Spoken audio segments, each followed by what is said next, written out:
Johnny Dollar. Mr. Dollar, this is Henry Foreman down here in Port Jarvis, New York. Port Jarvis? That's right. Lucky man.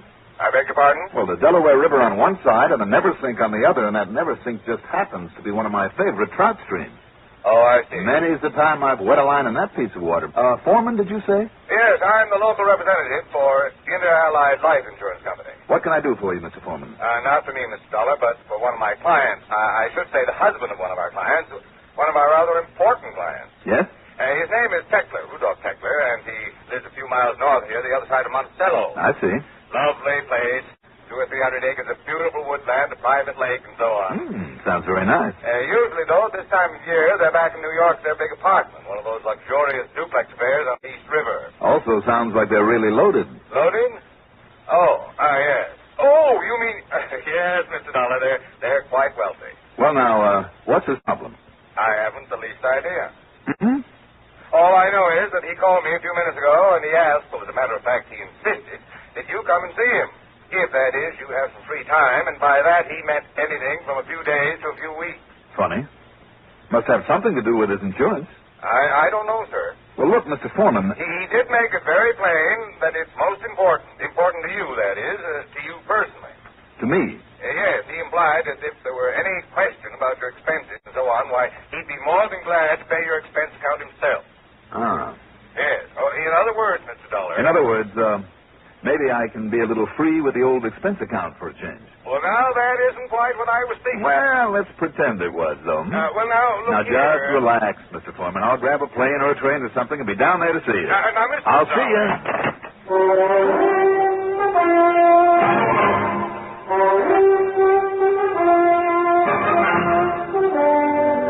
The CBS Radio Network brings you Mandel Kramer in the exciting adventures of the man with the Action-Packed Expense Account.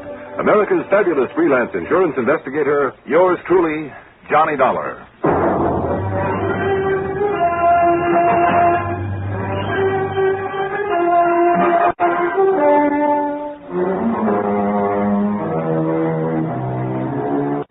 Expense account submitted by Special Investigator Johnny Dollar to the Inter-Allied Life Insurance Company office in Port Jarvis, New York. Following is an account of expenses incurred during my investigation of the Monticello mystery matter.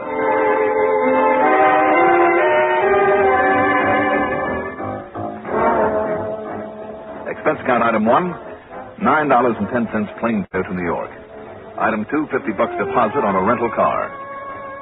I picked up Route 46, then 23, and some 70-odd miles later, pulled into Port Jarvis at the point where Pennsylvania, New Jersey, and New York all come together.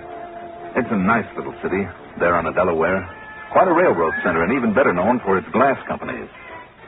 Henry Foreman's office was on Main Street, and after the usual how-to-dos, I again asked the question. Believe me, Mr. Dollar, I don't know anything more about it than I told you on the phone. But in view of this company's policy of service to its clients, service of any kind, well, I felt we must accede to his request that you be brought down here. I see. And after all, when you consider the size of Mrs. Tekler's life policy alone, the annual premiums we collect on it, and remember this too, sir. She was a client of the company's long before she married Tekler. She's the widow of the late Horace Rathbun Mellinger. Well, you know. The big steel and oil fortune. Yeah. Well, it's no wonder then the Teklers are loaded. Precisely. Well, just give me their address and I'll see what I can do about inaugurating a Share the Wealth program.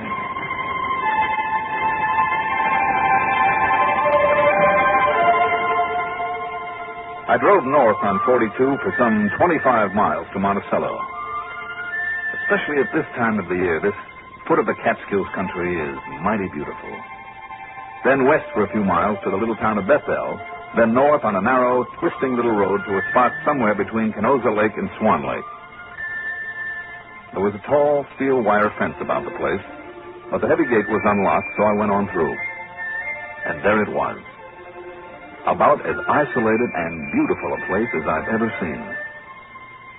It might as well have been 100 miles away from the dozens of resorts and vacation spots that dot that area. The main building, the lodge, I guess you'd call it, was a kind of a large, two-story log cabin affair with a high peaked roof that would shed the winter snow. It was surrounded on three sides by tremendous trees, and they framed the lodge perfectly. It was a picture spot of the sort you see in a movie. And on the fourth side, Out in front of the lodge and not more than 100 yards away, one look at that blue, placid lake, and there must have been at least 20 acres of it, made me wish that I'd brought along every bit of fishing tackle I'd ever owned. As I stood there by the side of my car, taking it all in, a pair of lunker smallmouth bass jumped clear of the water, scattering it like the proverbial pearls in the sunshine. Oh, you like it, huh? Like it? Oh, brother, what a fisherman's heaven this is. Yes, it really is. And you must be Johnny Dollar, and I'm Rudy Tekla. And how are you? Spellbound, if you want the truth. I didn't think a place like this ever really existed. Look at that. Did you see him? I saw him. Oh, but gun, Mr. Detective, that bass just broke water out there. Must be over 3 pounds. You're a fisherman, too? Mm-hmm. I certainly am. What are we doing just standing here? I thought you might just possibly feel that way about it. Why, sure. Why aren't we out there and... Oh, it is slightly out of season, isn't it? Well, what's the difference? Private lake on private property. If the game warden comes around, I just shoo him away. I also forgot that I'm supposed to be up here on business. Oh? Are you? Oh, aren't I? Not so far as I know. You're kidding. Not a bit. Well, you sent for me, didn't you? Yes, that's right. My wife and I sent for you, but not on business. I don't get it. Not on business? Not a bit of it. Well, why then? Johnny, suppose you come on into the house. Here. I'll help you with your bag. Well, now, wait, Mr. Tekla. Oh, no, come. Mr. Tekla, a fine fishing pal you're going to make to you is Rudy, okay? Okay, Rudy, fine. Now, what was that crack about a fishing pal? Well, come along into the house and meet Nancy, my wife. Come on. All right. But if you're implying that you sent for me just to fish this beautiful lake of yours... Well, why not? I'm afraid it's a little hard to believe. I don't see why. Well, let's just say I've been around, Mr. Rudy. Well, then maybe if Nancy tells you the same thing. Well, much as I'd like to, I still won't believe it. Come along and we'll see.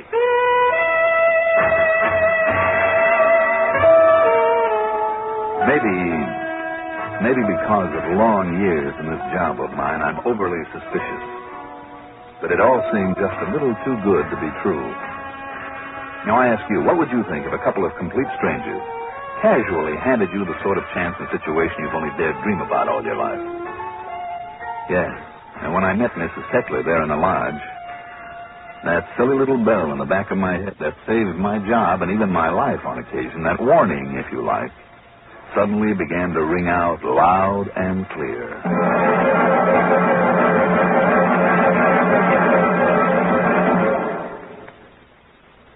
Have you ever stopped to realize how lucky we are? When people behind the Iron Curtain turn on their radios, they hear only what their leaders want them to hear. In this country, you can flick a switch day or night and get a true, complete report of what's happening everywhere. You get the news first, fastest, most accurately, and most completely when your dial is set to this CBS radio network station. Because the network is serviced by the far-flung fact-gathering facilities of expanded CBS News.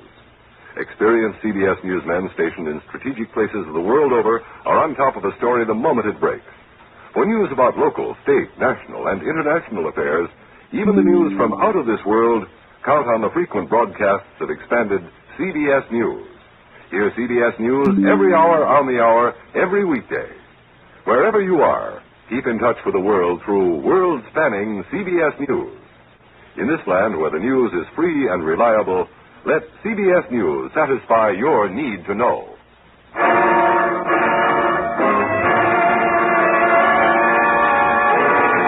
Mrs. Rudolph Tekla, beneficiary of the vast Horace Rathbone Mellinger fortune, was short, sweet, pert, and pretty.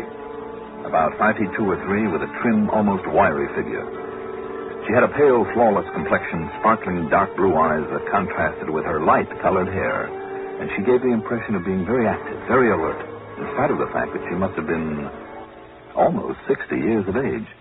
Then you do like our little country place, Mr. Dollar. Like it? I love it, Mrs. Tekla. Oh, I knew you would. We do, too, don't we, darling? Well, you know the answer to that as well as I do, Nan. And, Johnny, you must call me Nancy, even if only to flatter me and make me feel young again. Well, you are young, Nancy. Well, thank you. In spite of the fact I had to ask for it. Not at all. You see, Johnny, this was Horace's. He was my first husband. Horace's hunting lodge. We used to come up here during the deer season, and we'd have all sorts of people around shooting off guns and playing poker all night and eating their heads off and making a general nuisance of themselves. But Horace liked it, so I put up with it, in spite of all the work it meant for me. It certainly did, and it still does. And I think we ought to bring a couple of the servants up here. Oh, now, darling. Well, you work much too hard all the time we're here. Yes, but I like getting away from the servants for a change, and all their problems. Well, I know, Nan. And but... it's no hardship for me. Does me good, keeps me healthy. Well, just the same, Nancy, next year when we come up here... Next year? Well, we'll see. But if I'm feeling as well as I do now... Well, anyway, Johnny. Yes? After Horace died, well, Rudy's never liked hunting, have you, dear? Well, Johnny, I'm no sissy, but I just don't like killing, that's all. I mean, poor, dumb animals. Fishing, though? That's something else again. I'm with you. So, after Rudy and I got married, that was in 58, well, that's when he put in the lake. Stocked it with nice big bass and some pickerel and sunfish and bluegills and things. No, you had me fairly drooling, you know that. Well, I'm glad, because that's the reason I thought of having you up here. And when I suggested it to Rudy... no, honey. Well, at first he thought I was silly. But then when he had a chance to think it over, he was just as enthusiastic about having you here as I was. Afternoon theater. Well, Johnny, I'll make a true confession. I'm an old fan of yours. Oh? I never miss those weekly radio reports you make on the cases you solve. Well, maybe I'm lucky you don't know about the ones I don't solve. I think the work you do is wonderful. And I've wanted to meet you for years. Well, I thank you, ma'am. Well, but never having any insurance problems, well, I just couldn't think of a logical excuse. And I knew you'd only be bored to death at any of the constant round of big, dull parties we have to give all winter long down in New York. And believe me, Johnny, they are dull. But they're expected in this circle that we're obliged to travel in. You know, Johnny, old friends of Horace's, so what can we do? Anyway, one Sunday night, listening to one of your radio reports, I suddenly realized you constantly talk about fishing. So here you are, and please stay as long as you like. Nancy, I love you dearly. Good. And by way of celebration, darling, why don't you pour us all a drink? Huh? Good idea. And then while I'm fixing dinner, there'll still be about an hour of daylight. Why don't you two go out on the lake? A very good idea. And Johnny Dollar, if you don't bring back at least a couple of 5-pounders... I promise, Nancy. Honest Injun. Short, sweet, pert, and pretty, I said. I should have added one more adjective. And that's why, in spite of her excuse for having me around, I wondered what her real reason was. But they didn't give me much time for wondering or anything else. Within half an hour, Rudy and I were out on the lake. That beautiful hunk of water so loaded with fighting bass that who could miss coming in with a limit? But we did. For no sooner had we got started across toward the far side, where there was plenty of the reeds and lily pads the big ones like to hide under. Johnny, it looks to me... Yeah, I see the place, Rudy, and if there aren't some lunkers over there, I'll eat my shirt. No, what I was thinking I still think we could have got a sackful right off the dock. But not the big ones. No, what I was thinking of is that mass of black clouds moving in on us there. You're right.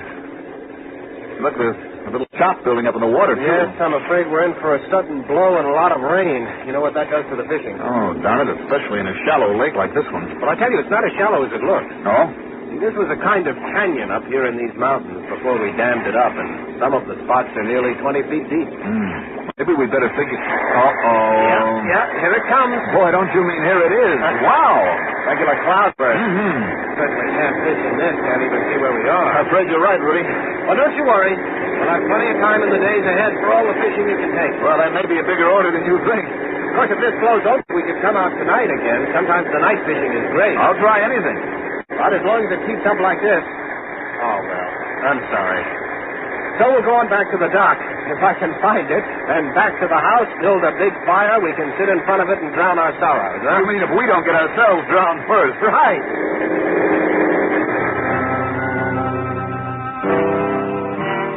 After cocktails, and plenty of them, during the delicious dinner Nancy had cooked for us, although we talked about nothing but fishing, I began to wonder again.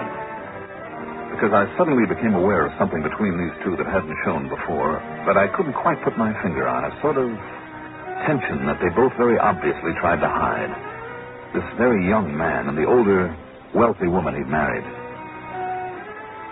Later, in the living room, as we sat in front of a roaring fire and Rudy became a bit too generous with the highballs, especially his own, I wondered some more, because several times when he glanced over at her while she was talking to me, there was a very strange look in his eyes. Fear? Could it have been fear? But of what?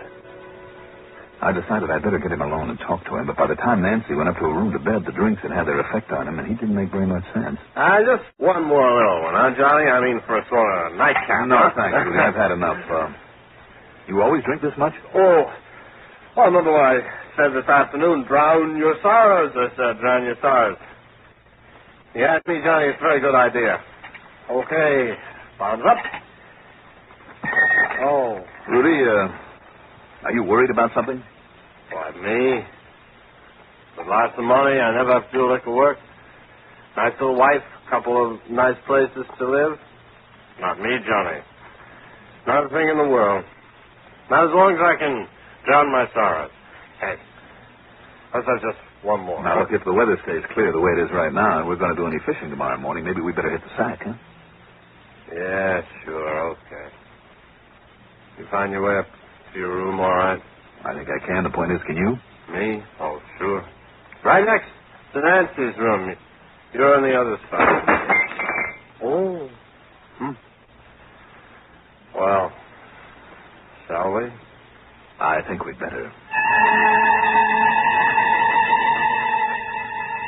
I helped him up to his room, put him to bed, and he promptly went out like a light.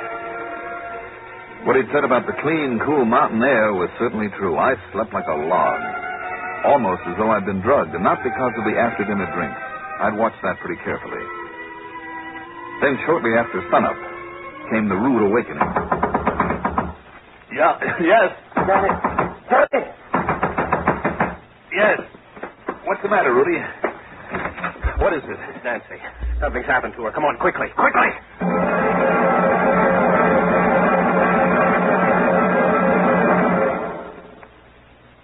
Where can you find such entertainers as Buster Davenport and his talking minor bird? Where can you find Lucille and her magic ocarina, or Little Billy and his 14-piece jug band? Well, frankly, we don't know where you can find them. But one sure thing, here on the CBS Radio Network, you find the top names in show business: Arthur Godfrey, Art Linkletter, Gary Moore, Bing Crosby, and Rosemary Clooney. And you find them here every weekday morning. Guaranteed entertainment. Monday through Friday, right here at the Star's address.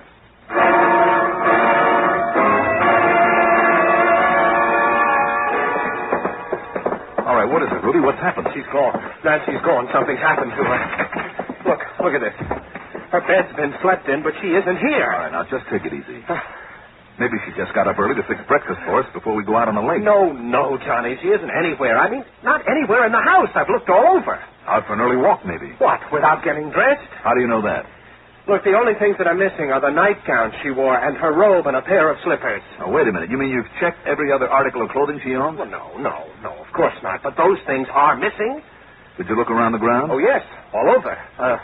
Except in the woods, of course. Which just happens to cover most of this place of yours. Johnny, the point is she's gone without letting me know. I say something's happened to her. How many cars do you keep here? Well, just the one, but it's still in the garage. Besides, Nancy doesn't drive. Did you look for any footprints when you were outside? Yes. In the mud from that rain we had? Yes, Johnny, there were none. How about tracks down at the gate? The road is paved down to the gate, even out to the highway. Is there any other way off the property except through that gate? No, there's no other way out. What could have happened to her? Just calm down, Rudy. Let me get some clothes on and we'll look around. I hope she's all right. Any reason why she shouldn't be? Well, no, of course not, and yet... Yes? Well? Oh, there was something. Last night, Johnny, there in front of the fireplace. Yeah? But didn't you get the feeling, too, that she was worried about something? Now that you mentioned it, yes. But what? I wish I knew. Then maybe I'd know what's happened to her. All right, you go downstairs and make some coffee while I get into my clothes. Then we'll have a look around. I still didn't understand all this alarm until we had a look around that place. And I mean all of it. There was no sign of her anywhere, no clue as to why or where she'd gone. And to leave by that front gate and only a nightgown and a robe, Rudy must have been wrong about that. But even if she did change, why aren't those things still here? And why did she leave? And without letting me know, Johnny, it isn't like her. Rudy, any problems between you two? Oh, good heavens, no. Nothing serious. In spite of all her money? And let's face it, your comparative youth... Oh, now wait a minute. Now, I resent that, Johnny. I mean, whatever implication you're trying to make. What about your drinking?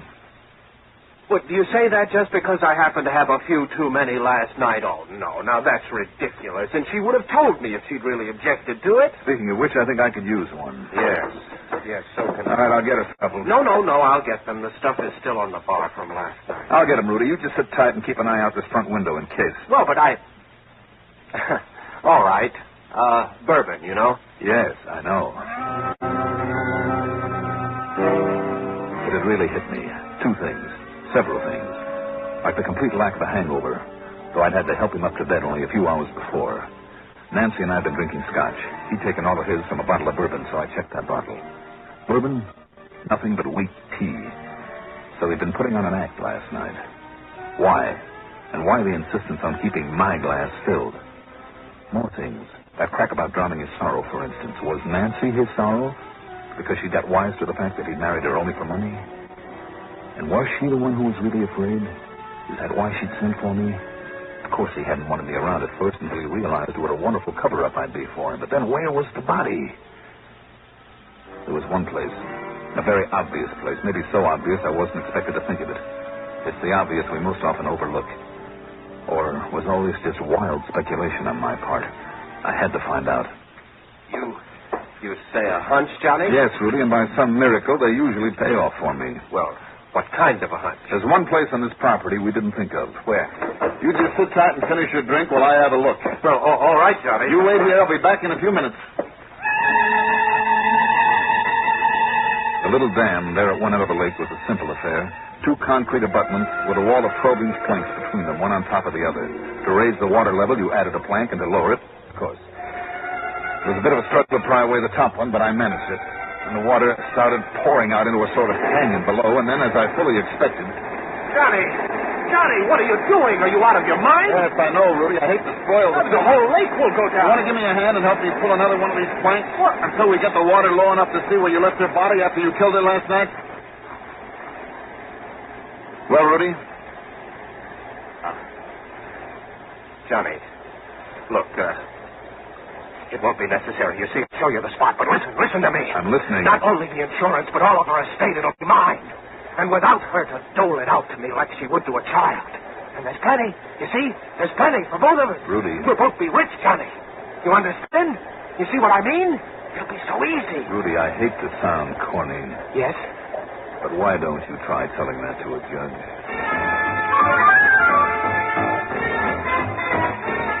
Any comments?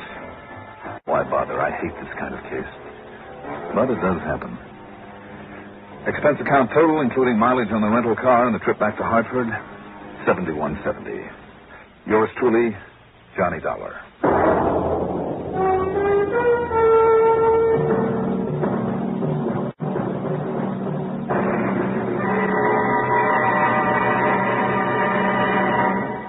Now, here is our star to tell you about next week's story. Next week, the Everglades of Florida. And believe me, there are spots in there that can be pretty dangerous. Join us, won't you? Yours truly, Johnny Dollar. Yours truly, Johnny Dollar, is written by Jack Johnstone, produced and directed by Bruno Zerato, Jr., music supervision by Ethel Huber. Johnny Dollar is played by Mandel Kramer. Also featured in our cast were William Redfield as Rudy, Adele Ronson as Nancy, and Reynold Osborne as Henry Foreman. Be sure to join us next week, same time, same station, for another exciting story of yours truly, Johnny Dollar. This is Art Hanna speaking. For another exciting story of yours truly, Johnny Dollar. This is Art Hanna speaking. This is ChestertonRadio.com. From Hollywood, it's time now for Johnny Dollar. Ralph Dean, Johnny. Mono guarantee. Oh, hiya, Ralph. How are things? Rough. My wife could kill me, Johnny. For the insurance? No, just for kicks, because she's mad, because she wanted a mink coat. In short, she's a woman. I couldn't buy her a mink. I don't make that kind of money. You know how it is in the insurance game. Oh, sure, I know, Ralph. You're down to your last yatch. So what happens yesterday? I lose 80 mink coats, silver blue, worth $100,000. Gone, snatched, disappeared. Warehouse robbery? Check. Bandley Furriers out in Los Angeles. My wife's about to blow her stack. She says if I can't afford one fur coat for her, then how come I can pay for 80 of them that I haven't even got? How do you reason with a woman, Johnny? I never try. Usually I just send flowers. I've already done that. She ran them through the garbage disposer. So now what do I do? Buy some more flowers.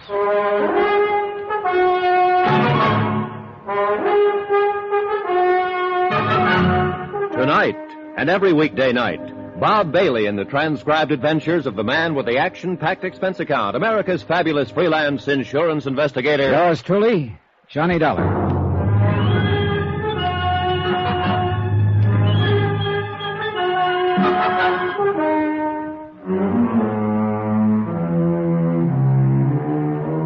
From Special Investigator Johnny Dollar to the Home Office Mono Guarantee Insurance Company, 4312 Spring Street, Hartford, Connecticut. The following is an accounting of expenditures during my investigation of the Silver Blue matter. Item 1, $152.40, telephone and incidentals and transportation to Los Angeles. I called the Mono Guarantee agent out there before I left and got a brief rundown on the case. Among other things, I learned that a man I'd known and worked with before, Detective Lieutenant Raymond Garcia, had been put in charge. And with Garcia on hand, I knew I could count on cooperation by the police. But I still wasn't expecting quite as much as I got. Flight 12 for Las Vegas, Salt Lake, Minneapolis, and Chicago, now loading at... I knocked over the fur joint myself, Johnny. Garcia. Only way we get to see you. How have you been? Overworked, underpaid, frustrated, disillusioned, unappreciated. In other words, fine. Got your luggage yet? It's coming right there. Good. We ought to get moving. I've got a squad car outside. What's all the rush? We've got a guy downtown in the hospital I figured you'd want to talk to. Well, he'll wait, won't he? He'd probably like to, if he had any choice. He's dying? Kind of looks that way. He's one of the 2 night watchmen the gang slugged when they broke into the warehouse. And he's our big one, Johnny. He's all we've got. Has he been able to talk? A couple of sentences during the night. He's got to talk. What do you mean? He's the only one who got a look at them. When he did talk, what did he say? Gibberish, mostly. He did say one thing, though. They were kids. Just a gang of kids. Oh, that's going to make it rougher. Yeah, in a lot of ways. What do you mean? You'll find out later, Johnny. Come on, let's go.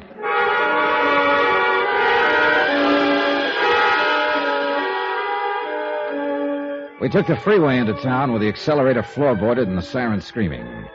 Racing against time and against dying. Weaving in and out through the four-wheel madness that Los Angeles calls traffic. And then the other side of the coin. The solemn quiet of hospital corridors. The calm voices of the nurses. And the blank hardness of sterile white walls.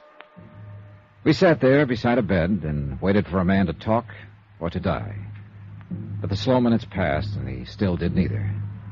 So we waited.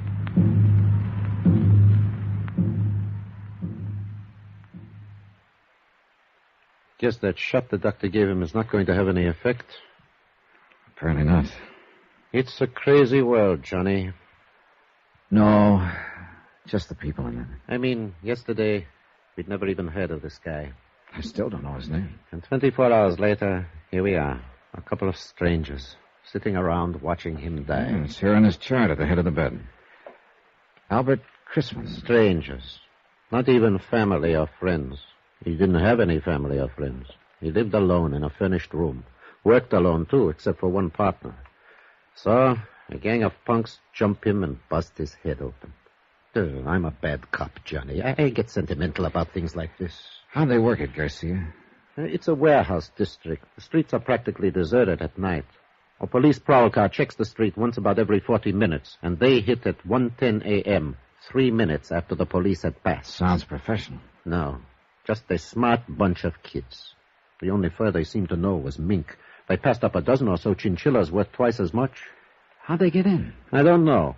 Chrisman hasn't been able to tell us. They must have tricked him into opening the door. What about Chrisman's partner? He was making his rounds. They slipped up behind him, slugged him. He didn't see them. He didn't know what hit him. And nobody outside in the street saw anything? Saw them leave with the furs or anything? Nope. Or if they did, they're not saying anything. Oh, it's a rough one, Johnny. We haven't got a thing to go on. Except Chrisman here. The shape he's in, that's only a straw. If he recognized any of them, if he lives long enough to identify... At least the poor devil can groan. I don't know. I think he's closer to being conscious right now than he's been in the last hour. Maybe you're right. Chrisman? Order? He wants a drink. Yeah, here you go. That enough? You want some more? Who are you? This is Johnny Dollar, insurance investigator from Hartford. I'm Lieutenant Garcia, L.A. Police. Warehouse. The kid. It's all right now. You're in the hospital now. It's going to be all right. My head. Do you feel like answering a few questions, Mr. Chrisman? It won't take long. Those kids, how did they get in? Telegram. Telegram? They showed me the telegram through the window. Yes? When I opened the door, one of them hit me. Did you get a look at the boy who showed you the telegram? Yes. I saw him. Yeah? 18, 19. What did he look like? 5'9", 10, dark skin, black hair. How was he dressed?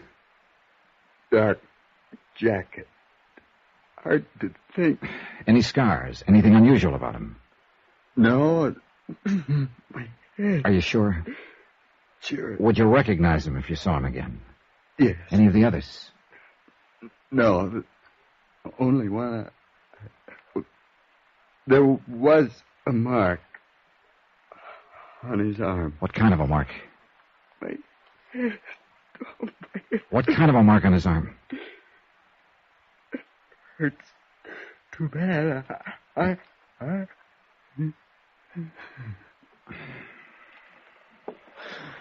Well, that's that. Yeah, he's passed out again. Well, we got a description. Only one thing wrong with it. What? Right in that area, there are about 50,000 kids who fit it.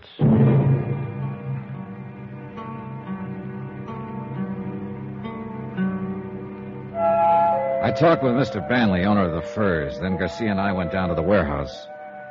It stood on the fringe of the river bottom section, fronting the railroad yards, and backed up by block after block of weather-beaten slum shacks. We looked through the warehouse, at the racks where the furs had hung, watchman's office where the gang had entered, but knew while we did it that we were only going through the motions. The police technicians had already been over the place inch by inch, and they'd found exactly nothing. Finally, we stepped out the door into the street. A drab gray street, cluttered with things cast off and discarded. Dusty and hollow. There's the story of this whole district down here, Johnny. Right there in that street. Yeah. It's a backwash, a service yard. It's something you need but don't like to look at, so you shove it out of sight. People you need but don't want around. It's the same with them. You grew up down here, didn't you, Garcia? Yeah, I grew up down here. That's why they gave me this case. I know this section inside out. And that's why I told you this one was going to be tough. I think I get the general idea. Those kids came from that slum there to the east. One gets you 9 on that. The people who live there aren't on our side, Johnny. If they do know anything, they won't talk, is that it? They wouldn't tell a cop the time of day.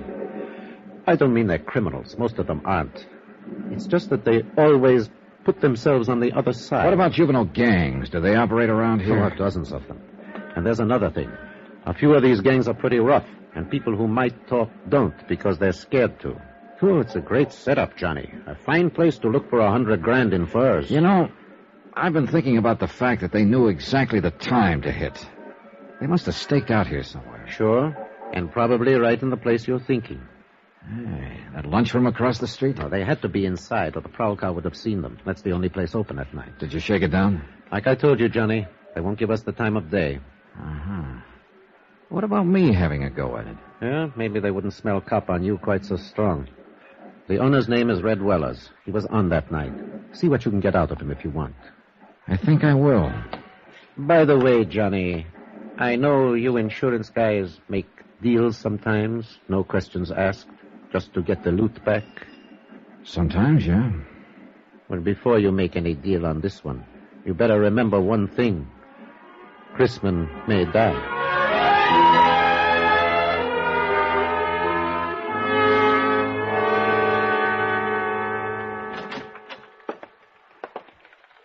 What do you say, Mac? Save your money. What do you want? Coffee? Yeah, I guess so. How's business? $1.02 a day. Farther in the hole.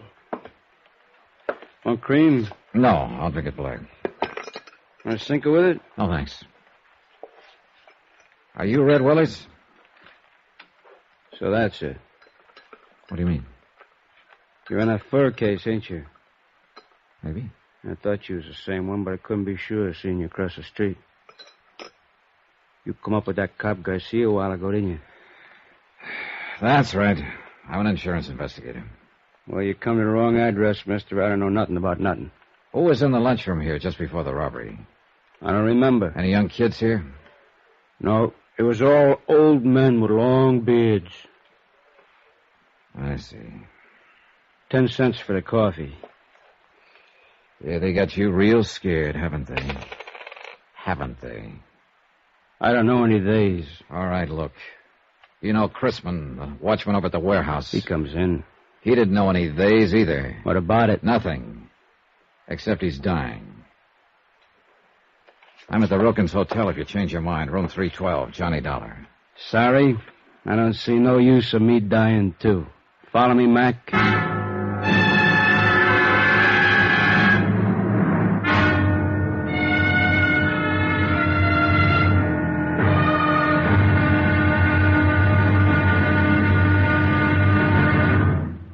Now, here's our star to tell you about tomorrow's intriguing episode of this week's story. Tomorrow, fear stalks the streets, closing the mouths of a sullen and suspicious people, terrifying a lonely girl, and bringing death in a dusty alley. Join us, won't you? Yours truly, Johnny Dollar.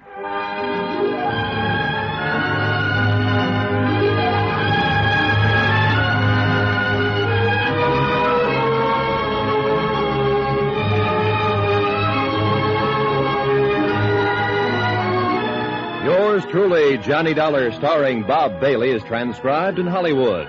Written by Les Crutchfield, it is produced and directed by Jack Johnstone. Be sure to join us tomorrow night, same time and station, for the next exciting episode of Yours truly, Johnny Dollar. Roy Rowan speaking.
You are listening to Chesterton Radio at chestertonradio.com. From Hollywood, it's time now for Johnny Dollar. This is Red. Red Wallace, remember?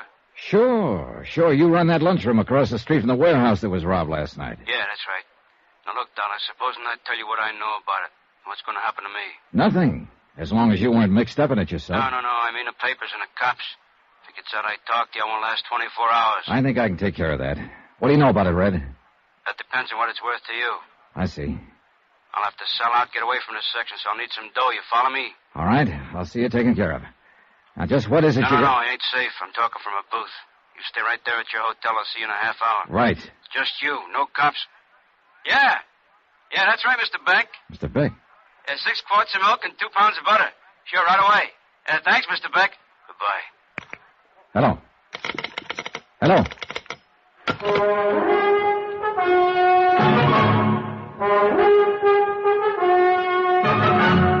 Tonight, and every weekday night, Bob Bailey in the transcribed adventures of the man with the Action-Packed Expense Account, America's fabulous freelance insurance investigator. Yours truly, Johnny Dollar.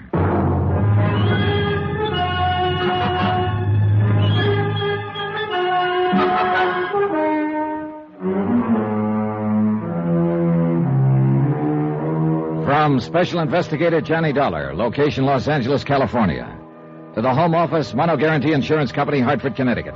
Assignment, the Silver Blue Matter. Expense account continued.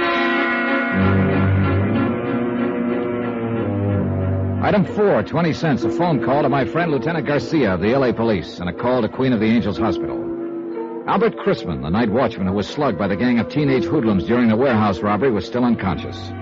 And Chrisman, unless Red Weller was ready to talk now, was the only lead I had toward finding $100,000 worth of silver blue mink coats. I waited 2 hours and a half for Red Weller, but he didn't show.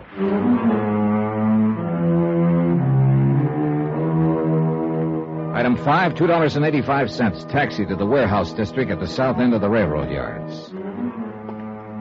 It was night by now, and the area was almost deserted. A lost, lonely district, shabby and worn even in the softening darkness, and haunted now by fear.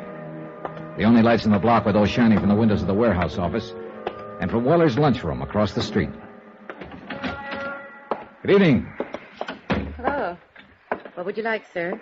Cup of coffee, I guess. Oh, you're lucky. I just made some fresh. Good. Would you like some cream? No, thanks. No, that'll be fine. Is it foggy out? Yeah, a little. Not bad, though. Hey, this coffee's all right. You're a good cook. Thanks. The boss always has me make it when I'm here. He says I do it better than he does. I'll bet you do. Is the boss around, by the way? No, he called me and said he had to go out.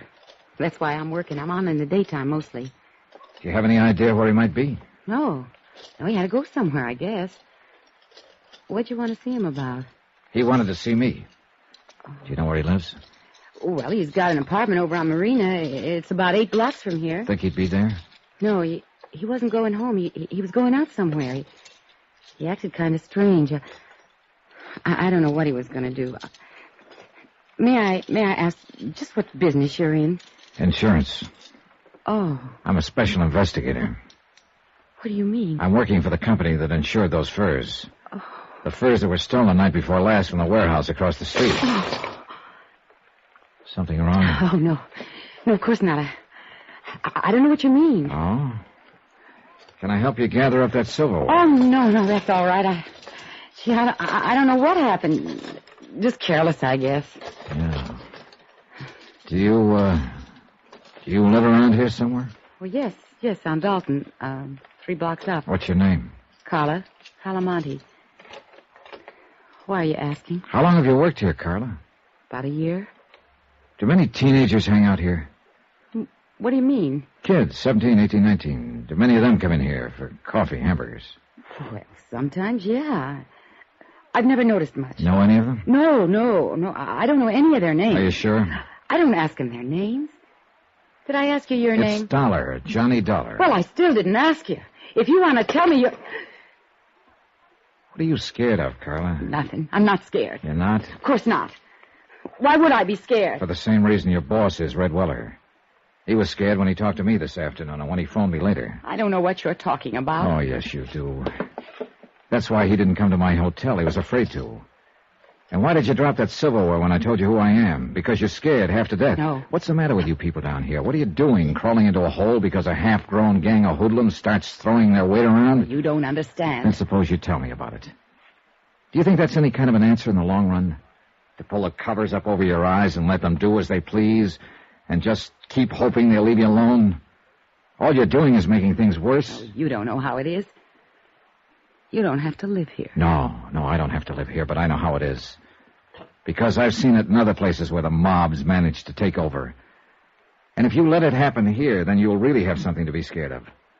Maybe they've already taken over. Oh, a bunch of kids with a gripe on running in packs so they feel safe? Is that the kind of mob you mean, Carla? No. They're not a mob yet, but they will be if they're not stopped. It seems to me you'd have some sense of responsibility to them, if nobody else. Maybe if other people had a sense of responsibility, kids wouldn't have to grow up in a place like this. Have you ever thought of that, Mr. Dollar? Yeah, I've thought of it. But it doesn't hold water. Well, you'd think so if you lived here. All right, so it's a slum district. And sure, these kids start out with a strike on them. But it's a pretty weak excuse for joining up at criminal bands and terrorizing a whole neighborhood, for slugging people and looting warehouses. Yes, I know. Most of them find other answers. It's only a small minority that turns to crime. But if you let them get away with it, others will join them and they'll grow until finally it's too late. Well, Carla, still nothing to tell me? I can't. I just can't. I see. Well, there's a quarter for the coffee. Keep the change. Good night, Carla. Wait. Yeah? Mr. Dollar, suppose I knew someone who might be able to help you. I mean, who might know something about the robbery. Innocently, of course. If you talked to this person and they agreed to help you, could you keep them out of it? Depends on the circumstances. I'd do all I could, that much I promise. I don't know. I'm not sure. You're not sure of what? Of you. Oh, I know better when I stop and think, but I've lived in this neighborhood too long. Lived with these people and... I'm bound by the law like any other citizen, and I won't break it to help somebody cover up a criminal act. But I figure it's up to me sometimes to decide whether a thing is a criminal act. And if a person seems to deserve it, well, I can be pretty lenient. You promise? What you just said? Yes, I promise. I've got to trust you. I've got to trust someone. Do you know such a person, Carla? Yes. Do you know where to find them? I think so. Well, I'm sure they'll be at one of 2 or 3 places. Not very far from here. And who is this person? Someone who grew up around here. A boy. 19. What boy? My brother.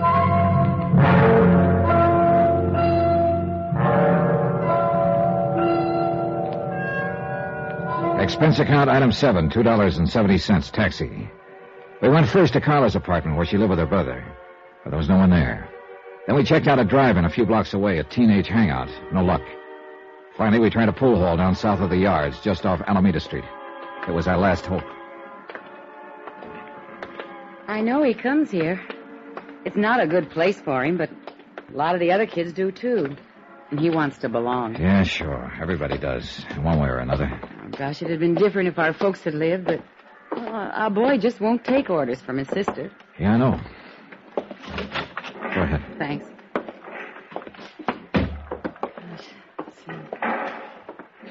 Well, if he's not here, then I just don't know where he... Oh, wait. There he is. Down near the corner. The one with the dark curly hair. All right, come on. Take it easy. Just tell him I'm a friend of yours and you want to talk to him. We'll get him off to one side. Oh, whatever you say. Eddie. Yeah? Oh, what are you doing here, Carla? Eddie, this is Mr. Dollar. A friend of mine. I wonder if we could talk to you for a moment. What about? Well, you know better than to come in a joint like this. But I want to talk to you, Eddie. You can talk to me at home. Now, go on, get her out of here, will you, mister? It might be a good idea if you listen to her first. I thought it was her that wanted to talk to me. Go on, get her out of here. All right, if you'll go with us. What for? I like it here. It's a nice place. Yeah? At least it's better than San Quentin. What are you talking about? A warehouse robbery, $100,000 worth of furs. I understand you may know something about it. Innocently, of course. I thought you said this guy was a friend of yours. Well, that's right, Eddie. He's just... Who is he? He's an insurance investigator. Oh, So that's the pitch. She's promised to help, Eddie. If you'll tell him whatever you know, he'll protect Knock you. it off, Carla. Now, look, mister.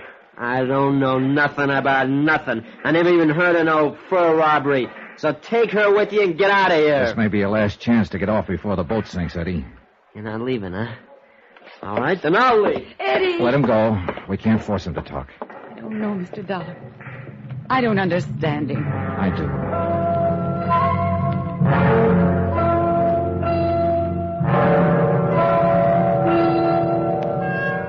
Item 8, 10 cents. Phone call from the pool hall to Lieutenant Garcia at police headquarters. He said there was no change in Albert Chrisman's condition yet.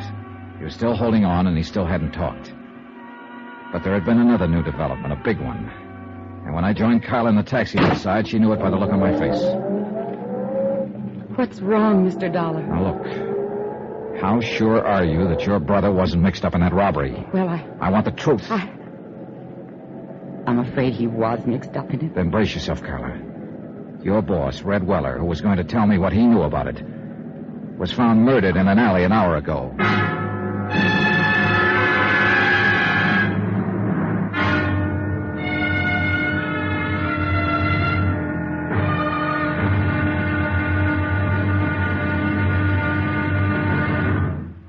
Now, here's our star to tell you about tomorrow's intriguing episode of this week's story. Tomorrow, a lonely, broken-hearted girl, a blood-stained shirt, and a fight with a cornered rat. Join us, won't you? Yours truly, Johnny Dollar.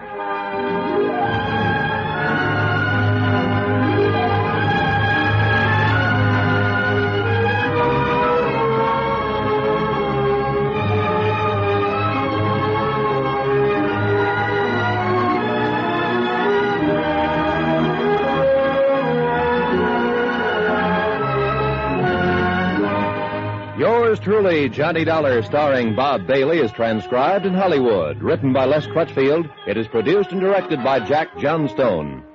Be sure to join us tomorrow night, same time and station, for the next exciting episode of Yours truly, Johnny Dollar. Roy Rowan speaking.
This is Chesterton Radio, your home for podcasts of works by G.K. Chesterton, plus drama, comedy, mystery, science fiction, big bands, and much more.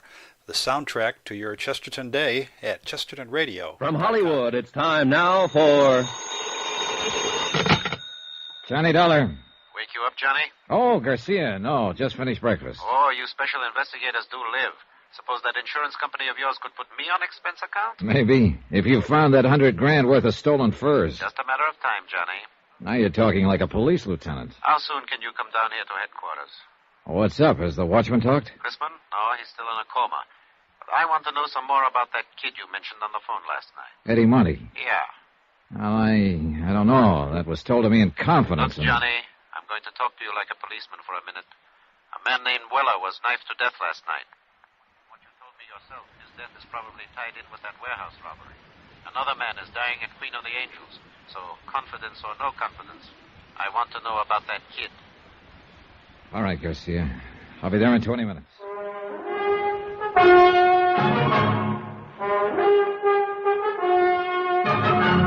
Tonight and every weekday night, Bob Bailey in the transcribed adventures of the man with the Action-Packed Expense Account, America's fabulous freelance insurance investigator. Yours truly, Johnny Dollar.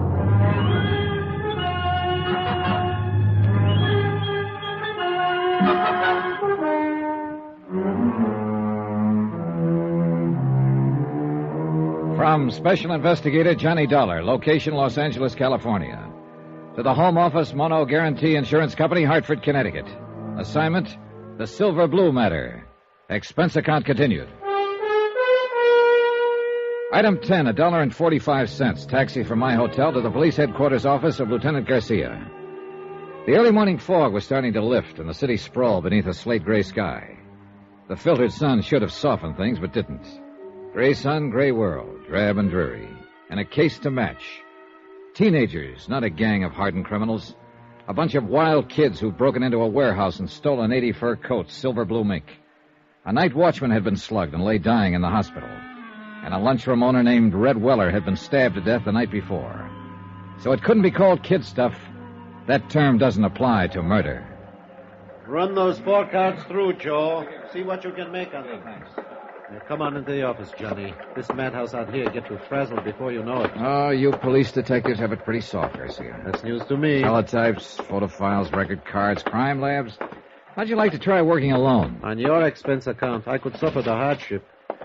Now, let's go in here. Have a seat, Johnny. Thanks.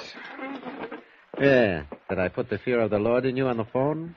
You were real impressive. Well, the chief was breathing down my neck. Then I'll stop trembling.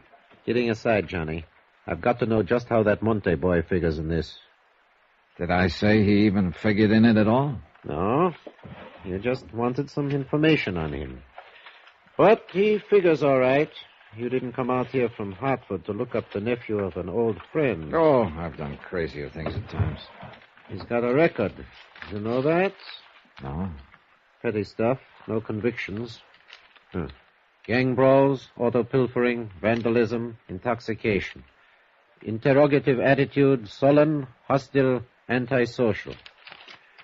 Yeah, that's quite a nephew you've got, Johnny. Black sheep of the family.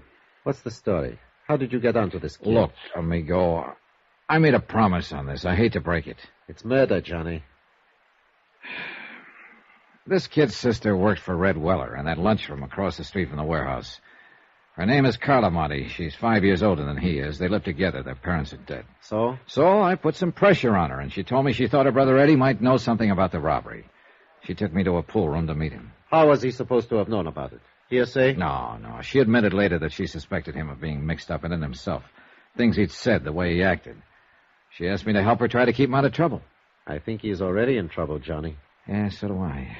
And I think she does, too. What did he have to say when you talked to him in the pool hall? Several things, but they added up to 2 words. Get out. When I wouldn't, he did. Why do you think Red Weller was killed, Johnny? Well, I think those kids used his lunchroom as a lookout post to spot the prowl car that was patrolling that area. As soon as it passed, they pulled the job. It figures all right. I think Red realized it when he thought back and knew who the kids were. I think that's what he was going to tell me. So they found out what he was up to and knocked him off to shut his mouth. Yeah, it adds up, Garcia. Oh. Now, tell me about her. Carla? What's to tell? She's just a girl, like millions of others. Decent, hardworking, and real sweet. But there's something about her, something special. I don't know what, I don't know the words to use, but... Well, it's there. You feel it. And she's kept it somehow. In spite of everything. I guess I know what you mean. Do you? I told you once, Johnny. I grew up in that district. I know how rough it is. Well, maybe it's even worse for a girl. It is. I know. I had a sister. Oh, I didn't know that. She was a lot like this girl, Carla, once. Then the district got to her, and she got to be more like Carla's brother. What happened to her? 1 to 5. Possession of narcotics. A couple of other pretty rough charges. She died in Tehachapi prison 7 years ago. I'm sorry, Garcia. Yeah. I don't want to see this girl, Carla, hurt any more than you do, Johnny. Maybe the hurt will break her, make her lose that something special. But I've still got to pick up her brother and bring him in for questioning. Expense account item 11, $1.90. Taxi to the Weller lunchroom to see Carla Monte. Lieutenant Garcia had a police detail checking known fences and borderline dealers specializing in furs. But so far, none of those contacted had been approached by any member of the warehouse gang. Albert Chrisman, the night watchman who had been slugged during the robbery, was still in a coma, unable to talk. So Carla remained my best, in fact, my only lead to the case. The lunchroom was closed. I paid off the taxi, walked 3 blocks to Carla's apartment and house, climbed the stairs, and knocked on her door.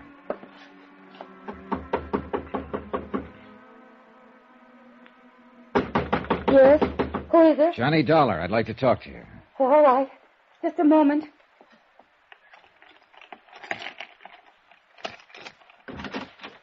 Come in, Johnny. What were you expecting, a major invasion? I don't know. I don't know what I'm expecting. Easy, Carla, easy. It's not the end of the world. Eddie didn't come home last night. Oh? I tried, Johnny. I tried to be a mother and father both to him. What did I do wrong? Well, that's the kind of question that doesn't always have an answer. Have you got a drink in the house? Have I what? Got anything to drink? Well, there's some brandy, I think. All right, get it.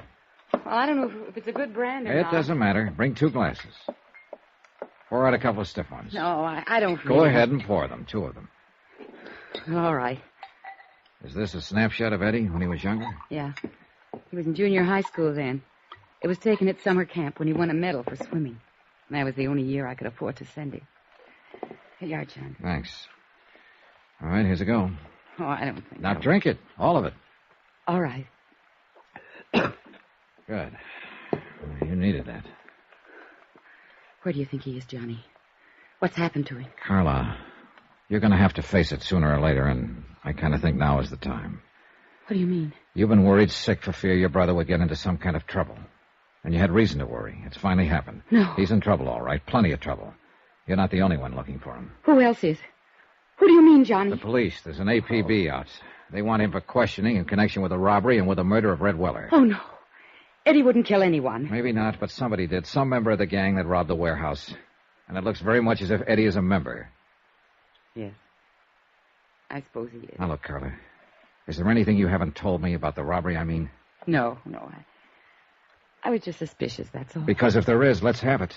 It's too late to protect him now. The sooner he's taken into custody, the less likelihood of his getting any even deeper. He was out that night. He didn't come home until almost morning. I was worried about it, but I knew it wouldn't do any good to ask him. Do you know who was with him that night? No.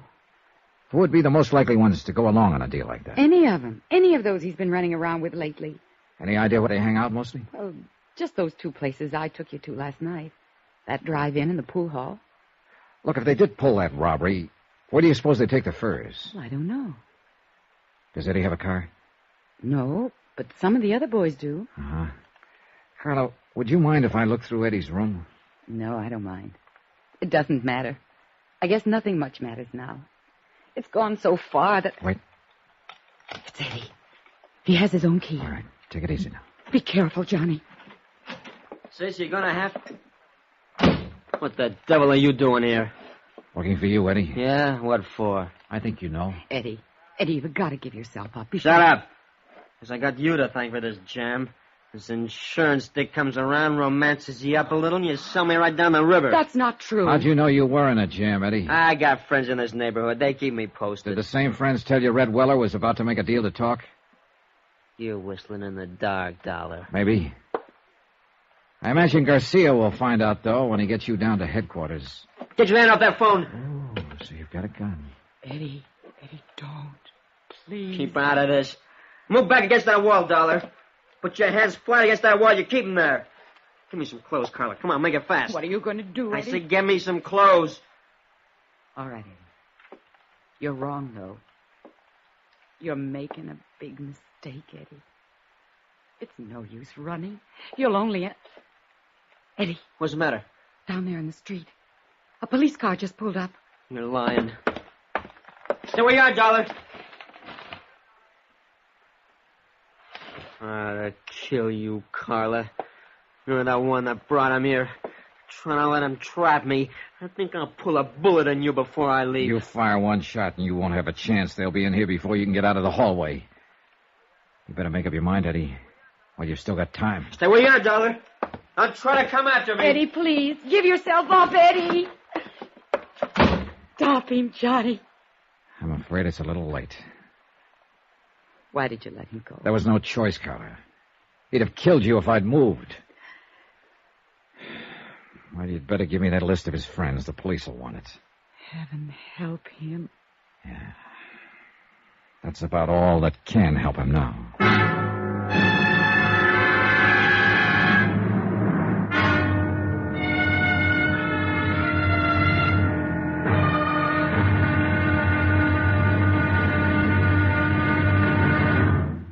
Now, here's our star to tell you about tomorrow's intriguing episode of this week's story. Tomorrow, a police net tightens and traps a frightened rat. A boy sobs in a jail cell. And an innocent man dies quietly in his sleep. Join us, won't you? Yours truly, Johnny Dollar.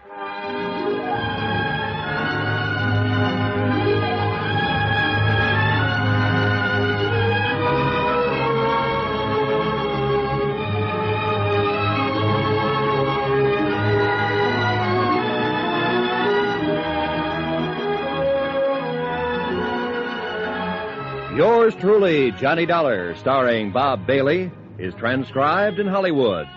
Written by Les Crutchfield, it is produced and directed by Jack Johnstone.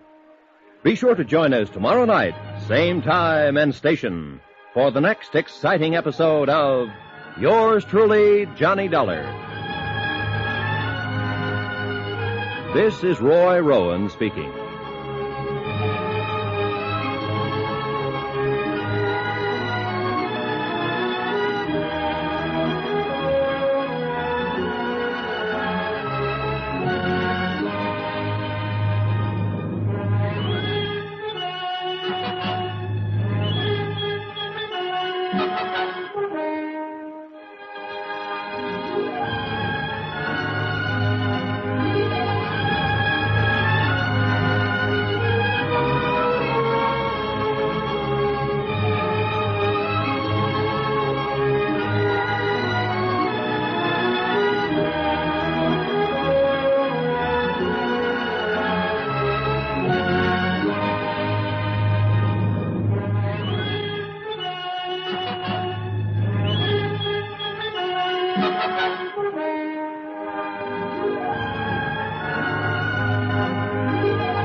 This is Chesterton Radio, the true, good, and beautiful at chestertonradio.com. From Hollywood, it's time now for Johnny Dollar. Lieutenant Garcia, Johnny. Are the boys in the police car still there? There are 3 police cars here now. They've searched the apartment house from top to bottom. Any luck? No, Eddie got away. I didn't dare make a move to stop him. He was going to shoot his sister. Well, we'll get him, Johnny. Don't worry about it. I don't intend to. My job now is to locate $100,000 worth of stolen furs, not to go after Eddie Monty. It's the same job, isn't it? Probably. Did you see that list of his friends Carla gave me? I just put out an APB to bring them in. Good. They weren't all in on that warehouse robbery, but some of them were. If they were, we'll take them. We've got an interrogation room down here to sort the sheep from the goats. Yeah, I know. But first you got to catch your goats.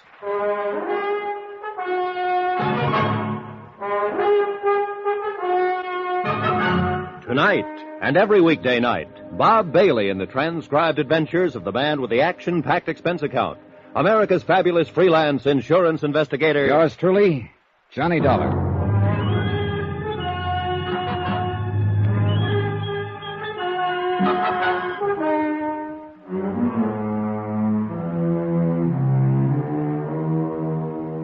From Special Investigator Johnny Dollar, location Los Angeles, California.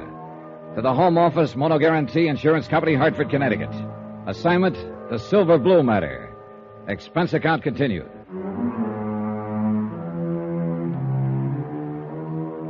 Item 12, 2 cents for the way I felt. I hung up the phone and walked to the window, stood there looking out into the street. The police were leaving the apartment to carry their search for fugitive Eddie Monty into wider territory. And Eddie's sister, Carla, sat huddled in a corner, forlorn, beaten, broken-hearted. From the window, too, the view was anything but cheerful. Dirty, cluttered streets lined by row on row of sagging tenements, drab and gray in the weakening light of late afternoon. This was the slums that had spawned Eddie Monty, raised and nurtured him, made him into a member of a gang, and had now sent him fleeing from the police with a gun in his hand.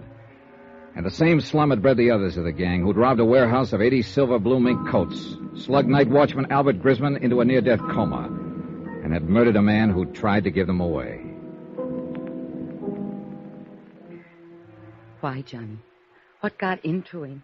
Why is he ending up this way? I wish I could tell you, Carla. I did something wrong.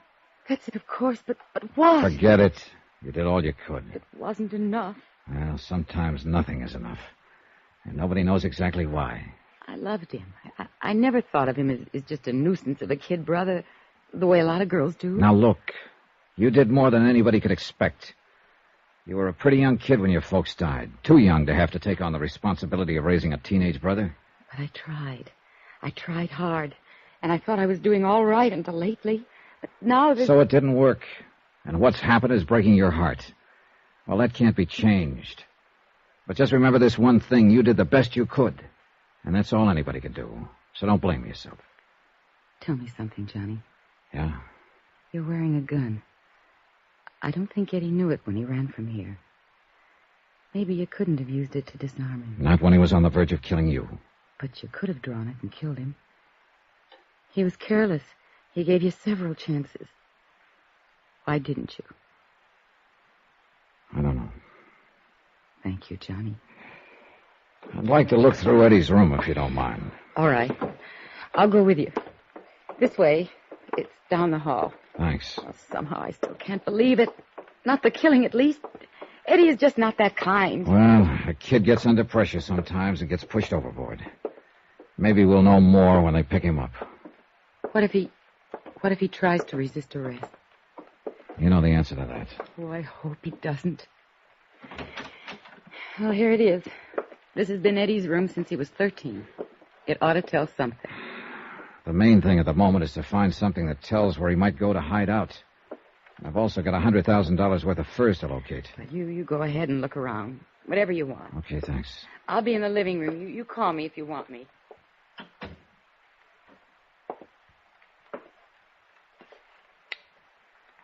For the sake of company, I switched on a beat-up record player in the corner.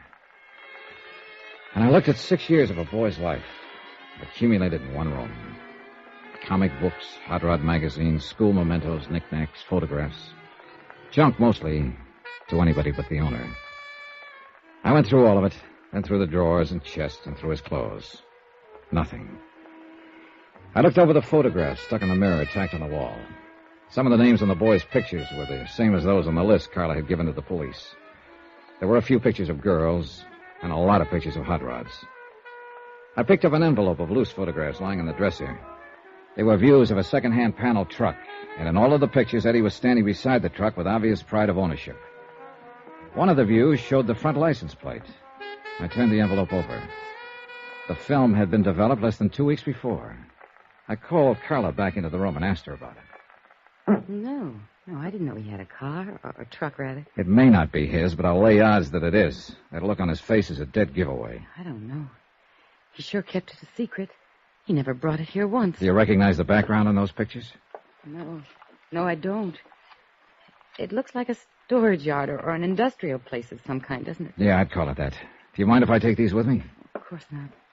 But why? The gang had to use something to haul those furs away from the warehouse. But if Eddie was keeping the truck a secret from me, it was because he was planning to use it for the robbery. That one or some other one.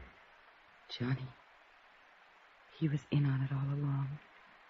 Look, Carla, I've got a hunch Eddie is the leader of that gang. Oh, no. I think the truck was used in the robbery, and I think when we find it, we'll find the furs, and we'll find Eddie.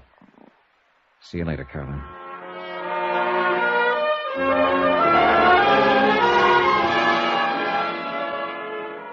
Expense account item 13, $1.85. Taxi fare from Carla's apartment to the police headquarters office of Lieutenant Garcia. Come in.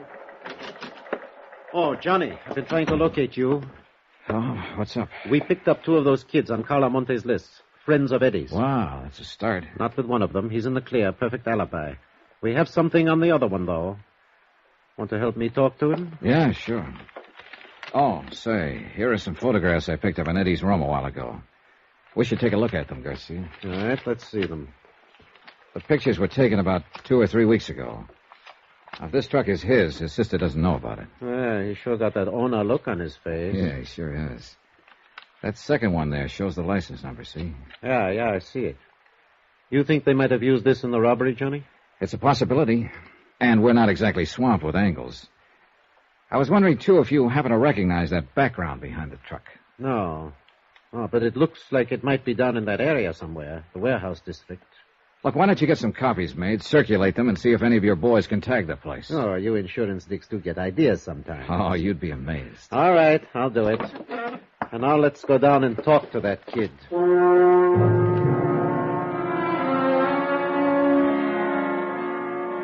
Interrogation room 519 was on the 5th floor. Bare walls painted gray, a businesslike room without a doorman or compromise. Furnished only with the necessary table, chairs, and lights. We stopped in the anteroom and looked in through the one-way glass window. The boy waited alone at the interrogation table, trying to put up a tough, defiant front, but failing by the tremble of a lip and the occasional flick of his eyes. Well, let's go in. Get it over with. The kid stiffened when he heard the door open, but he didn't turn around. He just sat there at the table, braced and waiting. You can take that chair at the side, Johnny. Okay, thanks. What's your name? You already know it. I said, what's your name? Mario Centaurus. That's your right name? Yeah. Where do you live? Oxman Place, my aunt. Ever been arrested before, Mario? No. Hey, you've got kind of a bad memory, haven't you? Why? September of last year. Arrest made by Officer C.J. Barton. Charge, possession of stolen articles. Hubcap, 2 auto radios, 1 camera. I wasn't convicted. I asked if you'd ever been arrested. Not convicted. It was a frame-up. I didn't have any evidence. No, apparently not. Witnesses for the prosecution refused to testify. Case dismissed. Here. What are you going to claim this time, Mario? Another frame-up? I don't know why you brought me in here. I don't know anything about anything. That bad memory again, huh? I just don't know what you're talking about. It's lucky for us that Eddie Monty had such a good memory, isn't Yes. it? What about Eddie? Huh? What do you mean? Is he a friend of yours? I know him. He's got a fine memory, that boy. Too bad you can't remember things the way he does. What are you talking about? Oh, that's true, all right. Eddie remembers everything that happened. What he did, what Mario did. I don't know what you mean. Well, that's because of your bad memory, Mario. Why, Eddie remembers the name of every boy who was in on that job and just what each one of them did. What job? That warehouse robbery. Have you forgotten about that? I don't know anything about any robbery. Well, there's been a lot of talk. At least you've heard about it, haven't you? I don't know anything about it. Maybe you've just forgotten. I don't know what you're talking about. When did you see Eddie last? I don't remember. Have you seen him since the robbery? No. How can you be sure? You said you hadn't heard of any robbery. I haven't. Still, you haven't seen Eddie since the robbery. Well, Come on, Mario. Tell us about it. I guess maybe I did hear about it. So? Well, why shouldn't I hear? It was in the papers. Everybody's been talking about it, so what if I did hear it? I don't prove anything. But you said you hadn't heard. So I forgot. Guy can forget something, can't he? Yeah. If he's got a bad memory, he can. And Mario's got a real bad memory, Johnny. Not Eddie, though. He remembers how you guys loaded those furs into his truck. How you waited across the street in Red Wellers until the prowl car passed. How you slugged the night watchman, Albert Chrisman. That's a lie. How do you know it is, Mario? You don't even remember it. Eddie does, though. He even remembers the next night. When you stabbed Red Weller to death to keep him from coming to me. No. No, I didn't do that. Of course you did. You don't think Eddie would lie, do you? It's not true. Makes sense to us. Is Eddie here? Do you pick him up? How would we know what he remembers unless we picked him up? Now, how do you think we got your name? Out of the telephone book? It's not true what Eddie says. Well, if you've got anything to say, we'll listen to it. But I don't think it's necessary, do you, Johnny? No, I think Eddie remembers everything. Let's get out of here. Yeah. He's lying! You listen to me. I'll tell you the truth. I'll get a stenographer.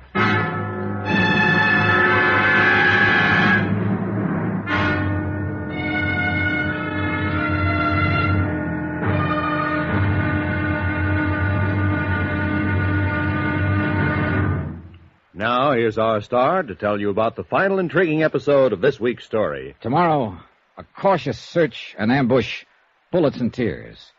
And the end is violence. Join us, won't you? Yours truly, Johnny Dollar.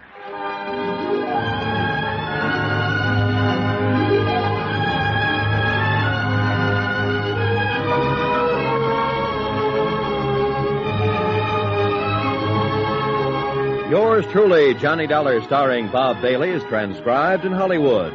Written by Les Crutchfield, it is produced and directed by Jack Johnstone. Be sure to join us tomorrow night, same time and station, for the next exciting episode of Yours truly, Johnny Dollar. Roy Rowan speaking.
This is ChestertonRadio.com. From Hollywood, it's time now for... Johnny Dollar speaking, Lieutenant Garcia's office. Johnny, you're the one I was trying to reach. This is Carla Monte. Oh, I was going to phone you later. What's happening? Have they found Eddie yet? Not yet, but the police picked up one of his friends, Mario Santoris. Oh, Mario, I know him. Well, he's been to the apartment lots of times. Was he in on the robbery? Yes, he just made a statement admitting it. And what did he say about my brother? He says Eddie is the one who planned the whole thing. He must be lying. No, Garcia and I are pretty sure he's telling the truth. I'm sorry, Carla. I'm coming down to headquarters, Johnny. There's no use. There's nothing you can do here. At least I can be there when they bring him in or whatever happens. It won't help. You're better off at home. Now, No, please. Johnny. I raised him. Some of the fault must be mine. I can't desert him. I'm going to be there if he needs me. Okay, Carla.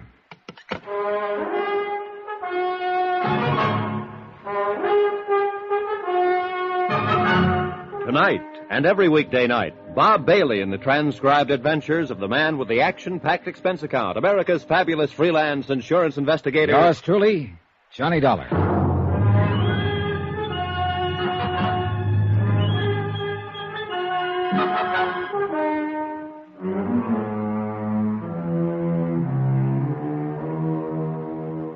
From Special Investigator Johnny Dollar, location Los Angeles, California. To the Home Office Motor Guarantee Insurance Company, Hartford, Connecticut. Assignment, the Silver Blue Matter. Expense account, final page.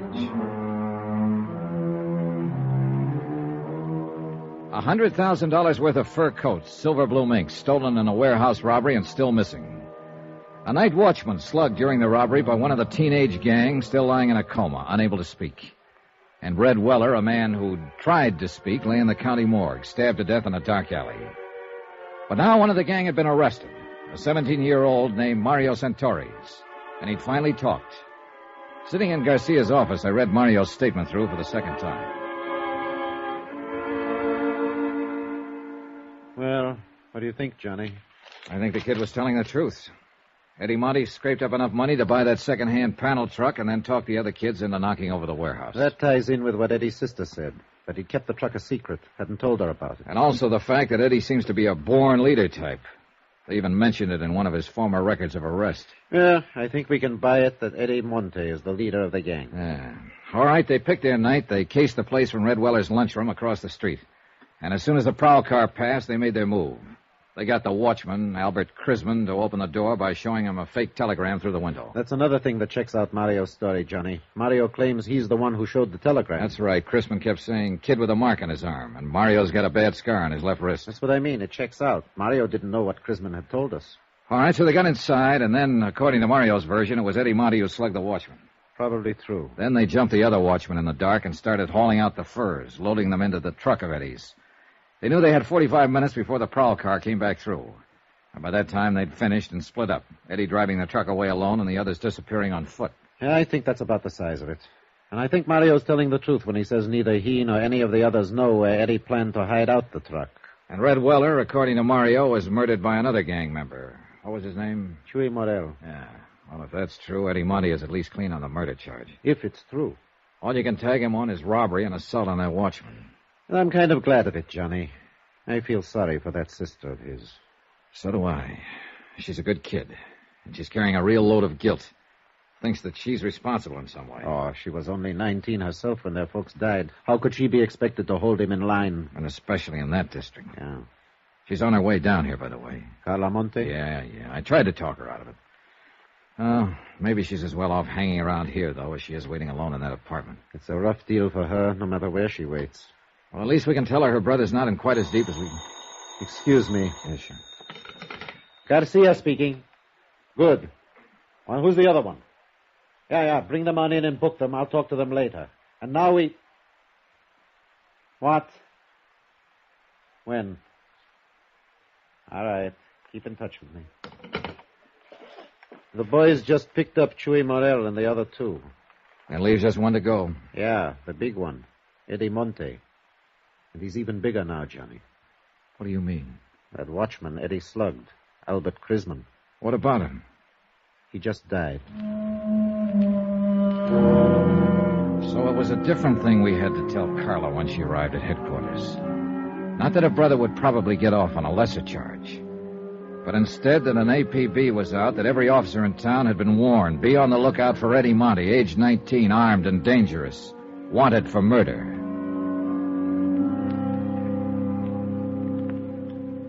Expense account item 15, $12.50, rent on a hired car. One of Garcia's boys was certain that the background appearing in the photograph of Eddie's truck was somewhere in his district, but he couldn't tag the exact spot. So I decided to cruise that area street by street. Carla Monte, Eddie's sister, went along with me.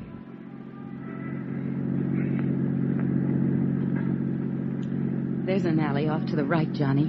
It might be worth a look. Yeah, it runs back toward a lumber yard there. That could be a lumber yard in the background of that photograph. Well, we'll give it a try. This isn't it, Johnny. Sally makes a right-angle turn there before it even gets to the lumber yard. Well, we may as well check it on through. It seems to run clear on down to the railroad yards. Please let us find him. If it's the police, he'll fight. And he'll kill someone else. Be killed himself, maybe. It's out of your hands now, Carla. It's got to work itself out in its own way. And there's nothing much anybody can do to stop it or change it. I know, Johnny. I keep trying to fool myself. All the time I know. Well, all you can do is hope. Look! That fence ahead of us there. Next to the railroad yards. Yeah, that could be the fence in these pictures. Looks the same. And that storage shed there at the right, that's in one of the shots. Yeah? And that pile of oil drums. This is it, Carla. This is where those films were taken. The truck was parked right at the corner of that shed. Well, it looks as though that off chance paid off. I'm scared, Johnny. Now that it's so close, I'm scared. Don't be. By off chance, I meant just finding the place. He may not have come back here since the day those pictures were taken. You don't believe that, and you know it. Look, Carla, that house back at the corner has a phone. There's a wire running in from the pole. Go back there and use it to call Lieutenant Garcia. Give him the location and tell him to hit the radio and have this whole area blocked off. Got it? Yes. Tell him to cover the railroad yard, too. Sew up this whole section tight. And tell him to make it fast. Johnny. Yeah. Eddie may be watching us from around here somewhere right this minute. I waited until she'd gone. Then I got out of the car and walked and listening. But nothing moved. There was only silence. I reached the door of the long wooden shed and found it padlocked. But looking in through a broken window, I could see the lock didn't matter. The shed was empty and long abandoned. Between it and the fence was a drive leading toward the rear. And behind the shed, in a loading area, I found Eddie's truck. And in the back of it was $100,000 worth of furs. All right, Dollar. Get your hands up. Eddie, you're in a rut. That's the first thing you said to me the last time we met. I ought to killed you there in that apartment. Isn't one killing enough? I don't suppose you know it, but Albert Chrisman died this afternoon. I know. I got a radio in the truck there. This where you've been hiding out all the time? Look, if I wanted to answer questions, I'd go turn myself in. You may be better off in the long run if you do. Knock it. You here alone? No, your sister's with me. Oh, for the love... What does she want to do? Watch me get it? Why don't you give me that gun, Eddie? It's only a matter of time. You know that. You don't have a chance. Oh, I figure I got a pretty good chance right here in my hand. Chance at what? To break Carla's heart? Smash her into the dirt, kill her, maybe? Shut up. What more do you want to do to her before you're through? I'm not planning to be through. Oh, that's great. But the police are doing some planning of their own. They gotta find me first. I found you, didn't I?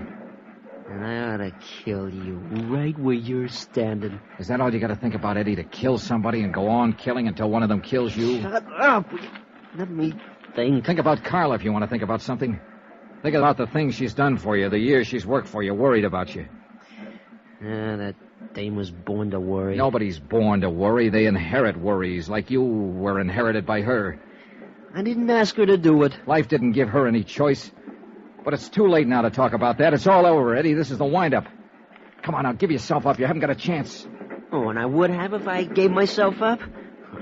Don't you hand me that stuff. The police have got this whole section surrounded. Carla went to call them 20 minutes ago. If I thought you were trying to hand me...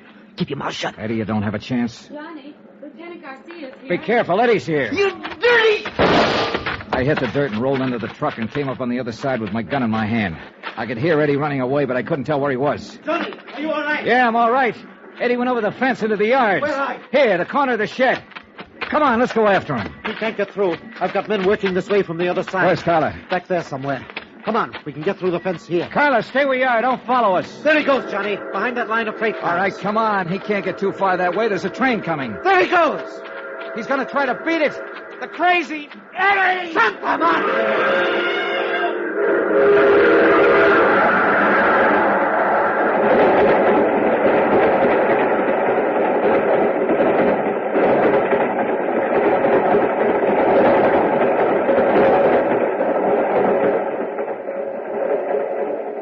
I don't know, Johnny. There must be better ways to die.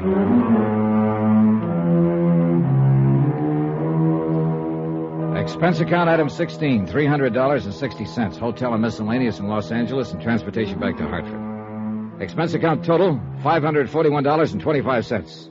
End of account, end of report. Remarks? Well, I guess Carla made the remarks for me. I don't know, Johnny. Those 80 fur coats. They'll go back into stock now.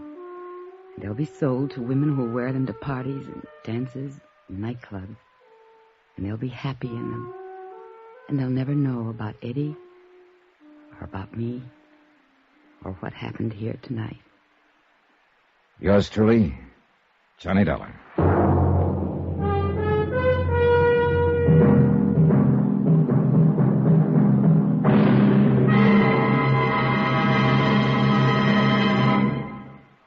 Now, Now, here's our star to tell you about next week's intriguing story. Next week, The Matter of the Medium, Well Done. And a seance or two that I think you'll like. Join us, won't you? Yours truly, Johnny Dollar.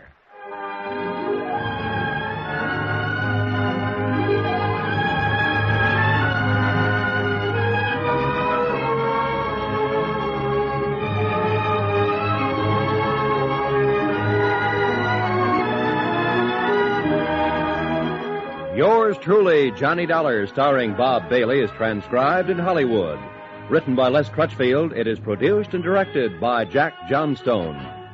Heard in this week's cast were Lucille Meredith, Edgar Barrier, Victor Perrin, Jack Crucian, Tommy Cook, and Richard Crenna. Musical supervision by Amerigo Marino.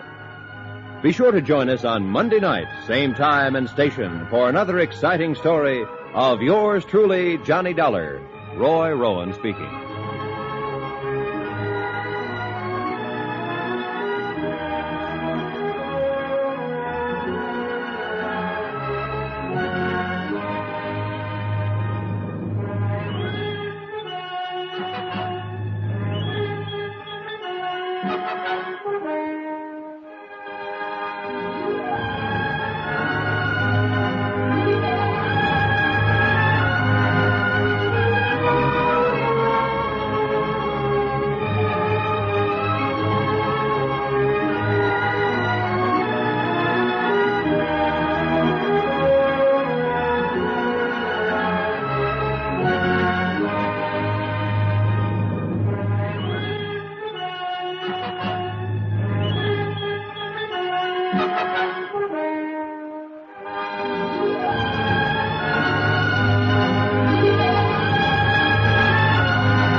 You are listening to Chesterton Radio at chestertonradio.com.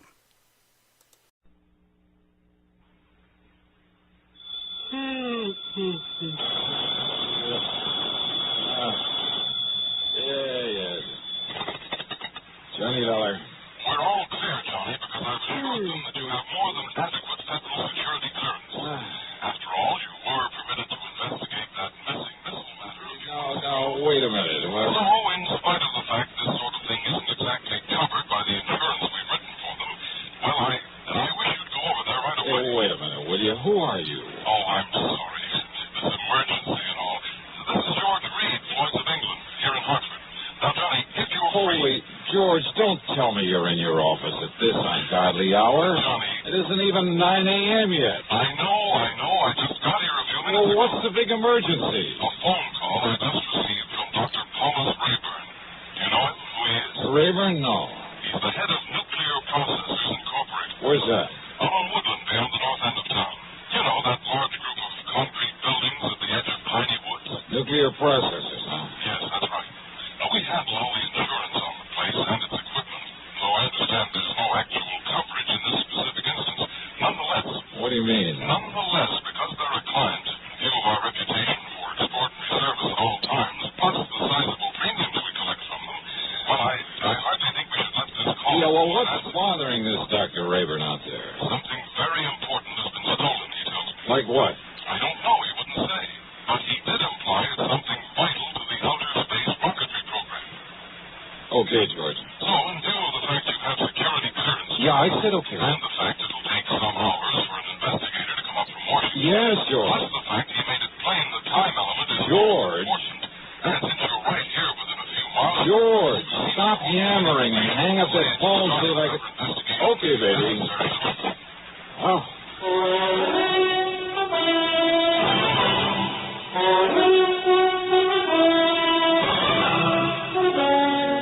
CBS Radio brings you Bob Bailey in the exciting adventures of the man with the Action-Packed Expense Account, America's fabulous freelance insurance investigator. Yours truly, Johnny Dollar.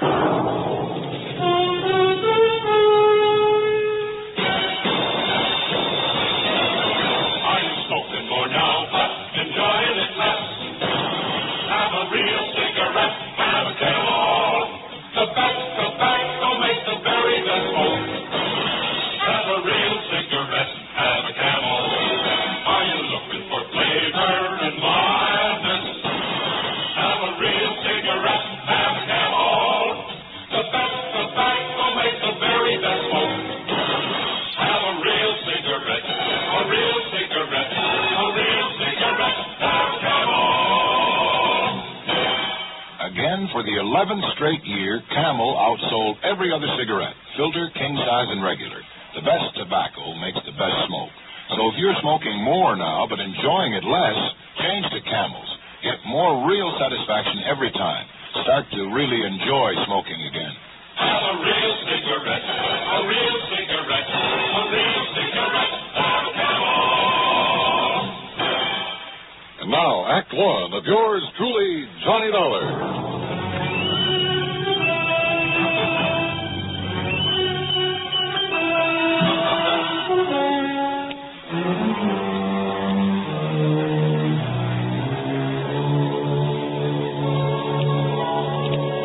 Expense account submitted by Special Investigator Johnny Dollar.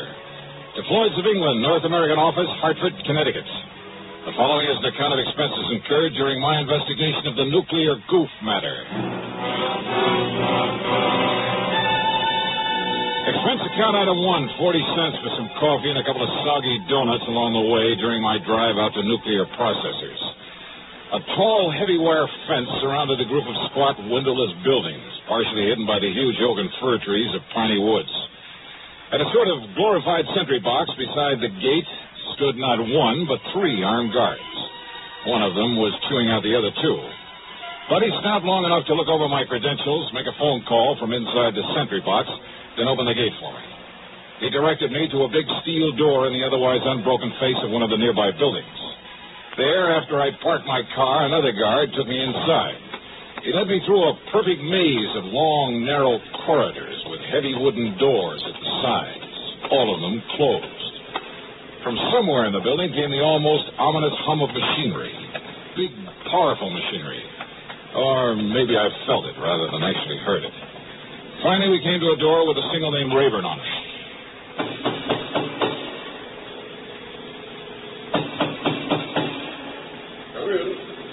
Come in, Mr. Dollar. Dr. Rayburn? Come in and sit down, Mr. Dollar. Thanks.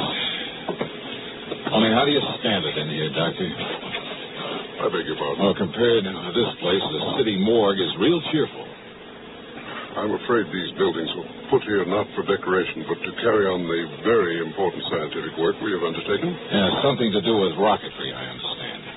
Partially. And does that mean space probes, lunar shots, atomic missiles, and so on? Yes, something of the sort. Now, the time is of the very essence, Mr. Dollar. I take it Mr. Reed of Floyd's of England was somewhat vague about why I asked for you? That's the understatement of the week. But he told me something's been stolen. Yes. A minutely small quantity of a highly radioactive substance that is vital to a new concept in cyclotrons. That is to say, atom smashers. Oh, something like radium or uranium or strontium or... Yes, something like one of those elements.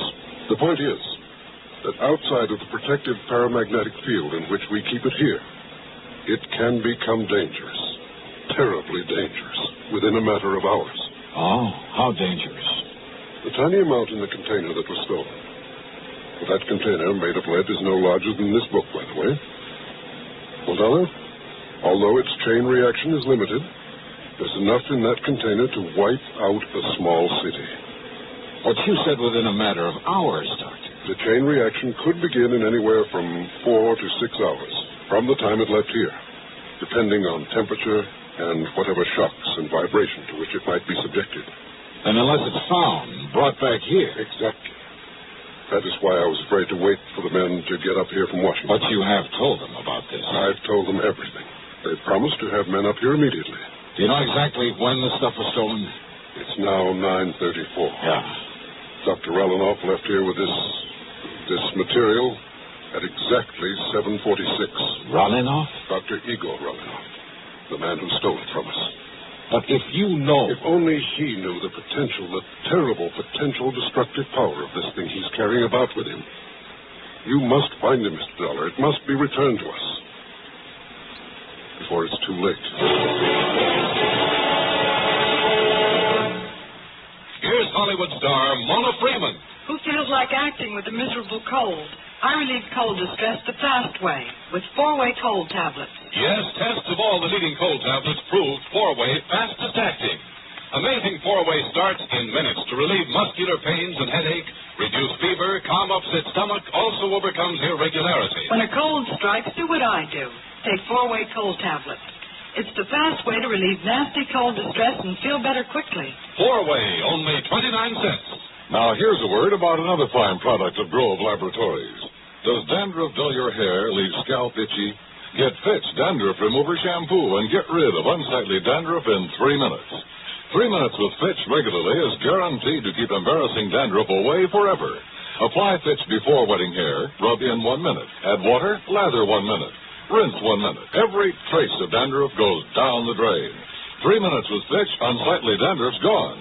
Fitch can also leave your hair up to 35% brighter. Fitch Dandruff Remover Shampoo. And now, Act 2 of yours truly, Johnny Dollar and the Nuclear Goof Matter.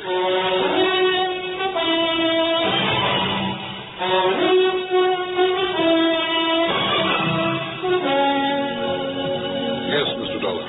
Dr. Igor Sergei Relinoff, whom I myself called in to work with us on one of our important secret projects. But it was one that had nothing whatsoever to do with this dangerous radioactive material he has stolen from us. He does not realize the potential death and destruction he's carrying about with him. He doesn't know what it is? Then why did he steal it? Not knowing what it was, not knowing its destructive power, he nevertheless must have realized it would be of importance to, shall we say, to a foreign government. Relinoff. You see, because of pressure from Washington on the project to which I had assigned him, well, I had employed him. I alone am responsible for bringing him here before obtaining a final security clearance on him. Oh, then I guess you're in real trouble. If you can find him, if you can return that leaden container with that deadly material in it... And you have no idea where he might have gone when he took off from here? We have only his address and a list of the names of some of his friends here in Hartford. Then let me have them. Yes, of course. I'll have my secretary get them for you right away. I don't know who your contacts in Washington are, but have you notified the FBI of this? Not yet. After all, Mr. Then do it right away. Call the New York office. If nothing else, they'll at least be able to tell you if this Relinoff is a spy. I'm afraid he can be nothing else. If only the guards had questioned his leaving so soon after he got here. If only you hadn't hired him in the first place without getting a proper clearance on him. But his recommendations were excellent. His references. I got no negative reports. Oh, let's face it, Doctor, you're in trouble whether we find him or not. I know. To say nothing of what'll happen if heat or vibration or something triggers off that chain reaction you were talking about. Or even just the passage of time. I know. Give me those names and addresses. And more important, this, Mr. Dollar. Oh, what's this? A detector. A sort of adaptation of the Geiger counter. In very compact form. It reacts only to this material that was stolen. Then if I get near him and he has the stuff with him? It will make a clicking sound like a Geiger counter. Now, this tiny needle will move and indicate the degree of radioactivity. All right, good. Provided, of course, this switches on. I see. But be very gentle. Oh? It's extremely delicate, like a fine watch. So be very careful. Very gentle with it. Okay, Doctor, I'll take care of it. Now, give me that list of names and addresses.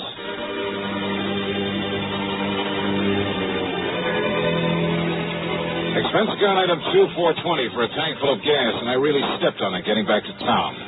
The delicate little instrument on the seat of the car beside me. Simple-looking device. A tiny metal box with a switch on the front, a dial on the face of it with the needle pointing at 0. Even when I turned on the switch. Even the radium on the dial of my wrist watch got no response from it. I decided to go first to Relinoff's address, way the other side of town, south of Colt Park. Then it suddenly occurred to me that in all the rush I'd failed to get a description of the man I was looking for, or even a photograph of him. Oh, sure, with a name like Rolinoff and a scientist, it wouldn't be too hard to picture him mentally in a general sort of way. And if there was a landlord or landlady at the place he lived, even a neighbor, I could get all the description of my need. Nonetheless, within a few blocks of the place, I decided to stop somewhere and telephone Dr. Rayburn. You know something? That decision got me nothing but trouble and delay. At the next corner was a drugstore. I knew there'd be a phone booth. I watched the bus pull away from the corner, then drove in to park, not seeing the young fellow who just stepped off the bus until it was too late. Good Lord, I've killed him.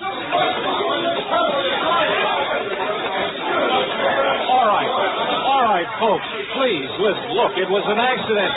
Now, look, he'll be okay. Come on, help me, somebody, will you please? Pick up his bag there, and I'll get him to a hospital. Help me. Here, I'll help you, mister. You think he's still alive? Yeah, he's still alive. He'll be all right. Please, open the door for me. Well, sure. And here's his briefcase. Toss it in back. Sure. There. Now, when the police come, tell them I've taken him over to General Hospital, please, will you? Yeah, sure.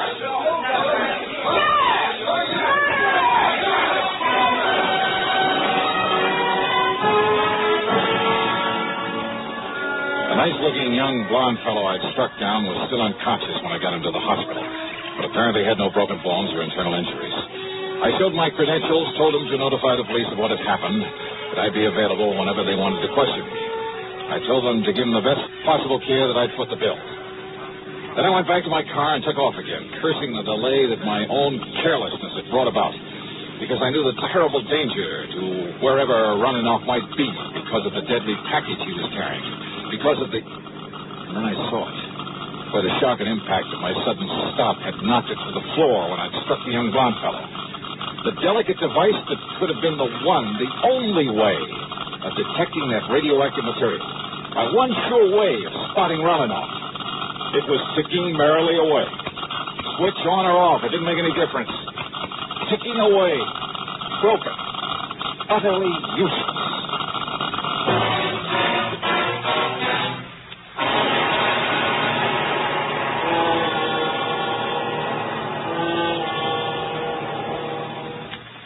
We'll continue with the third act of yours truly, Johnny Dollar, in exactly 1 minute.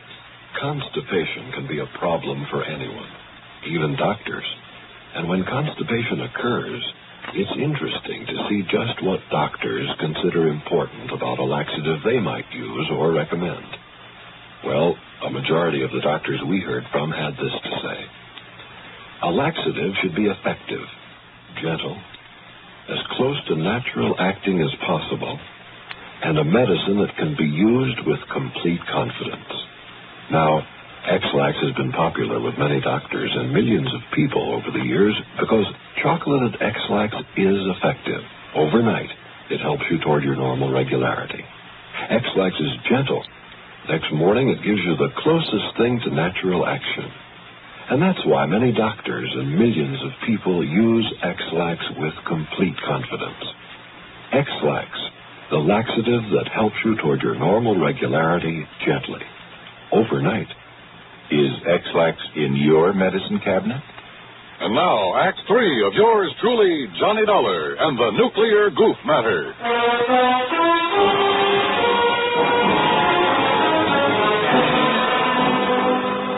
Driving fast, but a lot more carefully, I went to Rolinoff's address.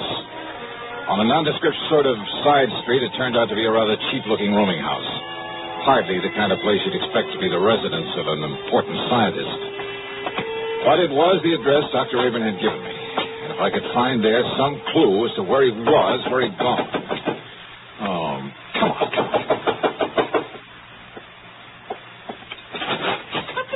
With you. This door ain't locked. Listen, ma'am. You Mr. Parker, the man that telephoned? Parker? No, listen. Dr. Rolinoff's room. Room? Oh, he's got 3 of them, regular apartments. Yeah, where? Only you won't find him there. Not him, anyway. Where, I said. Please, come on. Well, it's up on the 3rd floor. Okay, thanks. That's the whole floor, yeah. Okay. Who are you? What do you want, anyhow?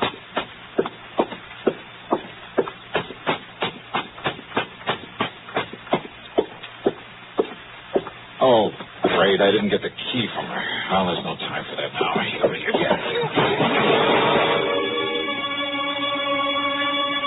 The shades and drapes were tightly drawn. The room was dark. I felt my way along the side of the wall looking for a light switch, then gave up and headed over toward one of the windows. I never got there. You're not Parker. Huh? I thought not.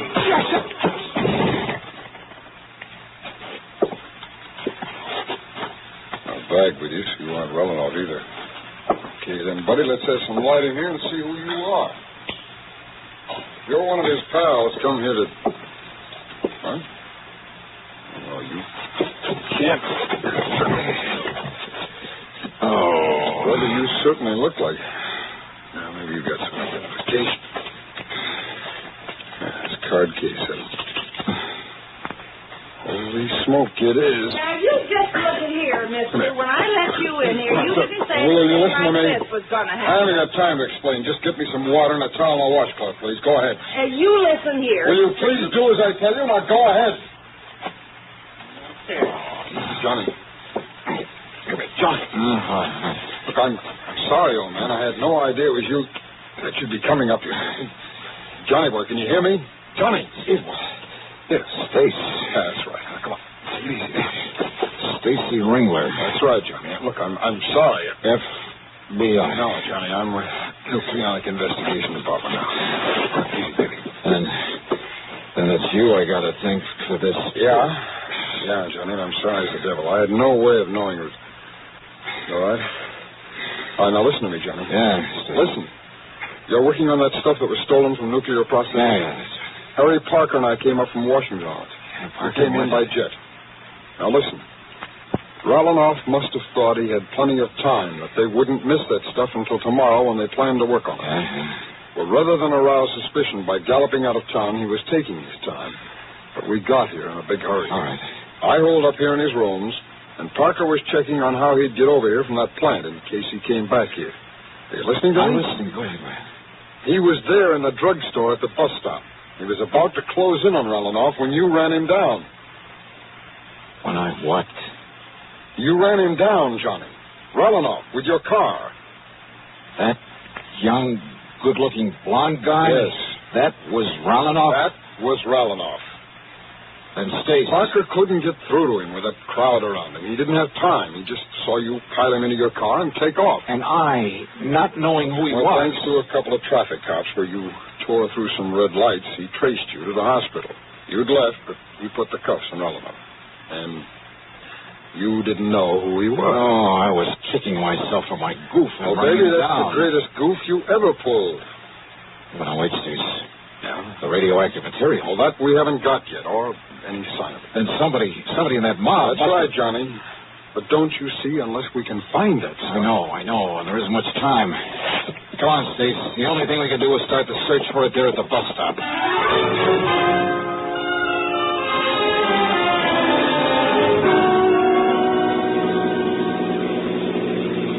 Johnny, unless we can locate every one of the people who were there. And Parker said there was a big crowd by the time he got out of that drug. Hey, where'd you get this? A detector for radioactive. Yes, I know. Where'd you get it? Dr. Rayburn gave it to me. Thank heaven the darn thing is run down now. It's what? It fell off the seat. It must have got busted. What do you mean? It was clicking like mad, even with the switch off. Busted. No. Huh? Busted or not, Johnny, there's only one thing in the world that could have made it operate. Don't you see, until it ran down the tiny battery that was... Are you sure of that? Of course I am. Now, where was it when you heard it make the clicking? Johnny, tell me what's the matter. Good Lord. Yeah, come on. Look, behind the seat. What is it? Briefcase of yours, Bessie? Stace, the man who helped me put it in the car. Where's it gone? Gently, Stace. What? Not mine. Ralanoff's. Then it's weight. The lead container with the stuff in it. And your goof really paid off. Yeah. What time is it? It's 11:38. 39. Would go off in 4 to 6 hours. After 7:46 this morning. That means we have exactly 7 minutes. Yeah. Johnny, can see that we can make it back to the plane in time. Unless some sudden change in temperature, some shock or vibration sets it off, I'll drive as fast as I dare. Okay, Johnny. Hold it gently, Stace. Yeah. And maybe you'd better pray a little.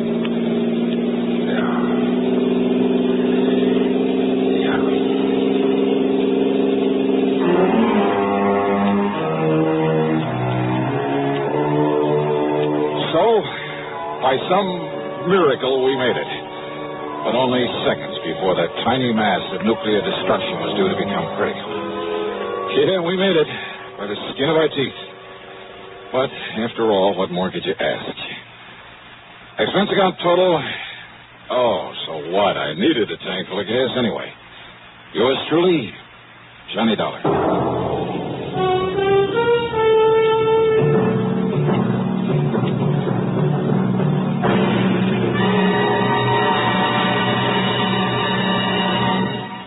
Now, our star has a word or two for you about next week's show. Thank you, Daniel. You're a good man. Well, thank you, Johnny. I'm going to miss you. Next week, well, let's face it, the case I have to work on has more twists and turns and angles than anything you can imagine. It's called the merry-go-round matter, and believe me, the name fits. It all starts out with the loss of a valuable object of art, but from the collection of the wildest, most unpredictable old character I've ever known.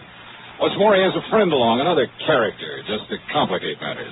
And I'll tell you this, you'll get more than one shekel out of the whole affair. So join us, won't you? Yours truly, Johnny Dollar.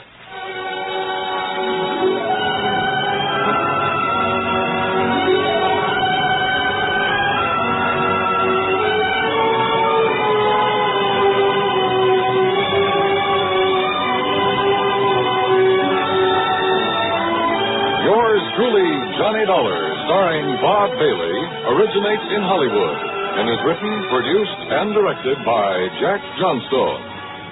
Heard in our cast were Virginia Gregg, G. Stanley Jones, Bartlett Robinson, Sam Edwards, and Stacey Harris. Be sure to join us next week, same time and station, for another exciting story of yours truly, Johnny Dollar.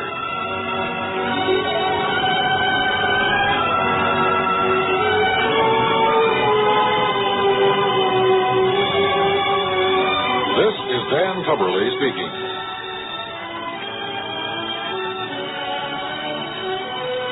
This is the CBS Radio Network.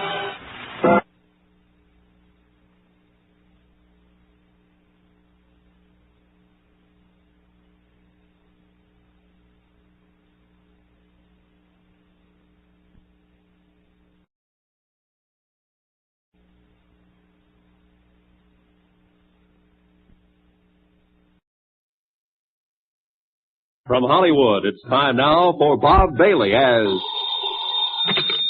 Johnny Dollar. Mr. Dollar, this is Father Taggart. I'm calling you from Ossining. I'm one of the chaplains here at Sing Sing. Oh, yes, sir. What can I do for you, Father? Well, nothing for me, Mr. Dollar, but possibly for someone else. Michael Cairn, one of our inmates, asked me to contact you. Michael Cairn? Mm-hmm. You remember him? He wasn't sure you would. Old-time grifter and con man who got tied up with an insurance fraud a few years ago, blonde fella? Yes. Well, Michael wants to see you, Mr. Dollar. Did you possibly find the time to come up here? Oh, I don't know, Father. Is this something important? It is to Michael. Oh, well, look, I'll be in New York sometime next month. Maybe I'll get a chance to stop off. Oh, well, couldn't you possibly make it sooner? What's the rush? He's going to be there quite a while, isn't he? Not very long, I'm afraid. Michael is dying. All right, Father, you can expect me.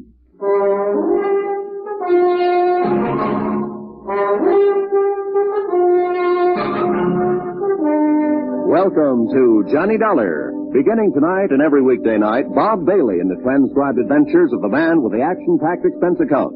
America's fabulous freelance insurance investigator. Yours truly, Johnny Dollar.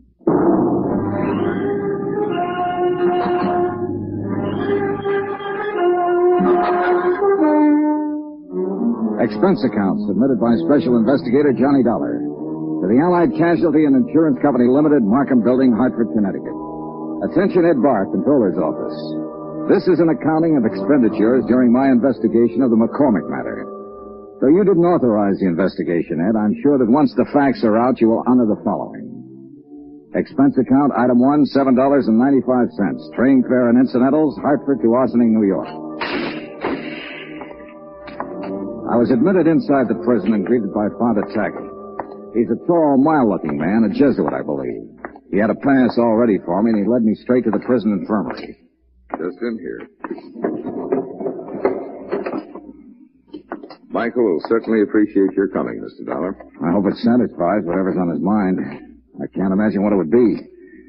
You know it was my investigation and testimony that put him in here, Father. He told me all about that. I'm sure it has nothing to do with why he wants to see you. His lungs started to go about 2 years ago, and there's just been no way to arrest the condition. Does he know how close he is? So he is, and he's not afraid to die. Here we are, Mr. Dollar. Oh. What? Hardly the same man I remember, Father. He's had it bad lately. Lost a great deal of weight. Yeah. Asleep? Yes. Michael. Michael. Oh. Hi, Father. I brought someone to see you. What do you say? Hiya, Mike. Oh, thanks for coming. Thanks, Johnny. Thank Father Taggart here. He's an all right guy, Johnny. He's just like you. I always said you were the best insurance cop. Here, what's all this? I'm kicking out, Johnny. Didn't you tell him, Father? He told me, Mike. Guess I didn't live right. I'll be back in a little while. Thanks, Father. You take it easy, Mike. A lousy place to die, prison. But I ain't got my choice, thanks to you. Well, it's just that you picked to do a couple of things that the law and some insurance companies didn't agree with, Mike. I don't hold none of that against you. The guy does what he does. I don't know how to tell you this. Maybe I better get the doctor. You shouldn't be talking so much. No, wait. Johnny, look, you know I'm no crybaby. When the doctor gave me the news, I got to thinking. I ain't scared to blow out, you understand? I know, Mike, I know. It's just that I had a wife once, a long time ago when I started out. Oh? Yeah, then I just kind of drifted out of her picture one day and got a cough drop, maybe. Yeah, I guess it wouldn't cure what I got. Anyhow, I got to do something for her before I... Well, Johnny, I lay here and I get myself an idea. Yeah, Mike? Johnny, if there was some real easy money lying around, would you pick it up for me? Depends on how clean it is, Mike, and where it's lying. Yeah, sure. Well, it's clean, all right. You can find that out for yourself. All right. Now listen. Till they moved me down here in the infirmary, I roomed upstairs with Jojo Penny. You know him? No, don't believe I do. Car thief from the Hay States. He got his sabbatical 3 weeks ago. Paroled. Uh-huh. But I've been in the camp with a lot of guys, but Jojo Penny takes the cake. He's got a little old 5-year trick to put in. This Jojo, he does it like a vacation. You know, a real picnic. Every time he gets a chance out in the yard, he's taking sun. So he don't get the color, see? Yeah. When they push him in with me, I notice this, and I get to going over it in my head. Yeah, why does a guy whistle in a cell block, Johnny? Why is he treated like a rest home? He's got something outside waiting. That's it, baby. He's got something waiting for him outside. Something that he knows will keep safe. Money. Thought you said this was legitimate, Mike. It is. Now, wait. I didn't ask Jojo anything about this. No, I figured it out myself. Then a couple of times I hear him yelling in his sleep.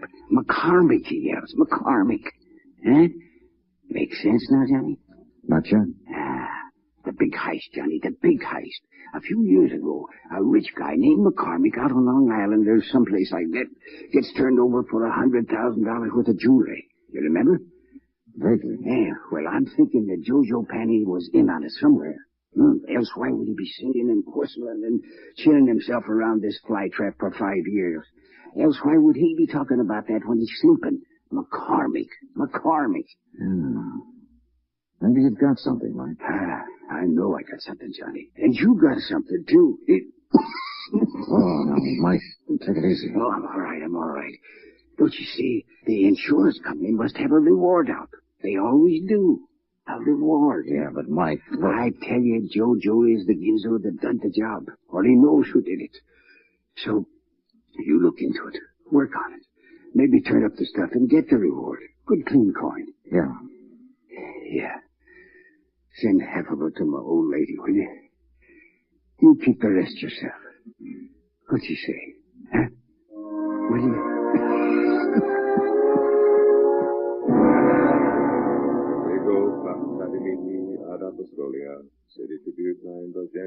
Mike Kern died 3 hours later. Just wink at me.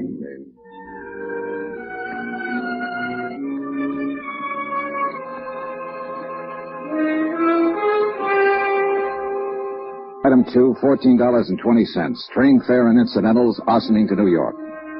I arrived at 2:15, dropped my bag off at the New Weston, and went over to the Metropolitan Police Station to find out what I could about the McCormick matter. It was all pretty much as old Mike had told me. A Julian McCormick, living on Long Island, had suffered a $100,000 jewelry burglary in 1951. 12 suspects had been arrested and released. The case was marked open and unsolved. Allied Casualty had been the insurance company involved. This is the adjustment office. Frank Porter speaking. My name's Johnny Dollar, Mr. Porter. I'm an investigator. Oh, I think I've heard of you, Mr. Dollar. Yeah? Wonder if you could give me a little information about a claim your company handled in 1951. A man named Julian McCormick out on Long Island. Gee whiz, long time ago. What about the McCormick claim? I might have some information on it. I don't know yet. It's a long chance. I'm at police headquarters, and I notice you investigated for the insurance company. I'd like to talk to you. Yeah, sure, but it's kind of late today. Tomorrow, okay? Well, you can tell me this right now. Is there any reward being offered? Gee whiz, kind of falls my sales. How's that? Well, asking about a reward. You sound like you can make full recovery and want to make sure that you'll be paid for it. Well, I said it was just a long shot. How about the reward? Well, that's pretty standard with us on cases like this. Yeah, I think it's $7,500, something like that. I'm not sure. Where are you staying? New Weston. Well, I'll look it up, get the exact figure, and call you there. How'll that be? Fine, thanks. That'll be fine.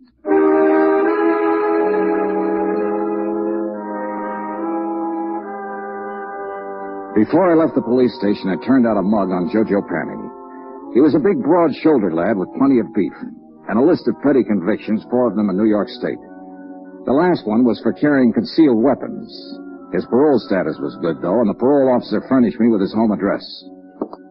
The Allen Hotel, rates day, week, a month, 115th Street.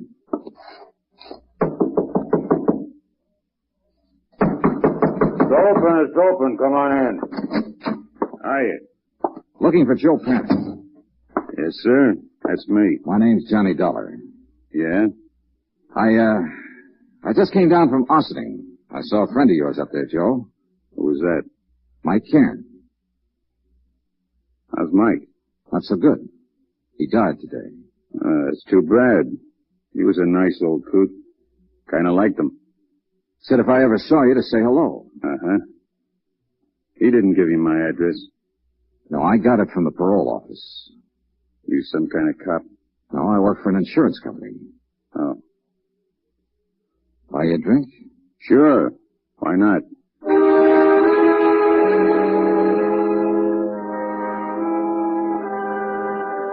Expense account, item 3, $4 even for drinks. I wanted to look at Jojo Panning and talk to him, and figure out how I was going to go about getting information from him. And the more I saw and the more he talked, the more I wondered if whatever he might have said about the McCormick case in his sleep happened to some other McCormick. After all, a man with a long list of petty thieveries is hardly ever involved in a slick, big-time safe-cracking job. That takes another kind of talent, and one I was sure that Jojo didn't have. So I just been taking it easy and looking around. I figure I can get a job pushing a truck or maybe a cab if I'm lucky. Got to get something to do. Parole officers kind of hard-nosed about things like that. Yeah. Drink up. Want one more? Oh, no, thanks. Three's my limit. Like to keep in shape. Sure. Say, you got anything to do? Nothing special. Why? Thought I might go out to Long Island later on tonight to say hello to an old friend of mine. If you haven't got anything to do, come on along. You're okay, Bub. Sure, why not? This friend of yours, he's an ex-con, too? No, he never did any time. Just a friend. Want to say hello is all. Oh. Rich fella. His name's Julian McCormick. You're very big with the hellos around here today, aren't you? Anything wrong, Joe? You probably are. Why do you say that? Nothing. Ever know anyone named McCormick? I knew a guy named Arnie McCormick once back in Salt Lake City. We were pals for a while. Oh. Yeah. Arnie was killed in the war. He got himself drafted in the infantry. Maybe he's related to my friend Julian McCormick out on Long Island. He wasn't related to anybody, not that bird. I'm leaving. I want to get up early tomorrow. Why not come with me? Thanks for the drinks.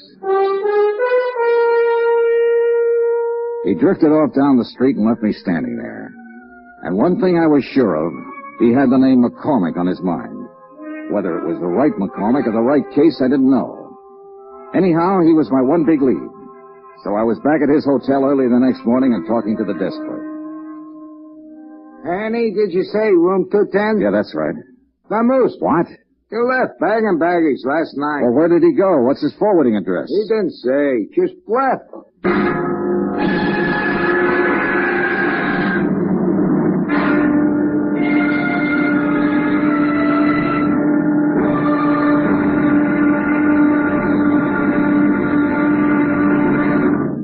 Now, here's our star, Bob Bailey, to tell you about tomorrow's episode. Thanks.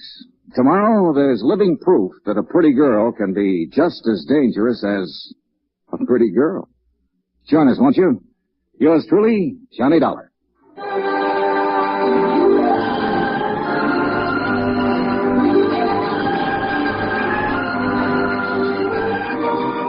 Yours truly, Johnny Dollar, is transcribed in Hollywood. Written by John Dawson, the entire production is under the direction of Jack Johnstone. Be sure to join us tomorrow night, same time and station, for the next exciting episode of Yours truly, Johnny Dollar.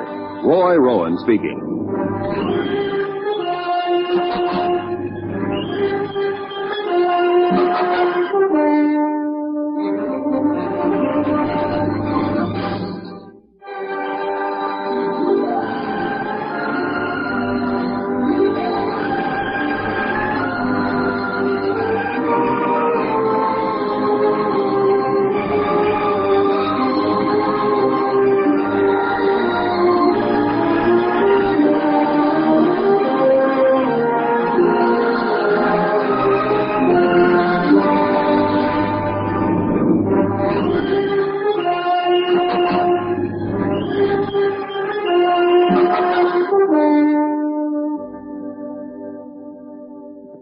From Hollywood, it's time now for Bob Bailey as Johnny Dollar. It's Frank Porter, Allied Casualty. Yes, Mr. Porter. Oh, call me Frank, Johnny. You phoned yesterday about the McCormick matter. I got all the stuff about the case on my desk here. We're still offering $7,500 reward. Thanks for confirming it, Frank. Sure. You got a tip or something? An old con named Mike Cairn gave me a tip about a guy named Jojo Panny. I'm working on it. Need any help? No, not yet. I might. Jojo pulled out of his hotel last night, bag and baggage. What are you going to do? I'm on my way to Long Island. Huh? I want to talk to McCormick himself. Oh. Johnny. Yeah? Let me give you a tip for your own good. Don't bother Julian McCormick unless you've really got something. Could be dangerous. I think I've got something.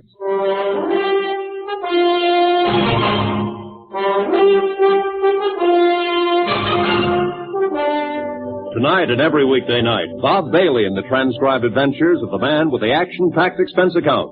America's fabulous freelance insurance investigator. Yours truly, Johnny Dollar.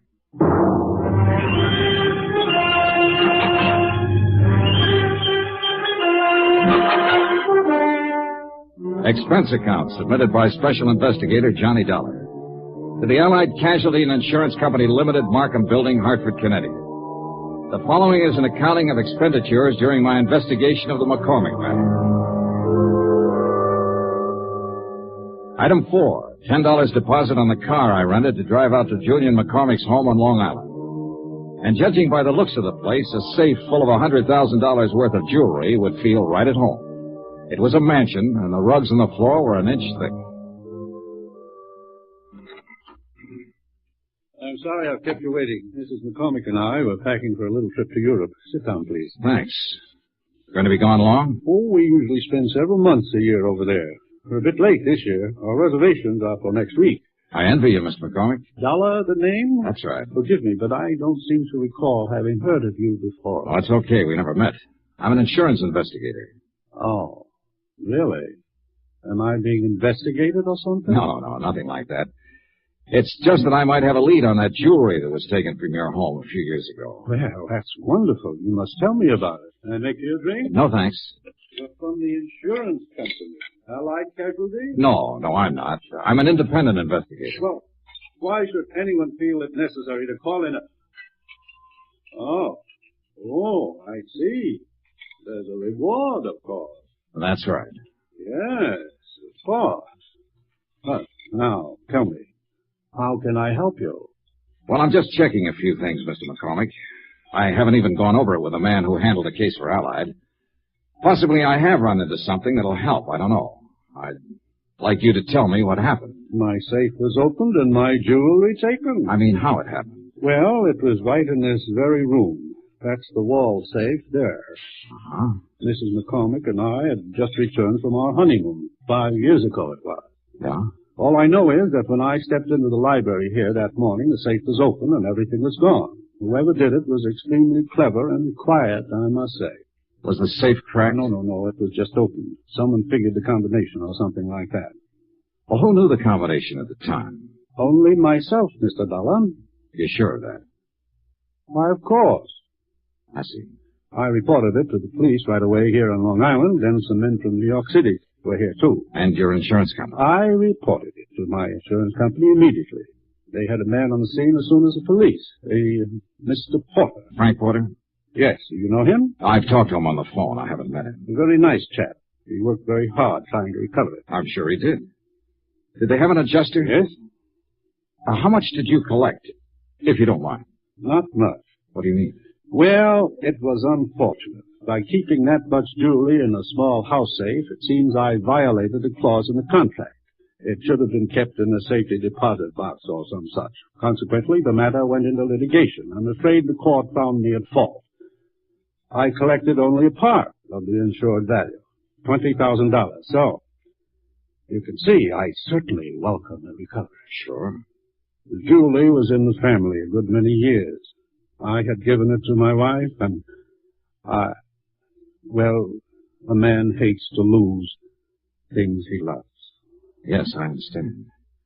Was Mrs. McCormick here the morning it happened? Oh, yeah? I'd like to talk to her. She's terribly busy, but if you think it's sufficiently important, I'll call her. No, never mind. I'm curious, Mr. Dollar. This case has been closed a long time. At least, no one's contacted me or asked me for any information about it for at least 4 years. What opened it? A man named Mike Cairn. Huh? Who's he? An old convict up at Ossining who shared a cell for a while with a man named Joe Panning. Uh-huh. Cairn died yesterday, but before he died, he told me he thought Panning had something to do with it. He'd heard him mention your name. Well, it seems to me you should talk with this Joe Panning. I did, and I will some more, as soon as I locate him again. Right now, he's missing. Oh, I'm sorry.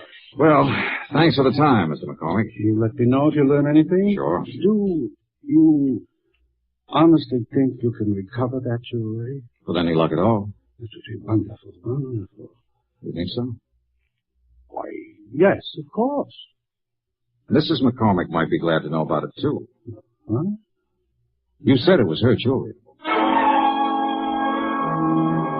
I don't know why I said that to him, just a sudden impulse. But he wasn't smiling when he walked me to the door, shook my hand, and patted me on the shoulder. I had a funny feeling that Mr. Julian McCormick was scared like a rabbit of me. I drove back to the city, had lunch at Walgreens, and dropped into Allied Casualty's New York office to pick up the folder on reward information. I met Frank Porter and liked him right away, a big red-headed man in a tweed suit. Gee whiz, Johnny, it makes me feel older than ever doing this. How come? Well, I weighed 15 pounds less when this case started. June 1951. Here we are. These are pictures of the stuff. Uh-huh. Now, that one they call Tierra del Fuego. Huh? Some necklace, I can see why. Yeah, and this one was called Imperial, in the royal family of Russia at one time. And this is the other one. Placid. Beautiful stuff. Oh, you can say that again. That all, man? Well, that's about the size of it, Johnny. $100,000 gone. Yeah. Help any? Sure. It's nice to know what I'm trying to find. Well, I hope you have better luck than I did. Yeah. Say, who was the police officer on the case? Martin. Duels Martin. Out of Central? Yeah. We ran down every lead we could find, big and small. The file said you made 12 arrests. Yeah, something like that, but not one of them panned out. Had to let them all go. Martin requested pickups on every big-time jewelry man in the country. Now, I don't think one of them was overlooked. Well... No, Johnny, somebody just simply walked in that house, opened the safe as neat as you please, and walked right out with all of this. Very slick job. Had to be an experienced man. Well, might have been a first job for someone just starting in. He got lucky. Yeah, we thought of that, and we didn't think much of it after a while. Thank you. Gee whiz, Johnny, you know, nobody could be that lucky. Chase the house, know exactly where the safe was, know what was in it, get in, open it up, and get out without anybody, servants, the McCormicks, or any of their friends even seeing. Yeah. Well, that wasn't even the hardest part, you see. Not one scrap of this stuff has ever turned up anywhere. Yeah, well... Anywhere. Now, what did whoever took it do with it? Did he break it down, sell it overseas? What? Not a trace of it. Imagine that. Imagine. You know what I think? I think the guy who swiped all this stuff still has it. I think he's sitting around waiting for it to cool off. Could be. But it's never going to cool off, Johnny. There isn't a city in this country or across the ocean that isn't on the lookout for these pieces. I suppose. Now, sooner or later, Hot Boy or Lucky Boy, well, whoever it is, will make a move. Meantime, we just wait. Unless, of course, you've got something for us to look into. Not yet, Frank. Yeah, well, when you have, we'll be right with you all the way. Good. How about a drink? Take a rain check. Okay. But remember, we got a whole floor full of lawyers upstairs. They can get up warrants, writs, seizure orders, anything you might want. Yeah. You just let me know when you get somewhere, and we'll go to work. I'll do that, Frank.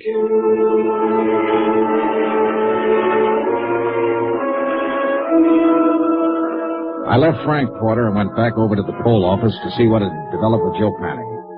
After all, if he didn't report in, he'd be in violation of his parole, be in real trouble. But nothing had developed. He hadn't put in a change of address, nothing. So I went back to my hotel and had some dinner. Then I shaved, changed my clothes. Expense account, item 5, $1.50 cab fare. I garaged my rented car, went back to Central Police Station, and pulled out the mug on Joe Panning once more, hoping to get a line on some friends or relatives of his where he might be staying. Up till then, things had been going pretty routine. Then a clerk from the parole offices stepped across the hall. Hi, Mr. Dollar. Hi. Thought it was you I saw in here. I wasn't sure. How's it going? Fine. Talked to your friend Joe Panning yet? Not today. Why? You seemed awful anxious to talk to him, is all. I am. Why don't you go see him? You playing games? I've been trying to find out where he is all day. And I already told you. You what? Sure, I gave it to you half an hour ago when you phoned. When who phoned?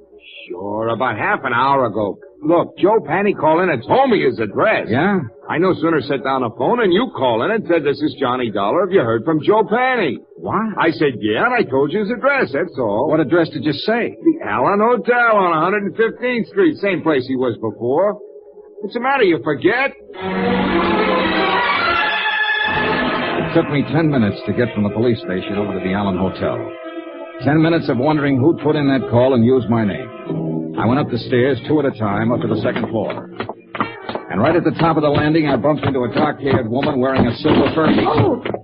Oh, I'm sorry. I didn't see you. It's all right. You hurt? No, not at all. Please, let me go past. I'm in a hurry. Yeah, I'd be in a hurry, too.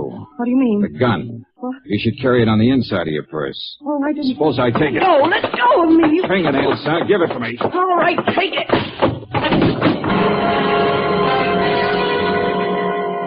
She'd given it to me, all right on the side of the head.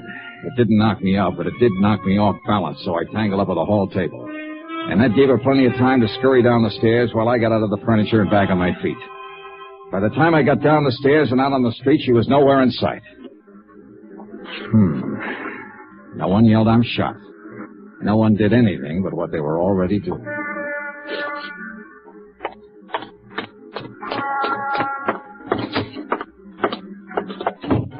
Hi. Where were you just now? You weren't here at the front desk. I was out back eating my dinner. Why? Nothing. You happen to see that woman who just ran through here? No. Tall, dark-haired woman, about 30, wore a mixed stole? Me? Yeah. Oh, you're kidding in this joint. No. You still looking for Joe Panning? He lives here again, doesn't he? Yeah. Have you seen him? Where is he? Out. I sat down with myself and waited. A half an hour later, when the clerk went back to finish his dinner, I stepped over to the desk and borrowed his pass key and went back up the stairs to room 210.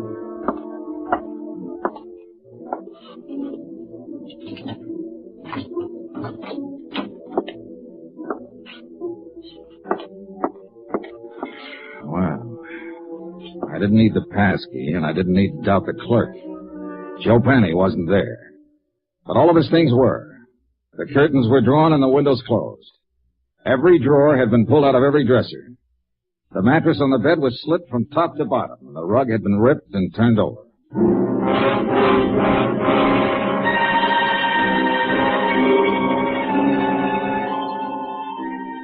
Expense account, item 6, $1, one drink. For me. I left JoJo's room, went to the nearest bar, sat down, and had a drink.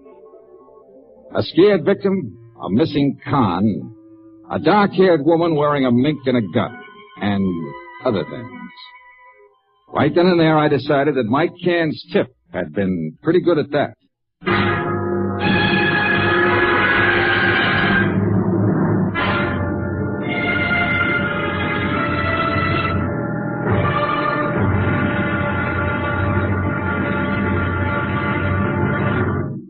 Now, here's our star, Bob Bailey, to tell you about tomorrow's episode. Thanks. Tomorrow, a slight case of mayhem. When the right guy turns up in the wrong place. Join us, won't you? Yours truly, Johnny Dollar.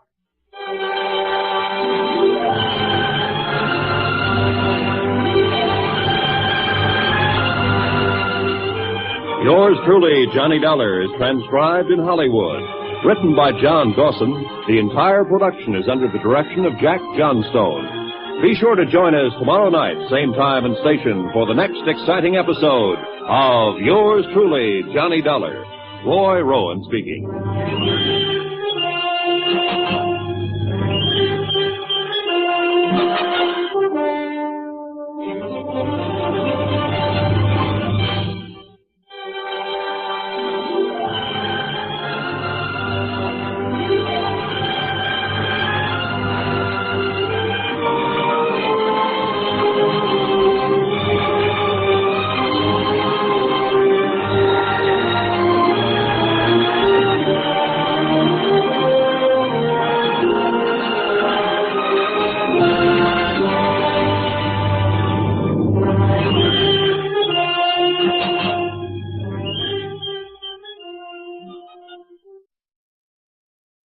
From Hollywood, it's time now for Bob Bailey as... Johnny Dollar. This is Jules Martin. Lieutenant Martin? Yeah, that's right. I got a message you called while I was out and left this number. Yeah. I want to talk to you about the McCormick case, Lieutenant. McCormick? $100,000 burglary out on Long Island back in 1951. I was the officer in charge. Who are you? Insurance investigator. I got a tip that an ex-convict named Joe Panny might have pulled it. I'm at Panny's hotel. Well, let me know how you make out. Say, listen, his room's been torn apart. Every inch of it's been searched. And when I came here tonight, I got socked by a woman with a gun. Give me that address.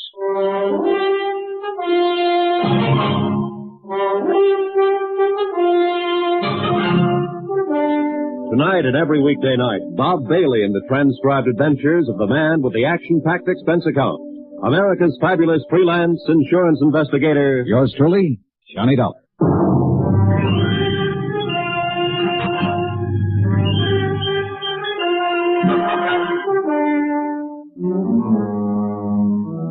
Expense account submitted by Special Investigator Johnny Dollar to the Allied Casualty and Insurance Company Limited, Markham Building, Hartford, Connecticut. The following is an accounting of expenditures during my investigation of the McCormick matter. Expense account, item 7, $2, 2 drinks. For myself and Lieutenant Jules Martin, NYPD. A big swarthy man who seemed to know what he was about. Martin looked over the damage done by the unknown ransacker of Joe Panny's room, questioned the clerk, who was unable to furnish any helpful information, then, because Joe Panny was officially a parole violator, ordered a general pickup. They should be able to get our hands on him pretty soon, Dollar. I hope it's that easy, Lieutenant. Any reason why it shouldn't be fairly routine? No, just a feeling, I guess. I don't know. This whole matter's been flimsy. The tip was weak, but it seems to be paying off. Nothing fits, though. I don't quite get all this, Dollar. How'd you come in on this? Old Mike Cairn died up at Sing Sing 2 days ago. Before he went, he told me he believed Joe Panny might have pulled a McCormick burglary. It didn't seem likely then, Panny being a small-time auto thief and whatnot. But now it does, in view of what's been happening lately. Somebody sure wants something Panny might have, judging from that room. I never saw one taken apart better. An expert search job. Yeah.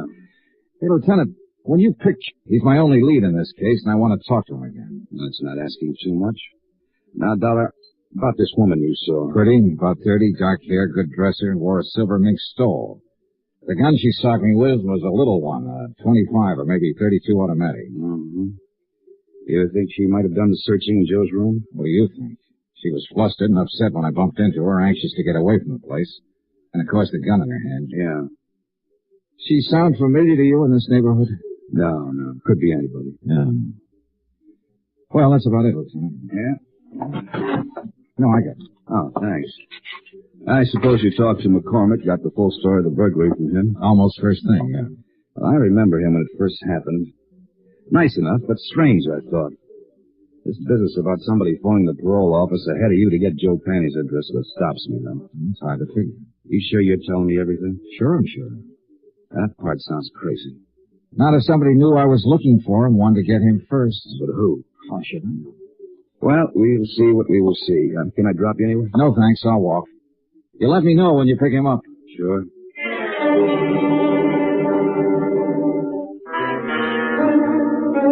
2 days passed, and I didn't hear from Lieutenant Martin.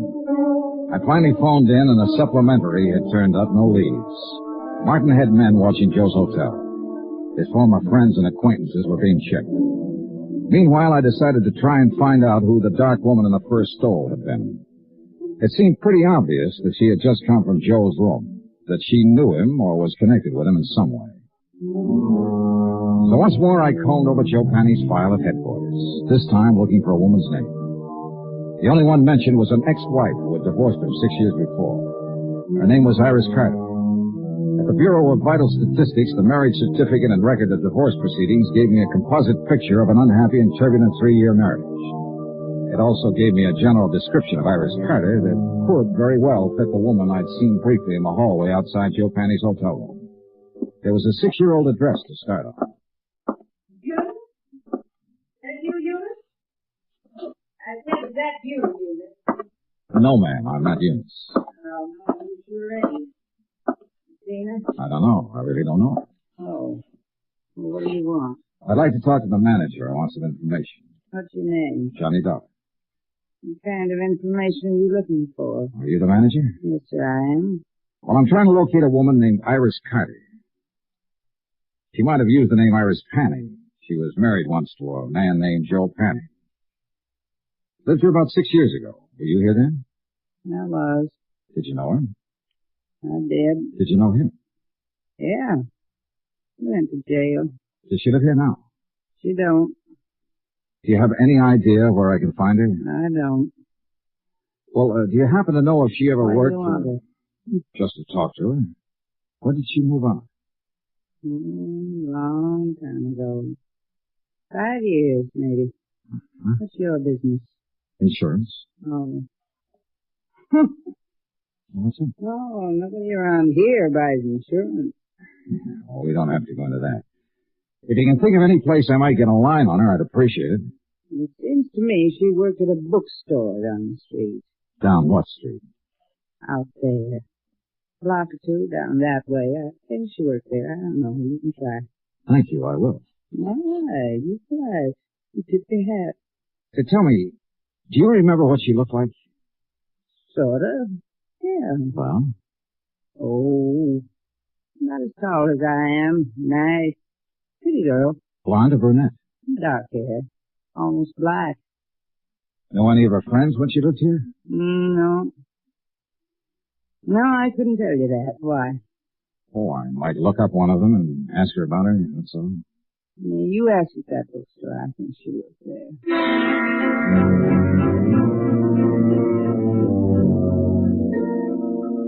The bookstore Iris Carter Panny had worked in was as dismal as the neighborhood. The proprietor, a Mrs. Oles, yielded a little more helpful information than Iris Carter's former landlady. Yes, Iris had worked there for about 6 months. She quit almost 5 years before. No, she didn't know where to find her.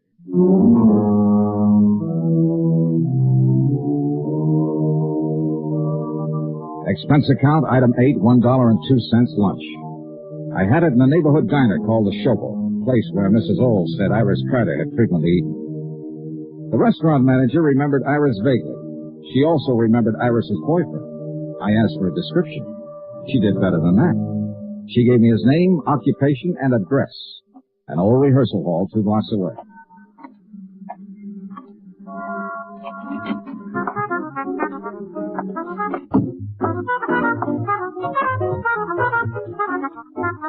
The 5-man combo working there was really putting it up. Yeah. And the minute I saw him, I knew the boy wearing the trumpet was the one I was looking for. Just good looking and smooth enough to go with a girl Iris Carter sounded like. No trumpet, too. Okay, guys. Take 5.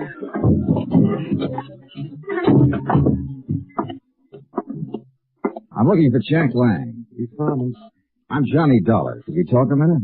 That's about all I got, Mr. Dollar. You smoke? No, thanks. Oh, man. It's real tired out about this time of day. Yeah, imagine it does. The way you put it. Well, everybody to his own racket. What's yours? Insurance investigating. Okay. Now what? Well, I've been asking around the neighborhood, and they tell me you once knew a girl named Iris Carter, or Iris Panning. Iris Carter. I'd like to find her and talk to her, and I thought you might be able to help me. Cool. I want to talk to her ex-husband most of all. I thought somehow she might know where to find him these days. He's in the camp. He was released 3 weeks ago. Any ideas? No. I thought finding her might be a shortcut to him. I wouldn't think so. They were all washed up when I knew her. What was that? 5 years ago. She hadn't seen him for over a year then. She didn't have much use for him.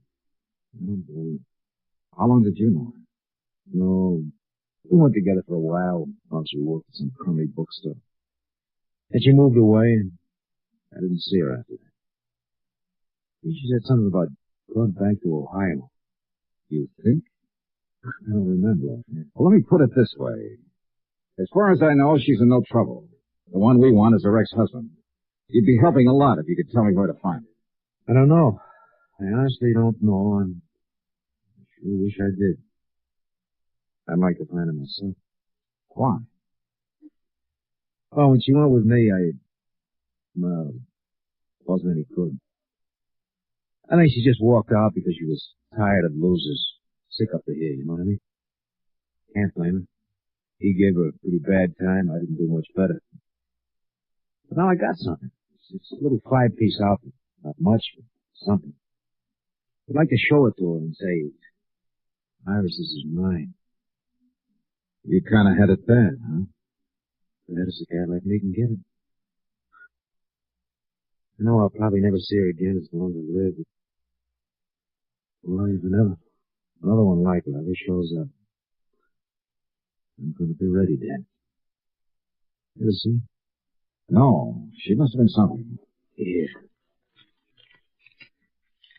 Take a look. Nice, huh? Yeah. I take it back. What the? About seeing her. I've seen her. When? Where? 2 nights ago in the hallway outside Joe Panny's room. You sure? I'm sure. She hit me with a gun before she left. The picture he had flipped out of his wallet was old and well thumbed. It showed a sultry kind of face that could have been 20 or 30 or 40. A wide, frank, smiling, happy mouth. Not the kind of girl I would imagine could ever be married to a Joe Penny. But there was no doubt about it. She had been married to him, and I had seen her. On my way back to the hotel, I dropped in to check with Lieutenant Martin. Hi. Hi. Doing any good? Any lead on Joe Penny? Nothing so far. This may take longer than I thought at first. Well, I've been out looking for his ex-wife. I didn't find her, but I found a few people who knew her. She was the one at his hotel the other night. The name's Iris Carter. You sure? Positive. I saw her picture. We better try to pick her up, too. I'll put it out right away. Fine. Well, I'll keep in touch. Oh, wait a minute. Don't go. Huh? We had some action here today. Sit down. Thanks. Julian McCormick called up, reported you. He said you came out there bothering him a couple days ago. He said he doesn't want to be bothered. Well, I only talked to him to get his story on the burglary. And I told him as long as you didn't break the law, there was nothing we could do to stop you from investigating. But he didn't like it. He seemed perfectly willing to cooperate with me when I talked to him before. Yeah, well, sometimes he's rich. Excuse me. Martin here. That's right. How long ago? Okay. Well, they found your boy, Joe Penny. What? Yeah. He's on his way to the morgue. Harbor Patrol picked up his body a couple of hours ago, loaded down with slugs. Some case. And that ain't all, Johnny. Huh? His feet were burnt.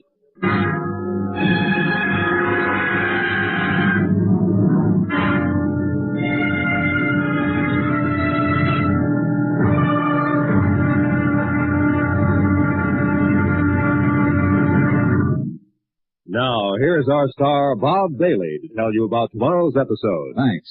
Tomorrow, a phase of this case that ought to be called the Talking Corpse. For believe me, this one said plenty. Join us, won't you? Yours truly, Johnny Dollar.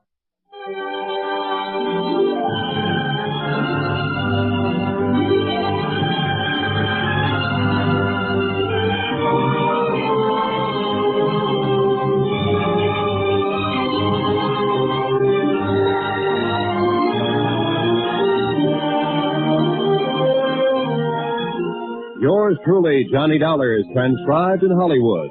Written by John Dawson, the entire production is under the direction of Jack Johnstone. Be sure to join us tomorrow night, same time and station, for the next exciting episode of Yours truly, Johnny Dollar. Roy Rowan speaking.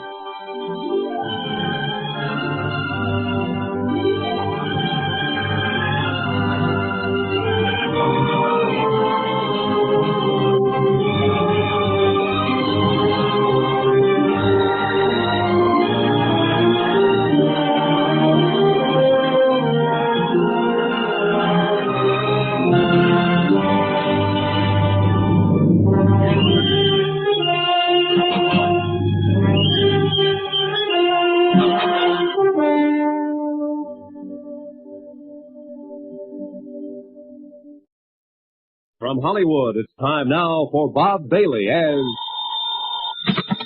Johnny Dollar. Frank Porter at Allied Casualty. How's it going, kid? I don't know. You ever find Joe Penny? The Harbor Patrol found him floating around the harbor. He'd been shot and his feet were burnt. Gee whiz, tortured. Well, what can I do to help? Find a girl who was once married to him? Joe Penny had a wife? Yeah, she wears a mink stole these days and carries a gun. She's tied up with it somewhere. Her name's Iris Carter. Iris Carter. You met her? Just long enough to get slugged with that gun. Well, wait a minute. I'd like to get it all straight. Can I come over? I'll be here.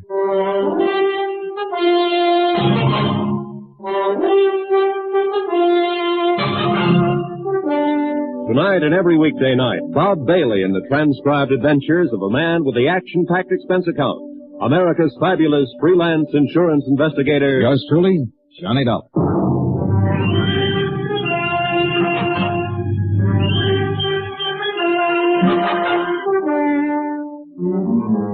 Expense account submitted by Special Investigator Johnny Dollar to the Allied Casualty and Insurance Company Limited, Markham Building, Hartford, Connecticut. The following is an accounting of expenditures during my investigation of the McCormick matter. Expense account, item 9, $14 even, secretarial services. I dictated a detailed report of the $100,000 McCormick case. I did it for two reasons. One, to make certain that Allied and the New York police were thoroughly informed of my part of the matter. And two, to review the case for my own benefit. One of the key figures, Joe Penny, was a murder victim. Attached is a copy of that report. I tried to cover as closely as possible my conversation with Mike Cairn at Sing Sing when he tipped me off that Joe Penny had something to do with the McCormick burglary of 5 years ago. Also, one conversation with Joe Penny, his subsequent disappearance, and murder. I had a copy for Frank Porter when he showed up at my room. He read it from top to bottom. Gee whiz, Johnny, if this isn't something. You come here for Joe Panny. Looks like he did the McCormick job. Now he's dead. You're stopped. What can you do? Find his wife, maybe?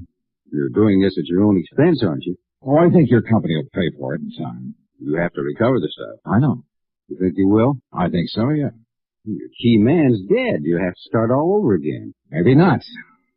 I don't really know whether Joe Panning was my key man or not.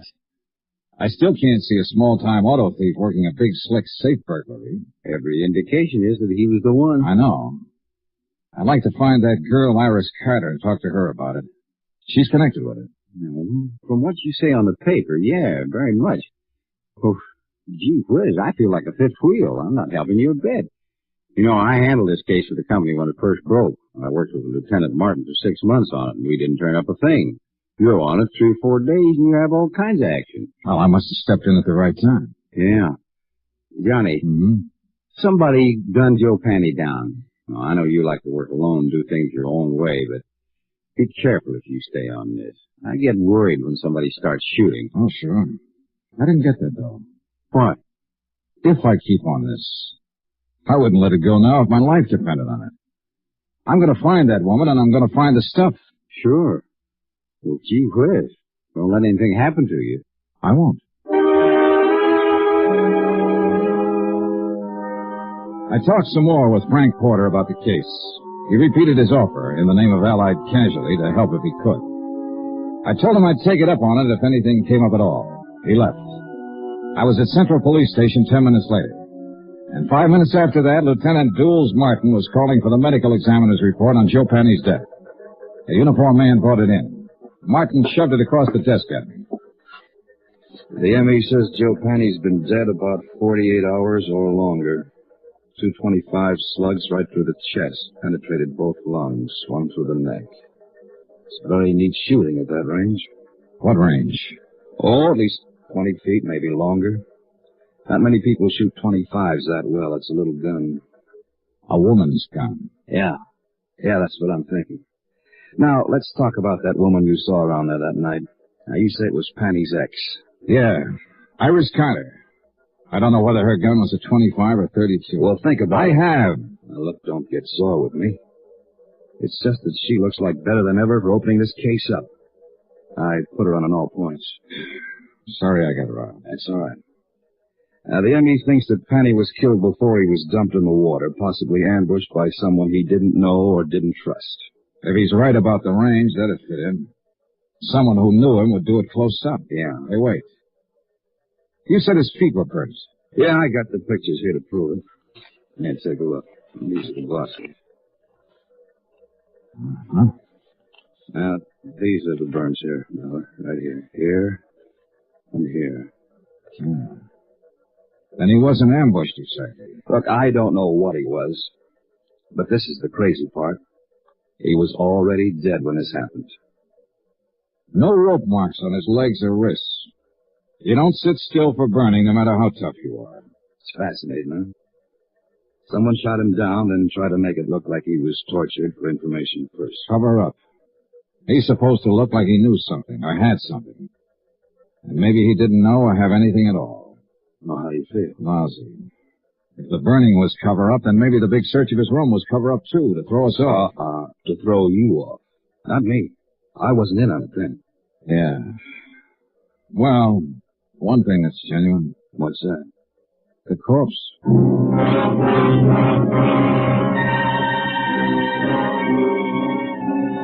An hour and a half later, a witness was delivered to the office of Lieutenant Martin. His name was Edmund Thompson. He sold papers in the dock area. Both Martin and I looked at him twice, and I could tell both of us were doubting the credulity of anything he might have to say. Hi. Hi. My name's Martin. This is Mr. Dollar. Yes, sir. Glad to know you both. Now, would you mind telling us everything you saw the other night? Tuesday night. Yeah, it was Tuesday. Sure, why not? I saw this guy dumped in the water. We understand that. Can you tell us the circumstances? It's against the will of God. Yes, it certainly is. Against the laws of nature, too. What did you see, Mr. Thompson? I prayed for them both. You tried, Dollar? When did you pray? Right after I saw it. Yes, sir. On the street, huh? No. I was on the vacant lot. I was cutting across towards the dock. Oh. Then I see this car pull up. Long black car. A lot of chrome on it. This fella jumps out and goes around to the back. He opens the trunk, and he pulls this other fella out. Hoists him up, and he carries him over the dock. Then he just lets him go. Then you prayed. Then I prayed. I was a little too scared to do anything else. This car the man had. Long black one, a lot of chrome. Sedan or coupe?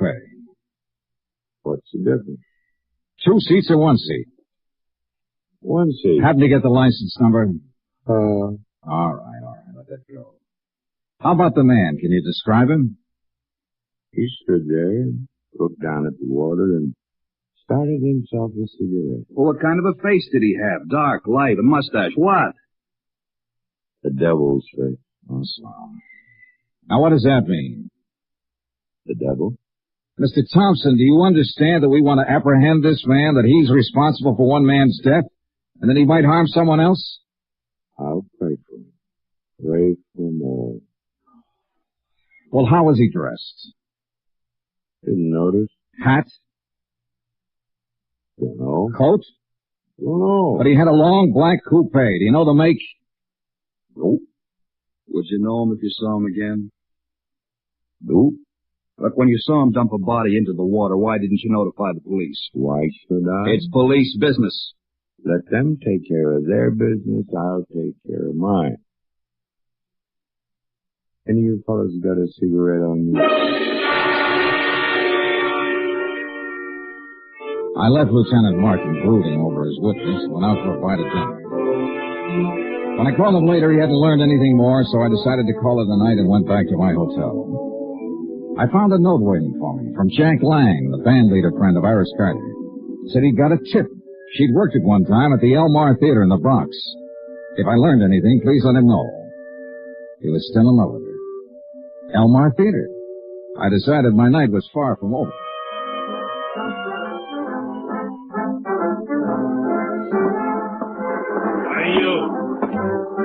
Buy a ticket out front if you want to look at the girl. I only want to see one. Her name's Iris Carter. Does she work here? I just told you, go buy a ticket out front. Just tell me this. Does Iris Carter work here? Is the name familiar to you? Have you ever seen her or heard of her? You give me any more trouble or clutch, I told you go out front. Can't you answer a simple question? I'm looking for Iris Carter. Iris Carter. You don't have to yell at Mister. You never heard of it. What? Call me a cop, Gloria. This Never mind, guy's Pop. giving me... Never mind. I'll take care of him. Come on, you.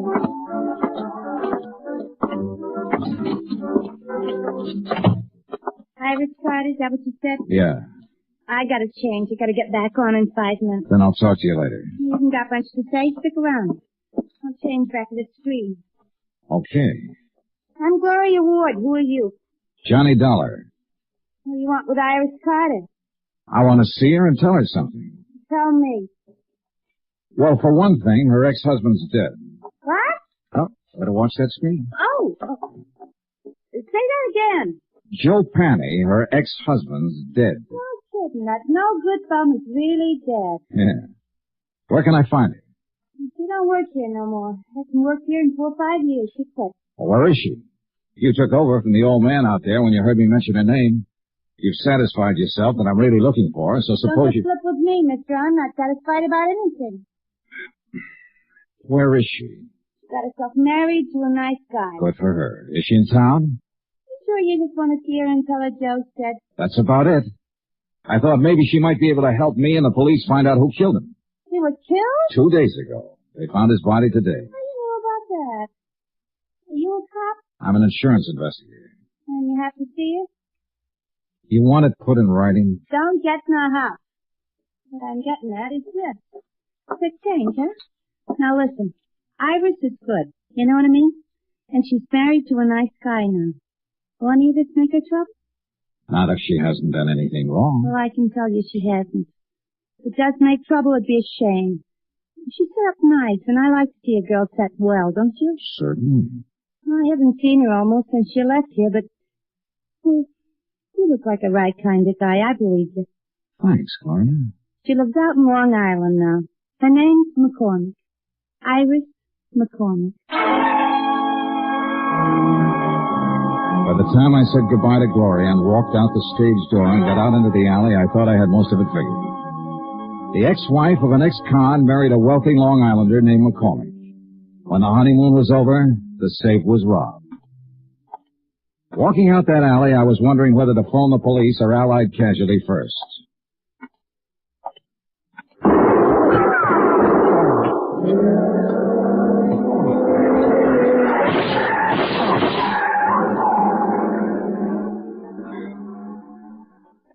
Oh. Shooting. You've been hit. Oh, it isn't bad.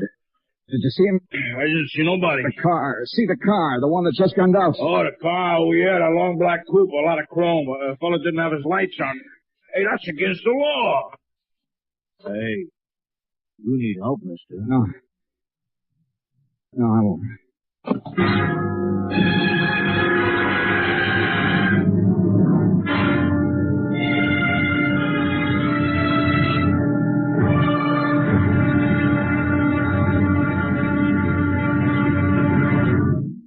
Now, here's our star, Bob Bailey, to tell you about tomorrow's episode. Thanks. Tomorrow, the end of the trail of a .38 caliber slug. Join us, won't you? Yours truly, Johnny Dollar.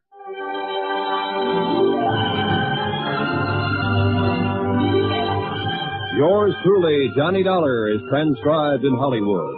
Written by John Dawson, the entire production is under the direction of Jack Johnstone.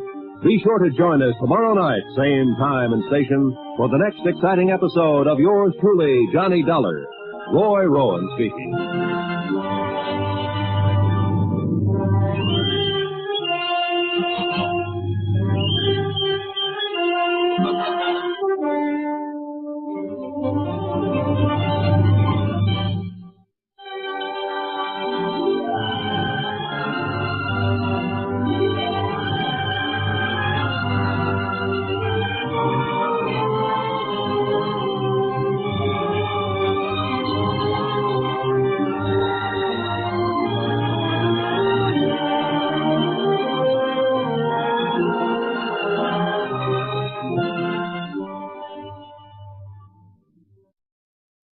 From Hollywood, it's time now for Bob Bailey as... Johnny Dollar. Ready with your party in Hartford, Connecticut, Mr. Dollar. Go ahead, please. Hello, Mr. Bart. Yes? This is Johnny Dollar. Johnny, what's up? Now listen carefully, Ed. I've just been shot. What? Oh, it's nothing serious. I'm backstage at the Elmar Theater in the Bronx. Johnny... I'm all right. Now listen to me. I got a tip from old Mike Cairn, a convict, that a man named Joe Panny might have had something to do with the McCormick case a few years ago. Yes, jewelry case, $100,000. Well, Panny's been murdered. I didn't get a chance to learn anything from him, but I have learned that Panny's ex-wife is married to Julian McCormick. You've contacted our New York office? I've been trying to get your man Frank Porter at his home, but no one answers. It's going to be pretty nasty for Allied Casualty if she plotted with this Joe Panny to rob McCormick. Yeah. Do you want me to wait and let Frank Porter handle it? No. You go ahead. If somebody's throwing bullets around, they'd better be stopped before... Oh, well... Why, me rather than Frank Porter, huh? Okay.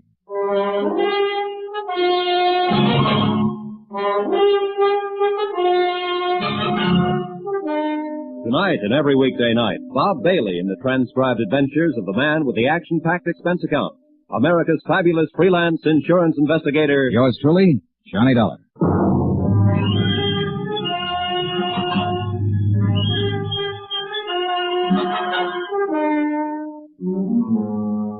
Expense account submitted by Special Investigator Johnny Dollar to the Allied Casualty and Insurance Company Limited, Markham Building, Hartford, Connecticut.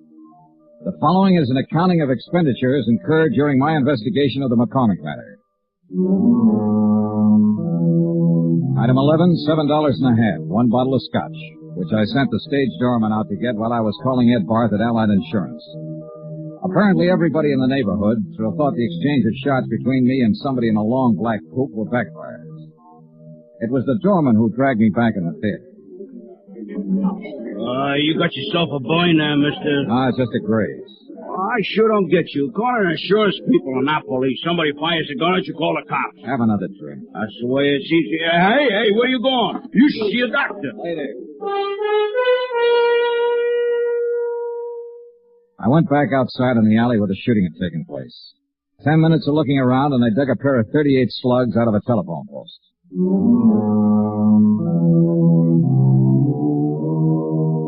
Expense account, item 12, $4.35, cab fare, Elmar Theater to Long Island. It was 12 o'clock straight up when I got to the McCormick home. There were no lights burning, and apparently everyone had retired for the night. I checked the garage first. A 55 Cadillac convertible and a 4-year-old Jag. No warm motors, no black coupes. I went to the house.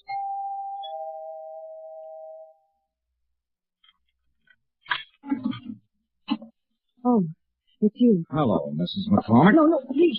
Please don't come in. My husband. Oh, please.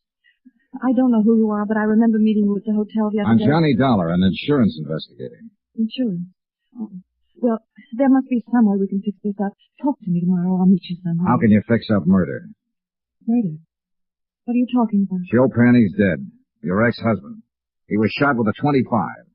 Just like the one you swung at me at the hotel. Oh, no. You want to tell me about that? All right, I'll tell you. Joe was your husband once. You helped him rob this house 5 years ago. He couldn't have done it alone. He wasn't that slick. He wasn't that good. He could steal a car, but a safe lock's different from ignition. Well? Yes. Yes, I helped him do it. He made me. He promised me if I helped him, I'd never hear from him again. I opened the safe for him. But you were down to see him at his hotel the other night. You searched his room. Searched his room? Yeah. Well, I don't know anything about that. He called me, said he wanted money. I didn't know where he'd been for these last few years. Up the river. Oh, well, he wanted money. Only he wasn't there when I went there. And I was. Yes. And the gun? I went down there to kill him. But I didn't see him. Not then. Later somewhere. I haven't seen him at all, I tell you. Just talked to him on the phone. I don't suppose it would make any difference if I told you I had a good reason. If I told you I loved my husband very much. Not likely, in view of the fact you helped your ex-husband rob him of $100,000 worth of jewelry 5 years ago. Oh, I can explain that. Joe came around when we got back from our honeymoon. It's an old story. My past isn't all it... Well, anyhow. Joe threatened to tell my husband about it, unless I gave him money. I didn't have any, so I opened the safe for him that night. It was all I could think to do. Yeah. Then you split with him later on. I told you I haven't seen him. Why would I want to do that? I have everything I want in life right here. Mostly my husband. Well, it's still a police matter, Mrs. McCormick. I spent a long time looking for you. Maybe you better get your clothes. Iris, you remain exactly where you are. Julian. And so will you, Mr. Dollar. Julian, you heard what I said. Don't worry about it, my dear. Mr. Dollar, I'm a gentleman. If this is a gun... I noticed. 38. I got a couple of slugs in my pocket that came from it. Stand over there. Now, this is pretty silly. You can put that thing away and we can settle this the only way it can be settled. My wife has told you the absolute truth, Mr. Dollar. She's innocent of any wrongdoing so far as I'm concerned. Is that clear? It's pretty glib, McCormick. She's accessory to a $100,000 heist and she hasn't done anything wrong. If she wanted to give them away... To an ex-husband. To anybody. That was her affair. I would not press charges. Well, that takes care of you. How are you going to square it with Allied Casualty in the state of New York? And you also forget a little matter of a dead man. But I haven't forgotten you, Mr. Dollar. Julian, please don't. I've caused enough trouble, please. Calm yourself, my dear. This is the least I can do for you after what you've done for me. Just being my wife. Mr. Dollar, will you accept money? Not enough for murder. 50, 100,000? I'd hate to kill you, Mr. Dollar. You tried once tonight. You've referred to that before. But you weren't very good, and now you're even worse. You forgot to take the safety off that gun. The safety? Oh, you killed him. You killed him. Ah, he's all right. Get out of the way and let me see that gun.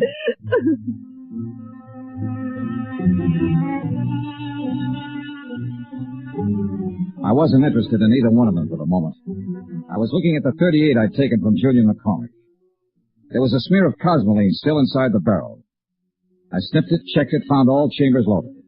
It was a brand new weapon, and it had never been fired. Expense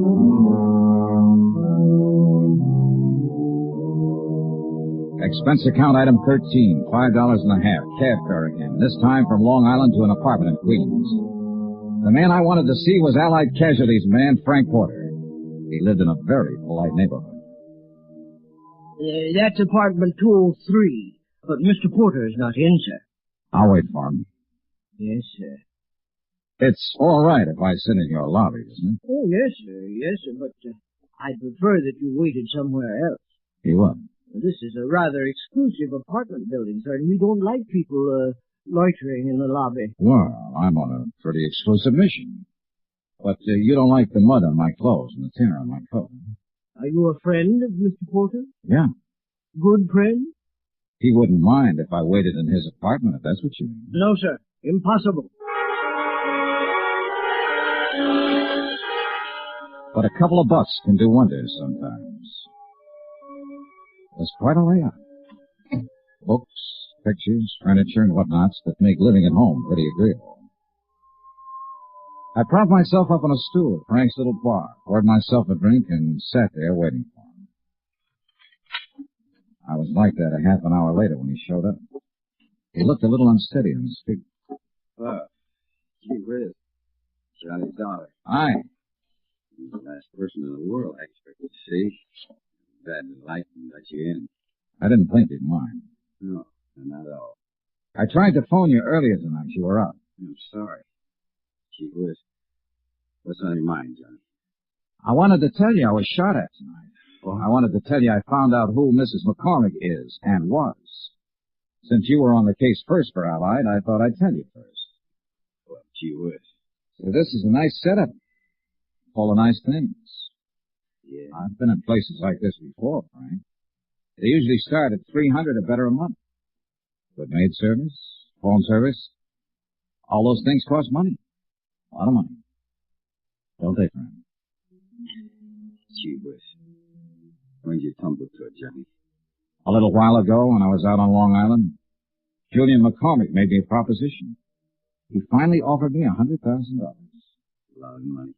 He sounded like he'd had experience making propositions. I should have tumbled to it a couple of days ago when you phoned the parole office after I left you. You used my name when you asked for Joe Panny's address. Yeah. I wondered if your tip was on the right track. I didn't figure Joe Panny was eligible for parole so quick. I had to get to him before you did. He wasn't the kind to keep his mouth shut. You shut it for him, didn't you, Frank? Mind if I sit down, Johnny? Now, go ahead. They'll be strapping you down one of these days. Gee whiz. No $150 a week investigating claims. Mighty nice places like this. It was one of those lucky things, Johnny. When I was called to Long Island to investigate that heist 5 years ago, I met McCormick's wife. I happened to recognize her as Joe Panny's ex. And you knew McCormick was in love with his wife enough to pay you to keep quiet. I gave him service for his money. The cops would have broken that case in 24 hours, but I covered up all the tracks you can find. And I made it real safe by seeing Joe sent up the river. How? Just tipped off the cops to some of his hot car deals, and they picked him up.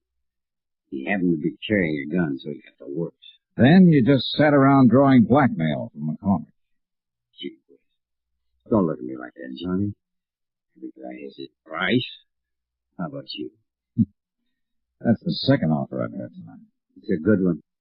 Joe Panny was a dumb guy. He picked up that jewelry and went right downtown and plunked it in the safe deposit box.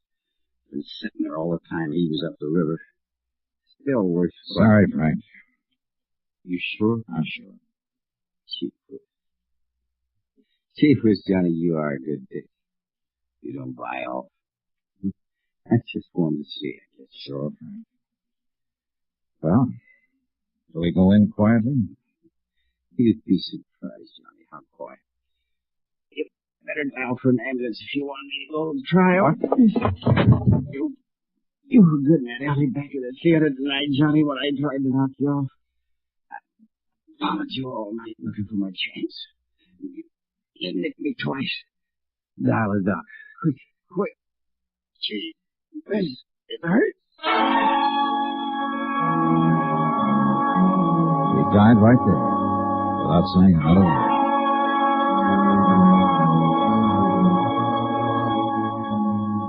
disposition of the case and what to do about Frank Porter, an insurance adjuster who goes bad, is a matter I don't have to handle.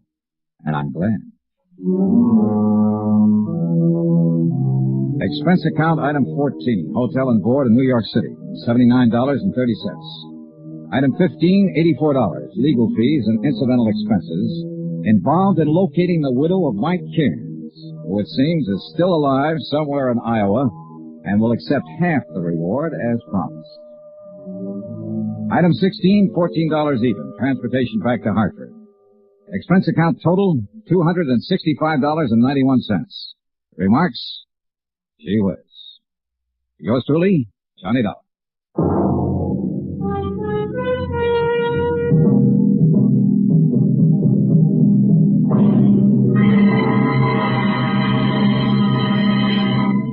Now, here's our star, Bob Bailey, to tell you about next week's story. Thanks. Next week, the story of a ship, the Molly K. Destination? Davy Jones' Locker. Join us, won't you? Yours truly, Johnny Dollar. Yours truly, Johnny Dollar, is transcribed in Hollywood. Written by John Dawson, the entire production is under the direction of Jack Johnstone.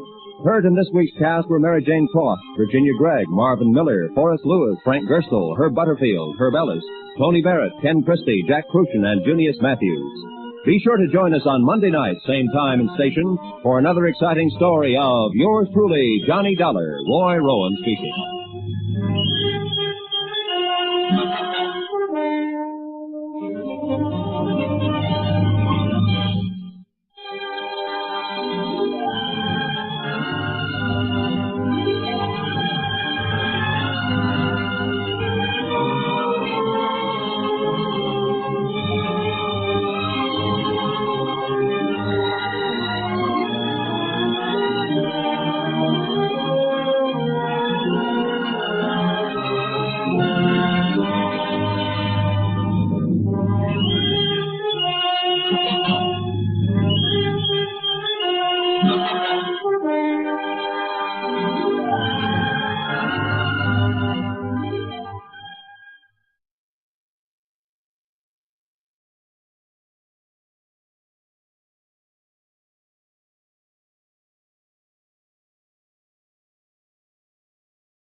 From Hollywood, it's time now for Johnny Dollar.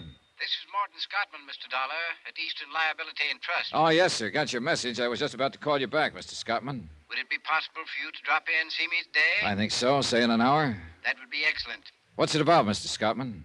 David Perling. Perling. I understand he was killed in a boating accident a couple of days ago. Read something about it in the papers. To borrow a phrase, Mr. Dollar, that report was somewhat exaggerated. Mr. Perling is still very much alive.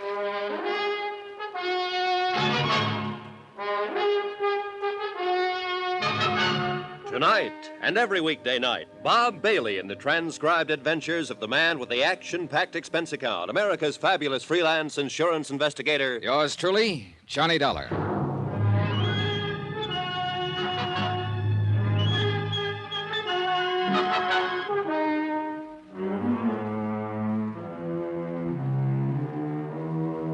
Expense account submitted by Special Investigator Johnny Dollar to the Eastern Liability and Trust Company, Hartford, Connecticut. The following is an accounting of expenditures during my investigation of the Perling matter. Mr. Scottman, you're a pretty good guy, and I'll say this right at the top, since you were the one who called me in. You're reading about the Perling matter in your newspaper right now, but they haven't got the story right. None of them will ever have it quite right. Just remember that as you go through your newspaper in this report, Mr. Scottman. You looked pretty worried when I met you that afternoon about 5 o'clock, and you led me into the top-drawer offices of Eastern Liability and Trust. I tagged you as a meticulous sort of man who knew when his laundry was coming back. I wasn't a bit surprised to learn that you were vice president and chairman of the board. Why don't you sit down there, Mr. Dollar? It's the best chair in the place. Thanks. Cigar? Cigarette? No, I have these, thanks. Lighter right there at your right. Thanks. Yes, Mrs. Scottman? You can run along for tonight, Evelyn. No more to do. Thank you, sir. Good night. Good night, Evelyn. I understand you've handled several matters for our company, Mr. Dollar. Yes, sir. I was just going over it in my mind. I believe the last one was the San Antonio case. Yes. Mark, San Antonio. Yes. You handled that very well, Mr. Dollar. I want you to know I appreciate your reputation in the field. Nice of you to mention it. I'm curious, Mr. Scottman. I rarely work directly with an insurance company. Usually I'm hired by the adjusting agency. And let's say this is a little idea on my own. Only one person knows about it so far. You will be the second. Board of directors might not exactly approve what I'm about to propose, but I feel some action should be taken. I have some good whiskey in that cabinet. No, thanks. Not now. Yes. Well, this case involves David Perling, who, despite what the newspapers reported yesterday, is still very much alive. You say you saw the item in the papers? Yes, something about him being killed in a boating accident in Florida, I think. The story was erroneous. It'll be retracted. Oh? Fact of the matter is, Mr. Perling was already on his way back to New York, safe and sound when that report came out. The boat that he'd been fishing from did have a boiler explosion, but no one was killed.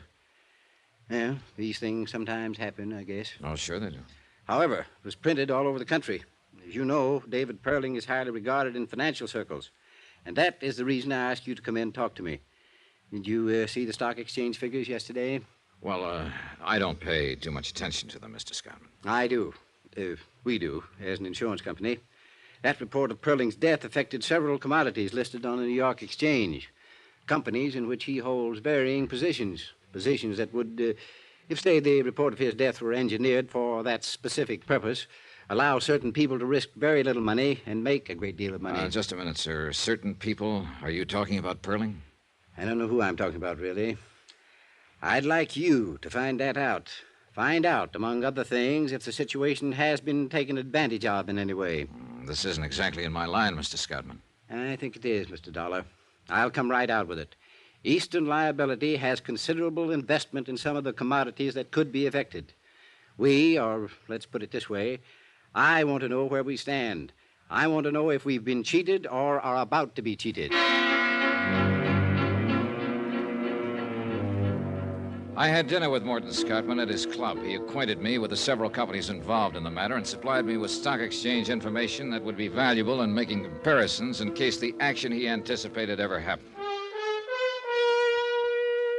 An hour later, I was at the airport. Expense account item 1, $123.69, airfare and incidentals from Hartford to Key West, Florida. I arrived at 4 o'clock in the morning, found a hotel, and had 6 hours sleep. At 11:30, I was standing in the office of a bluff, red-faced man named Peyton. He happened to be the managing editor of a newspaper. All the way from Hartford, Connecticut, eh? Well, welcome to Key West. What can I do for you? Tell me about this story. A Perling story, huh? Yeah. You a lawyer? No. You here to make trouble? Just find out something about how that story got into print, that's all. We're retracting today. What do you want us to do? Wear sackcloth and ashes? Well, I'm not here to file a suit. I just want some information about the story. You can sit down if you want to. All right, thanks. Find Gracie Edwards, will you? Right. Well, about like the newspaper story, except for the mistake. That was a pretty good-sized mistake, Mr. Peyton. Perling was here for a week to 10 days. He had an idea he could catch some tarpon or sailfish. He chartered a boat called the Yatwacha day before yesterday. Just heading in for the landing, somehow the fuel ignited and she blew up. Everybody thought Perling was still aboard her. Who was aboard her? It's the skipper. He came out of it all right. Harbor patrol boat picked him up. Go on. Everybody thought Perling had been aboard as usual and was lost. The skipper wasn't in any shape to tell it differently then. After all, Perling had been going out on her every day. We all knew that. Where was Perling? He's sleeping in his room when all of this happened. Got up about 3 o'clock, checked out, took the train back to New York. Story come out in the evening edition. Your reporter, the one who wrote it up, I'd like to see him. It's a her. Well, how did she get the story? It was right there. Right where? What do you mean? Down at the sailfish landing when the Yatwacha come in. That a regular beat? Well, town this size, we don't have beats. But your reporter was there when the boat caught fire? Yeah. What's her name? Gracie Edwards. How long has she been a reporter? A couple of years, give or take a month. Hope you didn't come down here to run her over the coals. Oh, she's had enough of it, Dollar. From me. It's my job, not yours. Okay. Where do you eat lunch around here? Bluefin Bar and Grill, about a half block down this side of the street. Dipped beef and apple pie, if you like that kind of thing. Oh, hi, Gracie. This is Johnny Dollar. Gracie Edwards. Hello, Mr. Dollar. Hi. Mr. Dollar's come all the way from Hartford to ask you some question about the Perlin story, Gracie. You want to talk to him? Do I have to? Up to you, honey. Who are you? What do you want to know? I'm an insurance investigator. I want to know how the story got into print without being verified. Well, that's a straight enough answer. Who do you investigate your insurance for? Eastern Liability and Trust Company at the moment. Yeah, he's got business cards and everything. Yeah, he looks like he might do that kind of work. Well, if you're going to talk to him, find someplace else. I've got work to do. How about some lunch, Miss Edwards? How about that? Oh, get out. Expense account item 2, $2, 2 lunches for Gracie Edwards and myself at the Bluefin Bar and Grill. She was a short, stocky woman in her early 30s. She had a fresh-looking face and fiery red hair. She didn't strike me as the kind of reporter who'd make a bad mistake. I did it the way any cub would have, only worse. I had a 3 o'clock deadline. I wanted to make it. I could have waited till the skipper came to, said Perling wasn't aboard. I could have contacted Perling's hotel, found out he was safely there. I didn't do any of that. I just phoned in my story. You know the rest. Every wire service in the country picked it up. Guess I was lucky I wasn't fired. Mm-hmm. You want another glass of beer? No, thanks. You've been pretty nice. I'm sure you're not all insurance investigator. Notice I haven't asked you exactly what you're investigating. Yeah, I noticed that. You gonna tell me? Possibly. Right now, something worries me. You were down at the landing when the boat caught fire? Yeah. You go down there often? It's more or less my beat. Oh? What? I didn't think a reporter'd have a beat in a town this size. I said more or less. I like to go down there in mid-afternoon when the boats are coming back. The water's blue and fresh. Usually a good offshore breeze blowing. And if they caught any big fish, the flags are up. It's a place to go. I'm romantic. Good. Suppose we go there. 2:30 now. Ought to see some of those boats come in.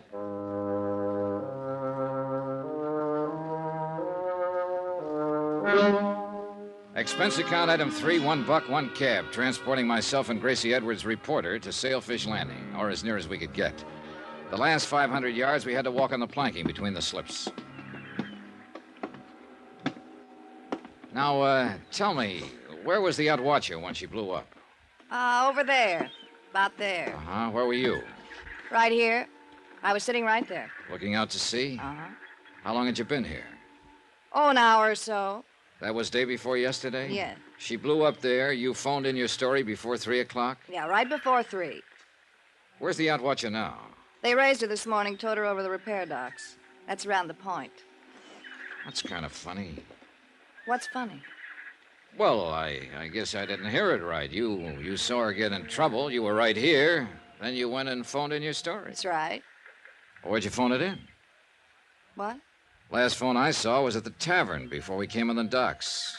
High heels running over these slips. Take quite a while to get to it.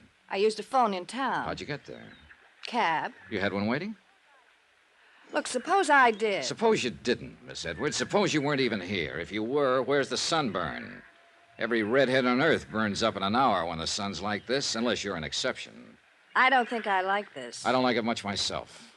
But I have to find out something. I'd like to find out from you. I hope I can. If I can't, I'll have to find out from someone else. Maybe the man who owned the boat, the man who ran it, someone around here. I'm going. Wait a minute. I'm not just throwing words around. The boat was probably insured, and it'll probably have a claim on it, and I'll probably know the adjuster who was sent to work the claim. I'll talk to him and tell him what I'm thinking. I'll find out about this one way or another, Miss Edwards. But I think you can help me. Now, you're a good reporter. You would have waited to see if Perling was aboard. You would have checked his hotel. You would have, in spite of a 3 o'clock deadline, you would have made sure he was or wasn't aboard that boat.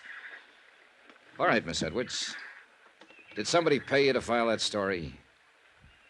I just want to know that. Somebody paid me. Yes.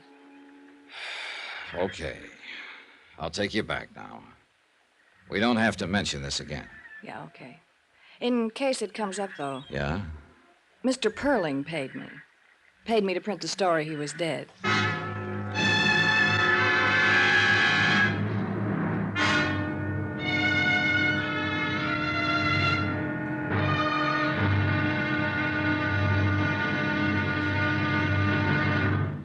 Now, here's our star to tell you about tomorrow's intriguing episode of this week's story. Tomorrow, the affairs of Wall Street follow the current trend in cheating and mayhem. Join us, won't you? Yours truly, Johnny Dollar.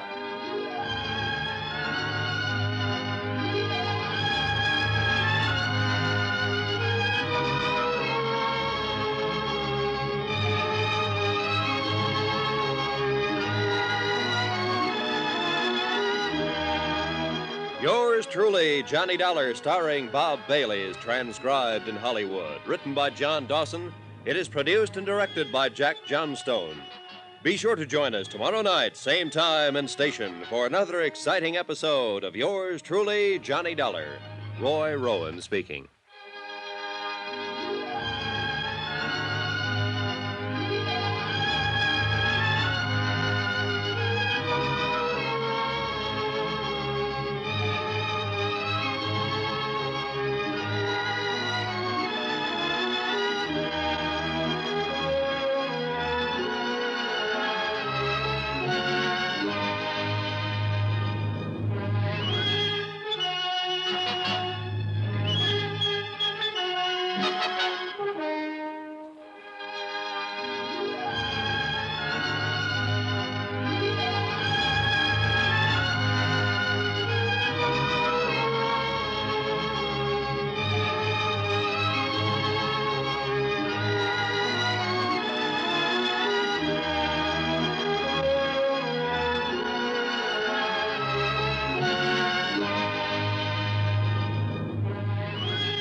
From Hollywood, it's time now for...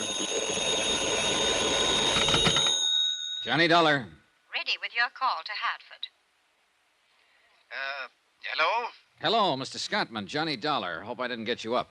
No. I've been very anxious to hear from you. Well, I thought I'd better call, Mr. Scottman.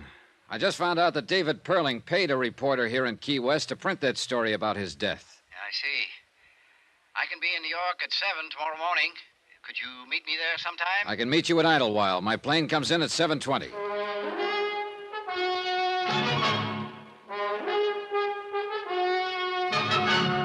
Tonight and every weekday night, Bob Bailey in the transcribed adventures of the man with the Action-Packed Expense Account, America's fabulous freelance insurance investigator. Yours truly, Johnny Dollar.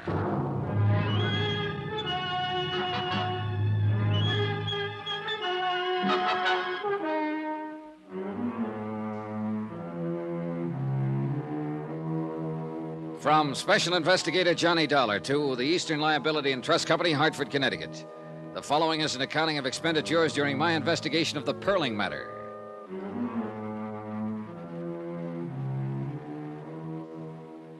Expense account continued. Item 3, $98.09. Airfare and incidentals, including board and room, Key West to New York City. Mort Scottman was in the airport coffee shop having tea and toast in the best tradition of a vice president. He looked shaved, rested, and fresh. Would you like some breakfast, Mr. Dollar? Just coffee for now, thanks. Cup of coffee, please. Well, we seem to have made nice connections. Not 7:30 yet. Yeah. Mr. Scottman, the reporter in Key West who printed that story about David Perling was paid $100 in cash to do it. Perling paid her to file an erroneous story that he had been killed in a boating accident. You said cash? Yeah, that's right, cash. No check. No way to prove it one way or another. Just the reporter's word. And she said she'd deny it if anybody else asked her. Disclaim the whole thing. Well, where does that put us? Well, look, Perling had to pay somebody to fire that boat. Probably the skipper, I don't know. But it's an angle if you're thinking about legal lines. It's very good. Of course, the boat would demand explanation. Well, let's let it go for the moment. I noticed a retraction disclaiming the story of Perling's death is in every paper this morning. It was in all of last night's papers, too. Now, if the story could affect the stock market, when would it show up? Today, at the latest. There was no action yesterday? Not on the exchange, no. How do you feel about this whole thing now? In view of the fact you've ascertained that Perling himself arranged for his own death report to be published, I can only assume that he did it for one reason: to take advantage of some brisk trading that would occur because of such a report. But there's been nothing of that so far. Tell me, Mr. Scottman, in the event this does happen, what would you do? I don't know exactly. Possibly report the matter to the exchange and see if Perling could be prosecuted for manipulation. Well, let's go over there and see what's what. Item 4, $5. Cab fare for myself and Morton Scottman to Wall Street and the New York Stock Exchange. Since I didn't understand too much about the board, I simply sat and kept an eye on Scottman. The pinstripe suit, the Homburg, the tie, the shirt, the glasses. Somehow he tickled me. I was beginning to like the guy. About 15 minutes before the place closed, he cleared his throat and touched my arm. I suspicioned wrong, Mr. Dollar. There's been no manipulation on the exchange. I thought certainly if there had been any, it would appear in that Alabama company. I was wrong, and I apologize for taking up your time. You're paying for it. Besides, I'm glad you did. Shall we go? Yeah. Where? Well, we know he didn't have the story printed to cheat on the market, but we still have the same old question. What's that? Why did Perling pay that reporter to say he was dead? The reporter lied to you.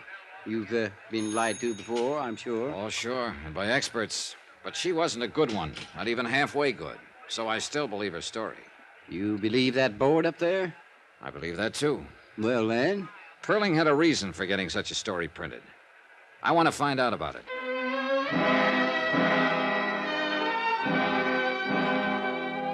Expense account item 5, $4. Lunch for Morton Scottman and myself. After lunch, I checked into the New Weston. Item 6, $50 deposit, car rental. A phone call to the offices of David Perling gave me the information that Mr. Perling was at his home on Long Island. I drove out there. A small estate greened up with all the lush things that happened there this time of the year. As I reached the place, I noticed a group of people in white flannels and dark blue jackets mixing cocktails on the terrace. One of them I recognized from previous newspaper pictures as David Perling. A middle-aged woman with iron gray hair and the figure of a 16-year-old girl opened the door. She looked from behind dark glasses disapprovingly. Yes? How do you do? I'd like to see Mr. Perling, if I may. I'm Mrs. Perling. May I help you? Well, this is a business matter, Mrs. Perling. My name's Dollar, Eastern Liability and Trust Company. Well, he's not in now. I suggest you call his office and explain the nature of your business to his secretary. Good day, Mr. Dollar. Look, I know he's here. I saw him as I drove up. You're both impertinent and rude. I'm sure he'll see me if you give him my name and tell him I just came back from Key West and that I had a long talk with a newspaper reporter down there. Since you saw so much as you drove up, you might have noticed that we're entertaining guests, Mr. Dollar. Oh, I noticed that. Wait here. I stood there a moment on the wide colonial porch and wondered what made me such a social outcast. A man who was tending the grounds walked by and turned on the sprinkling system. He waved at me, and I waved back. I felt better. On the terrace, I could hear the tinkle of glasses and a little laughter now and then. Finally, David Perling showed up. He was a tall man with a hairline that started about an inch above the heaviest eyebrows I've ever seen. Two-tone shoes, white flannels, and a Mexican sports shirt fitted in with the broad shoulders and wide-mouthed grin that came off just briefly when he looked at me. My wife told me to throw you out. Can you think of any reason why I shouldn't? I'm about 10 pounds lighter than you, but I might be a good 15 years younger. Tell me what you want, kiddo, and then get out of here. I want you to tell me why you paid Gracie Edwards $100 to print a story about you being dead. Who are you, anyway? Johnny Dollar, insurance investigator. What's all this to you? An investigation. There's no way you can prove I paid that girl to print that story. I know that. I was telling a friend of mine today that something probably could be proved about the boat, if it had to be. Then the reporter thing had come out. I don't know. You see, Eastern Liability had an idea that you might have had that story printed to cause a little action on the stock market. Who at Eastern Liability? I'll keep that to myself. Well, doesn't make any difference anyhow. They're way off base. Or can't you figure that part? That's why I'm here. I figured that part. Suppose I told you I don't know what you're talking about. I'd ask you all over again. Tell you about a reporter and a boat. Dollar, you've gone this far, and it's probably as far as you're going. I'm not going to tell you anything. At least anything specific. I will tell you this much. I paid the reporter in cash. I paid the boatman the same way. Whatever reason I had, it was a good one. Meant to harm no one. You're sure about that, Mr. Perling? As sure as I'm going inside right now and mix another batch of martinis. For the second time in a matter of minutes, I was standing on a porch feeling like Typhoid Mary. Somehow I halfway believed David Perling. I also halfway believe that whatever reason he had meant something to me. All halfway thinking. If you want to be left alone, you don't slam a door once or even twice. You invite the asker of the question in, give him a drink, introduce him to your friends, slap him on the back, and lie through your teeth. You don't tell a man to leave, because that's the best way in the world to make him keep coming. So I waved at the friendly gardener once more, climbed into my rented car, drove back to the New Weston, and sat down with a magazine. Johnny Dollar. This is Celia Perling, Mr. Dollar. Hello, Mrs. Perling. I think I should like to talk to you, Mr. Dollar. David told me why you were at the house. Mm-hmm. I'm downstairs in the lobby. I'll be right down, Mrs. Perling. I had to drive some friends in tonight, and I thought I'd stop and have this chat with you. I'm glad you did. Somewhat embarrassing, after the way I acted at the house. Oh, well, suppose we forget that part, Mrs. Perling. Does Mr. Perling know that you're here? No, I'll tell him when I get home. There's something I must know. What's that? You aren't just a sensation seeker or something like that, are you? Mrs. Perling, let me answer you this way. You came to me. How you found me, I don't know, but you did. You also found out I'm a legitimate investigator interested in facts, am I right? David called a friend of his with the Allied Bureau, and they told him you were an insurance investigator. Uh-huh, and they also told you that when I work a case in New York, I generally stay at the New Weston. Is that about it? I'd like to ask you a question. Are you going to continue with this matter, the one you discussed with my husband this afternoon? I suppose I am. You mean you believe there was something ulterior in David having that story printed? Well, let's say I believe his answers about it were unsatisfactory. I'm the fellow who's supposed to find out why. Why? It's my job. I can assure you there wasn't anything wrong about it at all. It was a rather personal matter and certainly could harm no one. I'm glad to hear that. I heard it once before, though. Your husband said it to me today in practically the same words. Would you like to buy me a drink? Sure. Come on. We walked through the lobby to the cocktail lounge without a word. We sat down without a word, and I ordered a couple of bourbons and water. Still no word. All around us, people poured drinks, laughed, and talked. I glanced at Mrs. Perling from time to time and wore the blankest expression I knew how. Finally, it worked. She began in a small voice.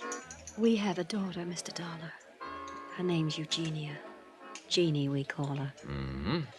She's the reason for that story in the papers. Tell me about it. It's not easy, you know. It's admitting a prominent defeat to explain it. David and myself are considered quite capable people. Capable at most everything. Business, home. Capable of everything except raising a child into a woman. I'd rather not go into the faults that we have, Mr. Dollar. No need to. Are they that obvious? Oh, I didn't mean that. I just mean it seems painful for you to even discuss this. I'll say it this way. We've had too much money and too little time to put it on Jeannie. Now we're suffering for it. How do you mean? Jeannie got sick and tired of being alone and unattended and not understood. She left home a year ago, and we haven't seen her or heard from her since. She left a note saying that we never would. I suppose we deserve it. Well, I wouldn't try to judge that. We have no idea where she is, what she's doing, even if she's with someone. We just know she's gone. It's really quite ridiculous.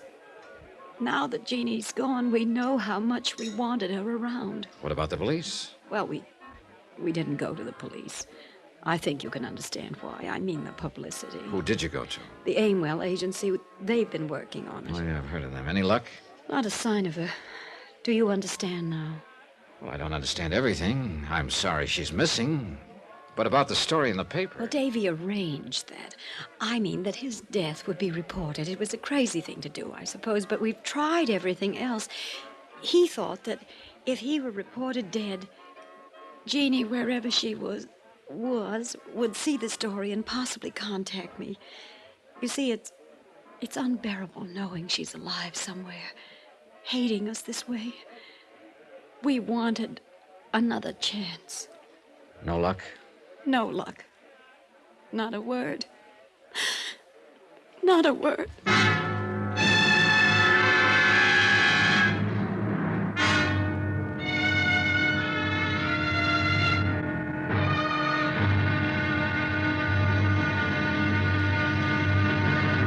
Now, here's our star to tell you about tomorrow's intriguing episode of this week's story. Tomorrow, The trap is all baited.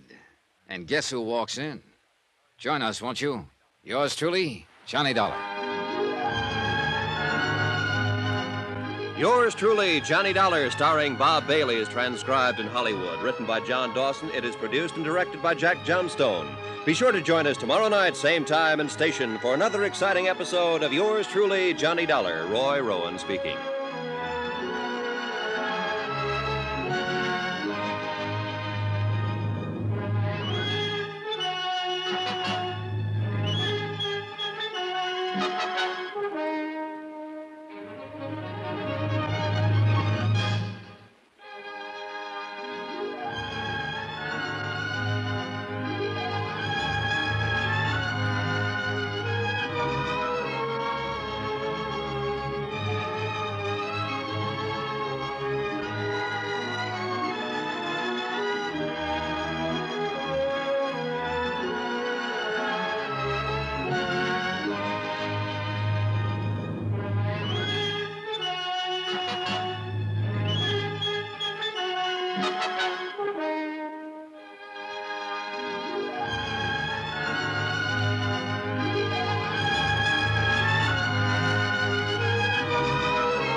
From Hollywood, it's time now for...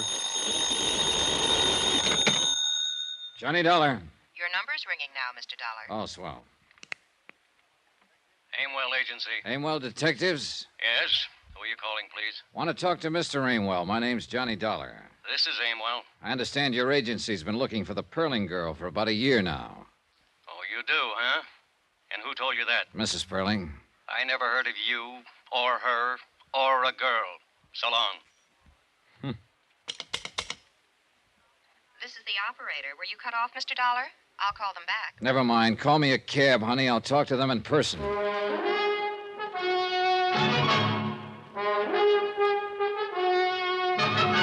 Tonight and every weekday night, Bob Bailey in the transcribed adventures of the man with the Action-Packed Expense Account, America's fabulous freelance insurance investigator. Yours truly, Johnny Dollar.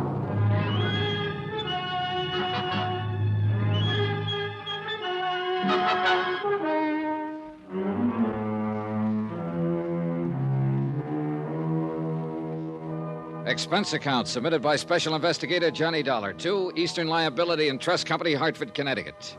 The following is an accounting of expenditures during my investigation of the Perling matter. Item 7, $3 cab fare, my hotel to the office of the Aimwell Agency. A red-headed girl at the switchboard looked me over like I was a car she didn't want to buy. I told her my name and that I wanted to see Niles Aimwell. She told me to sit down and wait. 3 minutes later, she waved me down a long, carpeted corridor. I followed directions. A typewriter clacked somewhere. Men in those suits with the little shoulders and hem stitching for lapels moved in and out of offices. It looked more like an advertising office than a detective agency. Finally, I opened a door and stepped into a small room that was decorated in gray. Gray walls, gray carpeting, gray draperies. A desk, a brass lamp, a filing cabinet, and a man were there. He didn't get up when I walked in, but slouched back in his chair and let his bald head rest against the wall. You're kind of determined, aren't you? I suppose so. You're Aimwell? Mm-hmm. On the phone, I told you I didn't know what you were talking about. Now I'll tell you again. Don't slam the door when you go out. What are you paying rent here? If I've got it figured right, you wish you weren't paying it. But then a place like this draws a snappier crowd of clients, so what you've got in the end is more clients and more rent, no more money for yourself. Now that you've said all that, will you get out of here? I know one of those snappy clients happens to be the Perlings. I know you've been trying to find their daughter. This is my ID. This is my license, bond, letter of authority from Eastern Liability. Now, 2 days ago, the papers carried a story that David Perling was killed in a boating accident in Key West. That was a lot of baloney. It was retracted. I know that, but I talked to a reporter down in Key West who told me Perling paid to have that story about himself printed. My client had an idea Perling might have done it to set up the stock market for a killing. Mrs. Perling told me he did it in the hope his missing daughter would see the story in the papers and contact home.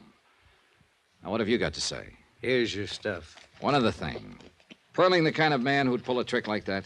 Ask him. You got a way about you I don't like. Well, that's too bad. But in between the time I called and the time I got here, you had time to call the Perlings on the phone and ask about me. They said it was all right to tell me what I wanted to know. If there was a daughter, if you'd been hired to look for her. If you don't tell me, you might jeopardize the part of the rent the Perlings pay for you. No, look, Dollar. I've got something else you aren't going to like. I might just want to see your operatives report on the case. I might have the idea that if you've been looking for her this long, you might just be dragging it out a little bit. You know, the rent money, it's due every month. Get Mr. or Mrs. Perling on the phone right away. I hope they tell me to throw you out on your ear. Well, while we're waiting, let's get back to the questions. Where have you looked? What have you done? We pulled the case 11 months ago, almost to the day. The girl's 5'5", 114 pounds, no visible scars, no glasses. Black hair, brown eyes. She's 24, will be 25 next month. We thought we had her located in Muncie, Toledo, Detroit, Fort Worth, and Pueblo. We think she's traveling alone. We think she's a little girl who was fed up to here with Mom and Daddy and just struck out for herself. But you haven't found her. 5 men have been looking on 8-hour shifts, 7 days a week for 11 months to the day. 5 men, 11 months, 7 days a week, and I'm one of the 5. My feet hurt, my head aches most of the time. My wife's thinking about divorcing me. And then you walk in here and plant yourself in my office. You're suggesting maybe I can go out and find her just like that. Well, I can't. Nobody can. So I want you to know I kind of resent that remark about how I'm laying down on the job. And if you don't take it back, I'll have to cave in the side of the wall with you. What do you got to say, Dollar? I take it back, Mr. Ringwell. Sit down and have yourself a smoke. Hello? Well, hello, Mrs. Perling. Mr. Dollar's in my office now. Yes, I'll cooperate with him. Yes, Mrs. Perling, I understand. He explained it all to me. Yes, ma'am. The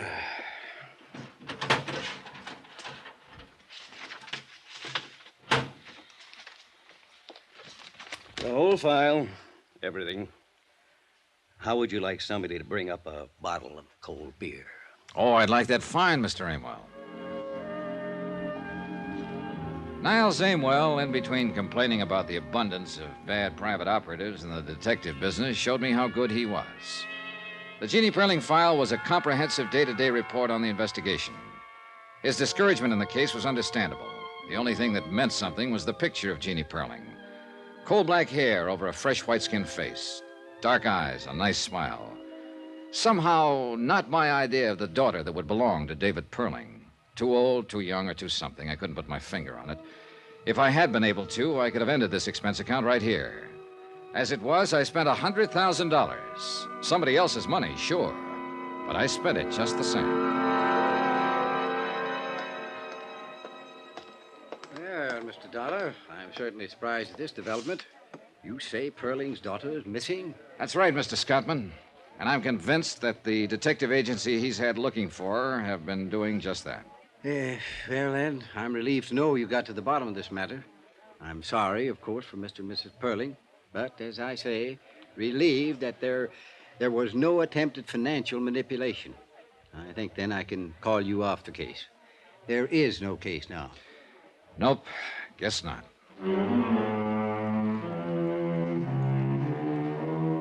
And that's the way it stood at 4 o'clock in the afternoon.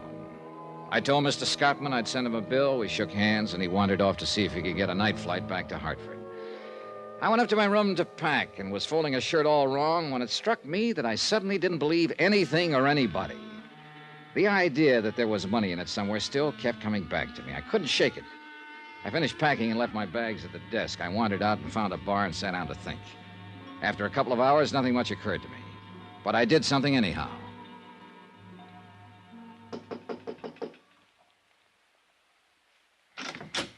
Oh, hello, Dollar. Hi.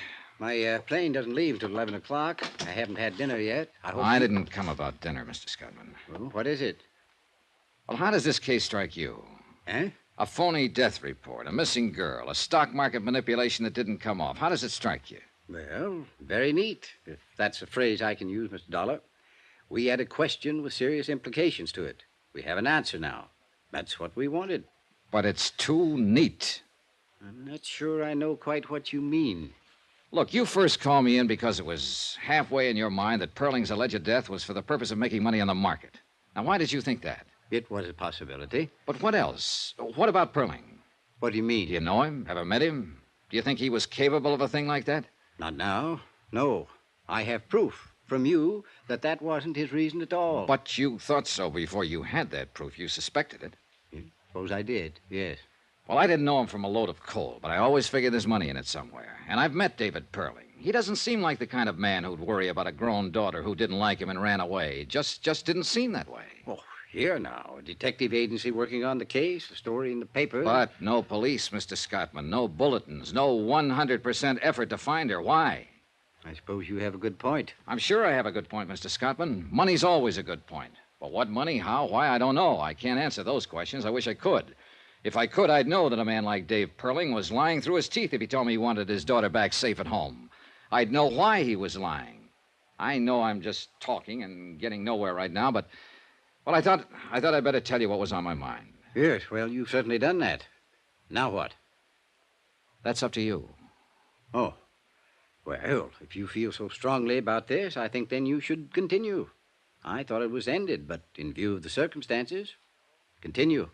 By all means, continue.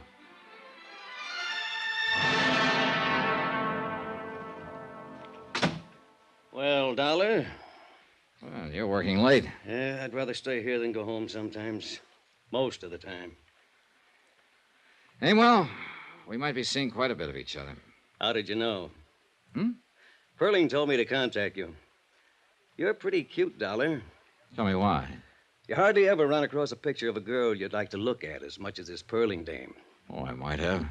You know, you kid me most of the time, and I'm an old slob who stands around with hardly any fast answers. But you aren't kidding me this time, Pally. You show it all over.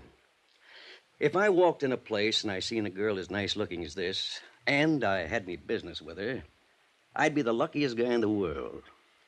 You know, there are women and there are women. But if that picture means anything, boy, she's a woman. And you want to meet her, right? Sure I want to meet her, but you're getting romantic. And if I saw but didn't have any business with her, just saw, I'd go take a walk around the block before I talked to anybody. Yeah, I know. And I don't blame you. You're a very lucky fella. You're going to see her. That's why Perling asked me to contact you. Huh? Here. Came in about an hour ago. One of our men located her. Where? She's in New Orleans. He handed me the wire, and I read it over. Then I looked at him, he looked at me. I didn't ask any questions. He didn't say a word. It was a wonderful make-believe world, but it really didn't exist. Too neat and too tidy. And we all know the world's full of bumps. Ever hear of Mount Everest?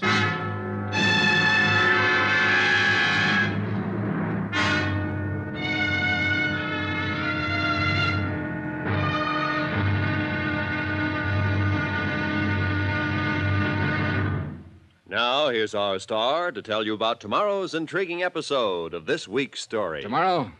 Well, once you get in on a joke, you do what they tell you. You go along with a gag. Join us, won't you? Yours truly, Johnny Dollar.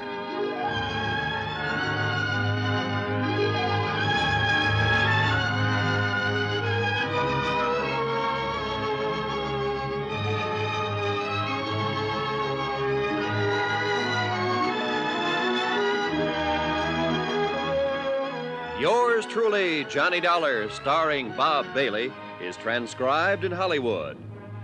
Written by John Dawson, it is produced and directed by Jack Johnstone. Be sure to join us tomorrow night, same time and station, for another exciting episode of Yours truly, Johnny Dollar.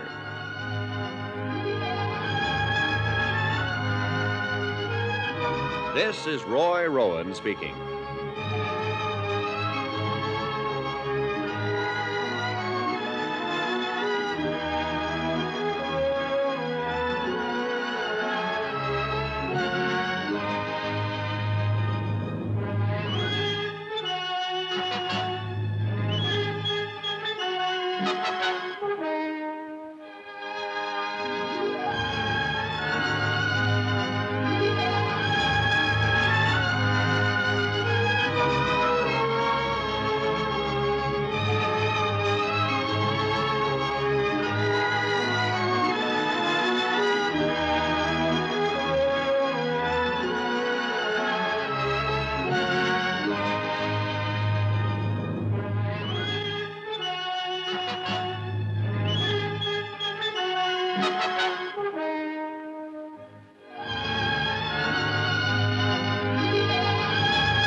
From Hollywood, it's time now for...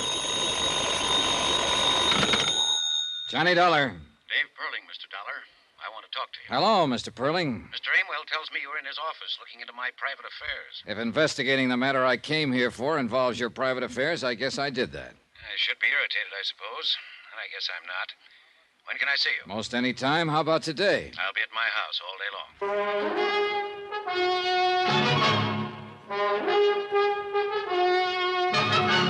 Tonight and every weekday night, Bob Bailey in the transcribed adventures of the man with the Action-Packed Expense Account, America's fabulous freelance insurance investigator. Yours truly, Johnny Dollar.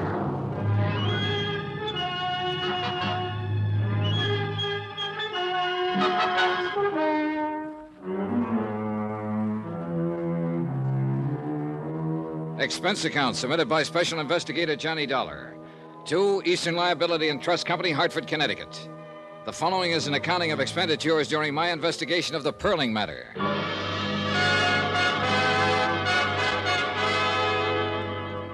Item 9, 10 cents, one phone call to Morton Scottman advising him that Jeannie Perling had been located in New Orleans by one of Amewell's operatives. Mr. Scottman thought that over for a while and then assumed it would be in the best interests of Eastern Liability to make certain this was the truth. I told Mr. Scottman I intended to do just that. Item 10, $5, cab fare from the New Weston Hotel to the home of David Perling. Hi. Come on in. The man who opened the door wasn't a servant. He wore a dark blue double-breasted suit. He smelled of cigars and bourbon, and private detectives stuck out all over him. He jammed a pudgy finger in the general direction of what later turned out to be the library, and I followed. The room we went into was empty, except for us. As far as I could see or hear, the rest of the house was empty, too. The man in the blue suit sat down on a leather sofa and pointed to a quart of bourbon that had just come out of a sack. You must be this Dollar guy, huh? Yeah. Mr. Perling will be along in a minute. He asked me to say hello to you. By the way, my name's Brad Copeland. I'm one of Niles' men. Niles Amewell? That's great. Where is Niles? He's with Mr. Perling. They'll be along. Sit down, relax. They said they thought it was about time for a little conference. What for? The girl's been found, hasn't she? Oh, sure. Now they gotta figure some other things out. I'll bet. You don't believe much of this, do you? Nope. Well, then I'll put it this way. I'm the guy who found Jeannie Perling. How about it now? Okay. Look, I got put on this thing because an insurance company executive thought Perling might have had a false death report made on him to juggle some things in the stock market. Oh, that story in the papers about Perling dying, huh? Yeah, Perling paid to have that story printed, all right, but not for any stock market angles. He did it to try and scare up this daughter of his who scrammed away from home a year ago. Now, I found that hard to believe, even after I talked to Niles Amewell and he told me the agency had been hired to find the girl a year ago. I suppose you're one of the men who's been looking. Yeah, that's about it. No luck, either. Then yesterday morning comes a phone call. I don't know who it is, tells me where she's living, what name she's using in New Orleans. I scram down there by plane and check it out. It's all true. So I come back here, and here I am. Conference. You found her on a tip from somebody you don't know? Man or woman? Always a man's voice. Wonderful, ain't it, what happens sometimes? How does it look to you? Like a sealed freight car full of nothing. That's the girl down there in UO, all right. I managed that. I picked up her prints and checked them with what we had to go on. But what's what, I don't know.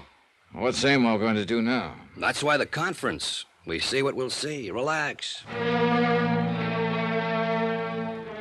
I tried to do that, but I didn't do very well. Copeland settled to his bourbon, and I picked up and laid down a half a dozen magazines, smoked 2 cigarettes, paced up and down. Finally, I heard a door open somewhere, and Niles Amewell and David Perling walked in the room. Then Amewell motioned Copeland to his feet, and both of them left the room without a word. David Perling and I were alone. How much do they pay you, Dollar? Oh, I'm paid well enough. What's that got to do with it? I was just curious, is all. You seem like a competent man. As a matter of fact, the most competent I've met, and that includes Mr. Amewell and Mr. Copeland. By the way, I just fired them. Really? I don't think I need them anymore now that I know where Jeannie is. Oh? You've had an extraordinary interest in my affairs lately. I'm willing to bet that you won't leave me alone until you're satisfied about my daughter. You'd be right. I want Jeannie to come home. Here, where she belongs. Why don't you go get her? I think that might be difficult under the circumstances. I'm afraid she bears considerable rancor for myself and Mrs. Perling. Perhaps someone like you could, persuade her that it would be the best thing to do. I go down to New Orleans and get her? Exactly. I was going anyway. Oh? Why? Well, offhand, you don't seem like the father who's happy to know that his daughter, whom he hasn't seen or heard from in a year, is alive and well. You haven't made a move to go and pick her up yourself. Also, she was found too soon and too fast after I got in on the picture. You can stop right there. I'm sure I wouldn't even attempt to explain any of those things. I didn't think you would. Or could. I'm on my way to New Orleans, Mr. Perling, to get your daughter. I think she'd be crazy if she came back here, but I'll take it up with her. Do that. I wonder if you'd like to try to explain something else for me. What? Why you were feeling me out a couple of minutes ago to see if I'd buy off. Get out of here. Get out. Why not? Expense account item 11, $113.15. Airfare, incidentals, New York to New Orleans, Louisiana. The temperature was exactly 28 degrees hotter when I landed. In the cab from the field, I peeled off my coat and loosened my tie and took off my hat. I walked into the lobby of the Roosevelt Hotel that way. Everyone else seemed cool enough in linens and tropicals. Everyone except myself and a big blonde giant of a man leaning against the CNS ticket counter. Boy, take Mr. Dollar to 511. The giant smiled when he saw me and stuck out his hand. Well, I'm certainly glad to see you. We thought you'd never get here. Hope you had a pleasant trip. I was okay. I know you're tired and hot and would like to wash up a little and refresh yourself, but the rest of the boys are headquartered in 810. They're mighty anxious to meet you. Mighty anxious. Us Delta cotton growers are going to make it or break it at this convention. Yes, sir. Yes, sir. We sure are, aren't we? As soon as you're cleaned up, you come right over. We have a drink, and I'll show you around the town. Yeah, that'll be swell. 8:10? 8:10. About an hour? About an hour. I'll see you. Hey, clerk. Yes, sir? How long have the Delta cotton growers been in town? Delta cotton growers? Well, they had their convention last month, sir. Who's registered in 810? We have no 810, sir. I'd done someone dirty. When he came over with a hand out in front, I was supposed to say, "You got the wrong fellow. My name's Dollar." But I made him play it out for a particular reason. He wanted to know who I was, and he didn't quite know. But then I wanted to know who he was, and I didn't quite know. I wanted to know him because of that .38 strapped under his left arm. It bulged out just enough to make me curious. By 7:30, I'd eaten dinner and found an address on Ursuline Street, the address where Jeannie Perling was living. The mailbox carried that name. It was one of those unpainted apartment houses in the French Quarter, full of heat and low-watt light bulbs. The girl who opened the door was a medium-sized blonde, and she wore a black dress. The girl I was looking for had coal black hair. Yes? How do you do? My name's Johnny Dollar. I came here to see Jeannie Perling. Come in, please. You're a friend of Jean's? In a way, I just came from New York. You know her father, then? Yes. Oh. I'm Janice Floyd, Jean's roommate. This way. Careful, it's a little dark. Sure. Maybe I had the feeling when I saw the black dress. But I knew I had it when Janice Floyd turned and led me through the two large rooms that made the apartment. I thought that was the end of it, but there was one more room. The blonde girl stood to one side so I could see in. The perspiration began to trickle down my face. I knew what was coming. Here she is, Mr. Dollar. She was there, all right. As lovely and as young and beautiful as the picture. There was a candle burning at her head and feet. And she was dead. I don't know how long I stood there in that dark room staring down at her. I think there were other people in there, too. Dark people, heads bowed, hands folded in front of them, all looking at her. How'd it happen? Leukemia. You know... Didn't you know her very long? No.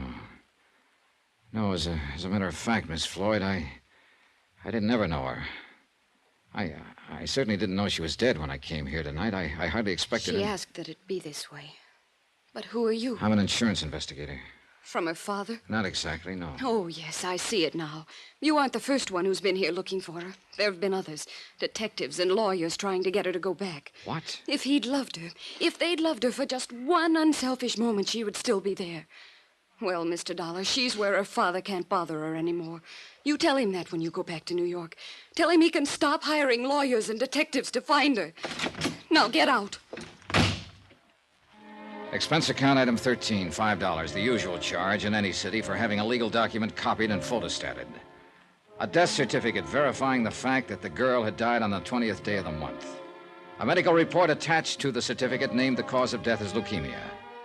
I had copies of all these legal documents by 10 o'clock the following morning. I even went through the motions of phoning the desk and asking for a bill and making a plane reservation for that night.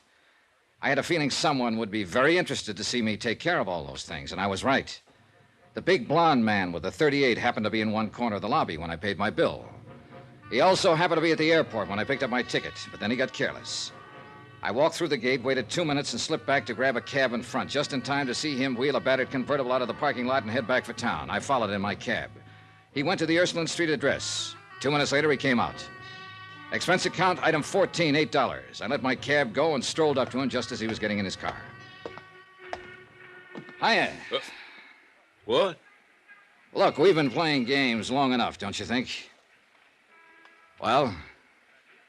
Why don't you go back to New York and do what you have to do? Deliver this death certificate? I don't believe it. You saw her dead, didn't you? Still don't believe it. That's too bad, because that's the way it is. He got in his car, started it up, drove away. I stood there and watched him go. Money, I kept saying to myself. Money. There's money in it somewhere. Plain old money.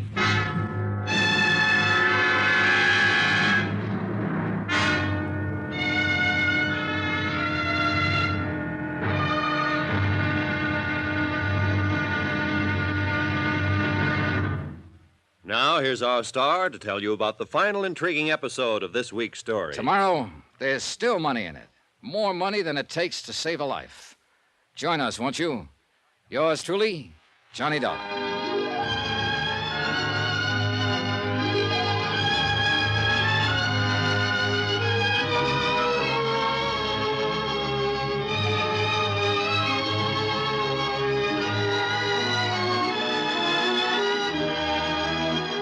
Yours truly, Johnny Dollar, starring Bob Bailey, is transcribed in Hollywood. Written by John Dawson, it is produced and directed by Jack Johnstone. Be sure to join us tomorrow night, same time and station, for the final episode of this week's story of Yours truly, Johnny Dollar. Roy Rowan speaking.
From Hollywood, it's time now for...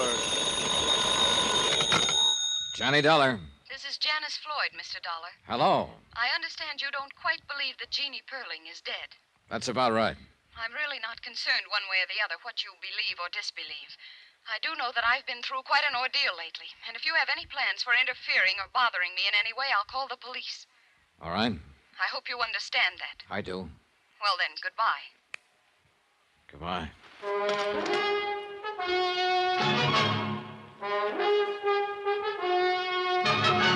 Tonight and every weekday night, Bob Bailey in the transcribed adventures of the man with the Action-Packed Expense Account, America's fabulous freelance insurance investigator. Yours truly, Johnny Dollar.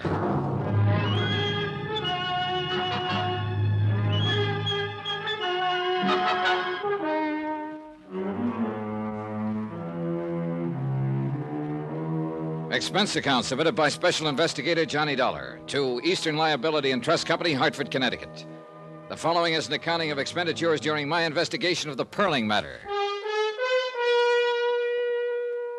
I wrote to Morton Scottman at Eastern Liability, and I explained the circumstances under which I had arrived in New Orleans and located Jeannie Perling. I enclosed her death certificate and the medical statement. I also reported on the conduct of her ex-roommate, Janice Floyd. Then I sat down and called Janice on the phone. Hello? This is Johnny Dollar, Miss Floyd. Yes. I think it's time we had a talk. Mr. Dollar, we have nothing to discuss. I think we have. What? How you're being taken.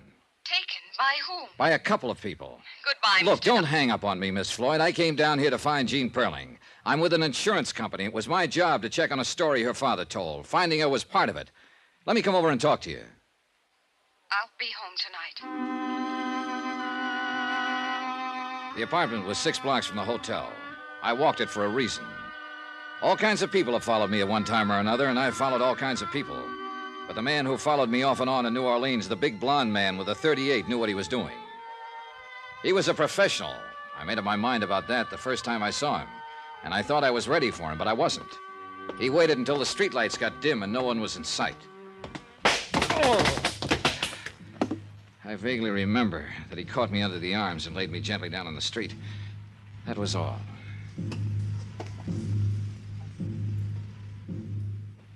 Easy, buddy, easy. You've been making too much whoopee. Oh. You folks visiting down here ought to be more careful. Oh. Get your suit all dirty. I wouldn't have found you, but my cab conked out right here. My head, the side of my head. You must have fallen hard. You had enough for tonight, or you want to keep going? Oh, I've had plenty. Yes, sir. I'll call a doctor. No, help me. I'll be all right. You're easy now, easy. Thanks. What time is it? Almost midnight. 2 hours. Where you want to go? Ursuline Street. Get in, get in. Expense account item 16, $10 to one Good Samaritan cab driver who picked me up and dropped me at Janice Floyd's apartment. I was still weaving on my feet when I tapped on the door. Mr. Dollar, you've been hurt. Come in. I'm all right. Packing? Yes, I've decided to leave town. Tonight, as a matter of fact. Yeah, I thought it'd be something like that. Did a big fella, a blonde man, have anything to do with your decision to leave? That's none of your business. Let me tell you my business, Miss Floyd. I came down here to see Jean Perling. You saw her. She is dead. Yes, I saw her, dead. Yesterday, I mailed a copy of her death certificate to New York. Well, then what else? What other business? The man who came here yesterday and reported to you, the man who told you I'd left town and you could breathe easier again, the same man who called you later and told you I was still around, still asking questions. He's my business. He followed me on my way here tonight. He slugged me. I don't believe you're telling me the truth. What's his name? Any idea why he carries a gun? Carries a gun? You're making all this up. Why would I? I've got what I came for, or practically what I came for, legal proof of the whereabouts of one Jean Perling. If Al hit you, he was trying to protect me. Now, listen to me. I think I have pretty much of it in hand. Now, you tell me if I'm wrong. First off, you're not any Janice Floyd. I'd guess that Janice Floyd was the girl who died of leukemia. I've got her picture in my wallet. It was given to me by David Perling, who said it was his daughter. This is all crazy. Before you go into that, listen. I can have that body exhumed. I don't want to do it, but I will if I have to. Now, do you want me to do that?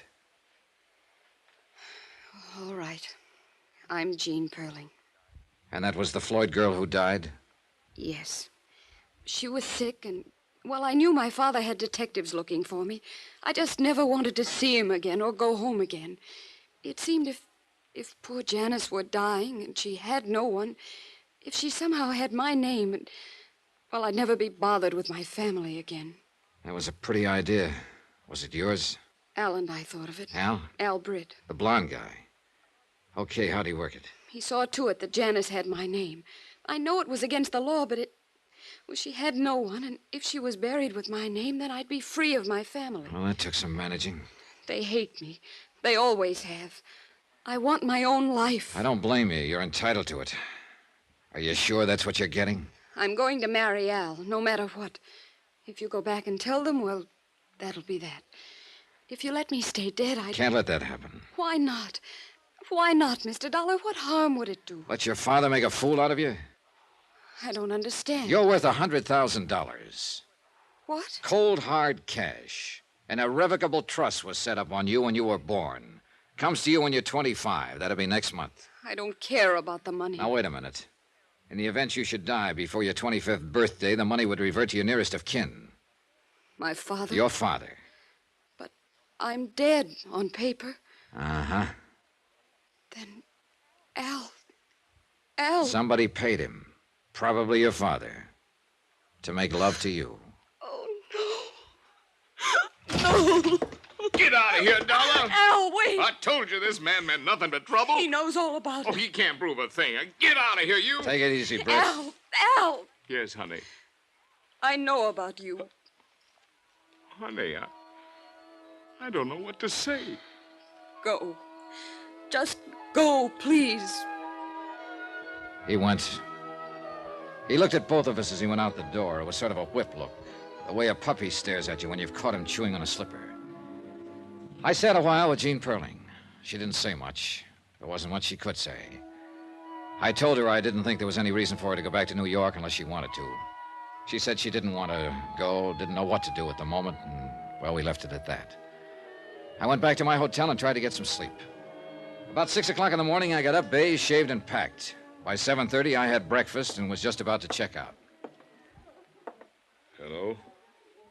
Hello, Britt. Leaving? That's right. I'd like to talk first. Sure. Okay. You messed it up fine for her and me. I tried to call her this morning, and she hung up on me. I went over there, she wouldn't let me in. I don't blame her, do you? I guess I don't. I've decided to leave town. Yeah, maybe that's better. I don't know whether it is or not. You make it hard for a guy to talk. All right, now look at it my way.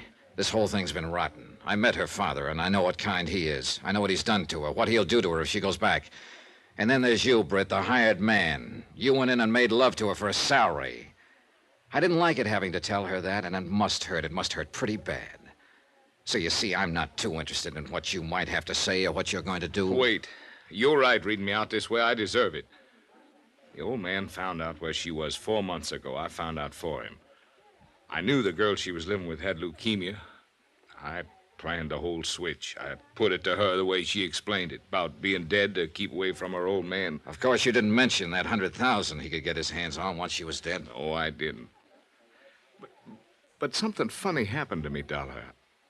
I mean, I've done my share of dirty jobs. I've seen a lot of the human race.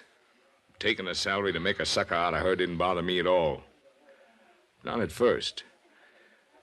And then I found out when she touched my face, I lived for that touch. And when I held her, she lived for me. I never thought it had happened to me, but it did. If you see her again, Dollar, tell her I was trying to stop it. I mean, all this part. But it was too late. Funny how things turn out, huh? Yeah. Funny. Expense account item 17, $42.13, hotel and board bill. Item 18, $101 even, airplane ticket back to Hartford. Item 19, $1 cab fare. I stopped by her apartment on my way to the airport. Oh, I thought you'd left, Mr. Dollar. Well, came to say goodbye. How's it going today? All right. I have some brandy. No, thanks. Jean, Yes? You going to New York? No, I'll stay here a while. I don't want to see my father or mother. How about Al Britt? He wants to see you. Let's not talk about him, shall we? Do you think I'm a nice girl? Do you think my $100,000 will attract a lot of nice, eligible young men to me? Do you think Stop it. You'll burn your brakes. Johnny. Oh, no. Here.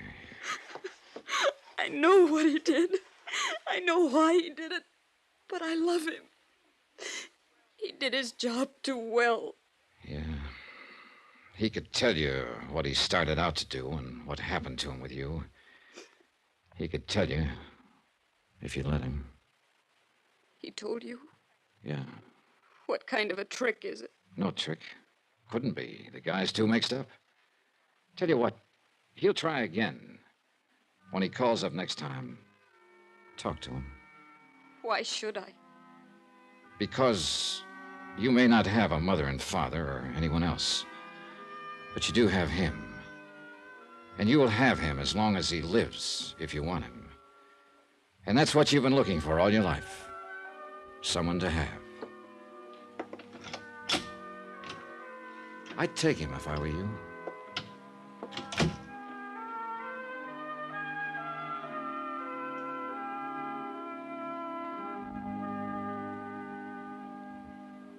Item 20, $10. Miscellaneous. Total expense account, $714.35. Remarks, none. Report? She took him. They were married in Tampa this morning. Yours truly, Johnny Dollar.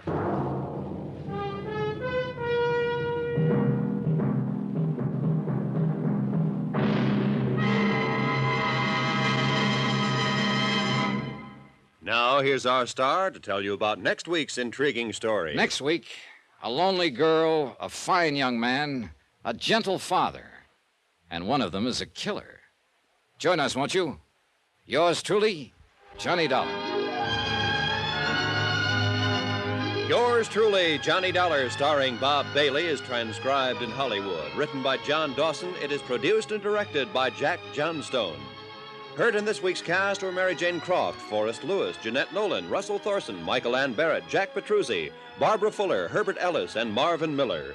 Musical supervision by Amerigo Marino and Carl Fortina. Be sure to join us on Monday night, same time and station, for another exciting story of yours truly, Johnny Dollar. Roy Rowan speaking.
It was the week before Christmas, and all through the house, a creature was stirring.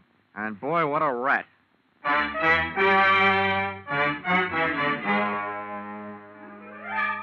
This is another in the adventures of America's fabulous freelance insurance investigator, Johnny Dollar, starring Charles Russell.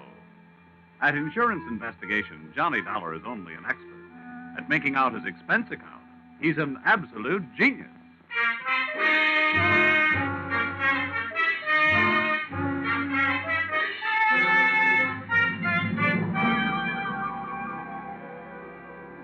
Expense account submitted by Special Investigator Johnny Dollar to Home Office, Industrial Insurers Incorporated, Hartford, Connecticut. Attention, Mr. Eben Stevens, General Manager. The following is an accounting of my expenditures during investigation of small-time swindles of big-time department stores. Or how I played Santa Claus and almost got left holding the sack. Or going for a sleigh ride without benefit of snow can be tough sledding. Expense account, item 1.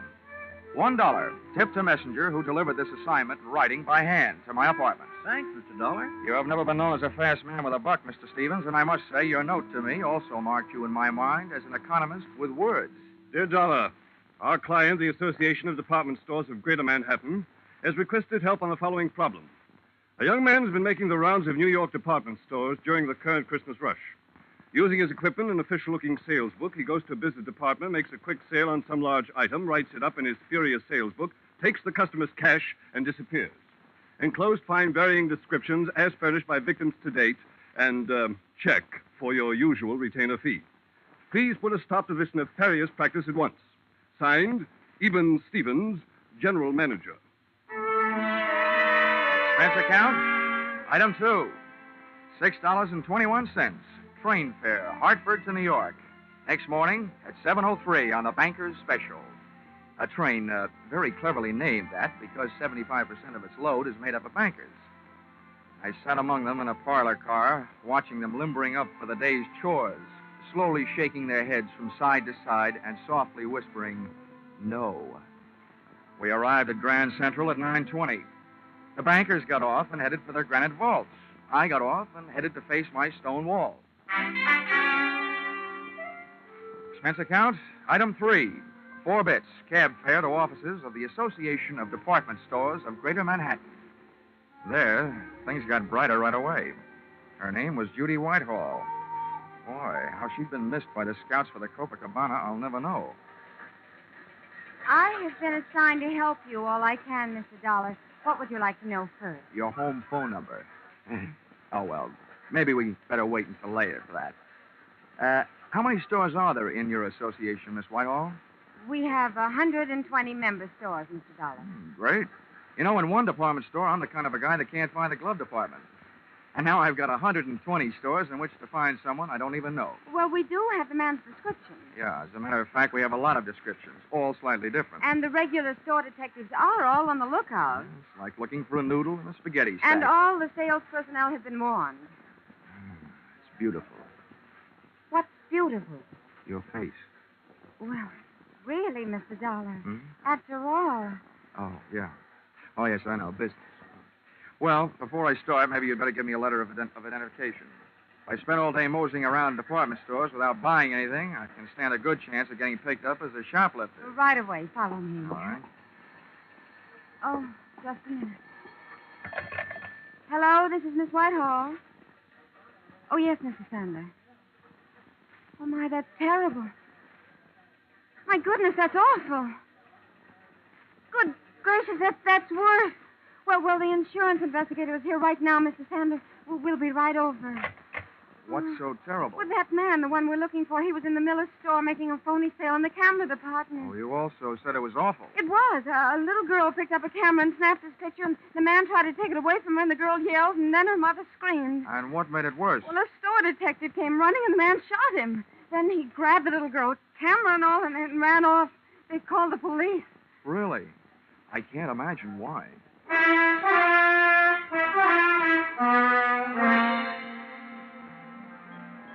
The mob scene in the Miller store would have made the Notre Dame backfield holler uncle. Christmas neckties were selling like hotcakes. Only compared to most of the ties, a hotcake would look better on you.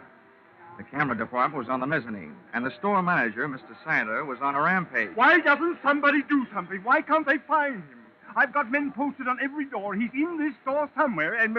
Oh, Miss Whitehall, it's about time.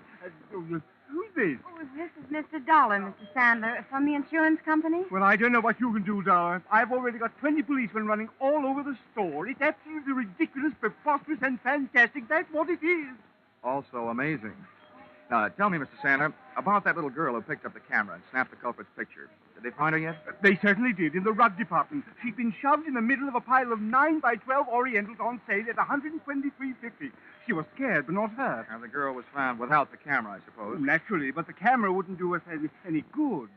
After all, I'm sure the camera didn't have any film in it. They never do when they're on display. Well, how about the store detective, the one who got shot? In the hospital, Miss Hall. They'll call me here as soon as they find out how badly he's been hurt. Well, look, getting back to that kid, was she able to give you a good description of the guy who grabbed her? She hasn't stopped crying long enough. Well, how about her mother? Neither is she.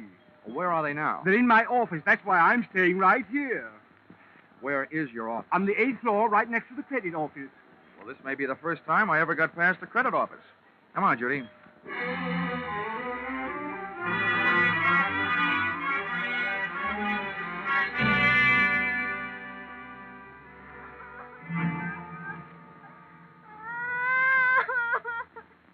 Oh, Bobby, come on. Blow your nose. There. Now, be a brave little girl. I don't want to. He hit me. He tried to kill me. He took away my camera. Let me have another try, Mrs. Jenkins. All right, Mr. Dollar, if you think it'll do any good. All right. Oh, come on now, Bobby. All you have to do is tell us what that bad man looked like. We'll get him, and then we'll fix him. Come on now, huh? I don't want to. He'll kill me. I'm beginning to think he's got a point. Okay, Bobby. Okay. Just a minute now. Oh, Judy. Here. Yes, Johnny? Looks like as a child psychologist, I'm nothing. At this point, I feel like telling little Bobby to go out and play with some old razor blades. Got any suggestions? Well, it is almost Christmas. Yeah.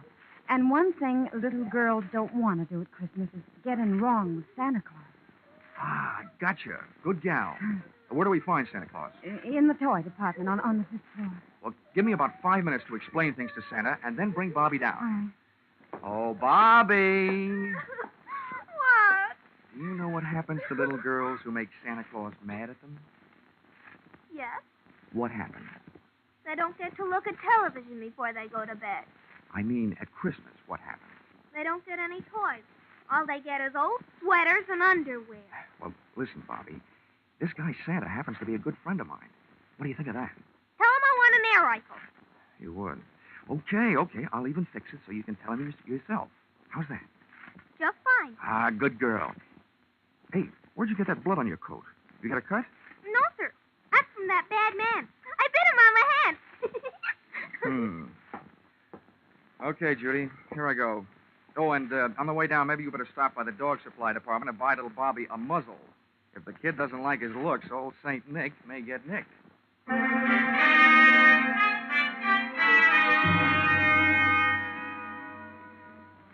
Department stores should have some kind of a congressional medal for salespeople who work in the toy department just before Christmas. I took the elevator down to 5, and when that door slid open... Let him out, please. It was like stepping into Dante's Inferno, junior grade. First, I got on a house phone and called Sandler, who was still in the camera department. He'd had word from the hospital. The store detective had died without regaining consciousness. I was no longer trying to catch a cheap swindler. I was now out to swap blood with a dirty murderer. A line of fidgety kids led me to Santa Claus, sitting benignly on his throne. I had a short talk with him and a short wait for Judy and little Bobby.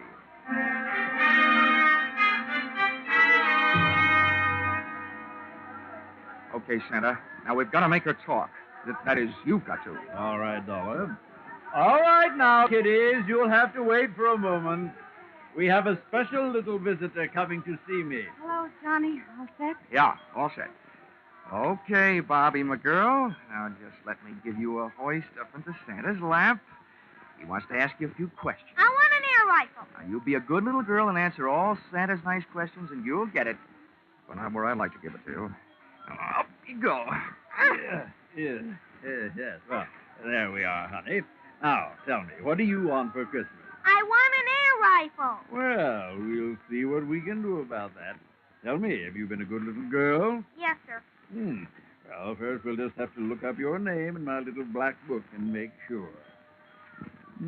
Pretty good. All but one little thing. What'd I do? I didn't do nothing. Well, that's just it. You see, Bobby, I have a note here that today some people asked you what a certain man looked like and you wouldn't tell them. Is that right? I'm afraid. I don't want to tell. They can't make me. Well, Bobby, maybe you and I had better talk this over. If you won't do something for us now, how do you expect to...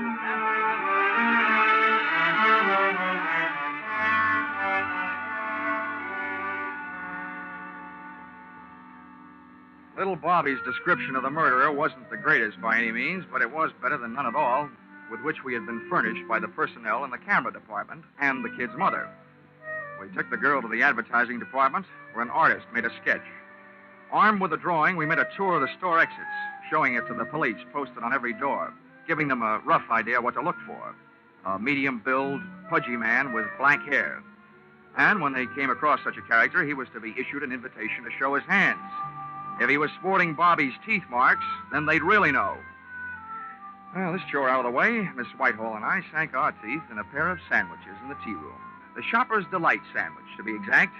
Cream cheese, walnuts, watercress, and pineapple on whole wheat bread.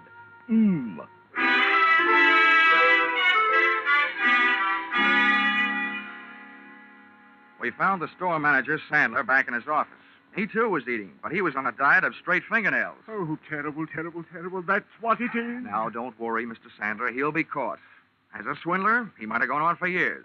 But as a murderer, it won't be long, believe me. Oh, what to do? Well, I've got several ideas. And the first is to get out of your office and start at the top of the store and work my way down. They're already doing that, and not a sign of him. Well, I once found a mouse in a hayloft, so be not disencouraged. And a pretty little mouse she was. Oh, dear, Oh, please, try to relax, Mr. Sandler. Everybody's doing their best. Yes, I'm sure they are. It's just that I... Oh. Hello?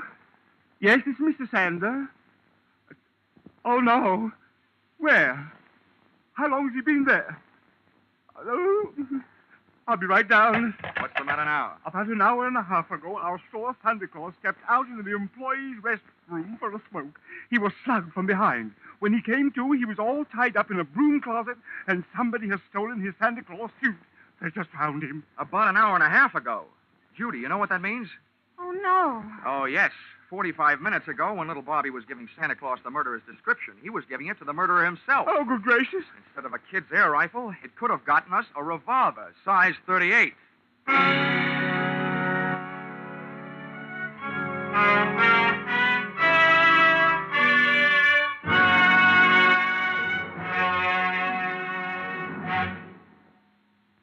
In just a moment, we will return to the second act of Johnny Dollar. But first, CBS is going to bring you one of the biggest presents you ever received from show business tomorrow afternoon, Christmas Day. For a full hour on the entire CBS network, you're going to get all the comedy, all the laughs, and one of the greatest Broadway and Hollywood hits of recent years, The Man Who Came to Dinner. And The Man Who Came will be played by none other than Jack Benny, plus Charles Boyer, Gene Kelly, Dorothy McGuire, Gregory Peck, and Rosalind Russell, plus Henry Fonda and John Garfield as narrators. You'll hear them all on CBS's special holiday hour tomorrow afternoon. Jack Benny, playing the man who came to dinner and breaking a leg, had to stay on and on and on. Now, with our star, Charles Russell, we return to the second act of yours truly, Johnny Dollar.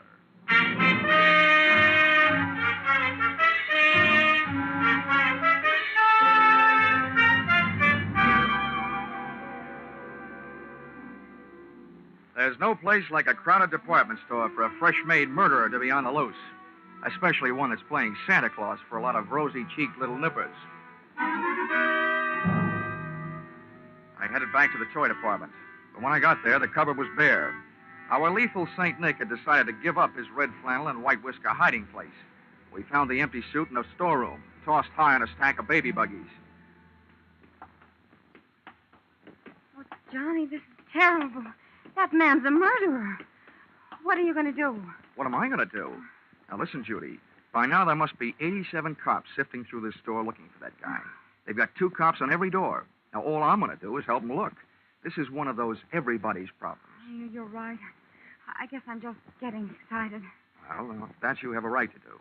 Come on, let's get out of here. I've got an idea. All right, Johnny, I'll Oh, do... Mr. Dollars, thank goodness I found you. Mr. Sandler wants you right away down on 3. An old lady has just been shot in Junior Mrs. Lingerie. Serves her right for not acting her age. Let's go, Judy.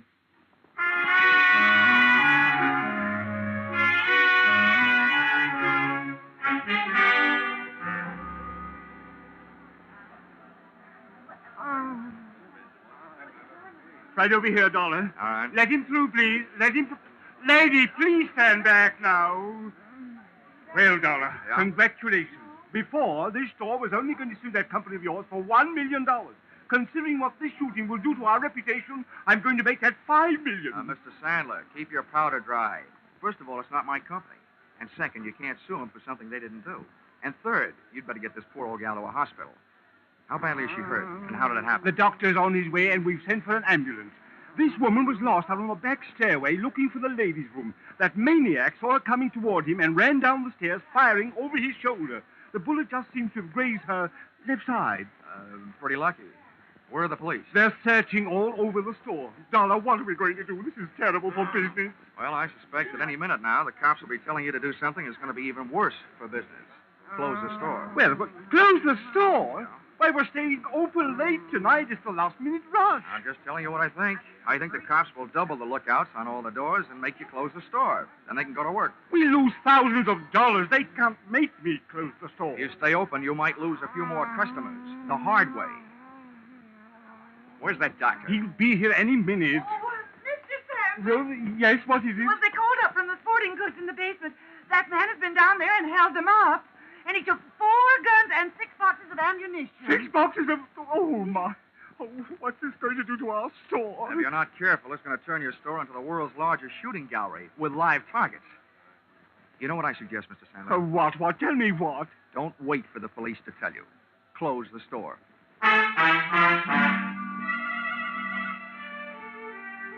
Sandler didn't like it, and neither did the customers, as they filed out of the store past the scrutiny of the police officers, still clutching their unfinished Christmas shopping lists. The process was slow, and while the customers were leaving, the clerks finished up their business, put the white shrouds over their counters, and they too filed out until the early night. The boys in blue, watching the doors, came up with several men answering the general description of our friend with a loose trigger finger, but none of them had little Bobby's teeth marks on his hands. That made it a 50-50 chance that Mr. Killer was still in the building.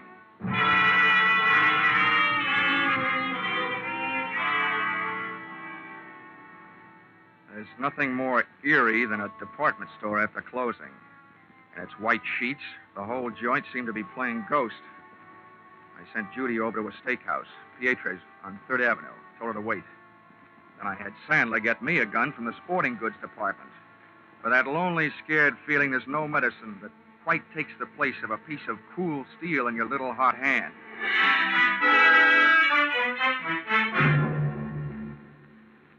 The sergeant, in charge of the police detail, posted men outside all exits. The rest he took up to the roof with him. They were going to run the whole store through their burly blue sieve, floor by floor, counter by counter, inch by inch. Sandler stayed with me down the first floor. Just for fun, I thought I would start working my way up. Dollar, don't you think we should get out of here and leave this to the police? Well, I have several goosebumps that agree with you, Mr. Sandler, but I have a very dangerous habit of trying to earn my money. Oh, this is terrible. Now, look, every counter and post in this store is just the kind of hiding place a sniper would pray for. I get paid for this kind of work. You don't. Now, why don't you go out for a nice safe walk? It's my duty to stay here. I'm sticking with you. Okay. But remember, 2 of us give him twice as much to shoot at. No, you did. I had to go and open my big mouth. Get down.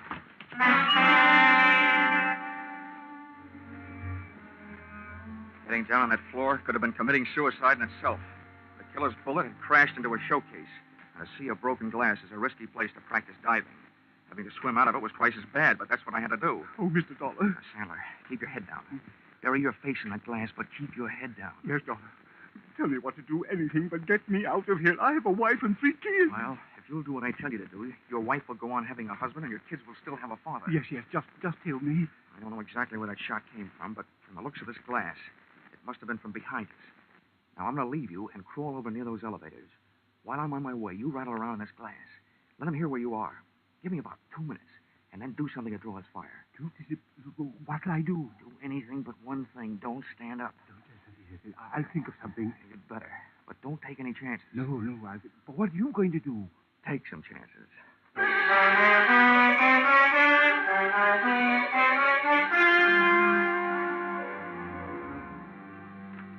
Once I was on my way, Sandler went to work with a vengeance. I could hear him thrashing around in that glass like he was trying to corner the Band-Aid market. I made it over to the elevators, scooting flat along the floor till I hit a car with an open door and slithered inside. Behind the protection of the elevator's front wall, I stood up, peered over at the edge of the door, and waited for Sandler to make the move that would draw the murderer's fire. I must say Sandler was dead game, and the way he made his move, he also stood a good chance of becoming plain dead. First, he stopped wiggling around on his bed of glass, and then he just stood straight up. The shot missed, but my eyesight didn't. The killer was shooting from high up, behind a pole. He was standing up on a glass showcase, hoping for a better view. And it didn't take me long to decide to give him a better view of the inside of that glass showcase. I started deliberately shooting his foothold out from under him.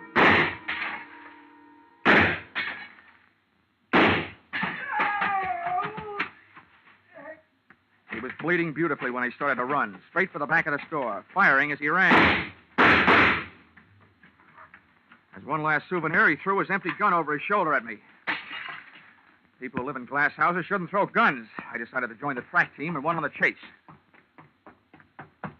Back out of the main floor, through the employees' entrance, out to the dimly lit shipping department, and its loading dock filled with packages ready for shipment. I could hear him moving around among them. Okay, get your hands up and come out. I'm giving you a chance, but it's not going to last long. Get moving. I don't need your chance. I've got something better. Okay, so you want to play. I think I'll give you a couple of Yuletide presents early, and I'm sure nobody will mind if I open your head before Christmas.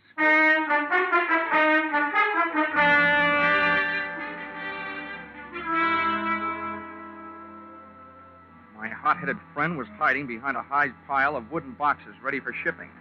I grabbed a heavy, empty dolly, gave it a flying start, sent it crashing into the bottom box of the pile. It was beautiful.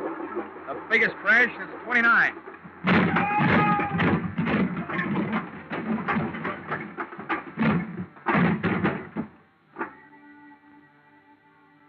It was a tough fight, but, Mom, I don't think I won. At best, it was a draw. About the 15th time I belted him, he belted me right back. Oh. Then he got his hands on a hammer, laid it across the side of my head. Oh. I got the hammer, did the same for him, and made a hole in one. He fell squarely into a man-sized packing case lying at the foot of the packing bench. I was getting weak, dizzy. I had to hold him. One thing to do. Top a case lying right there. All ready. Nails part way in. Put it on right over him. Nail it on. Good, tight. Good, tight. Good, tight. Everything is going black.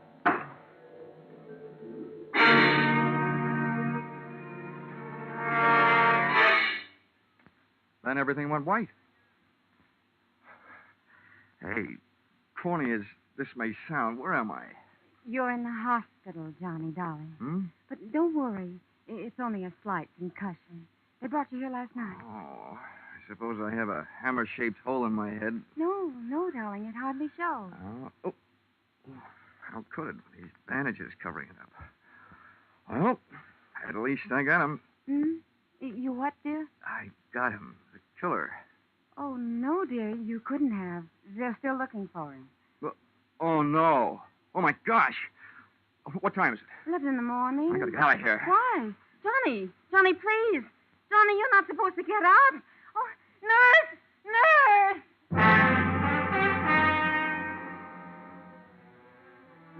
If they let him get away after all my trouble, somebody was going to need a doctor. Judy and I hit the department store in 12 minutes flat. 1 minute later, I was in the shipping department talking to the head man. Now, Mr. Dollar, just calm down. Everything's going to be all right. Now, exactly what is it you want to know? That big packing case, the one that was lying right here in front of the bench last night. Where is it? Oh, the great big one? Yes, the great big one. The one about 8 feet long and 3 feet wide? Yes, the one about 8 feet long and 3 feet wide. Well, there was something very peculiar about that case. You're telling me. Where is it? Well, this morning we came to work. The boys saw it all packed up, so they put it on the truck for upper New York State. Oh, no. Oh, indeed they did. But what was peculiar about it, even though they found it all ready to go, later on they found all the merchandise that was supposed to go in it lying around loose. It had never really been packed. Well, then quick. The least you can do is tell me where it went. Well, now that I can do. That box was the boss's big annual charity shipment of goods. That particular box is on its way to some of the unfortunates who'll be spending this Christmas away from home. All right, so where is it? By now, it should be at the New York State Prison, up in Arsening.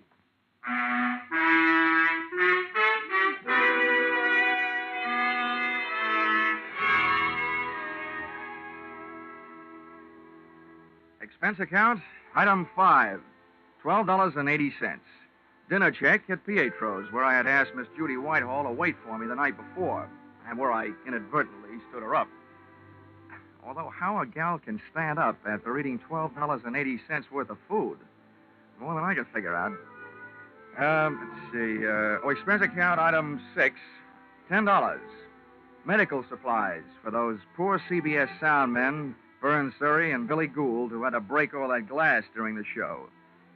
Expense account total, $511.50. You may think this amount is a little high, but isn't everybody at this time of the year? Signed, yours, truly, Johnny Dollar.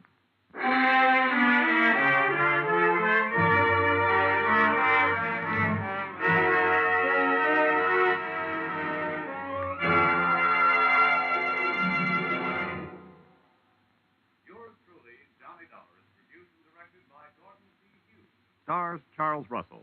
Script by Paul Dudley and Gil Dowd. Featured in the cast were Jay Novello, Georgia Ellis, Marlene Ames, Parley Bear, Paul Duboff, and Connie Crowder. The special music is written and conducted by Leith Stevens. Your announcer is Bob Stevenson.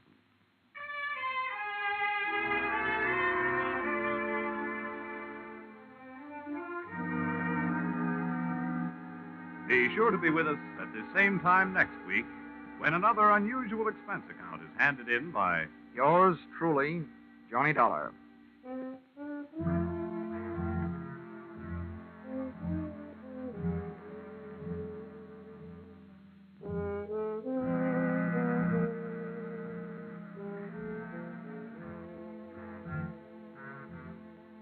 Those two pleasant gentlemen of music, Vaughn Monroe and Gene Autry, will be around with special Christmas music tonight on CBS.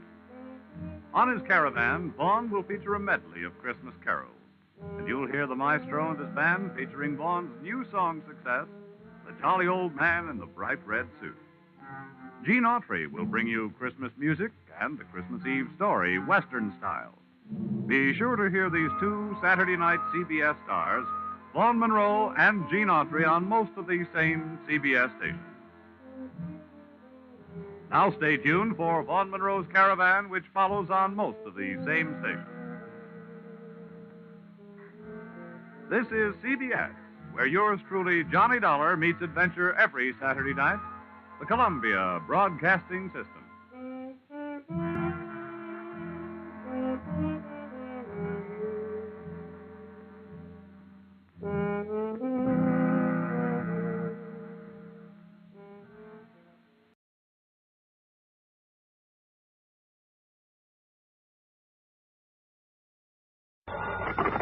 Johnny Dollar. Pat McCracken, Johnny. How's the weather in Palm Springs? A blonde in a bikini just melted past my poolside window. Goodbye now. Oh, don't hang up.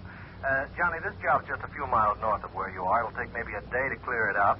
Yeah, you said that last Christmas, Pat, and I got trapped in a blizzard. This season, I soak in the sun. Happy New Year. John, boy, we have a bonus list in this office. Your name could be on it. Near where I am, huh? It's a ghost town in Calico. An old prospector named Kringle is breathing his last up there. I thought old prospectors never died. He wants to change the beneficiary on his $50,000 policy, but a nephew, Ned Kringle, threatened suit if we let him. So you contact our agent, Gene Craig, in Barstow. Who's the new beneficiary? Carmen Kringle. Carmen? A borough. A borough? Yeah. If I don't hear from you, Johnny, Merry Christmas.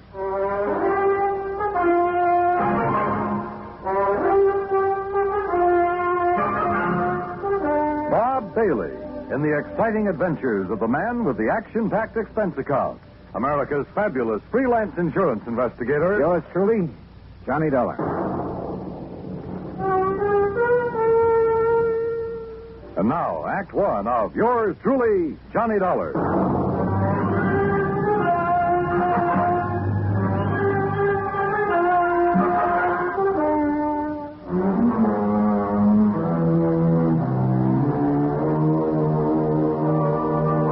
Expense account submitted by Special Investigator Johnny Dollar to the Home Office, Universal Adjustment Bureau, Hartford, Connecticut. Following is an account of expenses incurred during my investigation of the Carmen Kringle matter. Expense account item 1, $1.40. Telegram to Gene Craig in Barstow telling him where and when to meet me. Item 2, $50 even to Al Sterner for his charter plane to the ghost town of Calico. The guidebook says there's something about desert country that's good for the soul. And in spite of the air bumps, I got a panoramic view of the great Mojave that took my breath away. The sun's setting rays hit the weird mineral stratas of the Calico Range and turned them into a patchwork of beauty. Night comes quickly in this country, and I turned to Al when a Christmas tree cluster of blinking lights appeared under our wing. By way of answer, he put the plane into a glide and set us down on the smooth surface of a dry lake bed.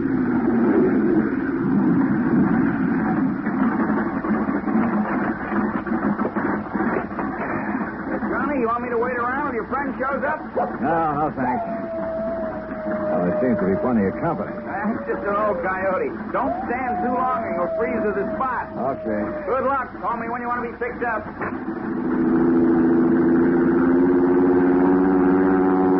I watched Al's plane until it was swallowed by the darkness.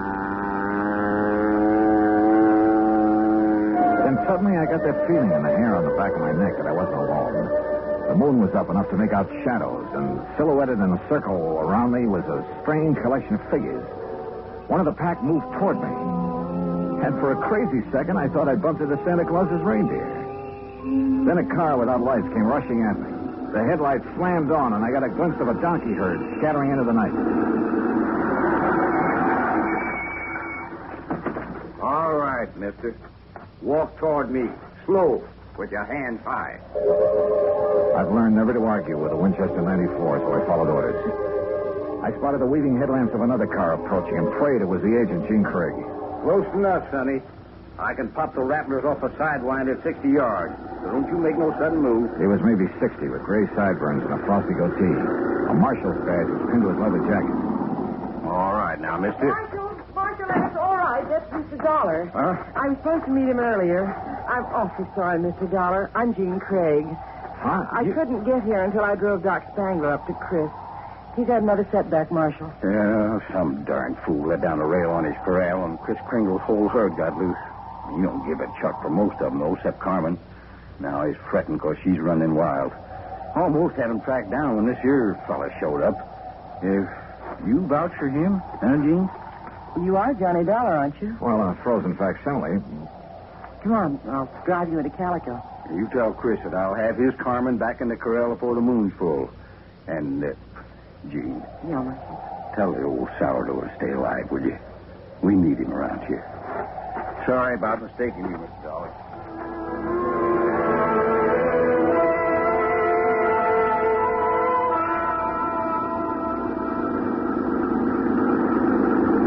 Gene Craig, with a J, knew her way around. She was strictly business and filled me in fast on the old prospector with the odd name and his desire to change the beneficiary of his policy. Everybody calls him Chris because every year he loads up his burros with toys and presents for the miners and their families back in the hills. Oh? The kids really think he is Santa Claus. I'm afraid it won't be a very merry one for them this year. Well, what makes everyone so sure Chris Kringle is giving up the ghost? Doc Spangler says there's nothing apparently wrong with him. It's more like he's given up. Oh, what's with this Scrooge character, the nephew? Ned Kringle seems all right. It's the man with him, Willie D'Agostino. He does the talking for Ned. You think he was going to inherit the money? Well, maybe he's expecting to. You know, you're making a good case for Carmen. Can a burro be a beneficiary, Johnny? Chris can leave it to a three-masted schooner if he wants, providing a trust is set up.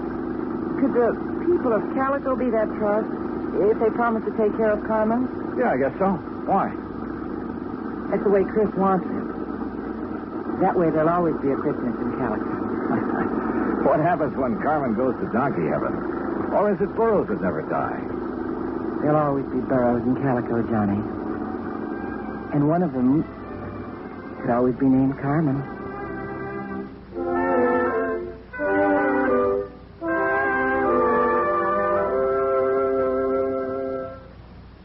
Act two of yours truly, Johnny Dollar, in a moment. Act two of yours truly, Johnny Dollar, and the Carmen Kringle matter.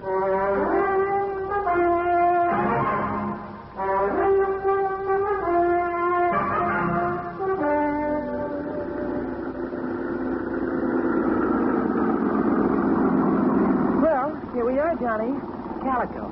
Once the richest silver city in the West. It was unbelievable. Like seeing a page from the past. Walter Knott, famed creator of Knott's Berry Farm and Western historian, had bought the old ghost town's battered remnants and restored it to the way it must have appeared in the wild and fevered days of the Silver Lode. I could make out signs nailed to weathered batten boards that told of a flourishing and colorful past. Joe's Saloon, The Last Chance, Hyena House Hotel, Lane's Mercantile, the Calico Print. High on a hill at the edge of town, people were gathered at the entrance to a cave that was illuminated by hundreds of miners' lamps. And it gets you, huh? Almost like it was planned. You're rehearsing for the Christmas Eve pageant. Maybe you can spend Christmas Eve with us, Johnny. You don't have other plans? I have a day with a steam-heated swimming pool. What? Come on. Let's meet the old man. Expense account item 3, $100 for a quart of perfume or a mink scarf, anything to wipe the hurt look off of Jean Craig's face. She led me up the steps to the rickety porch of Chris Kringle's wooden shack. A tall figure carrying a black bag stepped toward us out of the shadows. I'm glad to see you. Will you drive me back to town? Why, certainly, Doc. Oh, this is Mr. Dollar. Hi, son. Hi. Chris, is he still all right? I couldn't say. Been sitting out here waiting for you. You haven't seen the patient? The medical man owes a duty and all that, but I'm too old to talk back to a gun. They wouldn't let you in? Tired of it. Well, I'm not a medical man. Oh, please be careful, Johnny. I told you, Stallbone, stay away and leave the old man Well, if it ain't little Jeannie, the policy fixer. And who are you, mister? Willie D'Agostino. This is Johnny Dollar. He's from the insurance company to see about changing the policy. Who is it, Wally? Who are you talking Relax, to? will you, and let him give us some tourist directions back to Barstow. There'll be no policy changing at this late date, mister. Ned Kringle is very bereaved at the imminence of his uncle's demise. Just family admitted at this sad hour, so mosey along, folks. I'll leave the young man to his grave. Your foot is in the door, mister. I don't like your foot, and I don't like you. His hand moved to his shoulder holster, but Jean was standing right beside me.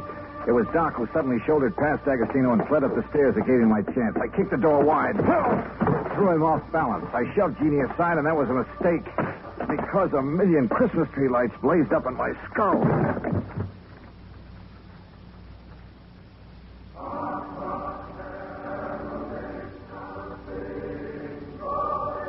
Then slowly the tree lights faded away, and I saw Jeannie fussing over me and looking worried. A young, nice-looking fellow was seated next to a marble-top table. D'Agostino leaned against the stone fireplace and dangled his gun, smiling like he had a stacked deck. He's all right, Doc? A nasty cut, but no fracture. I know how to pull my punches, Doc. The old man. How is he? No better, no worse. Just lying up there staring at the ceiling. I want to see Chris. I have a right to, Ned. I'm an old friend. Wooly, wouldn't it be okay if Gene just went up? No, let him die in peace. He's past carrying hose season. Wooly, these people have a right. I said no. I'll get a hero boy on his feet and shove off. Go on. Come on, Johnny. Help me, Doc. How's it going to feel, Ned? Sharing blood money with a hoodlum. Your uncle paid for that policy with a pick and a shovel. It took a lot of years, a lot of sweat. And he's had your name on that policy ever since you were born. Old man Kringle never saw pay dirt in his life. Ned had given money to live on, paid the premiums on his policy. Chris was always tapping the kid, claiming he had a new find. He was going to mine $1 million. Boy, shut up. The old man's dying. Tell him, Ned. Tell him how the old phony was always taking the bows, making like Santa Claus with the money you give him. Willie, haven't you got a... Tell him to hold on to the money. I know he's been waiting a long time for this. Me. Willie D'Agostino, that's who. Is that true, Ned? Yeah. I thought my uncle would make a strike someday. I honestly thought he'd strike it rich. I know he tried. He did strike it rich, Ned. When he dies, every man, woman, and child in this town will mourn him. He'll live in their hearts. What will people remember about you, Mr. D'Agostino? All right, get out and stay up before Willie, this rifle will make a hole in your belly big enough to pass a borax beam through. So you just drop that gun. Well, I don't know what the shouting's about, but you're guilty of carrying sidearms and you're threatening violence, Mr. D'Agostino. And ain't nobody does that in Calico, as long as I'm the marshal. Now, you better get. Ed Nolan, I love you. Don't let Gladys hear that. Well, I'll see how Chris is. Doc, you tell the old buzzard that I got his Carmen back in the corral. Jingle bells and all. Yeah, nice work, Ed. Now, what's holding you, mister? Okay. All right, let's go, Ned. Let the squares have a round, huh? I'm going to stay here, Willie. I want to be here when Chris... Hey, that's a good idea. That way, no fooling around with the will, huh? Smart kid, that Ned. See you at the funeral, huh?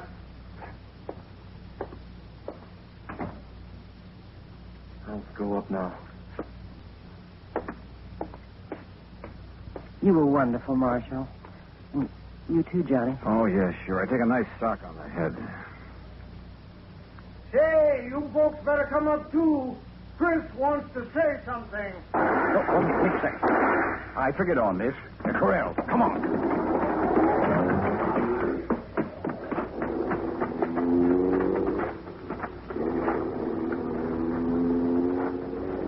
D'Agostino must have had another gun in his car. One of the bullets had found the mark he intended. Willie Boy wasn't taking any chances that Carmen Kringle would inherit $50,000. We found the burro lying on her side, quite dead. Jingle bells and all.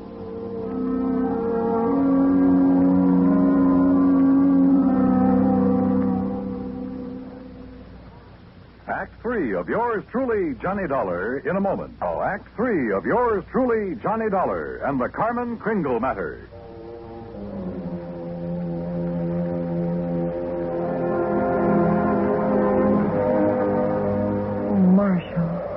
Johnny, how could he have been so cruel? Carmen dead. It's just not right. Yeah, I figured D'Agostino might be mean enough to try killing Chris's pet burro. We can't tell him about it. It would kill him for sure. He'll have to know the truth, Gene. He'll have to decide about the will. Yeah, truth is always the best. And easy this time. Easy? Huh? Yeah. I'll just take these bells off of this poor little feller, and I'll put them where they belong. Carmen? What? Carmen? Oh. Mosey over here now. Well, you pulled a switch. You put these bells on another boat. I didn't trust that greasy character, and I was right. And nice girl, Carmen. Oh, baby. Now, you folks going up and see old Chris. I'll keep an eye on this here $50,000 jackass. That's the way it's going to be, ain't it, Johnny? Yes, sir. That's the way it's going to be.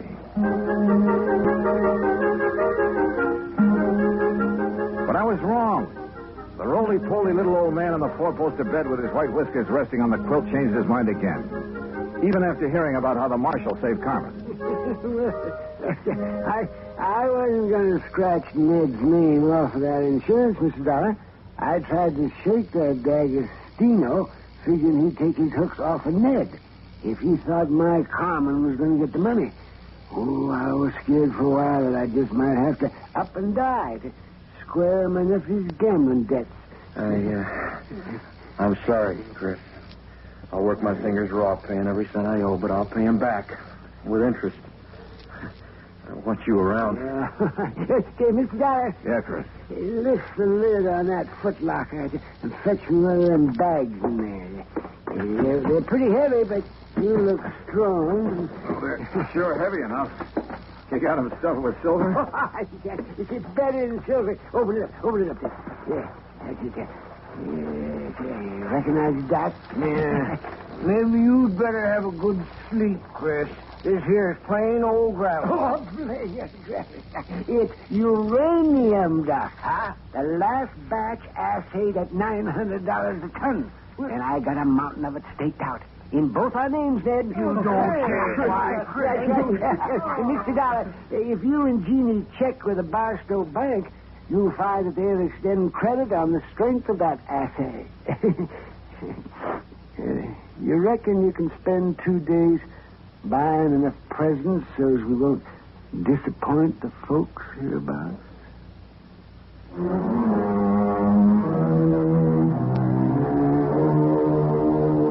Expense account item 4, $68 even. Telephone calls to 5 principal cities where I thought Willie D'Agostino might be remembered.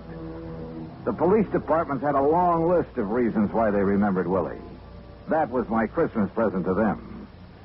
Expense account item 5, another 50. Truck rental to haul the presents we bought for Ned to give away come Christmas morning.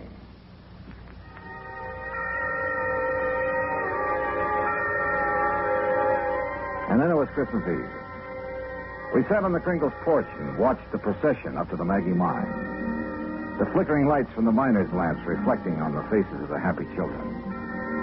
Old Chris was bundled up in blankets, his little eyes twinkling, chuckling to himself like he knew all the answers to the universe. Jean was there, too. Kind of nice. Isn't it, Johnny? Kind of nice. Marshal Ed Noller was one of the wise men in the procession. I recognized the sideburns. And Doc Spangler couldn't hide his height. Oh, he wore an awful beard. Ned Kringle led the burro that carried the Blessed Mother. Yeah, you guessed it. The burro was Carmen Kringle. Expense account total, including return to Palm Springs and incidentals, $229.75. But forget it, Pat. This is the best holiday I ever had. And I was only cold at the start. From all of us to all of you, may this be your very merriest Christmas ever. Yours truly, Johnny Dollar.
Wrigley's Spearmint Chewing Gum, the refreshing, delicious treat that gives you chewing enjoyment, presents for your listening enjoyment John Lund as Johnny Dollar. Henry Grant, Johnny. You read your morning paper yet? I'm on page 4 on my second donut. Well, turn back to page 1. There's a picture there of Mrs. Frank Loring. Oh, I read it. Enoch Arden divorce decree. Husband missing 7 years. New York court declared him legally dead. So? So we had him insured for $250,000. And this court decision means you'll have to pay off? Within 10 days. Something make you think Loring isn't as dead as he ought to be? It's a possibility. I had a phone call a little while ago from a woman up in Boston. She saw the item, too. What's her connection? She's a nurse. 10 years ago, when we issued the Loring policy, she was working for the physician who examined him. Now, her story may not mean anything, but, well, I asked her to take the first plane she could get and come in for a talk. She should be here by 11 o'clock. I'll grab a cab and come right over.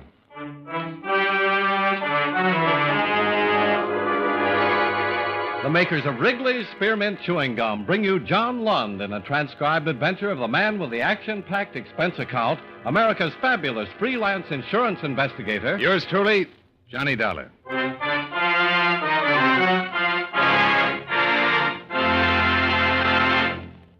Wrigley's Spearmint Chewing Gum refreshes you. Wrigley's Spearmint Chewing Gum gives you real chewing enjoyment.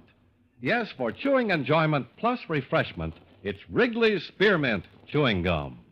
The lively, delicious flavor of Wrigley's Spearmint cools your mouth, helps keep your throat moist, and gives you a nice little lift.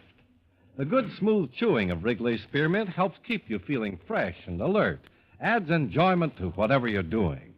So for chewing enjoyment plus refreshment, treat yourself often to Wrigley's Spearmint Chewing Gum. Healthful, refreshing, delicious.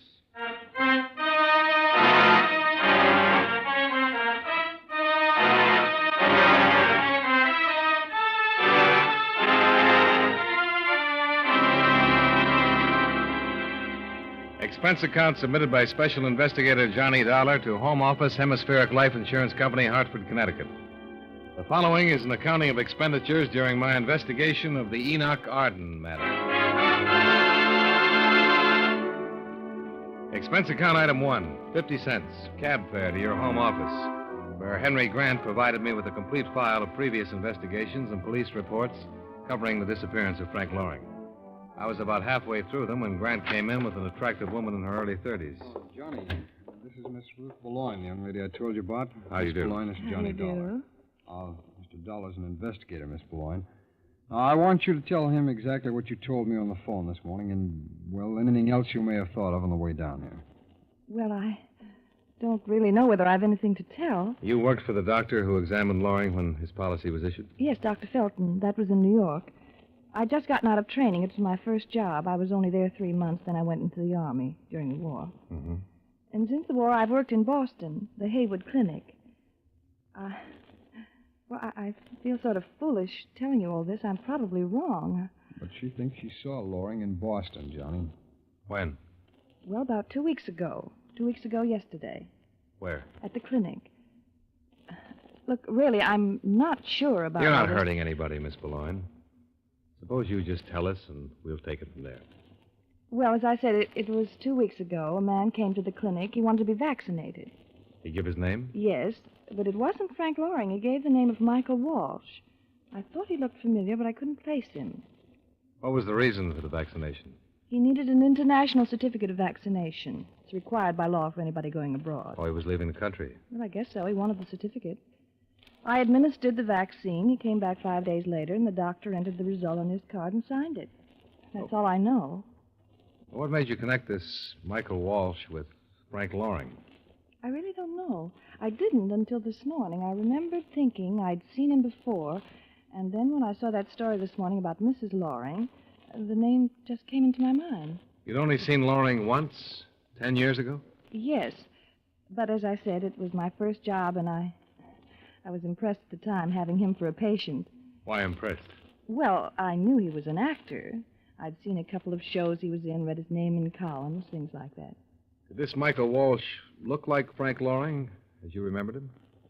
No, he didn't. I can't explain it. Well, it seemed worth a try, anyhow, John. Wait a minute, Grant. Let's not chuck it out so easily. I've been reading this file on Loring. Played a lot of character roles. Expert on dialects and makeup. A man like that could change his appearance very easily. Something about him, the way he moved, the tone of his voice. Something registered with this girl. He'd have recognized her, too, when he went to the clinic. She was impressed with him. She had a reason to remember. He didn't. I feel a little foolish. And I feel a little curious. How about you, Grant? I've been curious all morning. So curious, I checked the steamship and airlines. And? And a man named Michael Walsh sailed on the SS Castillo 6 days ago. She runs between Boston and Santiago, Chile. You know when she reaches the Panama Canal? Yeah, day after tomorrow. That's plenty of time for you to get down there by air. Yeah, with enough to spare for a stopover in New York and a chat with Mrs. Loring. Expense account item 2, $11.30. Train fare and incidentals between Hartford, Connecticut and the Greenwich Village section of New York, where Mrs. Frank Loring was living in up bohemian fashion. It was evening and the party was in full swing when I arrived. The apartment door was wide open, so I just walked in. Somebody shoved a glass into my hand like they used to do it at the local movie houses on dish nights. Wow. You must be Linda's boyfriend. Oh, must I? I knew it the minute I saw you. She always goes for the same type. Musician, aren't you? They always are. What do you play? Ring Alivio and double on Parcheesi. Oh, a funny one, eh? Well, Linda said when you got here to tell you the benefit is going to run late, so make yourself comfy and wait. She won't be here until 12. I'm Freddie. You must be a poet. How did you know? I'm psychic. Now, what's the party for? Oh, Marcia's celebrating. She's going to get $250,000 just because her husband, Frank, disappeared. She ought to be happy enough just to be rid of him. Don't be so bitter, lad. It'll throw your rhymes out of meter. I helped her get over him. I helped her. Anytime she wanted anything, all she had to do was call little Freddie. Now she's getting all that money and she'll just run out. Oh, she wouldn't do that to you, would she? Oh, no? That's how much you know about women. She's going to Chile, South America. Oh, now that's an interesting bit of information, Freddie. She thinks I don't know about it. The airline called to confirm her reservation while she was out shopping this afternoon. Which one of those lovely ladies is Marcia Loring? Those? She doesn't look like any of them. Marcia's out in the kitchen fixing sandwiches. She needn't think she'll get any help from me. Oh, maybe I can lend a hand. Listen, mister, you've got a girl coming. Oh, sure, Linda. Well, she told me to give Marcia a message. Besides, you don't want to talk to me. Interferes with your brooding. I'll see you later, Fred. Come on. Well, hello. Come in. I'm making sandwiches for the starving multitude. I know. I came in to help. How are you on opening bottles? Champagne? What, for those peasants? Beer. It's right there. The opener's on the hook. Oh, we're in business. What are you, a party crasher, or did you come with one of the girls? A crasher. Oh, the breed is improving. We both know some of the same people, though. Like who? Who's been hiding you from me? Fellow up in Boston. I don't know anyone in Boston. Not even Michael Walsh?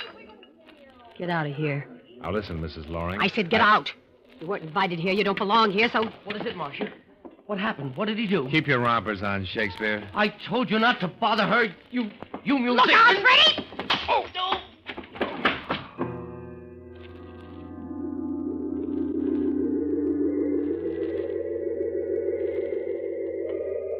I came out of it lying on the cold stone of a basement areaway. And then I went in search of a diner, a telegraph office.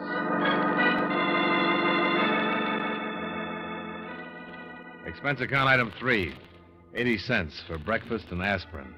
Item 4, $1.20 for a telegram advising that payment of the Loring claim be delayed until my investigation was completed.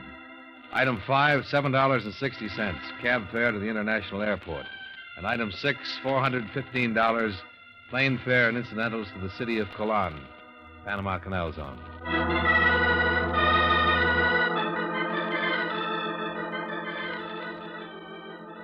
As usual, it was raining in Colon. The SS Castillo had reached port slightly ahead of schedule. It was waiting to go through the locks when I made my way aboard. It was almost midnight. I located the name of Michael Walsh on the passenger list posted in the lounge, and then made my way to the inside cabins on B deck. I knocked on the door of cabin B64. There was no answer. May I help you, senor? You the cabin steward? Si. I'm looking for the passenger who occupies this cabin. Oh, Senor Walsh is not here. He's gone ashore. In this downpour? Si.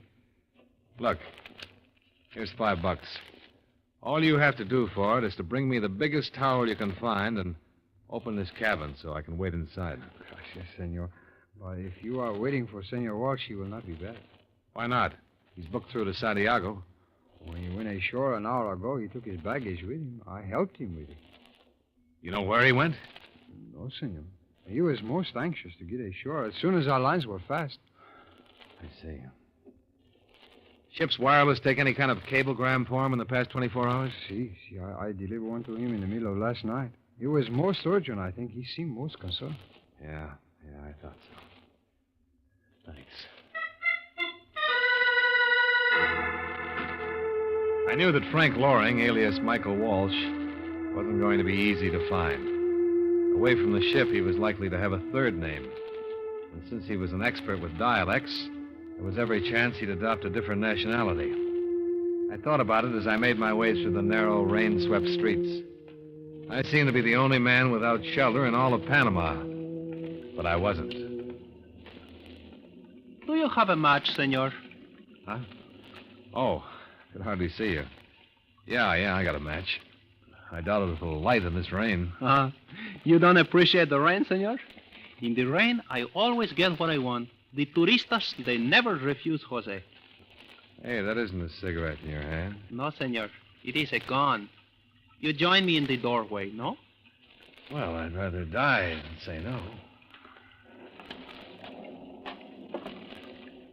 Now, if the senor has some little thing he wishes to give Jose for a gift, Jose will be most grateful.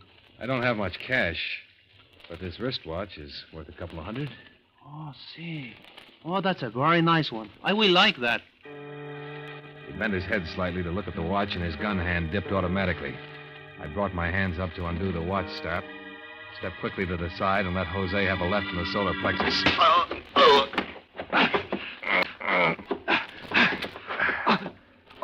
Now, drop it. Very well, senor. If you insist. That's better. You are going to turn me over to the police, senor? Well, that depends. Oh, senor, the jail here is very bad. Jose does not like it. I tell you what. You help me and I'll help you. What kind of help does the senor need? Suppose the police or somebody were after me. Suppose I had to get out of here without using my passport. How would I do it? From Colon? There is no way, senor. Too many Americano officers. There must be some way out. 30 miles down the coast is Puerto Bello, senor. It was once the hiding place for pirates. In Puerto Bello is a cafe called the Geisha Girl. The Geisha Girl? Si. And the proprietor is Senor Kamamoto in Japanese. He is very good at making people disappear, senor.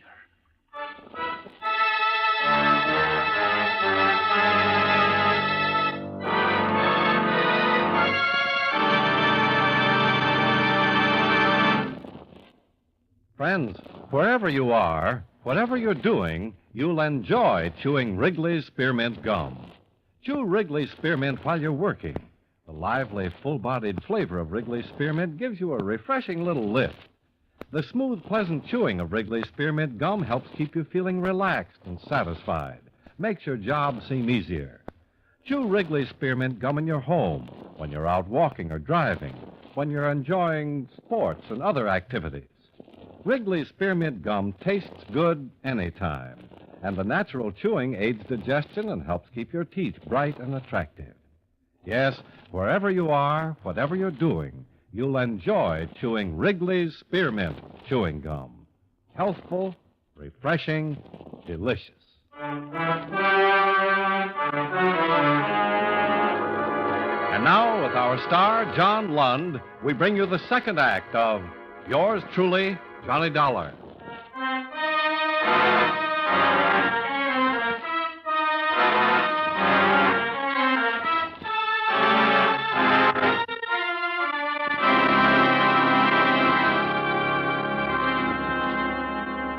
Expense account item 7. $20, flat rate. For the native taxi that slithered its way down the miserable, muddy road to Portobello, Caribbean stronghold of the old-time pirates. It was a port of intrigue, an international black hole, a Western Hemisphere counterpart of Shanghai or Calcutta or Suez. And at the bottom of the hole was the Geisha Girl Cafe. You look lonesome, mate. Maybe it's because I want to be. I don't know you, and you don't know me. Let's keep it that way. Now, that ain't no way to be. Especially here in Portobello, where we're all friendly like. You looking for Yamamoto? What are you, a cop? Well, I've been a lot of things, Governor. Never a cop. What's the matter? Start on a little trip and forget your passport? Let's say I lost it. What are you doing? Running a private embassy? Yeah, I'm sort of a missionary for people in trouble. You look like you're in trouble. I'll talk to Kamamoto about that. Where is he? Try the storeroom back there. It ought to be worth the price of a drink, eh? Thanks. Here, drown yourself. Oh, it's nice of you, Governor.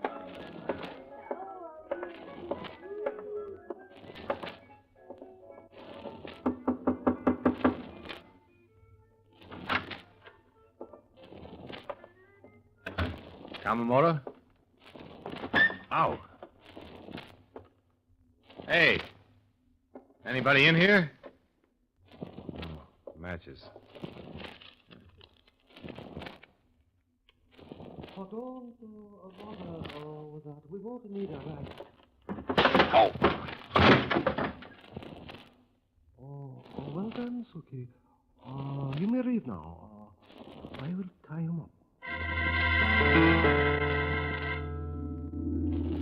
I came to in a room filled with packing cases and lit by a feeble candle. 2 men were seated on a couple of small barrels. One of them was the Cockney who had spoken to me in the bar. The other was a Japanese. Oh, you feeling better, Mr. Dara?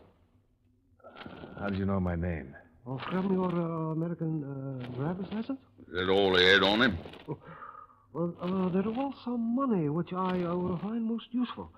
You were carrying the exact amount required to pay for your passage, Mr. Dara. Over $1,000?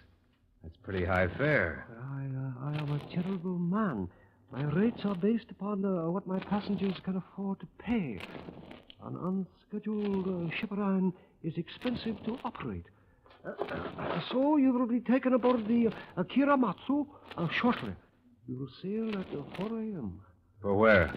You will be put ashore somewhere in South America. Venezuela, possibly, or Brazil. I'm not your only passenger. Oh, no. No, you are not. Well, how about untying me, as long as we're friends? Well, you will be untied when you reach your destination. Oh, now, wait a minute. I can see the point here where somebody might give you away, but why aboard ship? Well, fugitives from the law are a risky cargo, Mr. Dara. The South American nations are rather thorough about their coastal patrol.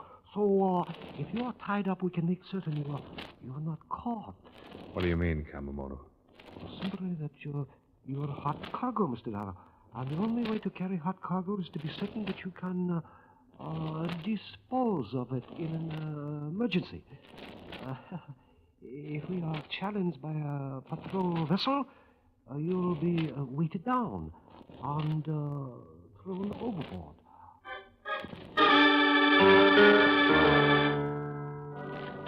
It was dark when they carried me aboard and left me still trussed in the deck cabin. Then the Kiramatsu pitched and rolled her way into the open sea. I knew that Loring was on board someplace, and I knew something else. Kamamoto had lied to the Cockney about what he'd found when he searched me. He had more than a driver's license. He had my insurance company credentials and my passport. Then the door opened, and I got something else to think about. Buenos dias, Senor Dollar. Jose, how did you get here? After you left me, I ran into another Americano with no wristwatch but much money. He was kind to me. He gave me money to leave the country when I told him about the bad jails. Well, how come Kamamoto is letting you run loose? Why, you are the only one who is tied up, senor. I do not think they intend for you to finish the trip. How many other passengers are there? Besides us, 3. A man and a woman came just before we sailed. That's 2. Who's the other one? A man with a white suit and a hat. A Cockney accent? What is that? He sounded like an Englishman? Oh, yes, he is English. Yeah, I thought so. How many in the crew? Kamamoto and 5 seamen. It is a very small boat. Yeah, I can feel that. Look, Jose, I gave you a break with the police. How about giving me one? I'm a businessman, senor. No sentiment. $1,000. Guaranteed by an American insurance company. If you cut these ropes and lend me your gun. Cash, senor. No credit. Too much book. I haven't got any cash. Kamamoto took it all. Too bad. Maybe next time. There isn't going to be any next time for me. Ever buy a sweepstake ticket? See? Well, then take a chance on me. Come on. How about it? All right. But when is the time for the drawing? To see if my ticket wins. As soon as you get these ropes off. But let's do it now. This tub may get to my stop any minute.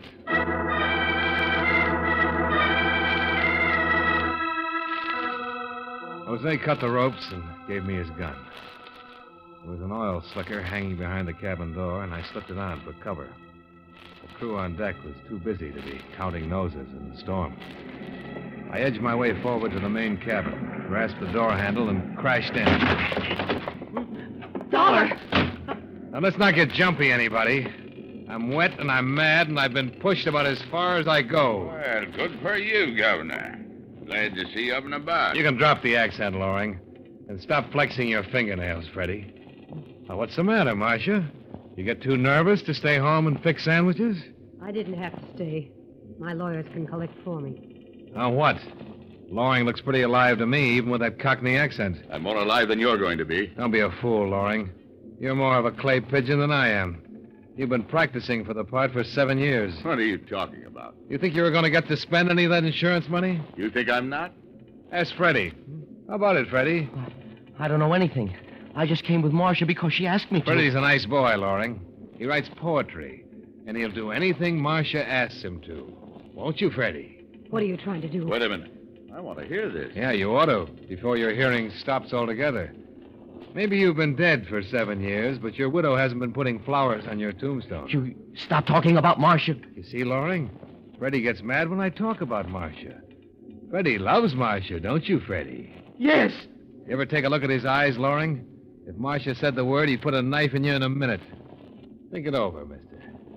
Michael Walsh turns up dead in South America, and Mrs. Frank Loring and friend Freddie go back to Greenwich Village with $250,000.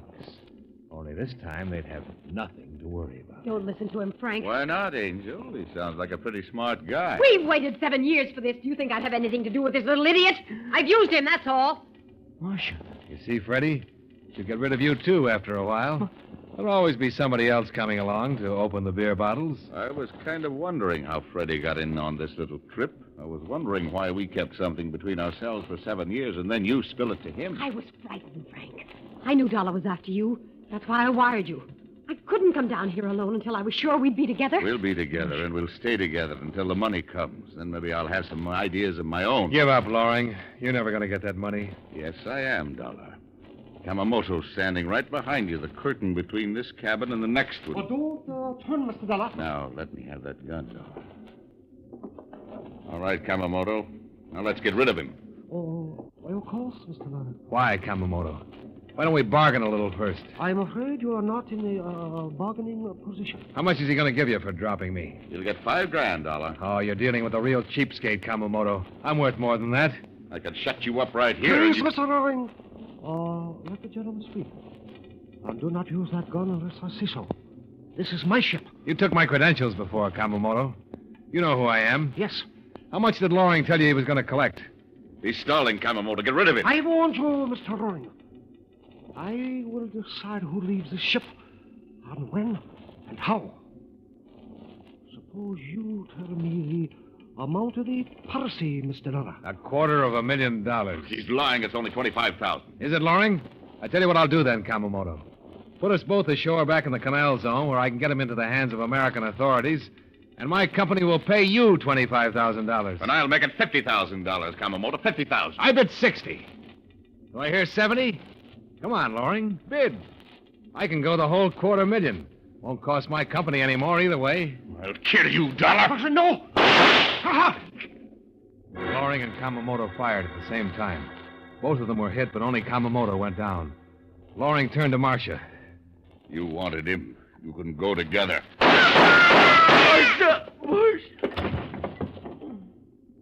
All right, Dollar. That ends everything. Now I'm around to you for sure. Oh, I wouldn't count on it, Loring. This time I've got a friend in the doorway. What he says is true, senor. Senor Kamamoto was no longer using his gun, so I took it. Besides, you have only one bullet left. I have 5. You kill Mr. Dollar, and I will have to kill you. You're cooked, Loring. Your wife's dead. You couldn't even get the money if you could get away. All right. Here. You can have it. Kamamoto hit me in the side. It hurts. Maybe I can patch it up a little. You better just rip your shirt. I loved her. She always wanted things more than an actor could give her. Whose idea was it? Hers. I hid out like a dog. She sneaked up to Boston to see me. Maybe once every 6 months after the first year. The rest of the time I was without her. I guess she wasn't lonely. Yeah. Some women never are.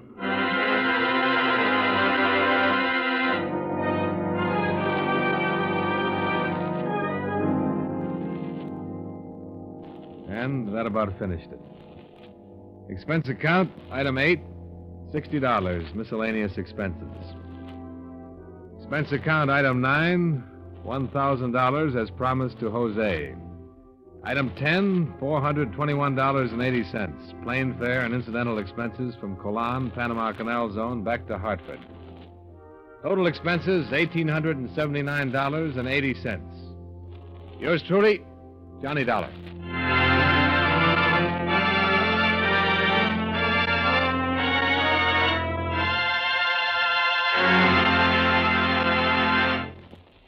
Remember, friends, Wrigley's Spearmint Chewing Gum refreshes you.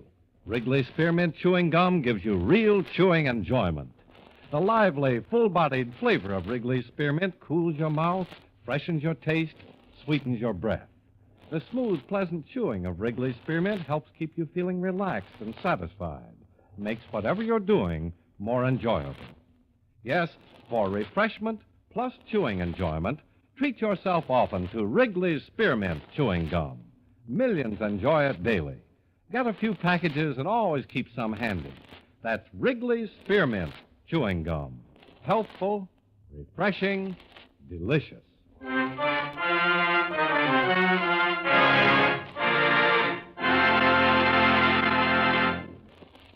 Yours truly, Johnny Dollar, brought to you by Wrigley's Spearmint Chewing Gum, stars John Lund in the title role and was written by Joel Murcott with music by Milton Charles. Featured in tonight's cast were Stacey Harris, Jeanette Nolan, Sidney Miller, Mary Jane Croft, Elliott Reed, John McIntyre, and Howard McNear. Yours truly, Johnny Dollar, is transcribed in Hollywood by Jaime Del Valle.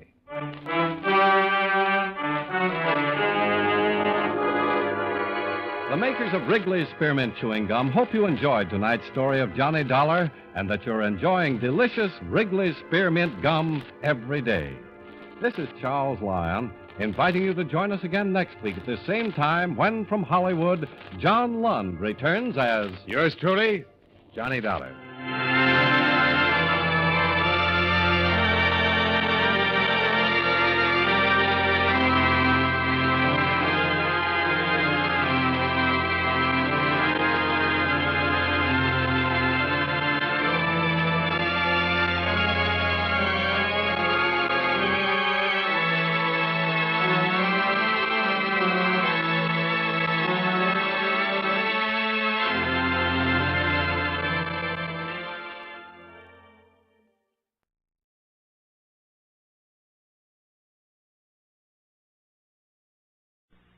Now, from Hollywood, it's time for Edmund O'Brien as Johnny Dollar.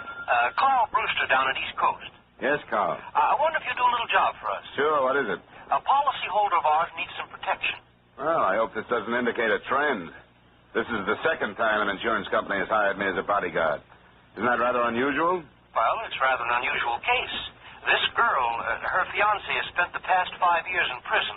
He's being released tomorrow, and he swears that the first thing he's going to do is kill her. Well, that's cozy. I think she deserves some help. Come on down this afternoon. We'll talk it over.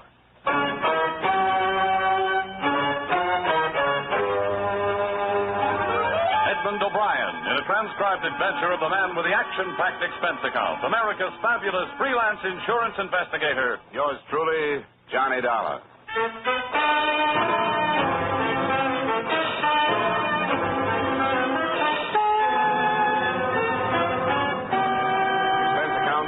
Special Investigator Johnny Dollar to Home Office, East Coast Underwriters, Hartford, Connecticut. Attention, Carl Brewster.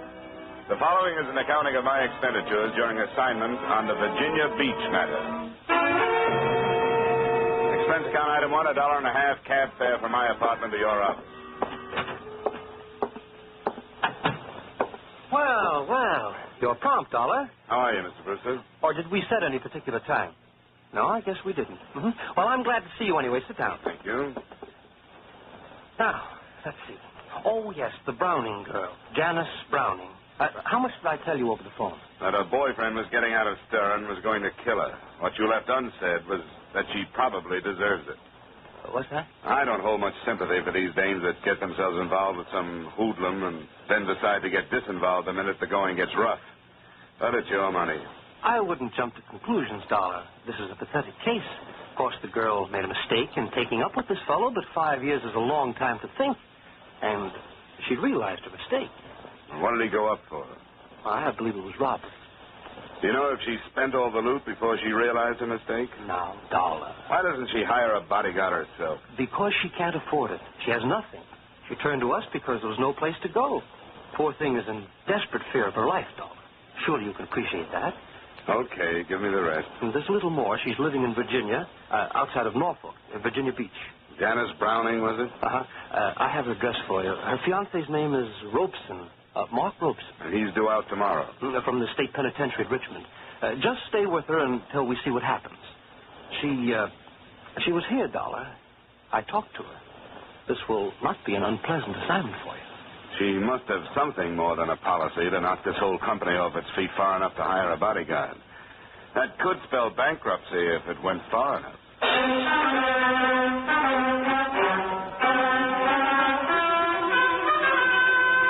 Expense account item 2, $110, transportation and incidentals between Hartford and Virginia Beach, Virginia. Virginia Beach seemed hardly the scene for potential murder. A white strip of sunny beach on one hand and a friendly forest of pine on the other. I found Janice Browning's address just south of the village proper, a fair-sized cottage surrounded first by a small, well-kept garden and then undeveloped land. When I got out of the cab, I was looked over by a trim little honey blonde thing in shorts and halter who waited for me on the veranda. Paul. Hello? You seem to be carrying a suitcase. Are you sure you haven't been misdirected? Are you Miss Janice Browning? No, I am her personal maid. Who are you? My name is Dollar. I'm the investigator from the insurance company. Did you say personal maid? Yeah. Did you say investigator? That's right. Well, I hope you'll pardon me if I'm confused. I was not notified of the arrival of no investigator. What is it you want? Miss Browning asked for me. She went to her insurance company and requested a bodyguard. A bodyguard? Well, I don't know about that. But then there are lots of things I don't know as yet. I'm new here. But if she asks for you, you may as well come in. Thanks. I suppose you were surprised when I said I was Miss Browning's personal maid because of the way I'm dressed, if you'll pardon the expression. As a matter of fact, I was surprised that she had one. Why'd you say that? I'd been led to believe that she couldn't afford things like that. Well, between you and I haven't been paid yet. But she seems to be very generous. She turned over her entire wardrobe for me to wear at any time. Yeah, but maybe that's a bad sign. Maybe she's going to pay me off in clothes. And they don't quite fit, as you can see. How long have you been here? Just only 3 days. My name's Betty Light. I took the name Light from my stepfather. What are you doing here? Well, Miss Browning has a fiancé coming out of prison today, and she's afraid to meet him alone. Prison? Well, you could never tell. But I suppose it's her business. What is it? Well, if I was sweating out a fiancé after all that time, I wouldn't be quite so thick with what she's thick with. What do you mean? Well, if I were him, I'd feel cheated. She hasn't been wasting her time, from what I can tell. And in 1 week, that's plenty. But I shouldn't be gassing like this. Who is he? His name is George Masters. And if there's a fiancé on tap, he'd better be careful. Why is she afraid, as if she shouldn't be? Well, because she changed her mind about him and evidently didn't tell him about it. Sure, the same old story. Well, this is a surprise to me, but the least I can do is work out the week. You know, Betty, I feel the same way.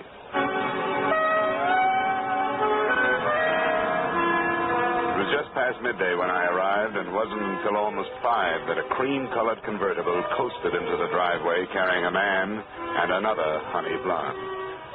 I could see immediately how Janice Browning had swept the insurance company off its feet. How do you do, Mr. Dollar? I'm so glad you're here. Oh, may I present Mr. Masters? Oh, yes, Mr. Masters. I won't stay, Jan. I know you have things to talk over. I'll pick you up at 7. All right, George. Bye, Dollar. Feel a lot better, too, now that you're here. I'll do what I can. See you at 7, Jan. I'll be ready. Oh, please sit down, Mr. Dollar. Betty. Yes, Miss Browning. I don't think we'll need anything, and I'd like to see Mr. Dollar alone, if you don't mind. Oh, by all means, Miss Browning. Could I have your permission to visit the beach? Of course, stay as long as you like. You know where the beach things are. Oh, I wouldn't think of encroaching. I just go the way I am. She's the strangest girl. Where'd you find her? She was a waitress in New York. I asked her if she wanted to come down for the rest of the summer. I thought she'd be company. But she's become so formal, or tries to be. Oh, would you like a drink or something? No, thanks. I suppose you think I'm an awful coward to scream for help the way I did. Well, I haven't heard all the particulars. I really didn't know what else to do. I thought of running away, but, well, I've made friends here. There's the simple fact that I don't have any money. How serious do you think this threat to kill you is? I'm afraid it's quite serious. But I don't know what will happen, and I wanted somebody to be with me. When did you see him last? 6 months ago. I thought about it for a long time, about our breaking our engagement and which would be the best way to do it, and I decided to face him while he was still in prison and simply tell him I couldn't go on. Well, that wasn't the easiest way to hand it to him. I know, but it was the fairest, I thought. He didn't create a scene or anything, but I'll never forget his expression. He just looked at me and said, "Have your fun. You've only got 6 months, because when I get out of here, I'm going to kill you." Well, now the 6 months are up. He's been let out. He knows you're here? Yes, he'll come here. Your friend Masters said he was going to call for you at 7. Where were you going? Just to dinner and maybe a club afterward. I think you'd better cancel it. Why? I'll go crazy if I have to sit in this house and just wait. I don't want you to come back here after dark, for one reason. If you can't go a long distance and stay, I don't want you to leave at all. The village is too small. If he knows it, he'll find you. I'll be with George. Look, you managed to put the responsibility of this thing into the lap of your insurance company, and they handed it to me. Now, I want you to stay here where I can keep my eye on you. All right, Mr. Dollar. I'll do anything you want me to. Good. Oh, you might mix that drink you offered. Scotch, if you have it, and plain water.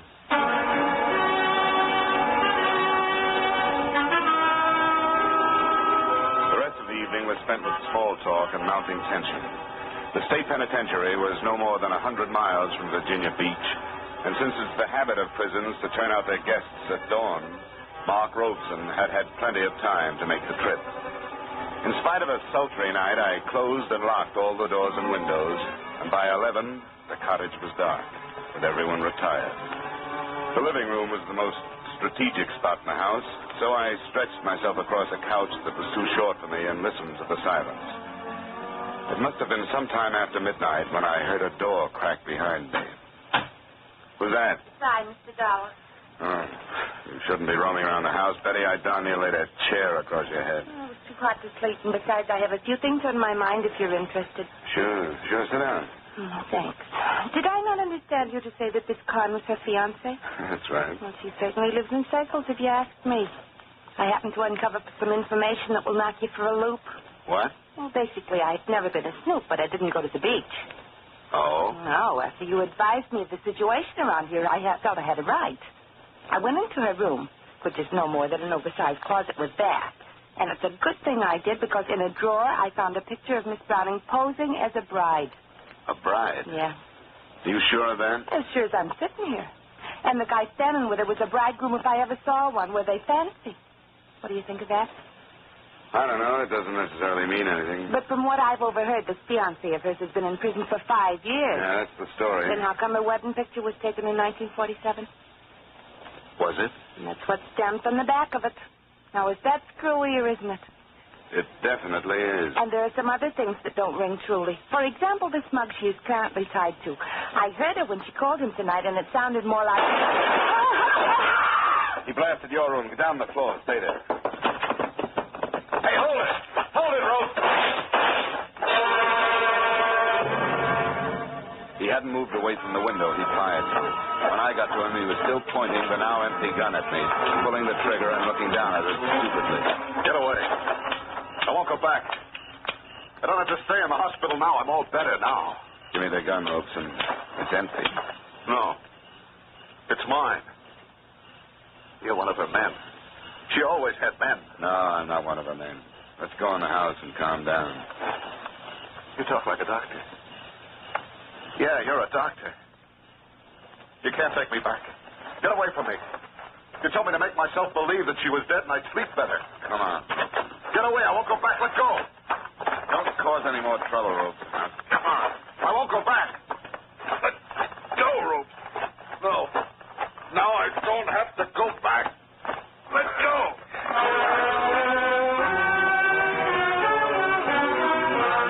I've heard stories of the unbelievable physical strength of those whose mental strength is gone. I got his hands away from my throat by sinking my knee into his stomach. There was nothing I could do to hold him. He lumbered off into the darkness and disappeared. I didn't need a medical opinion to know that I wasn't protecting Janice Browning from a released convict. I was protecting her from a homicidal maniac.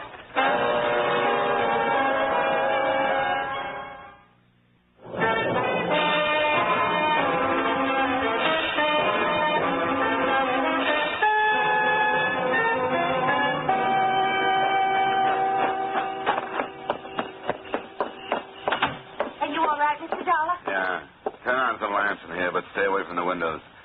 I doubt if he'll come back, but he might. That brute is still on the loose? Yeah.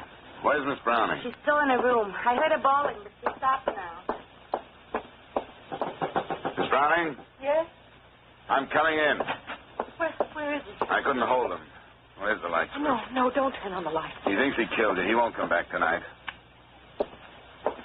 Well, why don't you go ahead and say it? Oh, I'd better not. As a matter of fact, I don't mind your lies or the way I was dragged into this. But what really stinks is you're hiring that girl because she looks enough like you to be mistaken for you at a distance. You give her your clothes to wear and you put her into your room.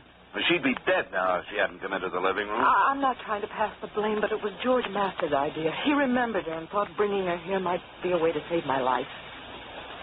Robeson's your husband, isn't he? Yes, he's my husband. What's he doing running around loose? He escaped from a hospital in Pennsylvania. He's been there a year. He tried to kill me before he was committed. Why didn't you tell the insurance company the truth? I did. No, you didn't. Yes, I did. It was Mr. Brewster's idea to tell you that he was coming out of prison. He thought you wouldn't take the job if you knew the truth. Well, he was right, and I'm leaving the job right now. You have every right to. You can get yourself some protection around here. I couldn't when I tried. I went to every private detective in Norfolk and Portsmouth. None of them would take the case? No. Well, what about the police? What is this, county out here? Yes, it is. I notified the sheriff's office, and they promised me extra patrols, but that's the best they could do. Well, how'd you happen to turn to the insurance company? Well, George Masters is my lawyer. He suggested it. Mr. Dollar, I'm not begging for help or excusing anything I've done, but I've been half crazy with fear and the awful lost feeling when nobody would help me. I had to do something. What about your lack of money? Was that a lie, too? Oh, every penny I had has been spent on treatment for Mark. I borrowed from George on my insurance. I sold our house in Connecticut, and that money's gone. This property is all I have left, and I borrowed against it. I guess you've had your troubles. Who can I talk to about your husband? You mean a doctor? Yes, I thought maybe a doctor might know what Robeson would do next. Well, Dr. Becker came on to Norfolk after he warned me that Mark had escaped. His phone number is in the little book on the stand. Well, I hate to bother him, but I'd like to have him come out tonight. Mr. Dollar, Yeah? you're staying? Well, not any longer than I have to. Hey, you better get up and have a drink. You're shaking like a leaf.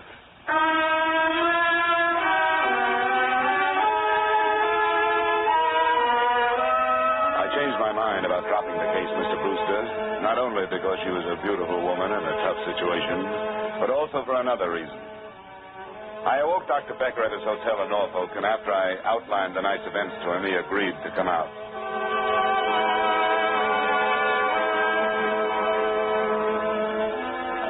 It must have been a decidedly unpleasant experience, Mr. Dollar.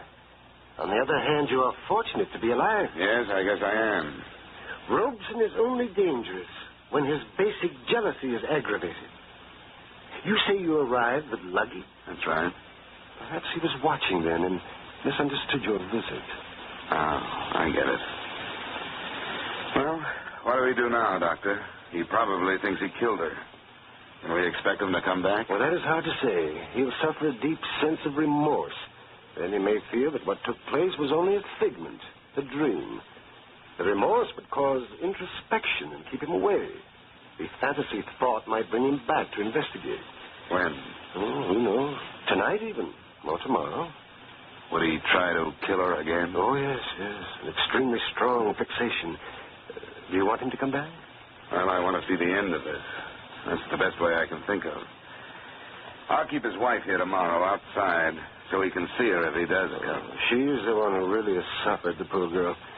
I wish there were a way to ensure her safety. We could alert the police. Well, with the police on the scene, then he would not return. Here she comes. Hello, Dr. Becker. Oh, good evening, my dear. Morning, rather. Oh, I'm so sorry about the trouble. I'm afraid it can't be helped. I was so sure at one point that he was responding to treatment. Oh, I know you've done your best, Doctor. Mr. Dollar, I may be imagining things, but I'm awfully worried. It'll be all right. No, I mean, I tried to phone George, and there's no answer. It's after 2, and he should be at home. Mark knew that George and I have always been friendly. Would there be any danger to this man, Doctor? Oh, I hardly think so. All of your husband's aggressive urge was directed toward you, Janet. Well, could we go and see if everything is all right? I can't help it. I'm worried. Where does he live? In the village. It's not far from here. Could we borrow your car, Doctor? Oh, by all means, my dear. Here's the key. You'll come with me, Mr. Dollar? Oh, I'm not letting you go alone. We'll be back as soon as we can, Doctor.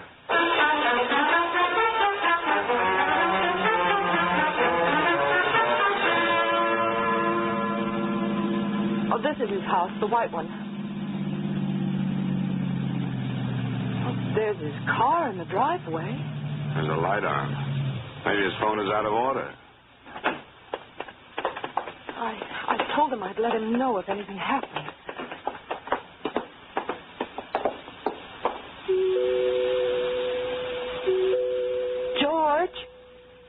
George, it's Jan. Doesn't answer. I want to go in. Let's see. It's unlocked. George? Light's coming from a room back there. Oh, that's his study, where the phone is. Well, we can check that then.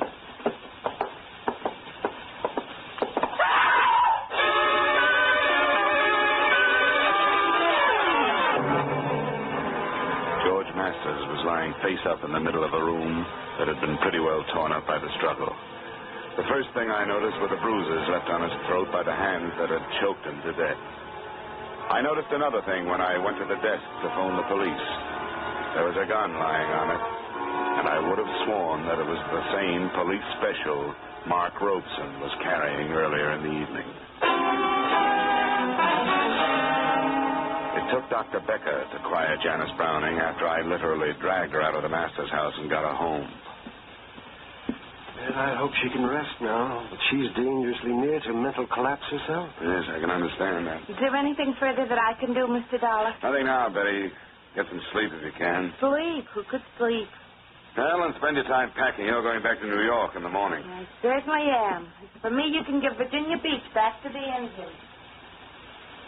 Is Janice in love with Masters, Doctor? I think so. A great feeling of loyalty, at least. He'd helped her so much with monetary loans and so on. But you said he wouldn't remember the association between Masters and his wife. Yes, I was convinced that he wouldn't. There was a police special in Masters' study. I'm positive it was the same one that Robeson used here. Oh? I tried to take it away from him. I couldn't. Now, why should he leave it at Masters? Well, I don't know. Hey, did they know one another before Robeson broke down? Oh, yes, they were quite friendly. Good heavens, Dollar. What are you driving at? Janice borrowed from Masters on a life insurance policy. That usually means making the lender a beneficiary. I don't know how much the policy was for, but I'm going to find out. Well, I dislike having to agree with you, Dollar, but I do. In Robeson's warped mind, Janice was the archenemy. It would have been quite easy for Masters to inflame Robeson to the point where he would kill his own wife. Oh, Mr. Dollar!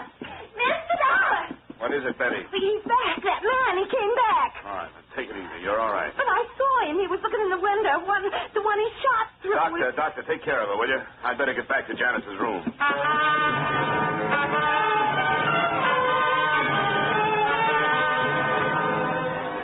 There was no more trouble that night, nor was there any rest. We knew that since Robeson had come back, he realized his mistake. And we knew that he would try to come back again. We agreed that instead of calling for police protection, we would let him return and try to handle him when he did. An hour after daybreak, we felt it safe to relax. And it wasn't until noon that I drove Betty Light into Virginia Beach and put her aboard a bus bound for the comparative safety of New York. Before I started the return trip, I made a swing past George Masters' house, convinced the deputy sheriff in charge that I had a right to poke my nose in, and got myself back into the study. I suppose it'd be all right if you'd go in. They took up all the evidence they wanted, I guess. What was that, Sheriff? All the things that pick up prints. Here you are. What do you want to look at? Some of his papers. I won't interfere with your work, but I'd like to know how he stood financially. You think that has something to do with it? No, I don't know. It might. They dusted all them drawers, so I guess it's all right if you pull them. He's a lawyer, you know. Yeah, I know. Said the deal's wide open. A lot of people didn't like him. Oh? I didn't know that. What's that book? It's a ledger. Kept his account in it. What'd you find? Janice Brown. Who's that? Somebody he loaned some money to? Ooh, I'll say he did. $20,000. That's all I wanted, Sheriff. Thanks, and I hope I haven't caused you too much trouble.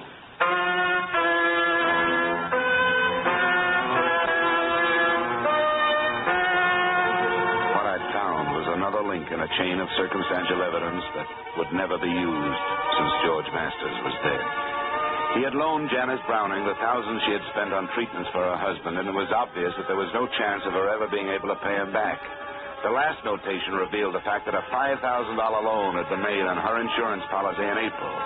A long-distance call to the company told me that the policy was for $50,000 and that George Masters had become the sole beneficiary the same month, April.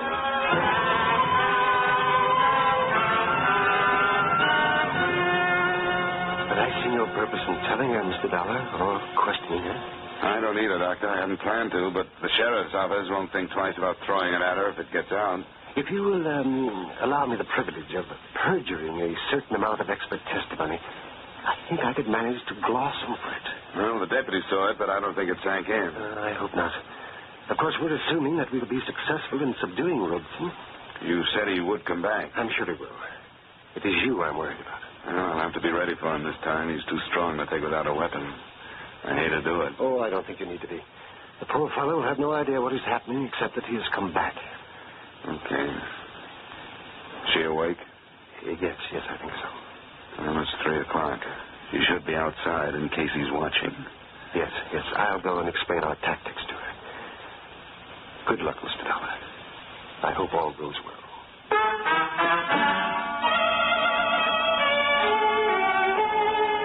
It seemed almost cruel baiting the trap, but it had to be done. We paraded Janice Browning through the garden in her most fetching get-up until dark, and then sent her in to sit in front of an open window. I don't know how she held on to her own sanity. I do know that I had a little trouble myself.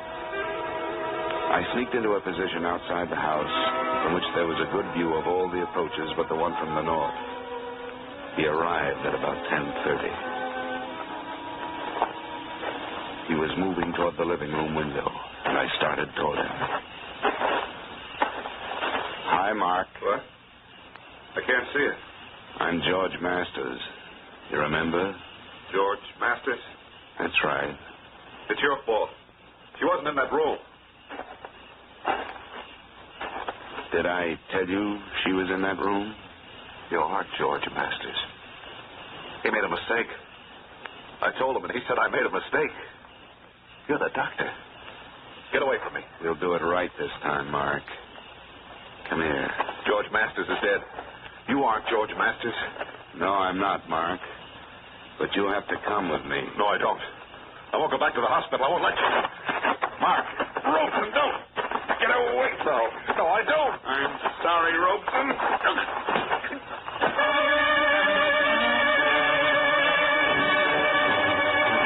I don't know what Becker is going to say to the police, but I do know what he learned from his patient after he was returned to the hospital and quieted down. Enclosed, you will find the doctor's confidential statement. He did go to Masters, hoping to ally him as a friend. Taking advantage of his escape, Masters armed him in the hope of realizing a profit from Janice's insurance policy. But Robeson, in his agitation, fired into the wrong room. And because he placed the blame for his mistake on Masters instead of himself, he became violent, and as a result, Masters was killed. Expense account item 3, same as item 2, transportation back to Hartford. Expense account item 4, and this is to you personally, Mr. Brewster. Payment for deceit in acing me into this matter, $500. Expense account total, $855.75. Yours truly, Johnny Dollar.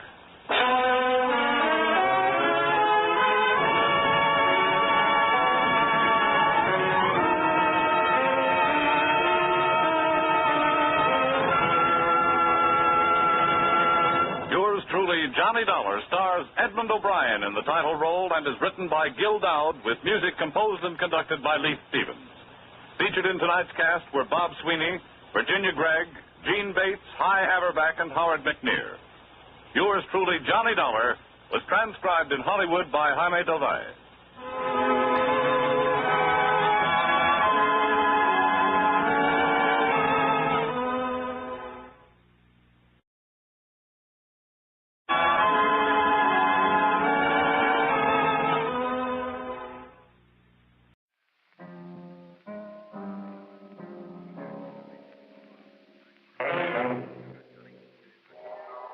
The Columbia Broadcasting System presents yours truly, Johnny Dollar.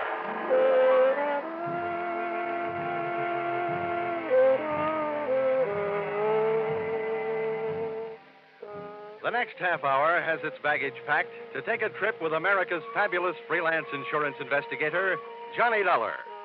At insurance investigation, he is just an expert. At making out his expense account, he is an absolute genius.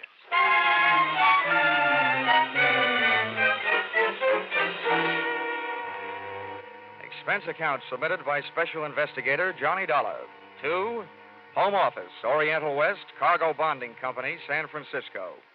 The following is an accounting of my expenditures during my investigation of delayed cargo aboard the SS Shanghai Wayfarer, or the case of the slow boat from China.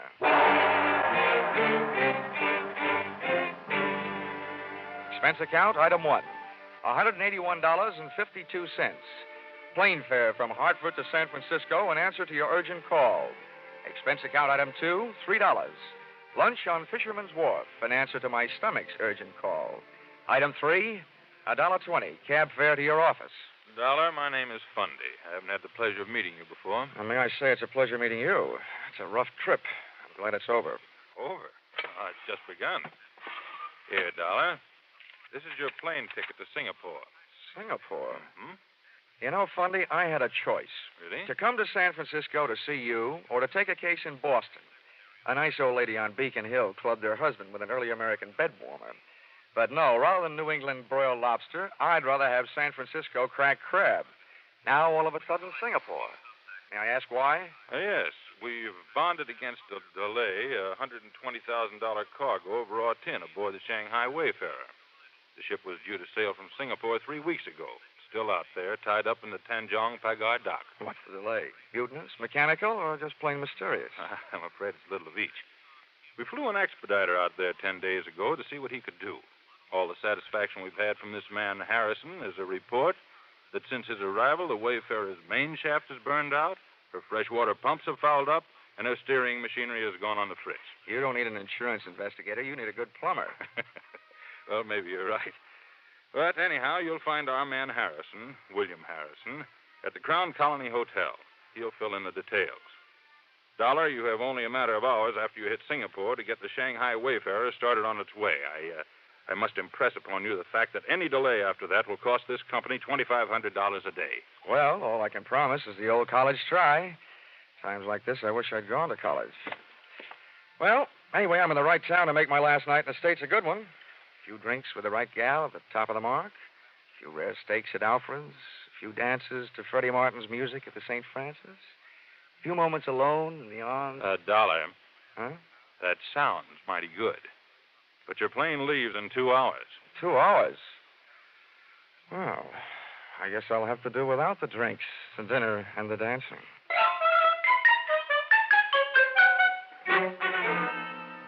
Expense account item 4, $120. Lost in the course of teaching fellow passenger how to play poker. My mother warned me never to play cards with strangers on trains or steamships. I wish she'd included airplanes.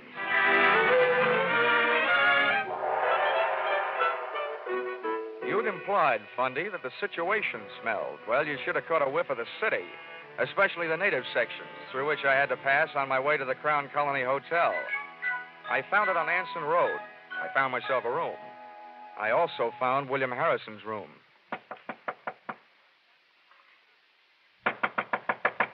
Harrison?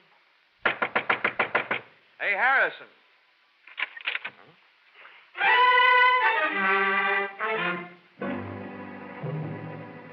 But I didn't find Harrison. All I found was a calling card from my old friend Trouble.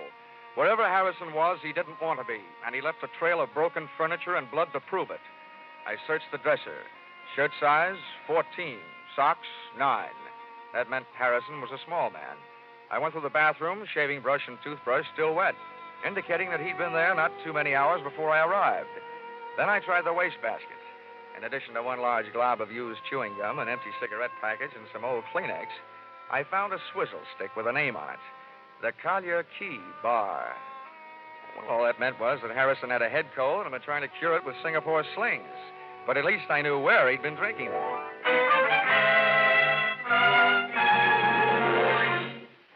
The Collier Key Bar looked out on the harbor. It was dark enough inside to give a man a good excuse for drinking nightcaps at noon. Your pleasure, sir? Say, how are you on mixed drinks? Mixed drinks. Governor, if I don't know how to make 'em, I look 'em up in the book. If they ain't in the book, I fake 'em. Now, what'll it be? Straight bourbon. Right, yours, sir. Oh, hey, bartender. Yes, sir. Are you by any chance acquainted with an American named Harrison? Harrison, sir? Yeah. He arrived in Singapore about 10 days ago. Small man with a cold in his head. Oh, Harrison. Sure, I know him right enough. He's been coming in every night with a chief engineer from one of the ships in port. Oh, yeah? What ship is that? Well, the Shanghai Wayfarer, I think. Oh, the Shanghai Wayfarer. What's this engineer's name?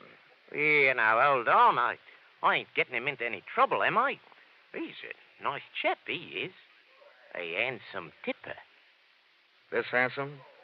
My governor, $20 American. Why, compared to you, sir, Mr. Frank Moore is downright tight-fisted. Well, now, about that, I done it. I let Mr. Frank Moore's name slip right out. My missus is right. For a little man, I've got a ruddy large mouth.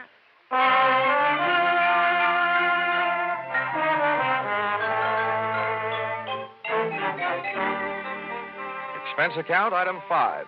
Rickshaw fare to the Tanjong Pagar docks, 10 cents. Tip to Pony Boy, $1. The ships moored fore and aft of the Shanghai Wayfarer were busy stuffing the pungent treasures of the East into their deep steel pockets. The only sign of life aboard the Shanghai Wayfarer was the right hand of the burly gangway watch.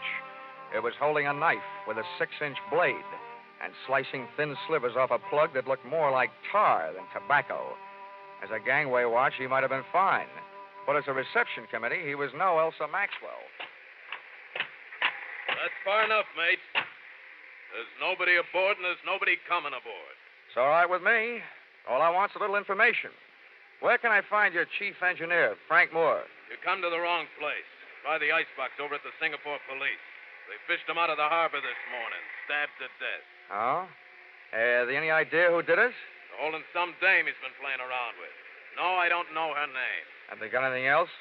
Listen, mate, my job is to guard the ship, not answer questions. Okay. Have it your way. Well, watch out for pirates.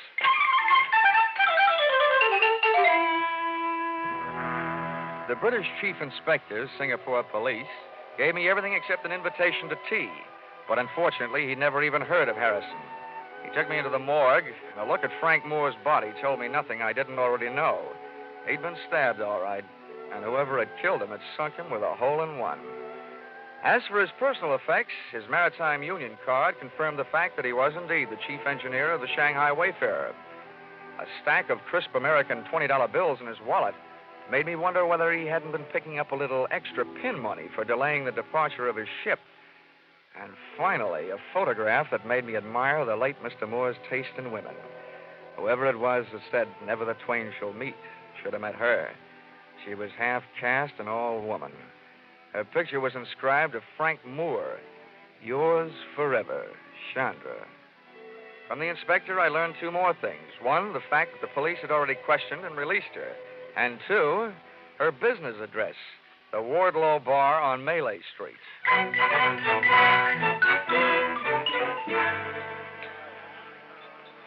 Hello, Mr. Young. You like a midnight sing-song girl? No, the only girl I want to hear sing songs is Dinah Shore. Go on, beat it, will you? Oh, hey, wait a minute. Yes, Stuart? Where's Chandra? Oh, she go across to Penang tonight.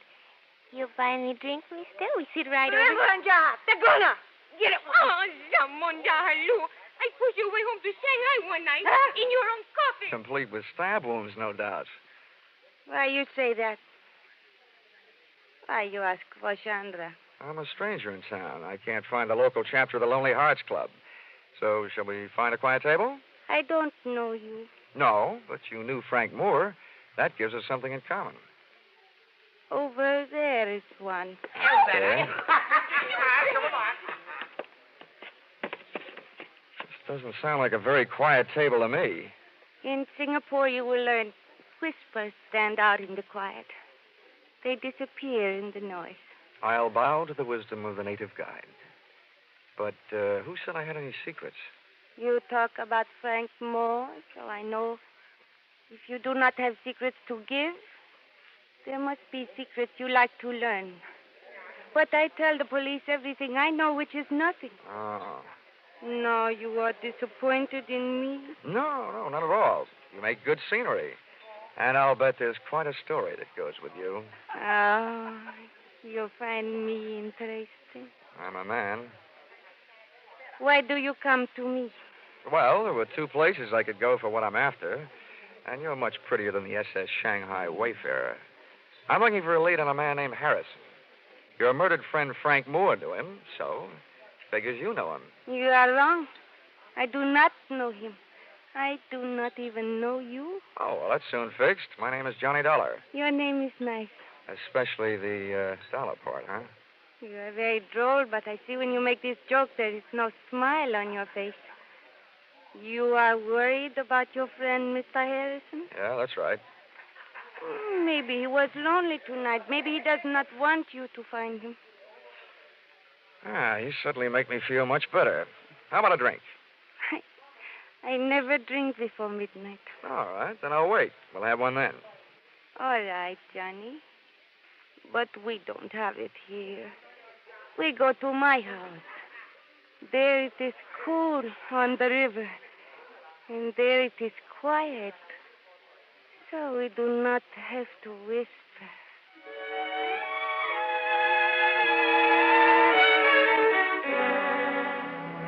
Midnight must have been invented for Singapore, and her house must have been invented for midnight. Only one thing looked out of place. Up on the wall was a souvenir of Chandra's war effort, a real American baseball bat, a Louisville Slugger. And on it was written, "Remember the U.S. Marines." Everything else in the place was soft. The lights, cushions, and Chandra. It is nicer to drink here, no? May I say, it's a mite intoxicating without a drink. I wish the boys back in my high school senior class could see me now. What do you mean? In the graduation annual, they predicted I'd be a bookkeeper. Oh, I do not understand you. And neither did the boys in my senior class. Johnny, please say things I can understand. I want to know you better. Maybe if I stop talking altogether, you'll get to know me better. Johnny.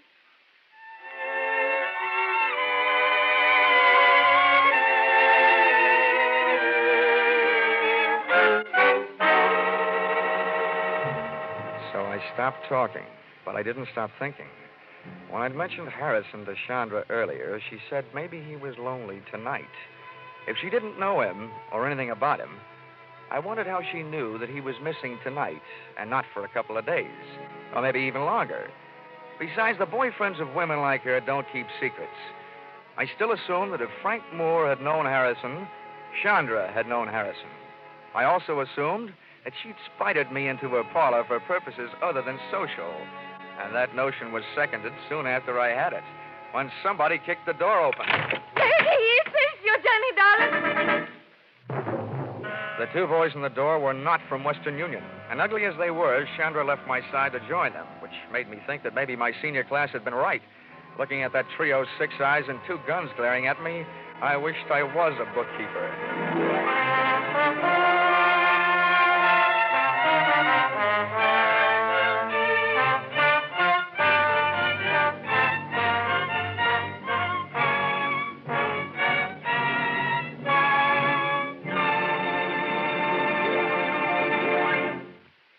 In just a moment, we'll return to the second act of Yours Truly, Johnny Dollar.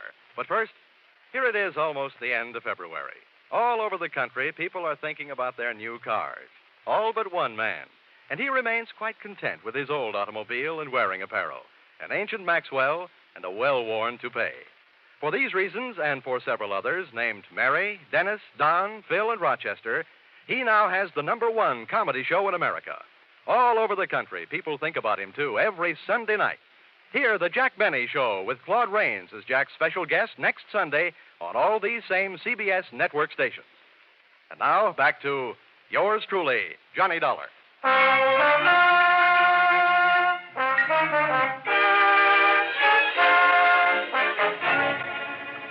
The men with the guns, described from left to right, were a fat man with 3 chins and a bald dome, and with him, a punk with a sneer and arms that were too long for the rest of him. They gun muzzled me into a chair and started making anything but sense. Well, Chandra, my dear. We are at last face to face with the mysterious stranger, Johnny Dollar. Oh, don't kill the suspense and tell me why. He knows why. He came to the Wardlow bar. He knew about Frank Moore, and he was looking for the other one, Harrison. That is why I phoned you. Well, it would seem then that this unfortunate chain of events is nearing the final link. Yeah, this guy used his head better than Harrison did. Well, Dollar? I'm using my head right now. Splendid, splendid. So doing, you may well prevent Harrison's death as well as your own. Oh, well, that's better than nothing. But is that all you can offer? Skip the bargaining, Rustline. Takes too much time. Quiet, Corgi. There are times when money is cheaper than the results of your kind of blind violence. Well, Dollar, you do have a price. Take a tip from my last name. Start bidding. I tell you, you're nuts, Rustline. You aren't sure he knows where it is. He must know. He was looking for Harrison. They both know. You be quiet, both of you. 500 pounds English dollar. Where is it? At times like this, I keep my mouth shut and my ears open. 750. Surely, Dollar, since you've entered the situation at such a late date, that is profit enough. Oh, well, I'm a man of expensive taste. I've always aspired to such things as $200 cigarette lighters. Go ahead. Keep spitting out that wise talk, and you'll be spitting out teeth. How'd you like to go swimming with your hands and feet tied? I could bite my tongue. Not just yet, Corgi, my boy. This man is worthless, dead. Perhaps, Dollar, we can induce you to talk in much the same way as we could prepare to pat it by slitting the tongue. You know, Rosalind, your mother must have been scared by Sidney Greenstreet. Either this guy is nuts or he doesn't know anything. What I know would fill a police blotter. Corgi, you know nothing of psychology, my boy. What this man is attempting to pass off as a show of bravery is based purely on the knowledge that he is, momentarily at least, of some considerable value to us alive. Now, Dollar, be careful. Before you make your final decision, bear in mind you've heard our final offer. Now, sir, what shall it be? Oh, the squirrel said to the little girl when she asked him what he wanted for Christmas, nuts. Very well, Dollar. Corgi. Thanks.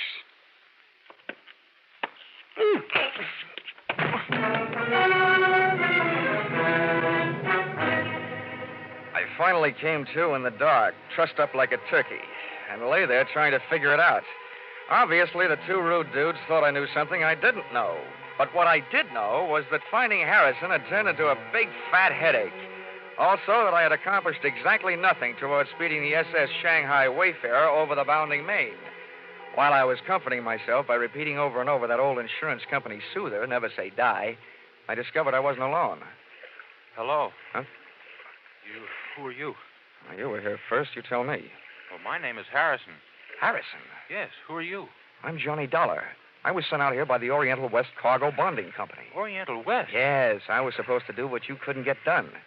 And look at me now. Getting hit over the head and dumped in here must be par for the course. How long you been here, and why? Well, I've been driving myself crazy trying to figure that out. Well, this little guest house, wherever we are, must only have one set of proprietors. I can tell you who they are, at least by the names they're using tonight. Rosalind and Corgi. They offered me 750 English pounds to tell them where something called It was. What is It? Well, it's a package. What's in it, I don't know. It belonged to the chief engineer of the Shanghai Wayfarer, Frank Moore. He was helping me try to get the ship on its way, and I owed him a favor. He asked me to drop this package at a bar, the Wardlow bar, yeah, go ahead. That's right. I was supposed to give it to a girl named Chandra. She wasn't there, so I got her address and went out to her place. You mean that package is at Chandra's house? Yes. When I got out there, the Chinese maid let me in. I waited as long as I could, and then rather than leave what might be a valuable package just lying around loose, I put it into the bottom drawer of a dresser and left. Oh, great. For such things, I go around laying down my life.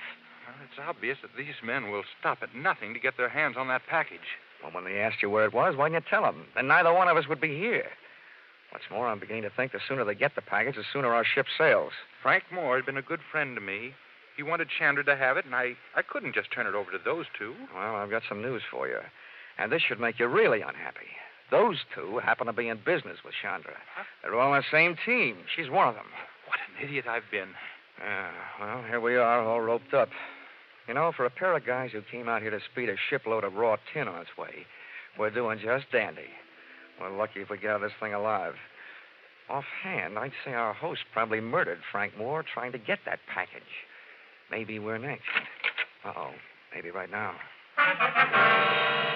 A beam from a powerful flashlight stabbed us in the eyes. The sudden change from too much dark to too much light kept us blinded. Well, look who's here. At least the voice behind the glare wasn't Rosalind's and it wasn't Corgi's. But it was a familiar voice, one I'd heard and heard lately. He walked in on us, the flash in one hand and in the other, a knife with a 6-inch blade. At first I wondered whether it was the one that had been buried in Frank Moore's back. And then I remembered where I'd seen it before. The man bending over us was the burly gangway watch from the Shanghai Wayfarer. And you told me to watch out for pirates. Well, this situation is getting a little overcrowded. I didn't think there was room for any more. What do you want? You know what I want, Dollar. The same thing Rosalind and Corgi are ripping your hotel room apart for right now. Now, don't tell me you're looking for it, too. Two things I know about that package, mister. The name is Rourke. Okay, Rourke. One thing I know is that it's dangerous company. The other is I want no part of it. The only thing I'm interested in is getting the Shanghai Wayfarer out of port. That won't be hard once I get that package. Where is it, Dollar? I'll trade the answer to that question for a little freedom. Okay. Hold still. Thanks. Harrison's next. I want him with us in case he's lying. All right. Okay, Harrison, roll over. Hey, you! When Rourke bent over Harrison, I drop-kicked the flashlight out of his hand, ran across the darkened room, through the open door, and kept on running. Sometimes the long way around is the shortest way home, so I headed for Chandra's house. I not only had some getting even to do, but I had some curiosity to satisfy. Somehow the Shanghai Wayfarer's failure to sail on schedule was tied up with a mysterious package. But how? Why? I decided I'd earn the right to see what was in that package.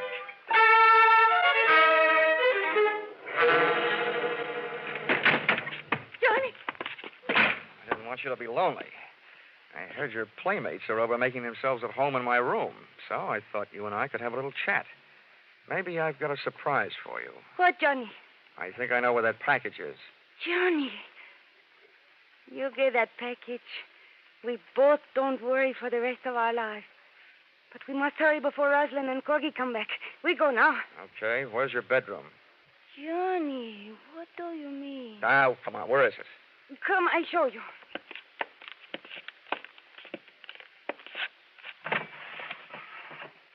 No, it cannot be. It is not the one, no. It's been here all the time. And now while I open this thing, you can go and have yourself a nervous breakdown. Say, this is more fun than unwrapping Christmas presents.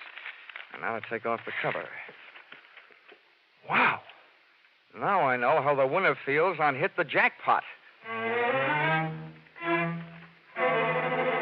package was paper all the way through, brown wrapping on the outside and green spending on the inside. Big bundles of fresh, clean American 20s. Thousands of the same kind of bills that the Singapore police had found in the late Frank Moore's wallet.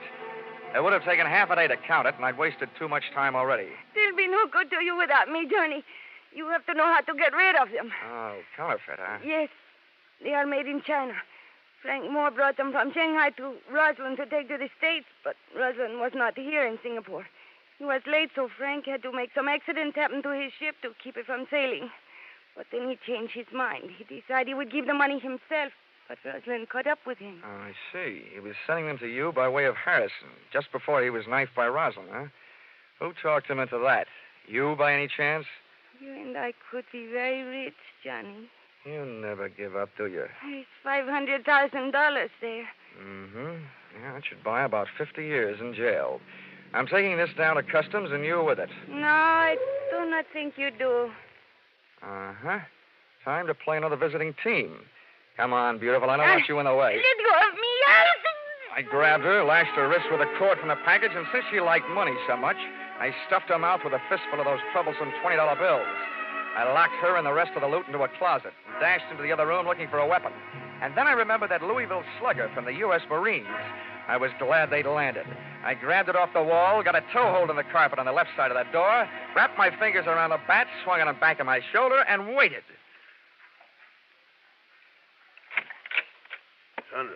Sandra, my dear, we just came to... Oh! 2 outs and 1 to go. Go! Go! 3 outs, and the side is retired. What a ball game. First, I take your guns. And now we sit and wait for you to wake up. I'll take over from here on in, Dollar. Huh? Oh, I don't know about that, Rourke. I happen to be the guy who has the gun. Oh? Well, here. Take a look at this. What's in your wallet that I want to look at? More hot 20s? I'm not taking my eyes off you, Rourke. Okay, I'll turn around with my hands up, and then you can look at it. Okay, fair enough. But if you so much as move, I'll start shooting. That's the deal. Oh, it's a fine time to learn this. Are you satisfied? John Joseph Rourke, U.S. Treasury Department. Come on in. I'm sorry I couldn't come out into the open before, Dollar, but I was too close to the payoff of this case to take any chances. Well, you know, I'm beginning to think that just being in this town is taking chances. That counterfeit's been funneling through this port on its way from China for months. We had Moore staked out for a long time, but this is the first shot we had at the top. That's him lying there on the floor, Rosalind. Now I've got him. Oh, your pal Harrison told me where I can find the only other thing I need, that package of hot money in the dresser drawer. Oh, it's now moved into the bedroom closet, along with a package of hot woman. Well, then, Dollar, it looks like my job out here is just about done. Yeah, I guess so. Hey, wait a minute. You're from the Treasury Department. Yes? Well, then, after you get all these birds into their cages, how about helping me make out my income tax?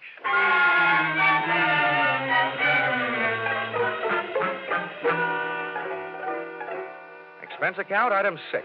Hotel bill, 1 night in Singapore, $5. Item 7, 1 new outfit, replacing mine, which was ruined in course of taking midnight dip in Singapore River, $200. Item 8, $20. Bar checks for cheering up one William Harrison, your expediter, whose innocence had him running errands for the man who was holding up the departure of your ship. Item 9, $375. Spent while killing time until the departure of my plane back to the States, after the Shanghai Wayfarer finally sailed. You see, this time, I had 4 hours on my hands instead of the 2 you allowed me in San Francisco. Expense account total, $1,407. Signed, yours, truly, Johnny Dollar.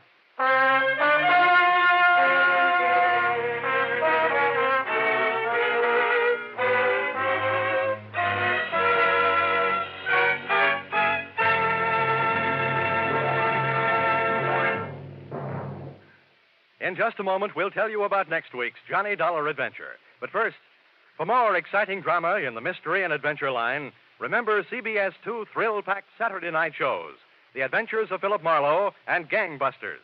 Be sure to hear Philip Marlowe and Gangbusters tomorrow night on most of these same CBS network stations. Next week, CBS will take you adventuring with Johnny Dollar, hitting the hot spots in Palm Beach and New Orleans, with the star of Hades, Diamond, on a trip all points south. Charles Russell plays the role of Johnny. Our music is composed and conducted by Mark Warno. Yours truly, Johnny Dollar, is written by Paul Dudley and Gil Dowd and is produced and directed by Richard Sandville for CBS, the Columbia Broadcasting System.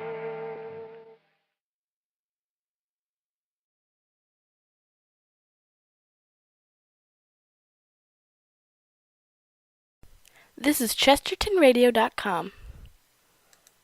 From Hollywood, it's time now for Johnny Dollar.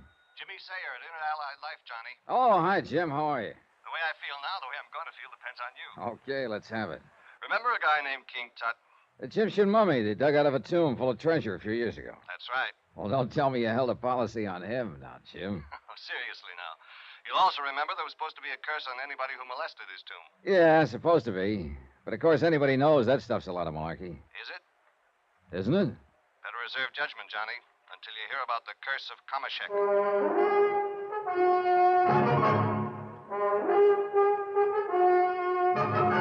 Tonight and every weekday night, Bob Bailey in the transcribed adventures of the man with the action-packed expense account, America's fabulous freelance insurance investigator. Yours truly, Johnny Dollar.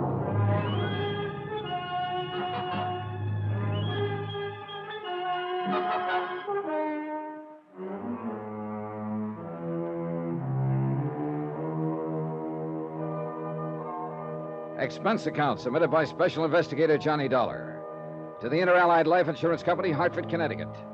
Following is an account of expenditures during my investigation of the Curse of Kamashek matter. Expense account item 1, $1 even. Taxi to the office of Inter-Allied Life to talk with Jim Sayer. The conference was brief and not very enlightening. I'd much rather have you see Mr. Turnbull and get the story from him yourself. As I said in the beginning, he's a very important client. What's more to the point, he can tell you about it much better than I can. Jim, to coin a cliche, you're being just as clear as mud. Also, by the way, he specifically asked for you. Oh, how come? Well, it seems he liked the way you handled the Parkinson case a couple of years ago. Oh, yeah, Emily Parkinson, the widow who died. Yeah, that's the one. She was his sister. And, well, go down and see him, Johnny. I honestly can't tell you anything more than I already have about the thing. James, you have told me nothing. But he can, and you can pick up a nice fee on it. As a favor to me? No, for that nice fee. Jim promised to phone Eric Turnbull that I was on my way, and I ran of items 2 and 3, $4.20 for a quick lunch and train fare to Stamford. There I was met by a chauffeured car and driven to Turnbull's house. Far out of the town on Birchbrook Road, it was set on one of the biggest, most beautifully landscaped pieces of property I'd ever seen. The fine old home looked as though it had stood there in all its straight-laced dignity for 100 years, and stolid against the changing world would stand for another 100. In sharp contrast, a lithe, clean Studebaker Golden Hawk was parked in the sweeping driveway at the front. Haskins, the chauffeur, had explained on the way that he doubled as butler, so I wasn't particularly surprised when he opened the door for me. Since you received a call about your coming, sir, you are to go right in while I take the motor car to the garage. Unless...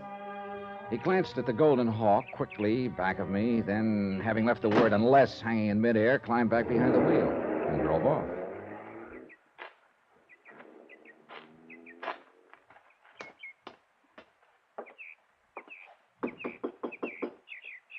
Well, he said go right in. Inside, the house was a classic. From the tile-floored reception room with its walls of oak and the broad staircase leading to the second floor, I could look into the huge living room, finished in polished mahogany with a leaded glass window at one side and thick oriental rugs on the floor. A fireplace that seemed to take in a whole wall, and fine mahogany furniture that glowed with a beautiful patina. Beyond that, I could see the library, golden and walnut. And sitting at a broad desk was a man, his face red with anger, shaking his fist at a very attractive girl of 22 or 3 who stood before him, obviously distressed by what was going on. Don't call me Uncle Eric. I'm not your uncle now, and by heaven, if I have my way, I never will be. You're not married to him yet, my girl, and if I have anything to say about it, you... Oh, Mr. Dollar, isn't it? Yes, sir. Mr. Turnbull? That's right. Come in. And Dorothy, Mr. Dollar and I wish to be alone. The girl stood there for a brief moment, looking at the man with an expression of utter futility in her face. Then, without so much as a glance at me, turned and left by the door that I had just entered. Come in, Mr. Dollar. Come in, please. Thank you. I'm sorry about this. Somewhat embarrassing to you, I'm sure, but it's something I'll have to tell you about later. Sit down, please. Thanks. May I pour you a drink? I must confess I feel I could use one at the moment. No, thanks, Mr. Turnbull. I think I'll pass it. I suppose it is a little early, but, well, good luck. Now, Jim Sayer, an Inter-Allied, tells me you have an insurance problem. Actually, not yet. I'll be perfectly frank with you, Mr. Dollar. Please do. I'm asking you to help me not as an insurance investigator, but as a man I feel I can trust. But you don't really know me, Mr. Turnbull. Oh, on the contrary, I do very well. As a result of your handling of the case of my widowed sister, Emily, when she died a few years ago. As a matter of fact, you and I met very briefly at the time. Oh, yeah, of course, Emily Parkinson. The case involved a lot of phony relatives who filed claims on her estate. Yes, that's right. And your clever trapping of those false claimants and their cheap attempts to gain part of Emily's fortune was... I understand that several of them are still serving sentences. Yeah, I believe so. Which is quite what they deserve. If there's anything I detest in this world, it's dishonesty. Well, I guess most of us feel that way about it. Of course we do, if we have any shred of human dignity. Yeah. But now, what is your problem? It concerns Donald, Emily's son, my nephew. I had expected him to arrive here before you, but suppose I go ahead anyway. Go ahead. Well, when her husband died, Emily was left with a considerable estate and their only child, Donald. The estate's worth nearly $1 million now. Mm-hmm. With not too many years ahead of her, she wasn't well. She had lavished everything on the boy, the best of private schools, travel to Europe, all the things that befit one of our social and financial status. Before she died, she carefully put all of the money into a trust for Donald, a rather unique arrangement which I control until he reaches the age of 30. What would happen if he didn't survive you? Would it all pass to you? Yes. But of course I have no particular need of it. When I sold Turnbull Enterprises some years ago, I think you can see that I'm pretty well fixed. Investments, you know. Yeah. At any rate, since his mother died, Donald has been living here with me in accordance with her request that I care for him. And I've been glad to do it, for I love the boy very dearly. How old is he, by the way? 25. He'll be 26 in October. And what's he doing for a living? That's the whole point. There's no need for him to work for a living, as you put it. But in college, against my better judgment, he majored in archaeology and Egyptology. What did you want him to study? Business and finance, of course.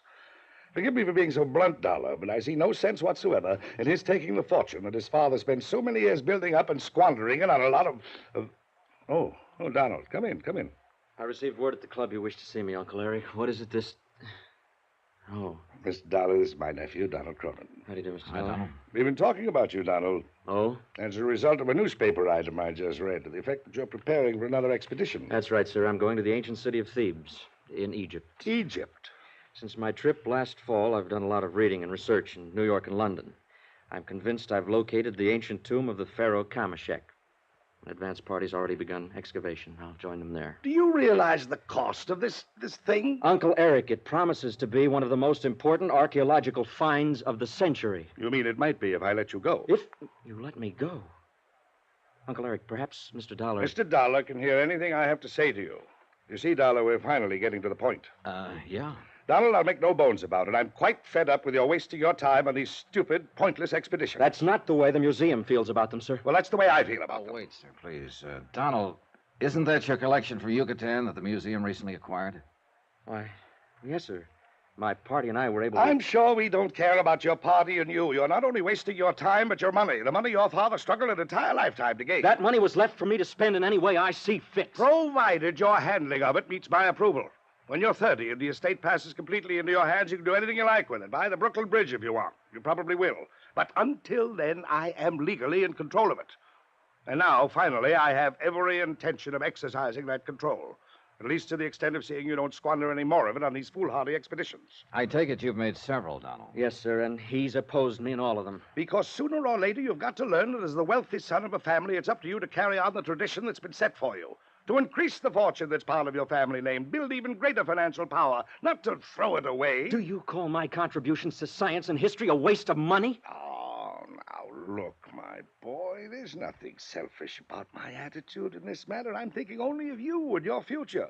The family name that you alone are left to uphold. Well... Now, why don't you give up this asinine idea of going to Egypt? No, sir. What do you mean, no? Let me finish. There's no point in your saying any more, Uncle. I'm going to explore the tomb of Kameshek. Now, listen here, you I've young... made all the arrangements, obtained the sponsorship of the museum, notified the universities that are interested in my work. I say you're not going. And I say I am, sir. You young fool. Don't you realize that I'm in a position to cut you off without a penny? If you think I care, Uncle Eric, you're crazy. Then by heaven I will. So help me, Donald. I've tried to avoid this kind of situation, but you and your idiotic bullheadedness, your utter disregard for the responsibility and importance of your family, social status have made it inevitable. Now it's come in spite of all I've tried to do, and by heaven, I'll cut you off without a... Wait a minute. Donald, where are you going? Egypt. In the moment or two before Eric Turnbull recovered his poise enough to speak to me, my mind raced. This whole situation offered a big flock of wild possibilities. Obviously, the two were at sword points, had been for some time. Apparently, and I began to wonder about this, Turnbull had no need of Donald's money. Yet he seemed determined to keep him from spending it. And on what looked to me like a very worthy expedition. If Donald died, Turnbull had said, the estate would pass to him. Oh, and something else I wanted to find out about. The girl who'd been there when I arrived. But why? Why? Why did I want to know or need any answers? What could this whole affair possibly have meant to me? I'm no family counselor. I guess I spoke that thought out loud. I'm an insurance investigator. Yes, Dollar. Which is another reason why I need your help in this affair. But I just don't see it, Mr. Turnbull. I'm afraid I must apologize for that little scene a moment ago. Well, there's no need to. It was interesting, to say the least. Well, we didn't touch on the one thing that I wanted you to know about. That girl, Dorothy Harkness, his so-called fiancée. Oh. Thanks to a generous allowance, plus fees from the museum and some of the universities, Donald's insured his life for $100,000. $50,000 for the museum. And a like amount for the girl. Through Inter-Allied? Yes. I'll put it to you bluntly. She has prodded him to go on these expeditions. And I believe she somehow hopes to engineer his death during this Kamashek project in order to collect on that policy. Do I make myself clear? If anything was clear about this situation, I certainly couldn't see it. More things had come flying at me from out of left field during the past half hour than I could cope with. And I wanted time to organize some kind of thinking. So I used a corny old device, glanced at my watch, said something about being late for an appointment back in Hartford. I apologized, promised to talk with him again tomorrow when there'd be more time. Haskins drove me back to the station and courteously waited until the train pulled in and then left. And it was then I noticed the little Studebaker Golden Hawk that I'd seen at the house pull up beside the platform, and the girl, Dorothy Harkness, jumped out and ran over to me. Mr. Dollar, I had to wait for Haskins to leave so he wouldn't see me. Oh? I must talk to you. Please call me. Here's the number. Is this about Donald? Yes, because of the danger he's in. From Mr. Turnbull? No, and you must believe me. From the curse of Kamashek.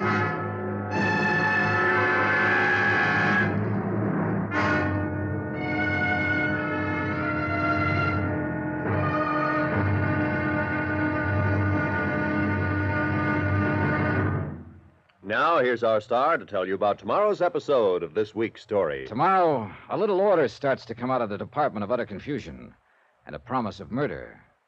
Join us, won't you? Yours truly, Johnny Dollar.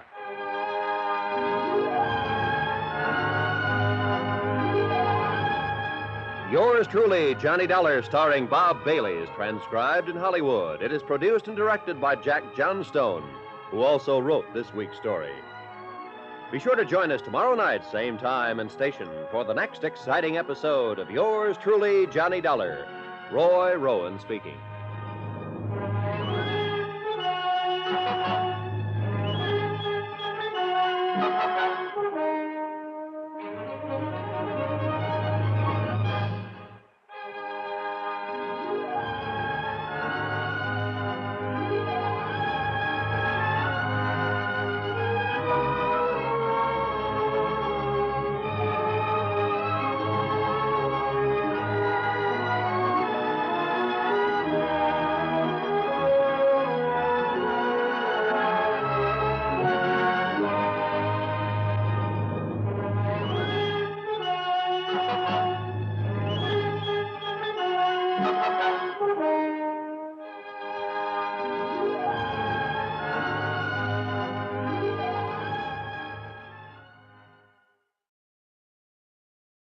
This is Chesterton Radio, your home for podcasts of works by G.K. Chesterton, plus drama, comedy, mystery, science fiction, big bands, and much more.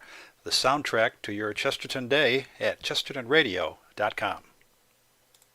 From Hollywood, it's time now for... Johnny Dollar. I have your call to Stanford, sir. Oh, thank you, operator.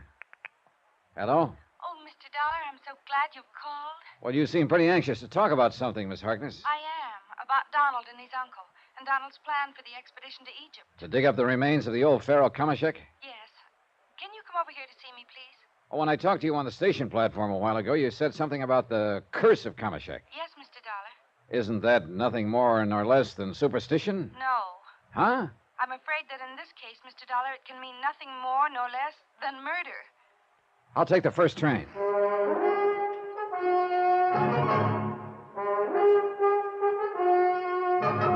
Tonight and every weekday night, Bob Bailey in the transcribed adventures of the man with the Action-Packed Expense Account, America's fabulous freelance insurance investigator. Yours truly, Johnny Dollar.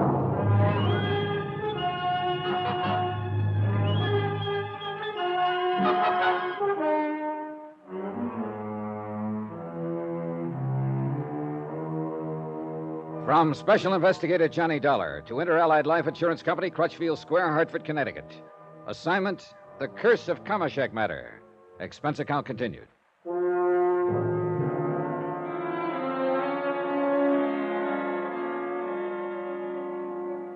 Item 4, 320, cab to the station, train fare from Hartford to Stamford, and cab to the modest but attractive apartment of Dorothy Harkness.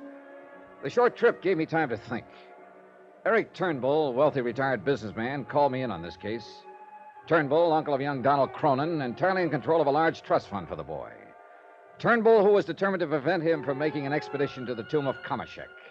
on the excuse that he suspected a plot against the boy's life, engineered by Dorothy Harkness, who was not only Donald's fiancée, but a beneficiary of his $100,000 life policy.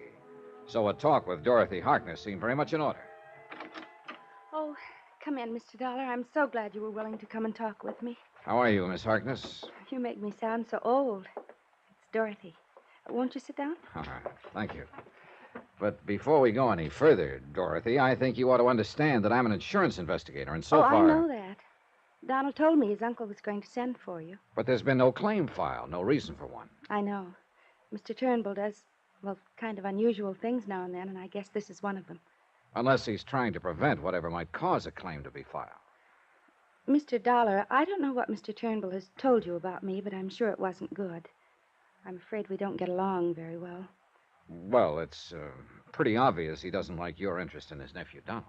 I've known Donald since school, Mr. Dollar, and we hope to get married. At least Donald does. Oh? And what about you? Well, I don't know. I don't know. I got the impression from Mr. Turnbull you were doing a pretty good job of getting Donald into your clutches. But that isn't the way it is at all. We've been seeing a great deal of each other, and Donald has asked me to marry him. And I'm fond of him, Mr. Dollar, terribly fond of him. But so far as marriage is concerned, I'm not sure. What do you mean?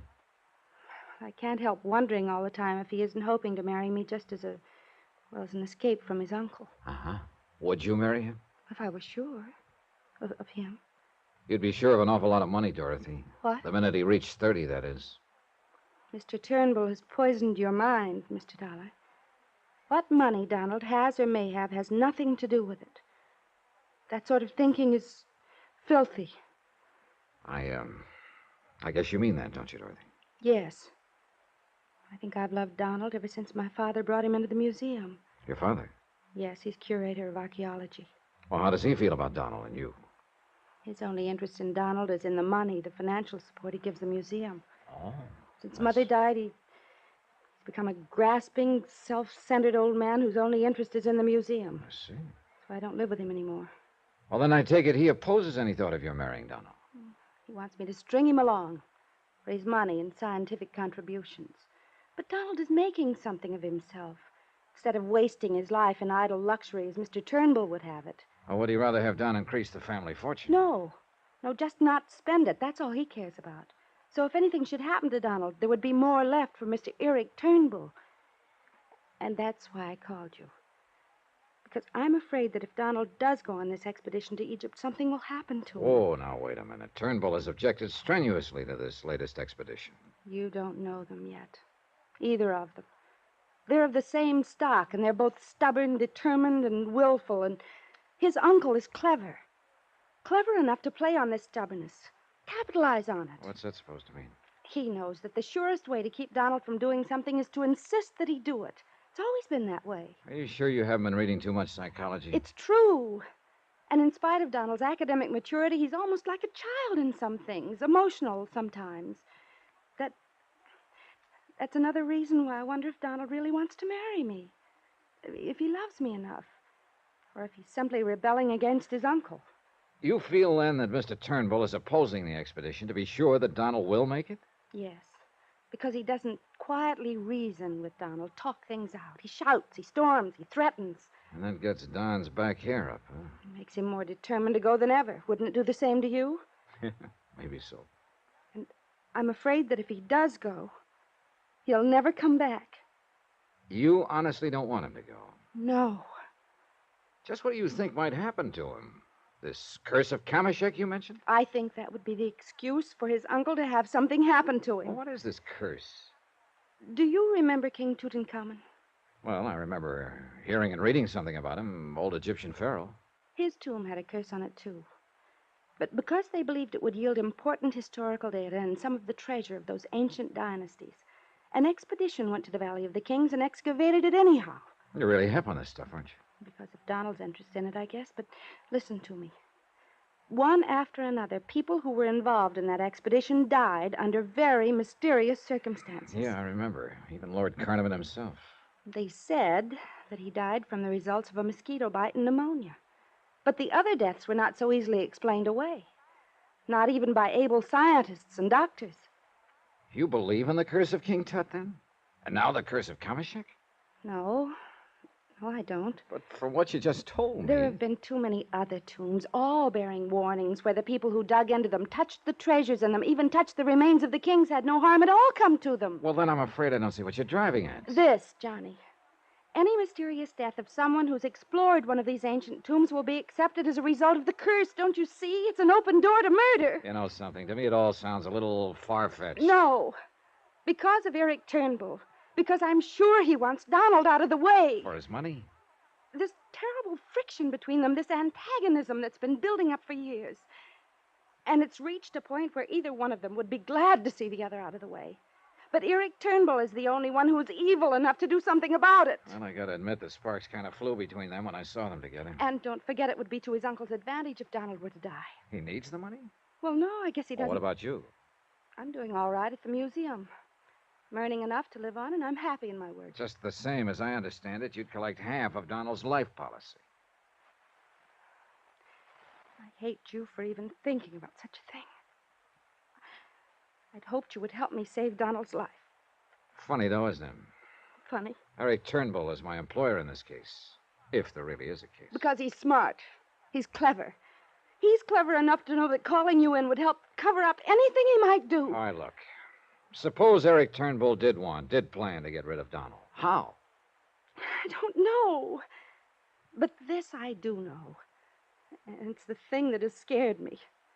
On his last expedition, and he didn't realize it until afterwards, one of the men in his party, a man he'd selected himself, turned out to have been paid separately by Mr. Turnbull. Why not? He probably wanted somebody there to look after Donald without his knowing. Listen to me. This man caused a couple of accidents. At least they called them accidents.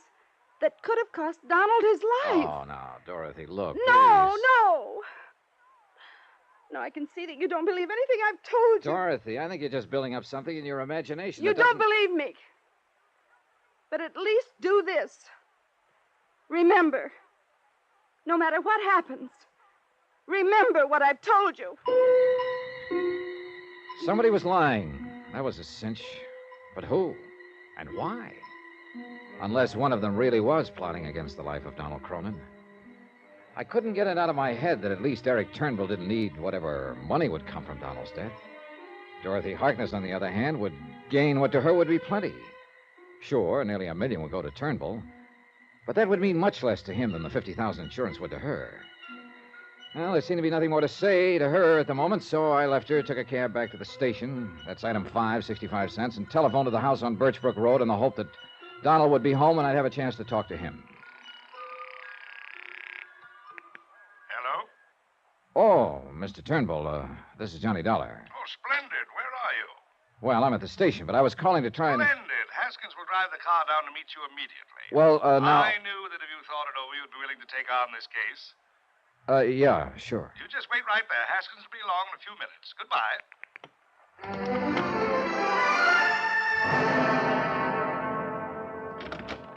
Come in, Mr. Dollar. Well, thank you, but before we talk about this Sit down, won't you? Now, from what I've been able to learn, Donald is planning to leave for Egypt immediately. I checked with a friend at the Explorers Club in New York, where the boy's been staying these past few days. Oh, I thought he always stayed right here with you. Well, he does, except when he's preparing for an expedition. Then you are going to let him go. Well, how can I stop him without making him look foolish in the eyes of his colleagues, the museum, the universities who are so interested in his work? Yes, I have to let him go. But with you beside him there... Oh, wait a minute. Of course, I'll expect you to be with him during the entire expedition. Well, now, look, And remember this, no expenses to be spared in the protection of my nephew's life. I had to go down to New York to see David Wilt. He's my stockbroker, Harris Dillman Company.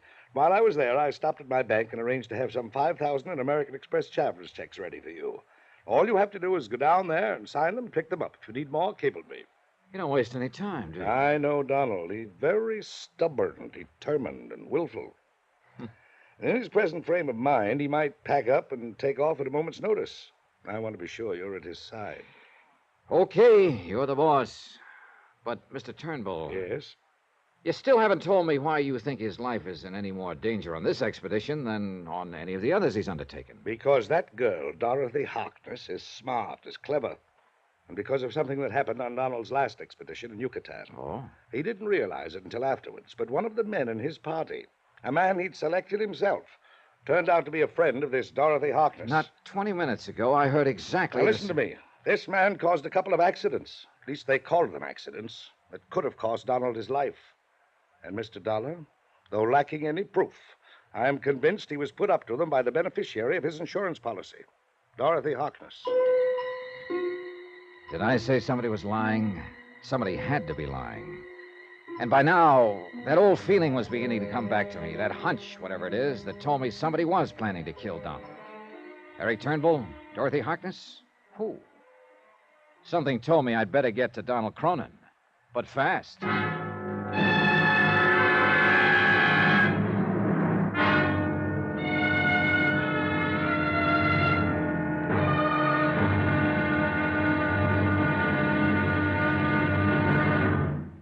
Now, here's our star to tell you about tomorrow's episode of this week's story. Tomorrow, suddenly the reason for a carefully planned murder becomes crystal clear, and a race against death becomes a race for my own life. Join us, won't you? Yours truly, Johnny Dollar.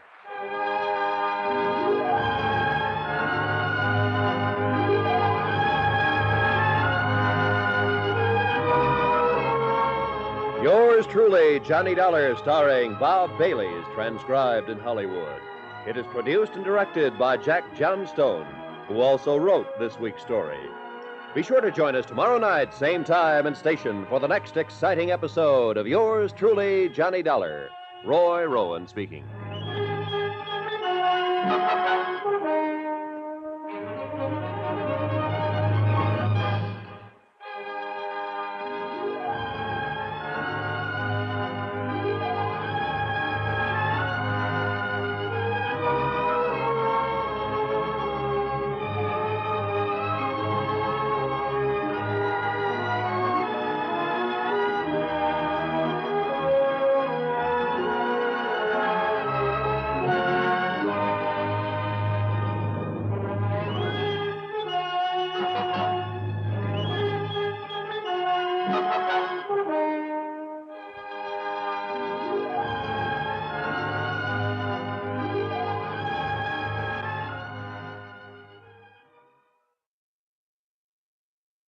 This is Chesterton Radio, the true, good, and beautiful at chestertonradio.com. From Hollywood, it's time now for...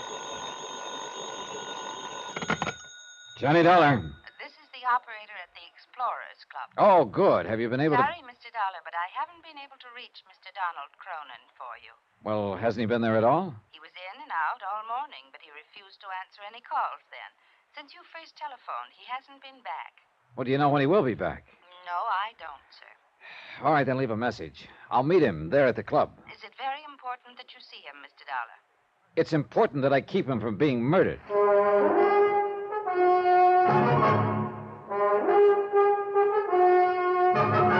Tonight and every weekday night, Bob Bailey in the transcribed adventures of the man with the Action-Packed Expense Account, America's fabulous freelance insurance investigator. Yours truly, Johnny Dollar.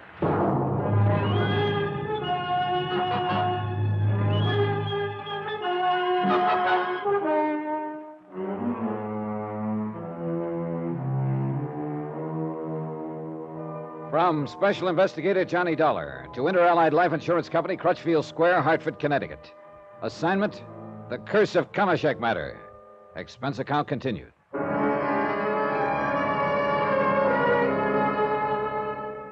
Item 6, $9.80, train to New York, quick lunch and taxi to the Traders Bank and Trust Company.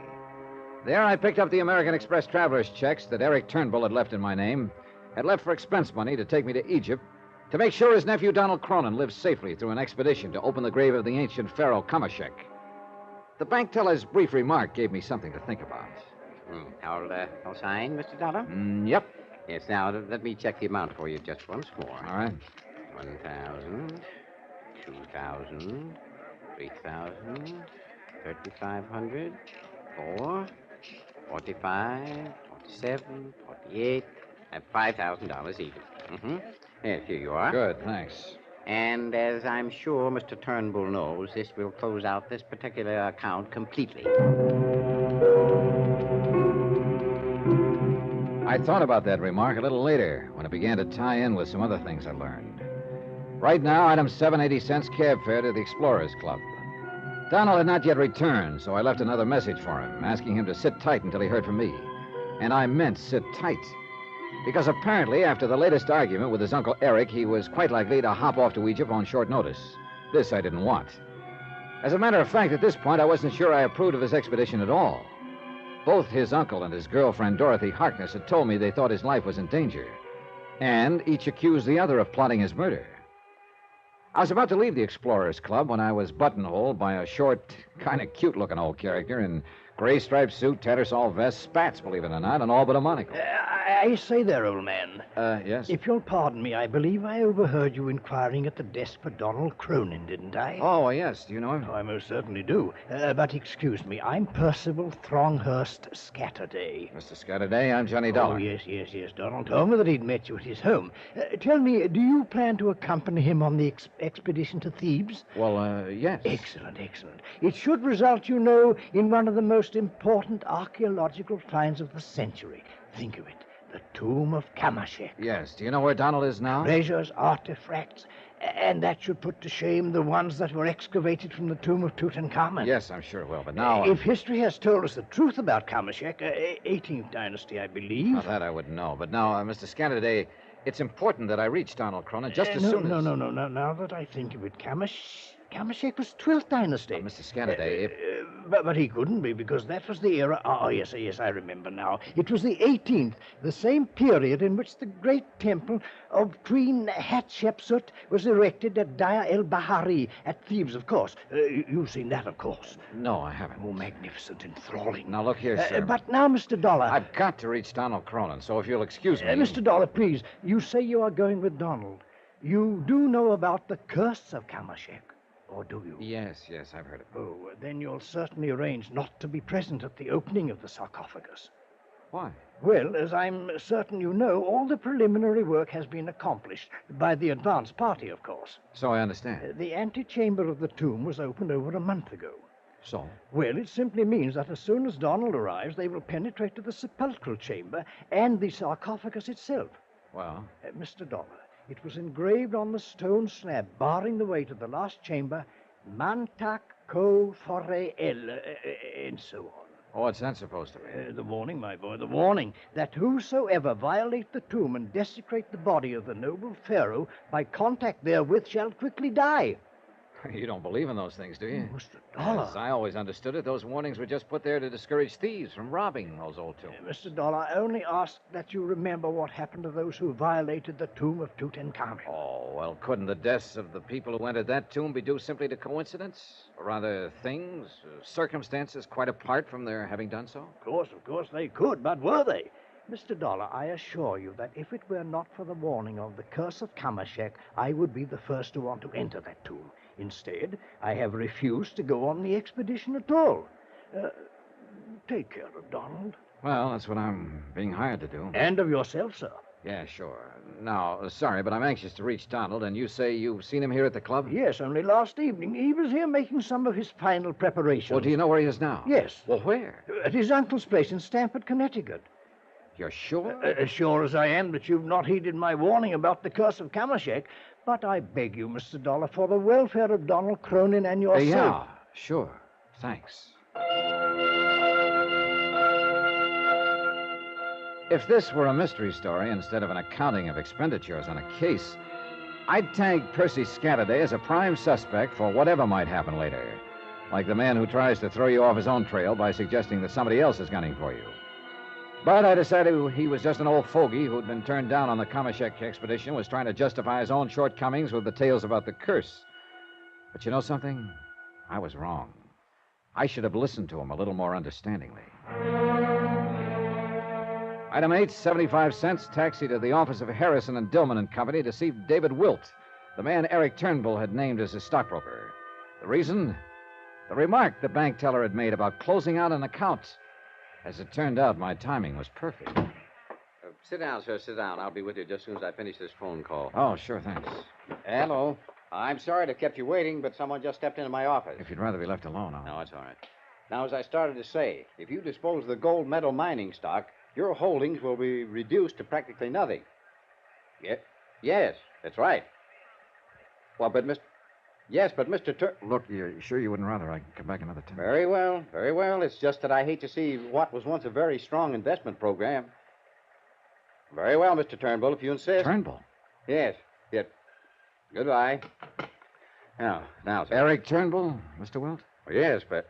Now, just a minute, sir. It was very remiss of me to mention a client's name in front of you, at least under the circumstances. Whatever I may have said on the phone just now was quite confidential. Yeah, I'm sure it was. I can only ask that you discreetly forget anything you may have heard. Not by a long shot. What's this? Who are you, sir? Dollar, I believe the receptionist said. That's right, Johnny Dollar, insurance investigator. And that conversation told me just what I came here to try to charm you into telling me. Mr. Dollar, please remember this. That was entirely confidential. None of your business. Here, my credentials. Yeah? Well? Now, you remember something. So far as Eric Turnbull is concerned, my coming here is entirely confidential. None of his business. Goodbye, Mr. Wilt.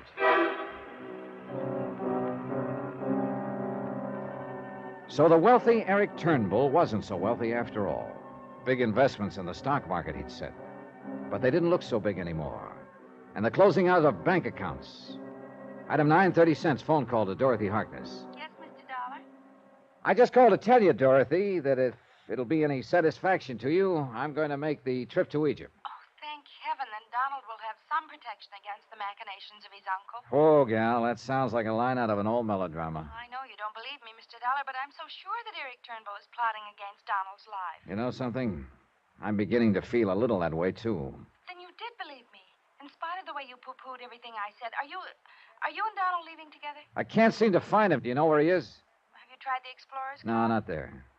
Well, he'll surely call me before he leaves. Well, if he does, have him get in touch with me. Where, Mr. Dollar? Right now, I'm going out to Eric Turnbull's house. After that, I'll be back in Hartford. Item 10, $7 even, train fare back to Stamford and taxi to the Turnbull residence in the hope that there I would find Donald Cronin, the real principal in this case, and the one person I hadn't yet talked to. But it was Eric Turnbull who met me at the door. Mr. Dollar, I'm glad to see you. Come in. Have you seen my nephew, Donald? Oh, no. Isn't he here? No, nor is he at the Explorers Club. I've called him several times. I'm worried about him in his present frame of mind. I'm worried about him, too, Mr. Turnbull, but not for the same reason. Because of that girl, Dorothy Harkness. Here, sit down. No, that isn't what I meant. In his present frame of mind, he's likely to jump off on his flight to Egypt without... Look here. I wonder if he's with her. No, that much I do know. Oh, I wish to heaven he would call if anything happens If anything happens to him, you'd love it, wouldn't you? What? What did you say? I've done a little checking up on you, Mr. Turnbull, since I last talked to you. What do you mean? In a case as involved as this, it's necessary to check all the angles, everything, everyone, even the man who hires you. Has that girl been poisoning your mind against me, too? Your banker, from whom I picked up the American Express checks, let it slip that your account is in pretty bad shape. Non-existent now, as a matter of fact. Go on, Mr. Dollar. And your stockbroker, quite inadvertently, made it all too plain that the big investments you told me about aren't so big after all. Mr. Dollar. All right, tie that in with the fact that if anything does happen to Donald, you'll come into his estate. You've said enough. But it's true, isn't it? You laid so much stress on Dorothy and the museum getting his $100,000 life insurance, but you're the one who would really benefit by his death. Dollar, you have talked with one banker, with one stockbroker. Why, in your snooping around, didn't you talk with the others who hold my accounts? Like who? That's none of your business. But if what you are implying were true, why in heaven's name would I ever ask you to come in and protect my nephew?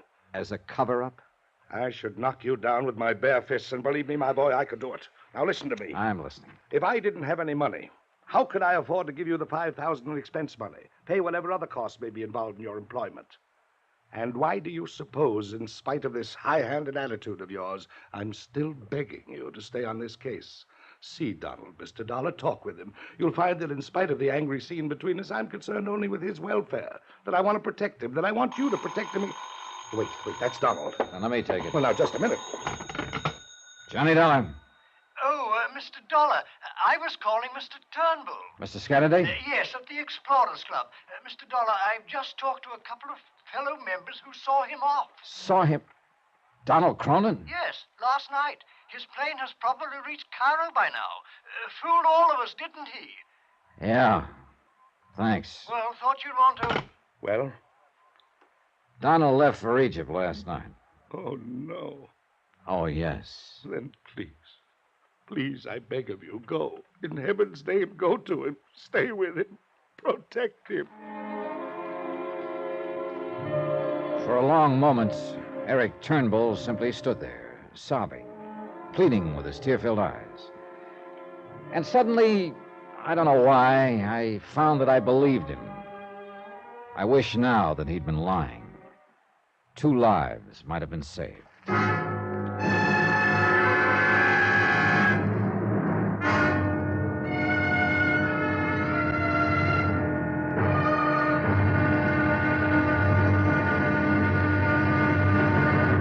Now, here's our star to tell you about tomorrow's episode of this week's story. Tomorrow, a flight into darkness, and when day has come, there's blood on the desert sands. Join us, won't you? Yours truly, Johnny Dollar.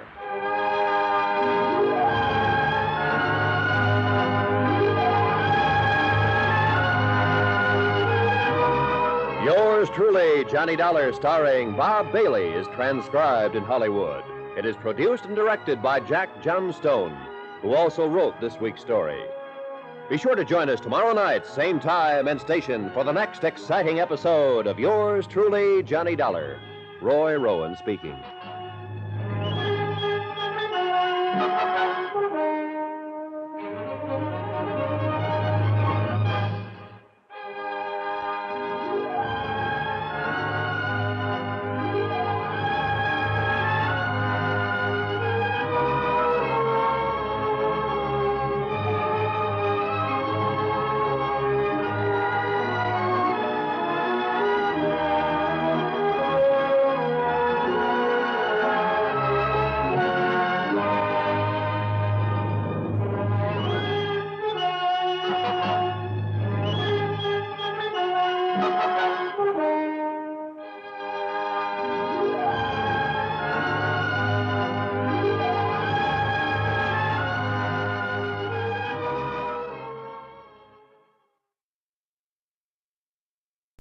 This is ChestertonRadio.com.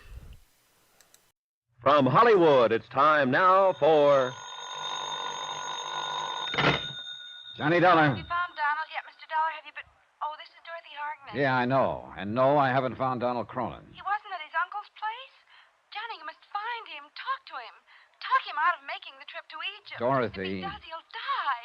His uncle will see to it that he dies. Look, Dorothy. You must find him and stop him. I'm afraid it's a little late for that. What? He took off on a direct flight to Egypt early yesterday. Oh, no. Has at least a 36-hour start, at least. Johnny, you must go after him. On the first plane I can get to Cairo.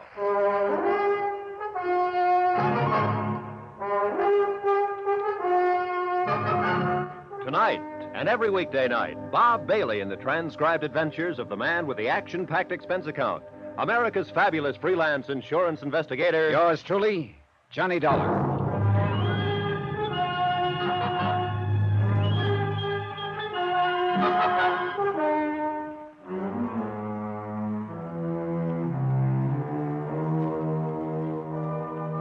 From Special Investigator Johnny Dollar to Inter-Allied Life Insurance Company, Crutchfield Square, Hartford, Connecticut. Assignment, The Curse of Kamashek Matter. Expense account continued.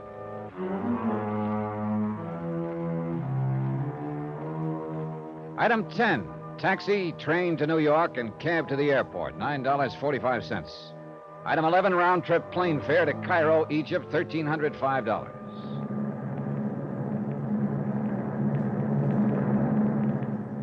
I was tired, and the steady drone of the 4 powerful engines lulled me to sleep in no time. I think I might have slept most of the way to Paris, which was to be our first stop, except for hunger pangs and the appropriate ministrations of a very attractive stewardess. Usually on such a long flight, I try to make friends with everybody aboard, just to shorten the trip. And I did this time, except for one man who sat 4 or 5 seats behind me.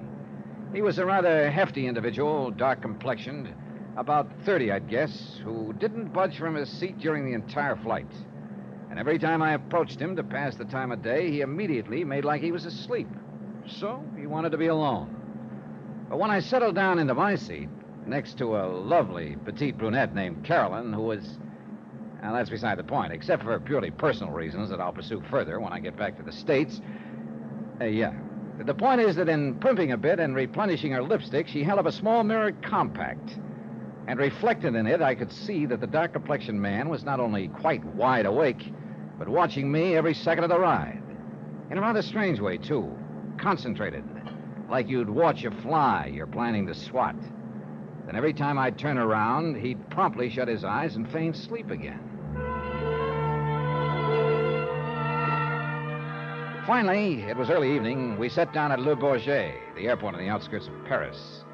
Since this was Carolyn's destination, during the short layover, I helped her get her baggage and extracted the promise of a date in New York when she returned in the fall. Yeah, I guess Paris does it to you. Well, anyhow, after she'd piled into a taxi, I wandered around for a bit thinking and decided to reboard the plane, look up the dark, silent passenger, and have it out with him. But apparently I'd waited too long. As I passed a narrow sort of alley beside a baggage shed, he decided to have it out with me. In here, Dollar, quick. Huh? What? In here, where we won't be seen. Oh, now, just a minute, fella. Who are you? What do you want? Just this. What? Why, you don't... All right, now. Now, what was the big idea, mister? You gonna talk, or do you want some more of this? All right, I'll talk. Now, who put you up to this? Come on. No, I can't tell you that. You want to bet? All right, now start talking. I said... All right, I'll talk.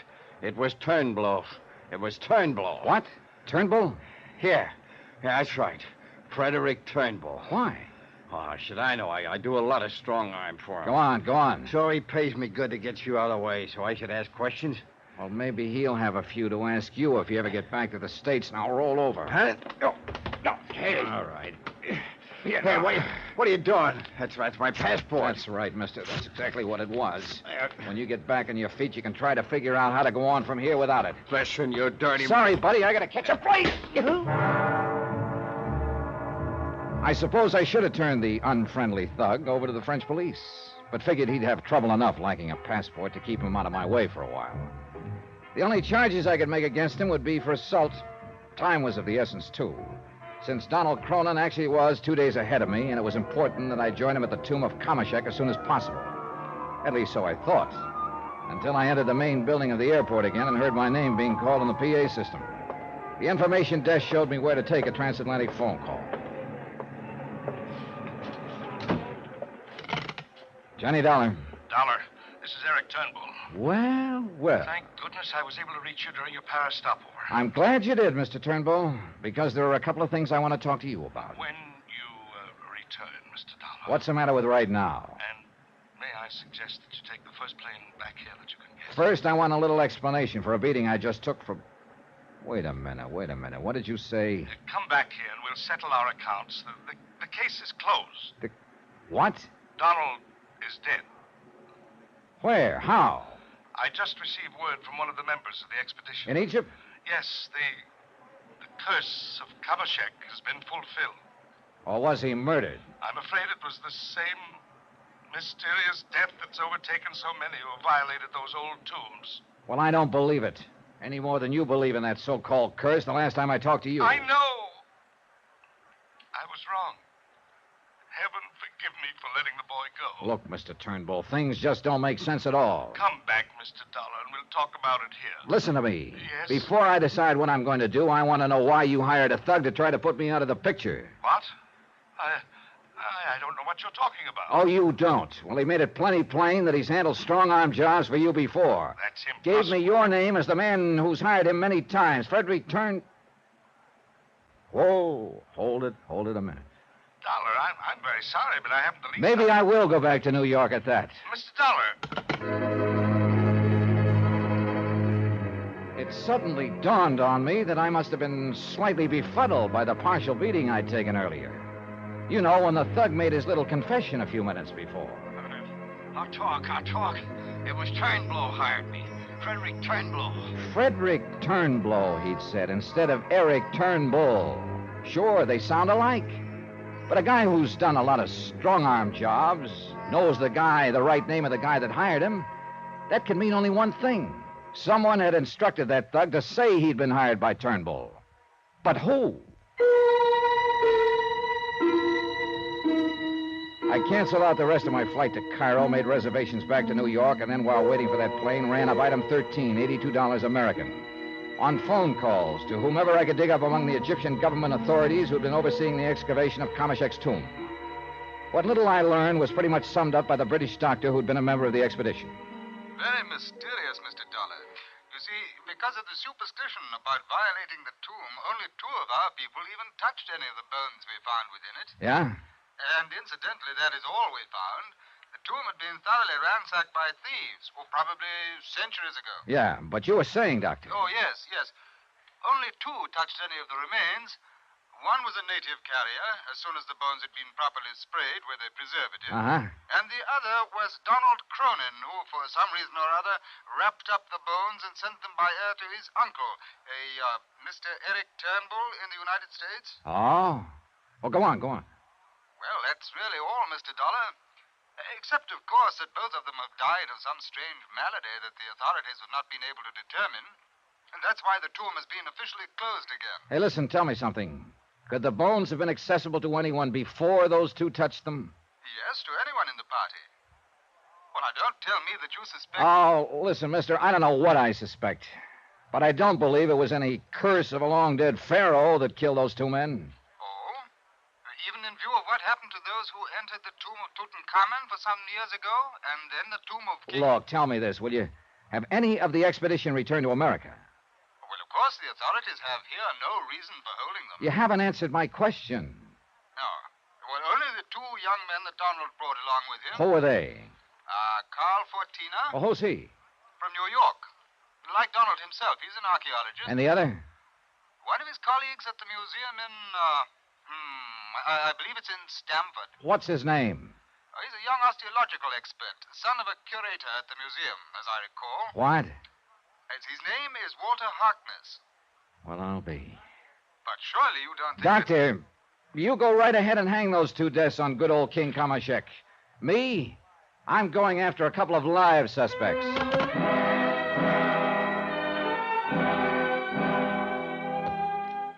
There was plenty of time before the New York plane for a quick look for my heavy-handed pal in the alley where I'd left him. But he'd either crawled away or been picked up by the gendarmes, and I didn't have time for a session with them. Item 14, $150 for some food. Then aboard the plane, and we took off. It was a rough case to figure. Actually, of course, the insurance angle was done and over with.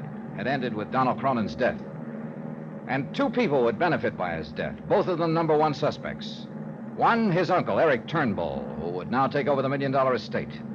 The other, Dorothy Harkness, who would gain a big chunk of life insurance money, along with the museum, of course, that her father... hold everything. Her father, Adam Harkness, who opposed her marriage to Donald, who looked on him simply as a source of income for the museum, who... Hold everything is right. There was the son, too, Walter Harkness, who ducked back to the States the minute Donald died. How did he fit into this? Believe me, in spite of all the talk in it, the belief in it, the one thing I was sure had nothing to do with the whole matter was the curse of Kamashek. Nevertheless, call it hunch or whatever you like, the more I thought about it, the more certain I became that I'd find all the answers in a package that Donald had mailed back to the States. A package containing the bones of Pharaoh Kamashek.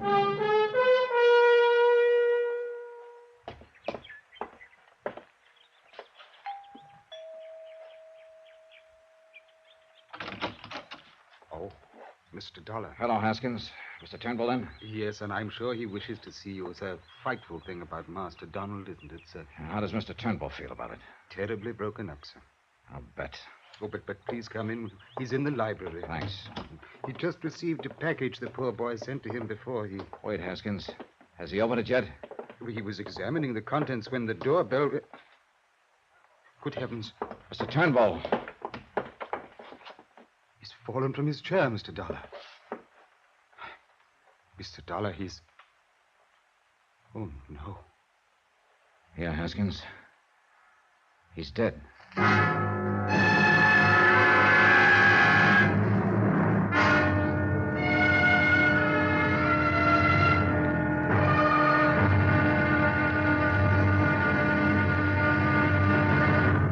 Now, here's our star to tell you about the final episode of this week's story. Before I do, please let me thank you for the letters you keep sending us about the program. So many come in every day that it's become quite a chore to answer them, but you know something? I love it. As a matter of fact, your letters are appreciated by all of us who are involved in the production and presentation of the show. Our director, the writers, the various members of our cast, and our excellent technical crew. So please don't stop. Tomorrow, the wind-up. And a sorry example of what the lust for money can sometimes do to nice people. Join us, won't you? Yours truly, Johnny Dollar.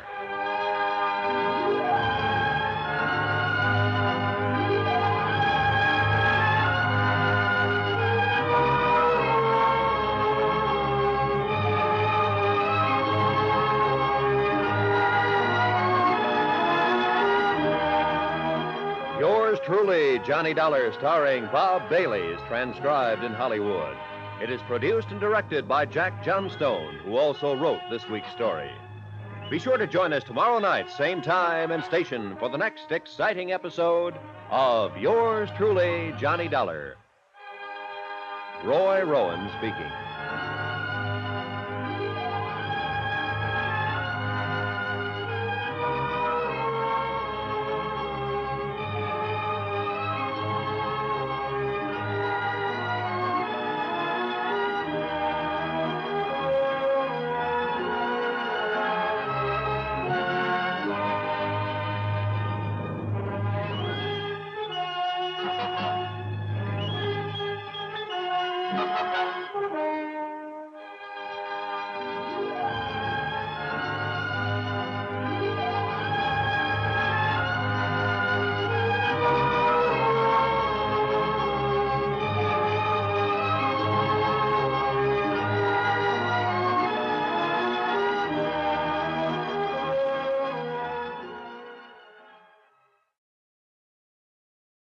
This is Chesterton Radio, your home for podcasts of works by G.K. Chesterton, plus drama, comedy, mystery, science fiction, big bands, and much more. The soundtrack to your Chesterton day at chestertonradio.com. From Hollywood, it's time now for... Johnny Dollar. Dr. St. Clair returning your call, Stinky. Oh, hi, Leonard. Where have you been, Johnny? It's been years. Yeah, I know. Listen, can you give me a hand? Who got poison this time? 2 of them. I hope it's poison, and that you can prove it for me. We'll try. What do I do? Meet me here at the home of Eric Turnbull in Stamford, Connecticut. Okay, but Johnny... Give you the address in a minute. But, Johnny, what do you mean you hope somebody got poisoned? Because if they didn't, I'm going to go off my rocker. What? Because the only other possible cause of death could be a curse. The curse of Kamashek. Who? An Egyptian king who died a couple of dozen centuries ago. What?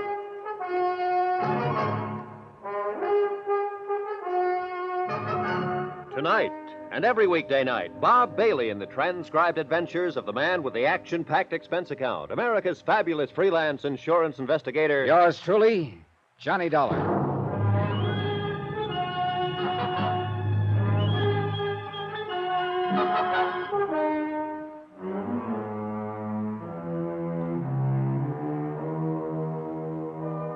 From Special Investigator Johnny Dollar to Inter-Allied Life Insurance Company, Crutchfield Square, Hartford, Connecticut.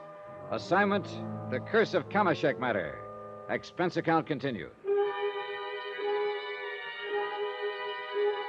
I called Dr. Leonard St. Clair, an old school chum, because I knew him to be one of the foremost toxicologists in the country. And I was telling the truth. I hoped it could be shown that some kind of poison killed Donald Cronin and subsequently his uncle Eric Turnbull. Both apparently had believed in the curse of the old Egyptian pharaoh, a curse that was to befall anyone who violated his ancient tomb on the banks of the Nile. Donald had done this in excavating the tomb, but his uncle here in Stamford had only touched the bones that Donald had airmailed to him. He was opening the package that Master Donald, God rest his soul, that Master Donald had sent him just before he died, there at the tomb in Egypt. I brought them in here to the library for him, sir. Go on, Haskins. Well, then you rang the doorbell. I left him with it, and when you and I came in here... Yeah, dead. From the curse of Kamashek, Mr. Dollar. Oh, Haskins, I don't believe it. A friend of mine, Dr. St. Clair, will be here shortly, and he'll be able to... Shouldn't we notify the police? No, sir? Later. But leave my poor employee's body just lying there? For the time being, yes. Until Dr. St. Clair examines it. Hey, as you wish, sir. That's what I wish. Haskins. One person in this confusing mess I hadn't given a second thought to. As it turned out, there wasn't time, for Len St. Clair arrived a few minutes later in a car equipped like a miniature laboratory. No doubt as a result of the police work he was frequently called on to do. First, of course, in his capacity as an MD, he made a thorough examination of Eric Turnbull's body for purposes of death certificate data. Poison, all right, Johnny. I'm sure of it. At least as sure as I can be, short of making an autopsy. But what kind of poison, Len? And how administered? Well, at the risk of making it sound like a dime novel, I'd say it was an extremely rare, Well, what? Come on. Well, it's something I haven't heard of in years. Related to the old Indian arrow poison. It's very difficult to detect. Can you make sure? Yes, if you'll help me drag some of my equipment in from the car, including a cage of white mice. What? Yeah, on which to experiment with samples of the stuff. Samples from those old bones out of the tomb? That's right. Now, from what you've told me, only 2 people have touched the bones since the minute they were discovered in the tomb. 3. A native carrier, Donald Cronin, and now the late Eric Turnbull. And they've all died.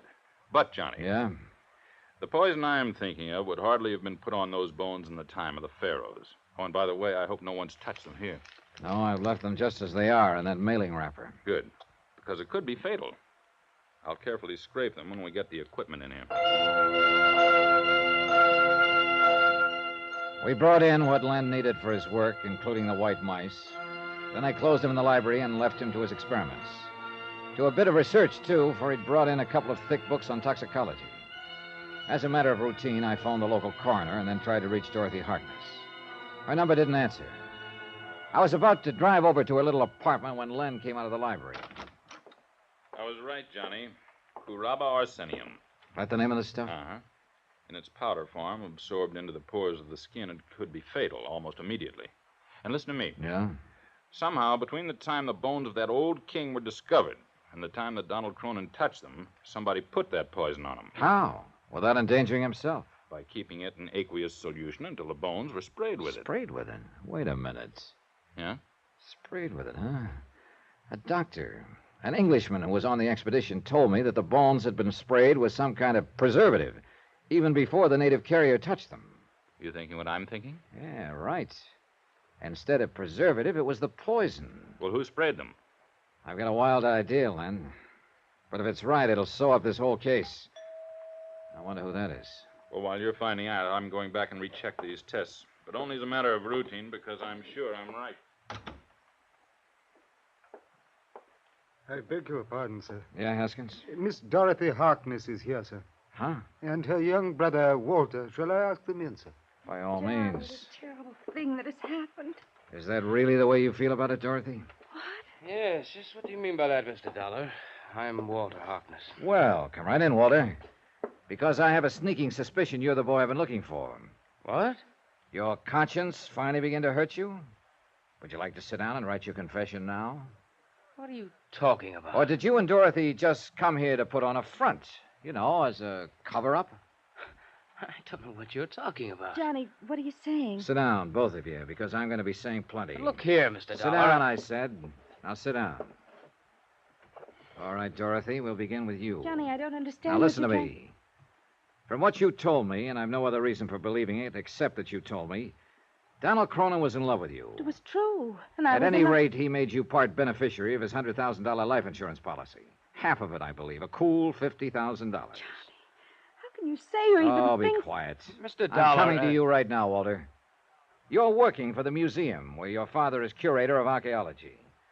The museum that has depended quite a lot not only on Donald Cronin's scientific contributions, but his monetary help as well. That may be true, but now look The here. museum, the other beneficiary of Donald's insurance, also $50,000. Mr. Dollar, if you're implying that I had anything to do with Donald's death You in can order to shut gain... up, too, and let me talk. This is the first chance I've had to begin to tie this case up. The first time any of the crazy elements in it made sense. No, wait, tell me this. Eric Turnbull was opposed to Donald's interest in the museum, wasn't he? Well, yes, Sure. And I'll bet my bottom dollar that if something happened to both Donald and his uncle, the estate worth nearly $1 million was willed by Donald to the museum. That's true, Johnny, but there's No wonder Eric Turnbull was afraid for Donald's life. Because he knew who would ultimately benefit most by his death. No wonder he hated you, Dorothy. Johnny. Oh, Johnny, you can't mean you think that I would... No, that I... no. I think you were only being used as a tool, Dorothy. You told me yourself how your father opposed your marrying him. How his only interest was in getting money for the museum. Is that true, Walter? Yes, Mr. Dollar, that is true. But if you mean to imply that I or any of us was involved in Donald's death... Walter, the more I think about it, the more I'm sure you are directly involved. Now, sit down. It's a lie. I swear to it, Mr. Dollar. You're wrong. It's a lie. We'll see about that. Because there's one thing you may have overlooked. I know what killed Donald Cronin. You do? Oh, yes, Walter. Just as well as you do. But I don't. I haven't the least... The curse of Kameshek? The curse Johnny? of Kameshek. Not by a long shot. Was it, Walter? I told you I haven't the slightest... All right, then tell me this.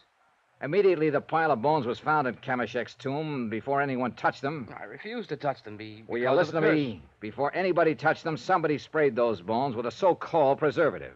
And I mean so-called. Well, I don't know why you should. Oh?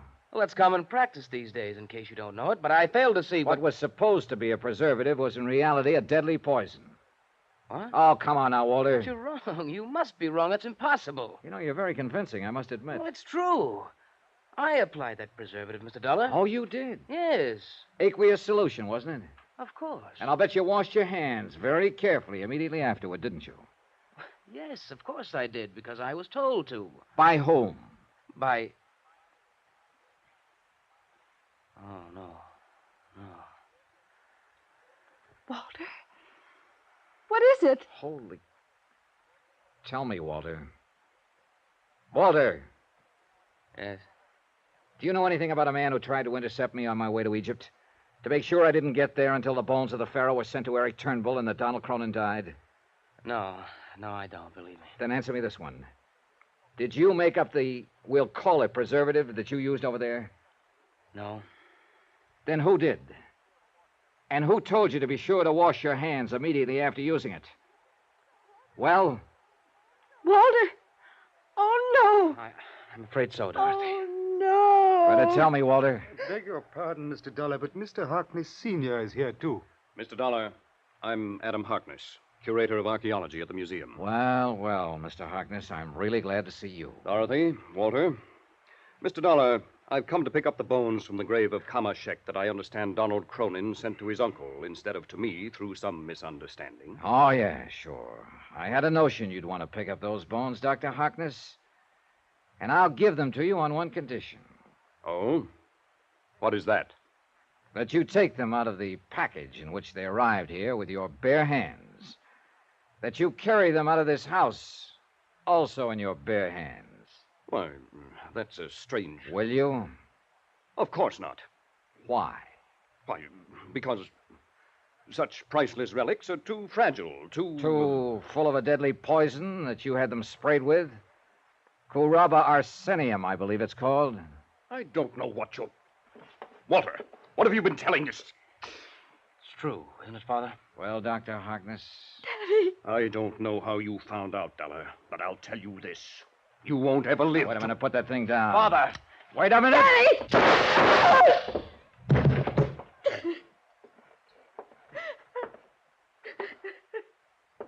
Johnny? You stopped him all right, Len. But I think he'll live. Good. I knew all the police work I've been doing would come in handy sometime. Thanks for barging in at the psychological moment. I was only coming in to confirm the results of my tests. But I guess Dr. Harkness had already done it. Yeah.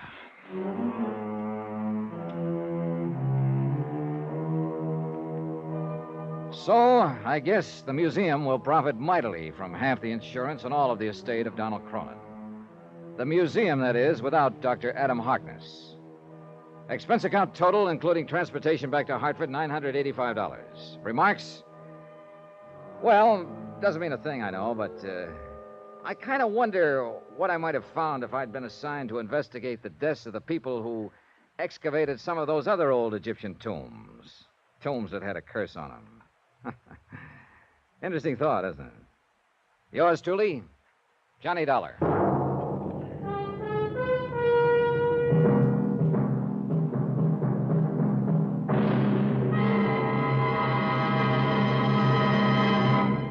Now, here's our star to tell you about next week's story. Next week, A search for $80,000 that was never there, and a body that was never there. Yet both of them had to be found. Join us, won't you? Yours truly, Johnny Dollar.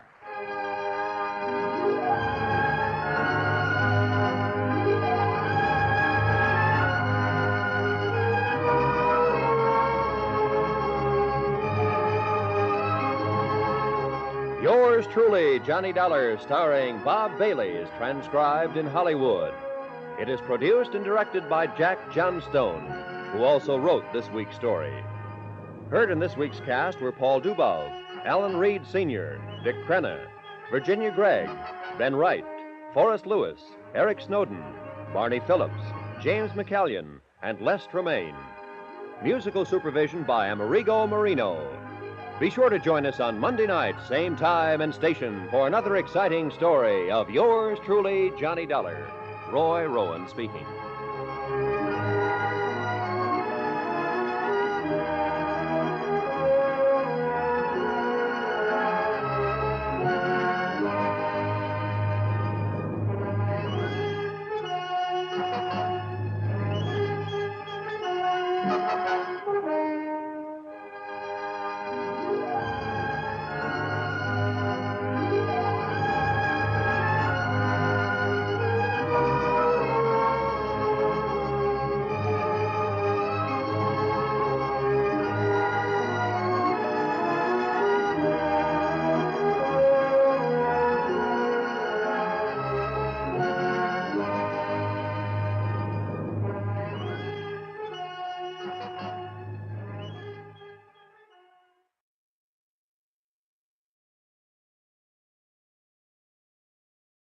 From Hollywood, it's time now for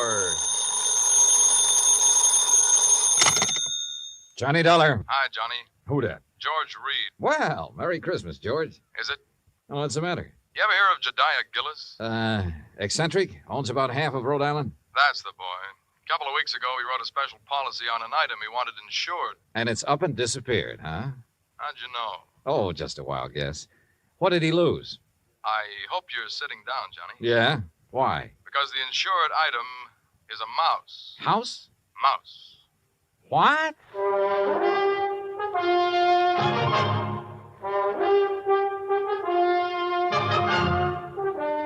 Bob Bailey in the exciting adventures of the man with the action-packed expense account.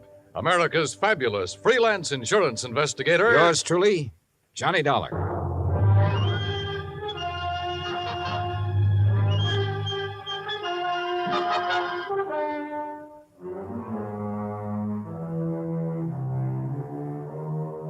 Expense account submitted by Special Investigator Johnny Dollar to Floyd's of England, American Branch Office, 443 North 15th Street, Hartford, Connecticut. The following is an account of expenses incurred during my investigation of the missing mouse matter. Expense account item 1, 85 cents, taxi from my apartment to George Reed's office. He was on his feet waiting for me. His Ivy League suit looked as though it had been slept in, and he needed a shave. Close the door, Johnny. Yeah, sure. Johnny, I'm going to level with you. This thing has me going. Well, it serves you right. Anybody who'd insure a mouse deserves what he gets. Yeah, but it isn't an ordinary mouse, Johnny. No? Not according to Mr. Gillis's original application. Yeah, take a look. Item to be insured. One unusually talented grayish-brown mouse. Unusually talented? Like how? I don't know.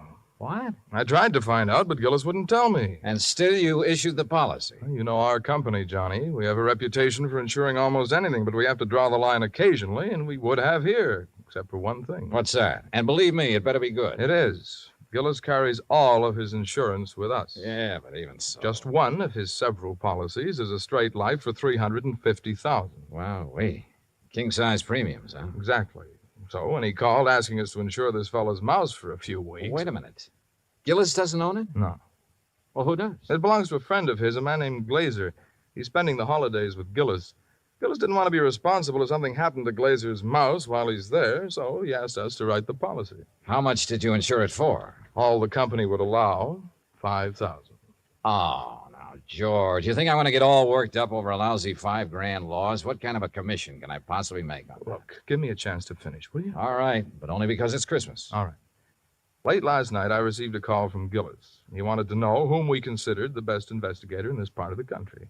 When I told him, he told me about the mouse and insisted I send you up to help look for it. No, George, I'm sorry, but I'm going to pass. I've handled some screwy cases in my time, but this is... Please wait till I finish, will you? I told Gillis you wouldn't be interested. That's when he started putting on the squeeze. Squeeze? How do you mean? He said if I didn't get you, he'd cancel his policy. Oh, come on. You don't believe that, do you? I don't know what to believe. Gillis is a screwball of the first water. We've known that for a long time, and frankly, I'd rather not take a chance. Well, you've got to. Maybe not. I've received an okay from upstairs. On this one, you can write your own ticket.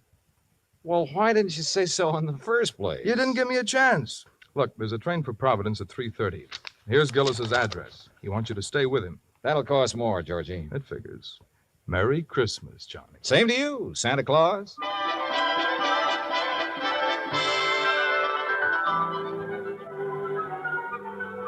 Expense account item 285 cents, cab fare, back to my apartment. I was intrigued by what George had told me and by what his company was going to add to my bank account, so I didn't really mind changing my plans for the holidays. Expense account item 3, $18.90, transportation, including a round-trip ticket, Hartford to Providence, and cab fare out to the Gillis residence. Palace would be a better word for it. It stood in the middle of a large wooded park. Must have been half a dozen acres, all of it surrounded by an old-fashioned iron fence. I dismissed the cab and had started toward the front door when it opened. And standing against the light, watching me, was a tall, beautiful girl. Careful of the steps. Why? The steps, they're icy. Oh, thanks. We've been expecting you, Mr. Dollar. Hi. Well, hi. Mr. Glazer and Father are in the library. Would you like to meet them now or wait till after you're settled? I'm afraid I'd better see them right away, Miss Gillis. Marion, Johnny. Well, come along. You know, for the first time, I'm glad I came home for the holidays. Home from where? New York. Here we are. You'll have to come visit me, Johnny. Maybe I'll do something drastic, like losing a mouse to guarantee it. Marion, I told you to keep that door closed. Oh, Mr. Dollar's here, Father. Oh, well, have him come in. Yes, by all means, have him come in. See you later, Johnny. Well, Dollar, glad you finally got here, yes, indeed. Thank you, sir. This is my friend and associate, Bert Glazer. Hi, Mr. Glazer. Bertie and his pals, Mr. Dollar. Beg pardon? My dog act. You investigators are supposed to have good memories. I hoped you might have caught us at some time or other. No, afraid not. Oh, would you like to have a drink, Mr. Dollar? No, thanks. Now, suppose I got anything you want to drink. I got an eggnog, hot buttered rum. Well, maybe later. Right now, I'd like to hear the details of your loss. You mean that insurance agent didn't give you all the information? He didn't know it all, Mr. Gillis. All he did know was that a so-called talented mouse has disappeared. So-called. And he hasn't disappeared either, not at all. He's been kidnapped, that's what. Kidnapped, yes, sir, and we know who did it, too. And why. We know why, too. And it's your job to get him back, Dollar. Oh, now, wait a minute. And I'm not going to pay 1 red cent for ransom. Not 1 cent. Not 1 cent. Okay. But what makes you so sure the mouse was kidnapped? Well, I'm afraid I can't tell you that without Bert's permission. Well, Mr. Glazer? Well, if we tell you, we must have your solemn promise you won't repeat it to anybody until Christmas Day. Well, I'm not sure I can do that. If you can't, we don't open our mouths. Right. Well? Okay. Till Christmas Day. Good. Dollar. Suppose I told you Gulliver was worth at least $50,000. Gulliver? The missing mouse. Oh. You'd be surprised if I said he was worth that much? Depends. You claim he's talented. Does that have something to do with this valuation you put on him? Something. Oh, it has everything to do with it. Yes, sir. Well, what does Gulliver do that other mice can't? Nothing. But it's how he does it that counts. How he does what? Sings. What? Can't you hear the man, Miss Della? Can't you hear him? Gulliver sings. He carries a tune. You know. With the clarity of a clarion, the fervor of a female opera star, and the tone of a tenor. That's how we plan to bill him. I see. But He doesn't believe us. Oh, no, wait. I didn't say that. There's no need to. We can tell by your face. Can't we, Bert? But a mouse. Mr. Dollar, it is a scientific fact that mice sing. Mice sing? Well-known magazines have published articles proving it. Unfortunately, most of them sing in a scale too high for human hearing. But not Gulliver. Well, not Gulliver. Yeah, that's right. He's a basso. A basso? By mousy standards, that is. Oh, no. No, Bert, he still doesn't believe us. Very well, Jedediah, there is only one thing to do. There's only one thing to do. You follow us, Dollar. We'll erase the doubt in your mind forever. I took a good look at Bert Glazer, then reluctantly followed the two of them out of the library and down a long hall. At the moment, this thing had all the earmarks of a good old-fashioned con game. Or better still, a benefit on behalf of Bert Glazer with Jodiah Gillis and Floyd's of England as the sole cash contributors. We wandered for what seemed like blocks through the old mansion and finally reached a large playroom. On top of one of the billiard tables was a small brass cage. In it were two small grayish-brown mice. Glazer opened the cage and let them out. Mr. Dollar, allow me to present Hecuba and Esmeralda. Oh, how do you do? I mean, I suppose they sing, too. Oh, they certainly do. But not nearly as well as Gulliver. Just don't have the instrument, you know. Instrument? The voice, Dollar, the voice, the vocal cords. Oh, yeah, I see. But, now, where did you keep Gulliver?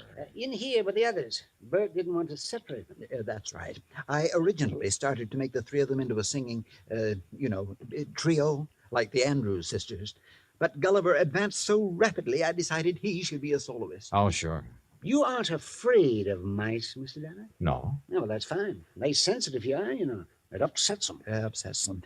All right, now, Hecuba, move over a bit. Give Esmeralda some room. That's it. Now, up on your haunches. Up, Esmeralda. There we are.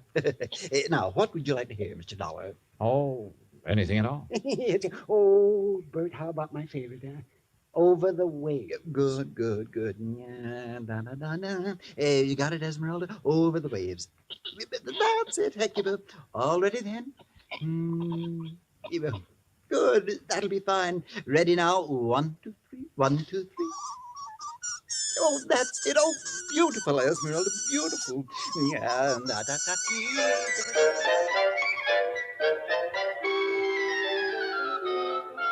Well, I won't say I was convinced, but I won't say I wasn't. But I will say those mice were singing something, or giving a mighty good imitation of it.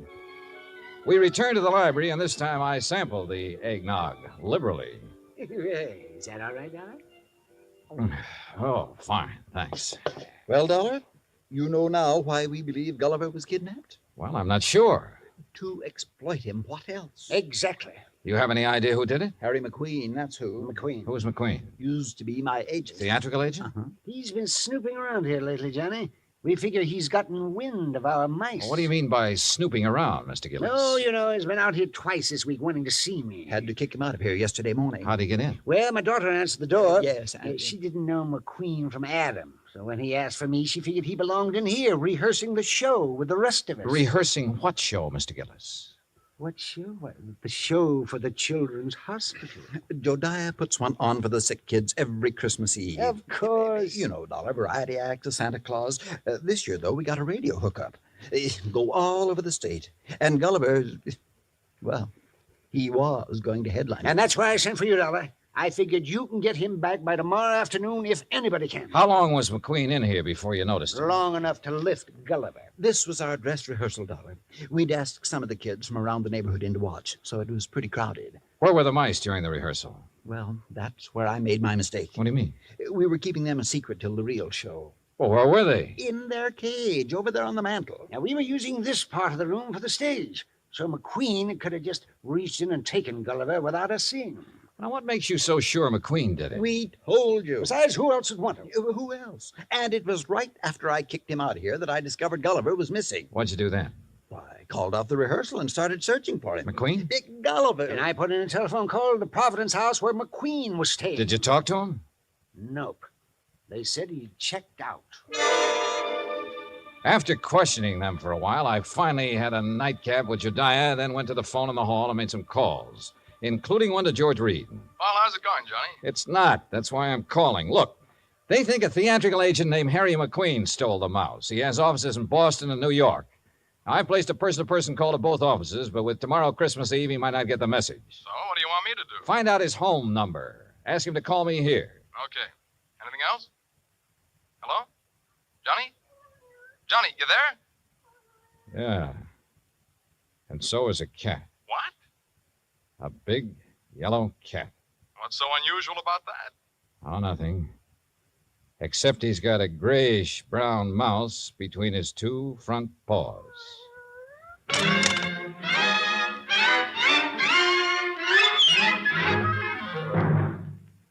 Act Two of yours truly, Johnny Dollar, in just a moment.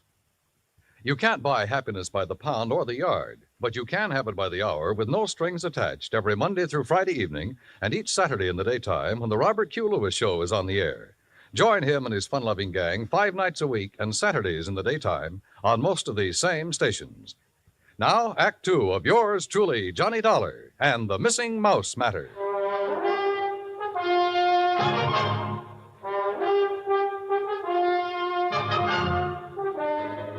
I was standing in the hall of Jediah Gillis's home looking at a big yellow cat that had a mouse between its two front paws. As far as I was concerned, a mouse is a mouse, and this one could be Gulliver. I cut short my phone conversation with George Reed, then started toward the cat. Here, kitty. Here, kitty, kitty. Nice, kitty. Pretty kitty. Here, kitty. Mama, where are you? Here, kitty, kitty. That's a good kitty.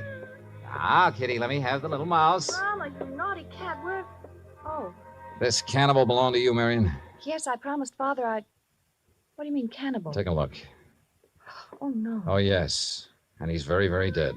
Oh, you don't think it's Gulliver, do you? Well, Mr. Glazer will have to identify him. And if he is, well, that's that. Oh, no, Johnny. What do you mean? Oh, Johnny, please, you don't have to tell him, do you? Well, sure. If it's Gulliver, this thing's cleared up. If it's not, your Rama gets a reward for being a good mouser. Oh, Johnny, please. Dad almost had a fit when I arrived here with Rama. He made me promise to keep him in my room. This the only time he's been out? Well, no. Oh. He was out for a little while yesterday while they were rehearsing. I didn't notice he was gone till after lunch. Then the corpse could be Gulliver's. Oh, Johnny, if it is, there's nothing we can do about it now. And if you tell my father, besides making him angry, it'll break his heart. All right. I won't say anything until tomorrow night. Oh, thanks, Johnny. Night. Good night.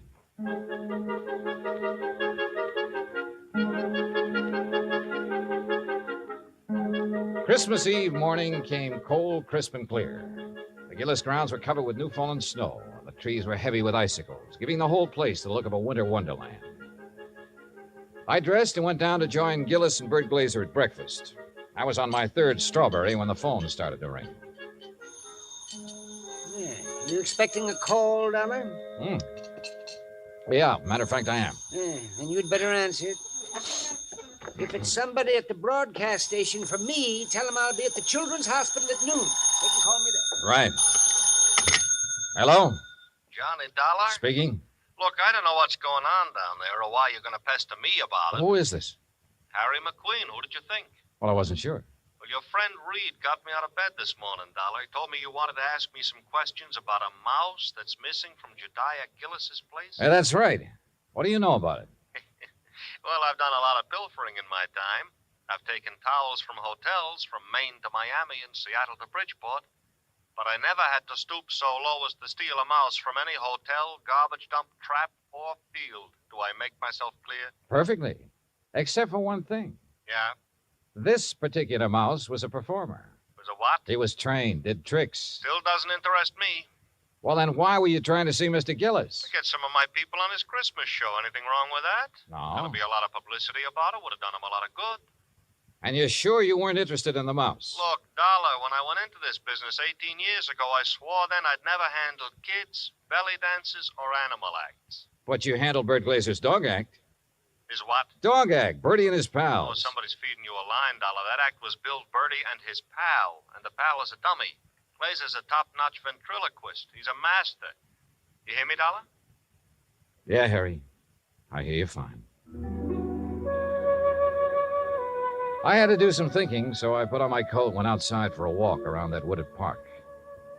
What I had just learned about Glazer confirmed what my instinct, my common sense, had been telling me all along. Except for one thing. The performance given by Hecuba and Esmeralda the night before. If Glazer had been doing the singing for those two mice, he was a master ventriloquist. Which was exactly what Harry McQueen said he was.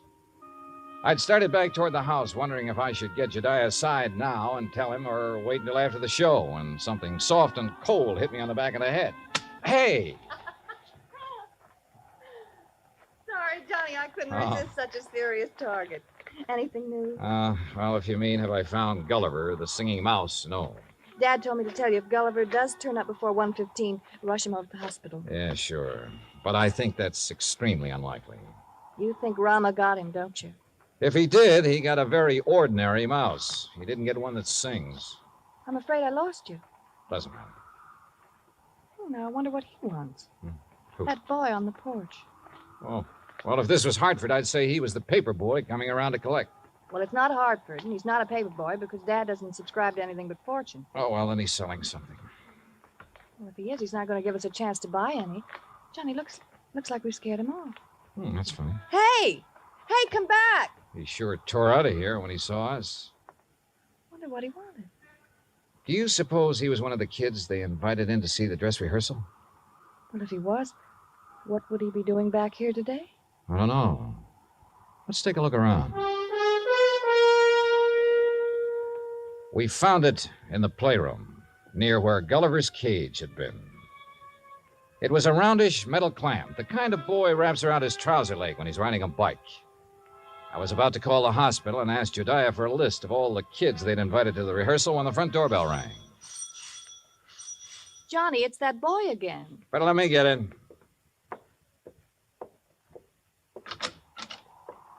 Hi. Hi.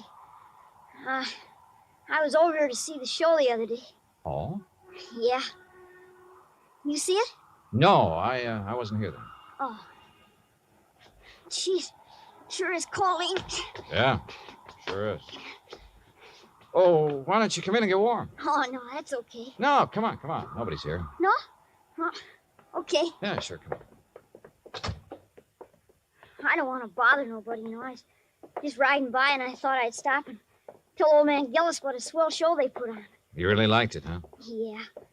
All except for that Santa Claus. Oh? What was wrong with him? Nothing. Just that, well, who believes in all that smushy kid stuff? Kids, I guess. How old are you, Bobby Neves. How old are you, Bobby?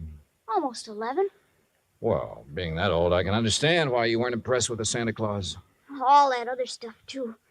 You know, like giving presents and singing those hymns and junk like that. You gotta cut it out when you start growing up. You sure do, boy. Yeah. You know, you and my mom, you get along just fine. Oh? Yeah. She feels about Christmas. She feels about Christmas just like you and me do. All right. Yeah. Boy, this log fire sure makes your eyes smart, don't it? Yeah, it sure does. Where do you live, Bobby? Crosstown, Scully Avenue. Well, how'd you happen to be over here the other day? Well, I was riding my bike when I saw this dog. Well, gee, he was... Anyhow, when I tried to catch him, he ran from me. I followed the silly mutt clear over here. You ever catch him? No. I was about to when this man hollered and asked me if I wanted to see a free show. So I came in. I see. Well, you must like dogs a lot, huh? Sure. You got one? Used to have one when my pop was with us, but we can't have no pets where we're living now. Oh, that's rough. Yeah. You know that poem? Which one? You know, about all through the house not a creature was stirring, not even a mouse? Yeah? Well, that fits our place. Especially now. How do you mean? Well, I didn't think he'd miss it, man with a house as big as this one and all. So when I saw this cute little fella up in that cage, well, I didn't really mean to take him on hold with me, but when he got under my sweater and was real quiet, like he liked me, well, you know what I mean. Yeah, Bobby. I know. But I got to thinking and decided to bring him back. So would you give me the old man to Mr. Gillis for me, please? No, I think you'd better do that yourself. Oh, no, please. He might be awful mad at me by now. No, Bobby. In fact, you're going to get a reward. Yeah? Word of honor. Now, what do you say we go down where Mr. Gillis is putting on that Christmas show and see it? Okay? Oh, sure. Bobby, Yeah? did you notice anything unusual about this mouse? Yeah, I sure did. What was it? He got some white on his right hind foot.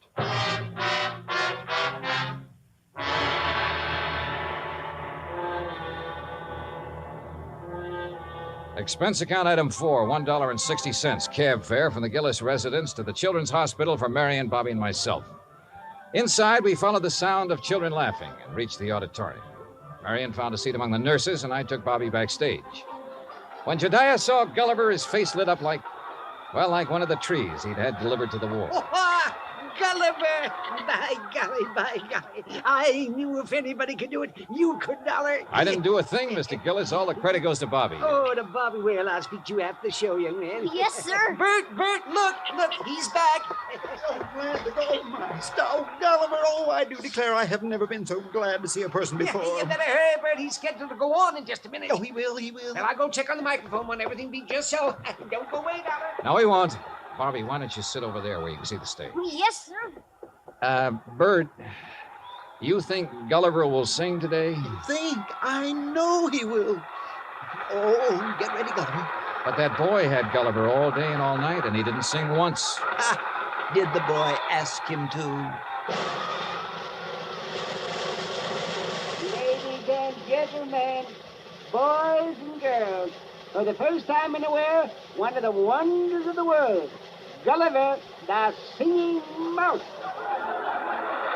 Hey, Mr. Dollar, can that mouse really sing? That is what we're going to find out, Bobby. Exciting, isn't it, Dollar? Sure is, Mr. Gillis. All right, thank you, folks. Thank you. And now for Gulliver's first number, he'd like to sing with... what's that, Gulliver? I see. He's going to sing Jingle Bells, but he wants me to get off stage so everybody will know it's really him doing it and not me. Thank you.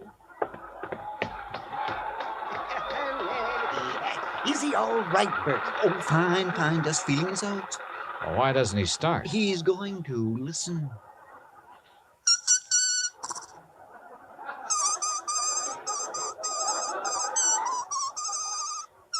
Well, Dollar? Now I have seen everything. Me too. Gee.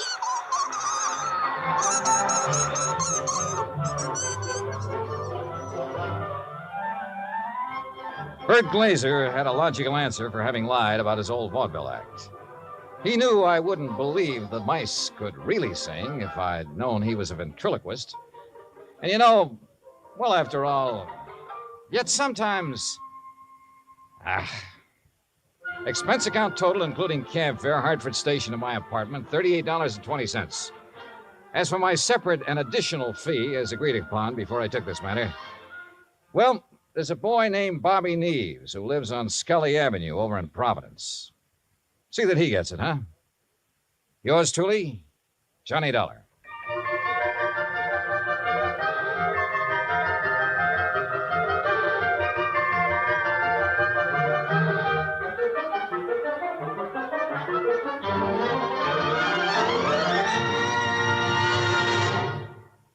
Our star will tell you about next week's story in just a moment. Meantime... Hey, Dan, I'll make a deal with you. Oh? Let me have the mic for a second, then you can tell them about next week's story. By all means, be my guest. All right. I just don't want to pass up a chance to do two things. First, well, Pam and Eric and Fran, Mr. and Mrs. Froelich, Helen, Will, Scotty, Oh, all the rest of you nice people who've written in to tell us how much you like the program. Thanks. I really appreciate hearing from you, and believe me, I'll answer your letters just as quickly as I can. Second, well, I'm sure you know what this is, and I want you to know it comes from the heart. Merry Christmas to you. God bless you. Now, next week. Next week, the case of a prize fighter who could win only by losing because his life depended on it. Right. Join us, won't you? Yours truly, Johnny Dollar. Yours truly, Johnny Dollar, starring Bob Bailey, originates in Hollywood. It is written by Charles B. Smith and produced and directed by Jack Johnstone. Heard in our cast were Mary Jane Croft, Howard McNear, Parley Bear, G. Stanley Jones, Bill James, Lawrence Dobkin, and Richard Beals. Musical supervision is by Amerigo Marino.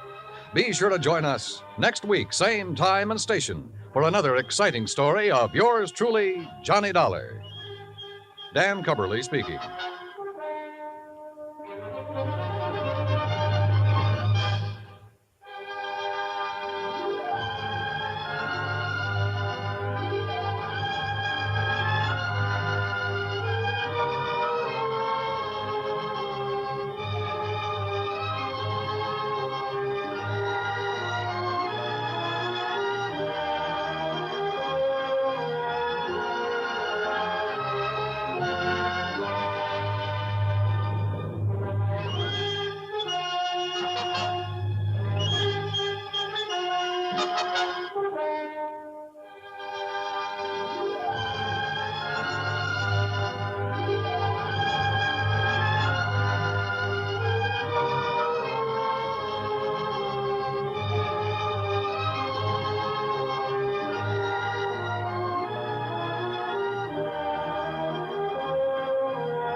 This is ChestertonRadio.com. From Hollywood, it's time now for Johnny Dollar. My name's Steele, Mr. Dollar. Claims Division, Eastern Trust Insurance Company. Steele? You don't know me, Mr. Dollar. People at Universal Adjustment suggested I contact you. Thought you might be interested in helping me pay off a claim. Okay, tell me about it, Mr. Steele. One of our policyholders passed away last month, and we can't seem to locate his beneficiary. She just doesn't seem to be around. Maybe she doesn't want the money. Everybody wants money, Mr. Dollar, especially insurance money. Be there in an hour.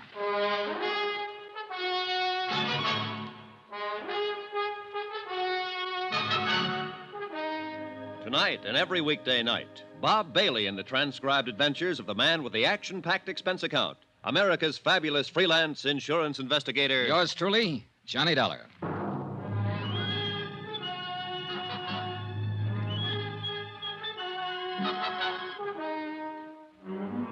Expense account submitted by Special Investigator Johnny Dollar to the Eastern Trust Insurance Company Claims Division, Hartford, Connecticut. The following is an accounting of expenditures during my investigation of the Broderick matter. Expense account item 1, 25 cents, bus fare. My apartment to the Eastern Trust Insurance Building in the office of Robert Steele. He was a big sandy-haired man in a tweed suit. We shook hands, looked each other over, and then got down to business. Now, Mr. Dollar, the deceased policyholder was named John Smith. John Adams Smith, age 67. Died in City Hospital, Charity Ward, 22nd of last month. Death certificate. Pneumonia. And other things. What other things? The intern who signed that certificate said Smith was pretty run down. Evidences of malnutrition, possible TB history. Not noted here, Mr. Steele. Doesn't make any difference. Smith was able to stand the exam for the policies when they were issued in 1943. You got him there? Yes. 1,500 total. Beneficiary, Lorraine Broderick. She the one you can't locate? She's the one. Any other possible heirs, family or anyone? No, Smith was all alone. No problems there.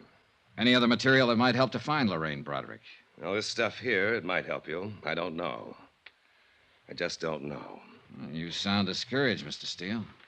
$1,500 isn't a lot of money, and the chances are Lorraine Broderick won't even remember John Adams Smith when you do find her. But I hope you do. I'm explaining this badly. Look here. You see? Mm-hmm. And here. And here. It's the same all through the book. Smith was absolutely religious about his payments. Never missed a one. Never let it slide one day. I'll bet I've got the record of 20,000 policy buyers, but none of them reads like that. I'm impressed, Mr. Steele. Can you tell me why Smith died in a charity ward if he was this conscientious? He didn't have any money or friends or home. He made his living selling papers. Oh. We wouldn't have known about his death except for the fact that the coroner's office called us. What can you tell me about his beneficiary? Lorraine Broderick was just someone who stopped and talked to him one day while he was selling papers. She was 11 years old at the time. What? Yes. The agent who sold the policies used to buy his papers from the old boy. One day, Smith stopped him and said he wanted to do something nice for a nice little girl named Lorraine Broderick. So he began taking out the policies. The agent have any more background on that part of it? No. Lorraine Broderick met Smith that one afternoon and helped him sell his newspapers. Smith never saw her again after that. 1943. She must be 23 or so now. Well, I hope she grew up to be the kind of person he thought she was then. Oh, hardly any of us fill out the promise we have at 11 years, Mr. Steele. Then that isn't what I mean. I mean, if he met her that one day when she was a little girl and he made this gesture toward her, and it was tough for him to make those payments all those years, I hope she deserves it. The money doesn't mean anything, but that kind of endorsement from somebody, even an old bird who sells papers on a corner, is worth more than all the money in the world. Does that sound foolish, Mr. Dollar? Not a bit, Mr. Steele. Not a bit. Expense account item 2, $2. Cab fare to Lorraine Broderick's last known address. 1485 Cushing Street, a broken-down apartment house that had probably never seen better days or better neighbors. The owner and manager of the building recalled that Paul and Mary Broderick, parents of Lorraine, had been killed in an automobile accident in 1948. The manager did not know what had become of Lorraine. She had moved out of the apartment 2 days after the funeral. No forwarding address. Expense account item 3, 4 bits, more cab fare. This time 7 blocks away to Pulaski Street, and a dingy cluster of red brick buildings that were yielding slowly to time and wear. I arrived at 3 on the dot. I don't think high schools ever change much. At least this one was no different than the one I'd been in way back when. The persistent smell of pencil sharpeners, ink, discarded lunch wrappings.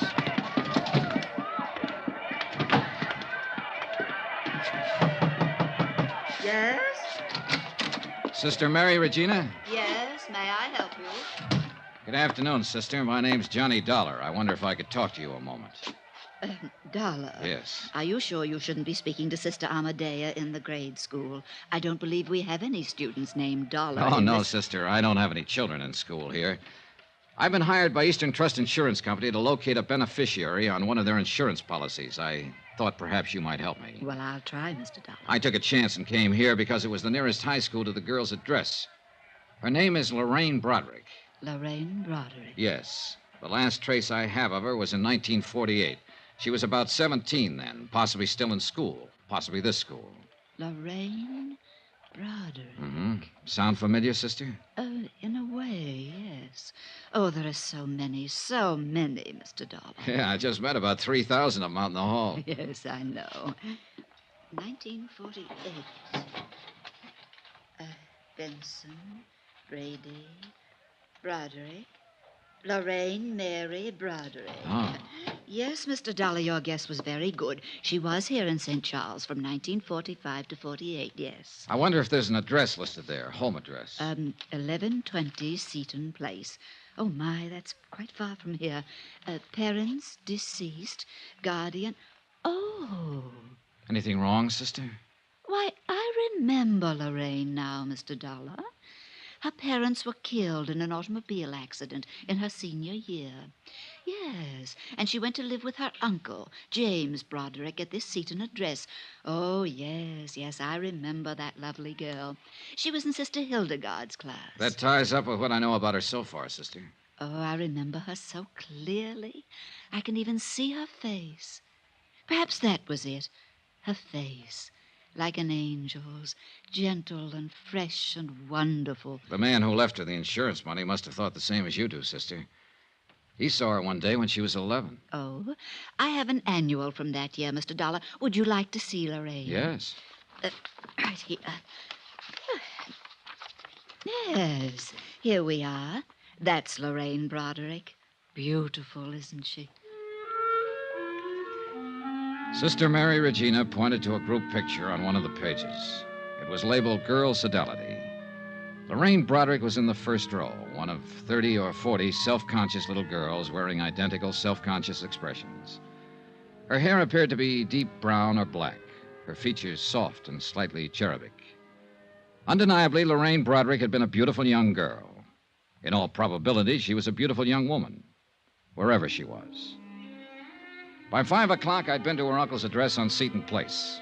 There I learned that Uncle James Broderick had died of a heart attack in 1950. The people at the address reported that Lorraine had lived with him up until the time of his death. She had worked in a dentist's office, they told me. As far as they knew, she still worked there. I made a phone call. Yes, sir? Johnny Dollar, Mr. Steele. Oh, how are you going on Lorraine Broderick? Well, I might need some help. Have you got a man? Sure. I've got her traced up to 1950, Steele. She worked for a dentist here in town. Uh-huh. Probably got her job in his office right out of high school. That meant she pretty well had to get it through a professional agency. That sounds reasonable.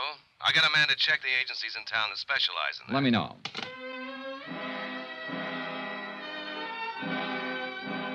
The next day, I was back in St. Charles High School making up a list of names and addresses belonging to students who had been in Lorraine Broderick's graduation class. Out of the 10 names I chose at random, I was able to locate only 2. Both girls, both married. Both remembered Lorraine Broderick. Neither of them had seen her since graduation. Neither of them was able to furnish any helpful information. Expense account item 5, 10 cents, 1 phone call. Steele again. You want to take this down, Dollar? Yeah, okay. David Pollard. That's Dr. David Pollard. 2950 Tremel Lane. Lorraine Broderick went to work for him as a receptionist in 1949. Got it? Got it. What's his office address? Suite 210, Majestic Building.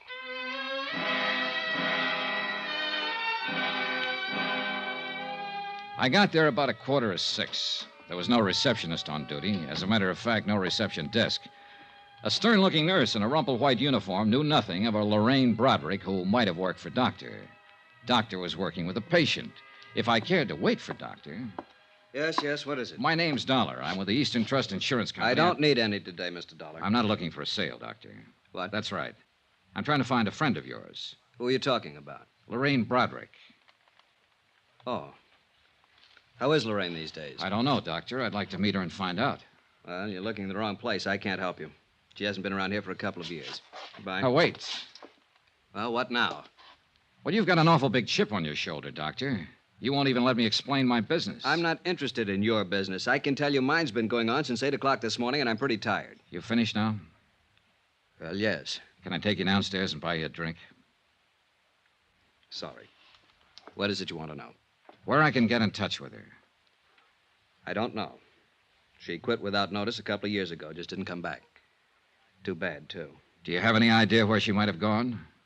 Just what is this for? To pay her some money we owe her. We can't locate her anywhere. Well, I'm sorry, but neither can I. Are you still trying? Not anymore. All I know is she just left one day about 2 years ago. She had a little apartment over on the west side. The manager told me she'd pulled out bag and baggage, and I haven't heard from her since. Were you on good terms with her, Doctor? Doctor? I'll take the drink.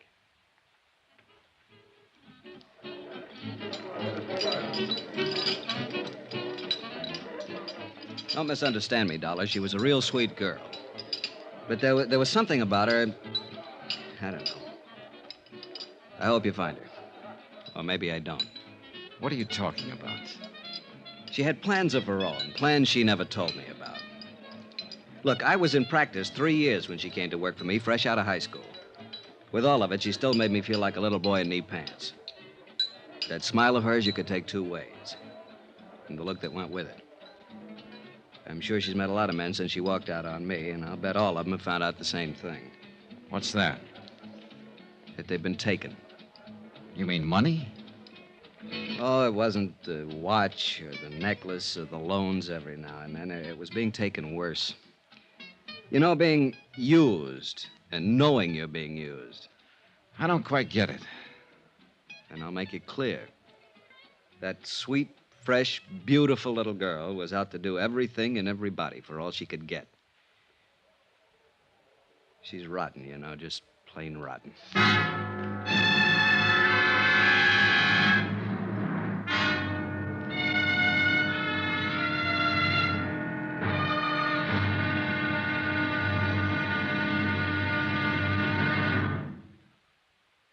There'll be another intriguing episode of the Broderick matter tomorrow. Tomorrow, the expense goes way up. Yeah, it costs money to prove how wrong one man can be. Join us, won't you? Yours truly, Johnny Dollar.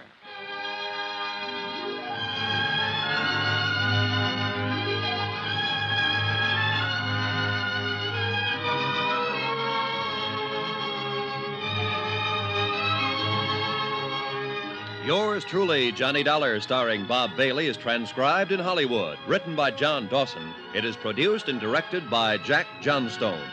Be sure to join us tomorrow night, same time and station, for the next exciting episode of Yours truly, Johnny Dollar. Roy Rowan speaking.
You are listening to Chesterton Radio at chestertonradio.com. From Hollywood, it's time now for Johnny Dollar. This is Carl Walden. There's a message here for me to call you. Oh, yes, Mr. Walden. I'm with Eastern Trust Insurance Company. We're trying to locate an insurance beneficiary named Lorraine Broderick. Understand she lived in your apartment building up until 1953. Well, who told you that? A doctor she worked for here, Dr. Pollard. I don't know where she is, Mr. Dollar. I haven't seen her for 2 years. We're trying to pay off a claim, Mr. Walden. Didn't she leave a forwarding address or give you any idea of where she... No, not a thing. You've got a job on your hands, pal. Huh? I don't think that baby wants to be found. Got a couple of minutes? Yes. I'll be right over.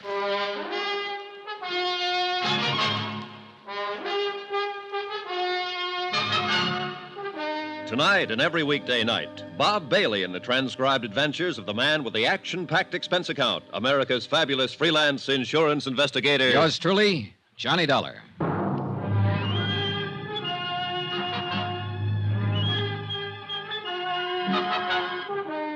Expense account submitted by Special Investigator Johnny Dollar to Eastern Trust Insurance Company Claims Division, Hartford, Connecticut.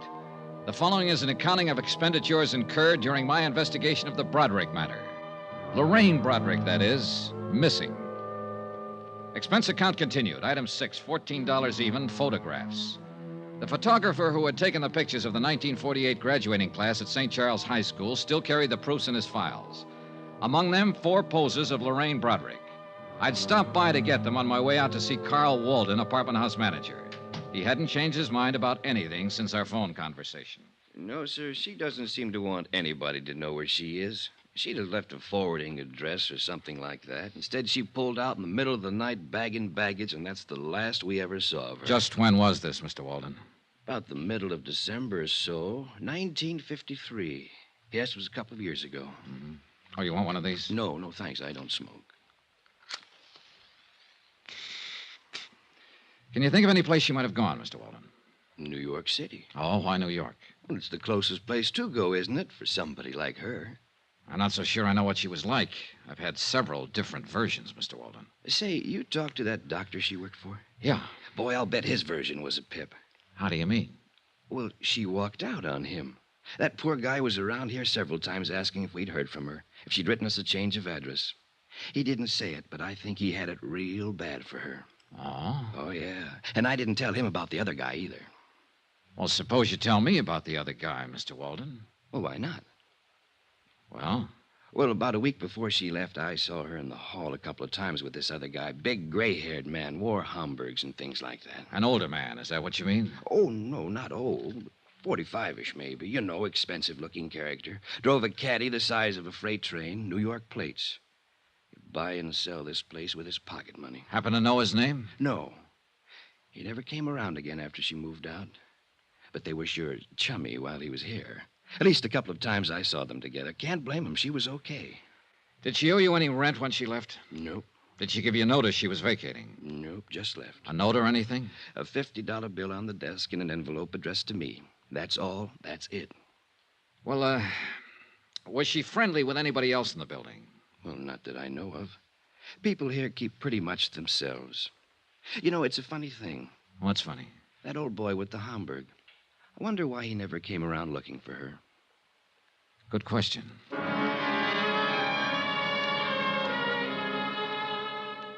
Expense account item 7, $22, advertisements. I placed ads in the personal columns of every New York paper. Anyone knowing the present whereabouts of Lorraine Broderick, please contact. I spent the rest of the day interviewing the Cadillac dealers in town on the off chance that one of them might have serviced the Cadillac with a New York plate sometime in December of 1953. No one remembered the man Walden had described. I even tried the service records. Impossible to check.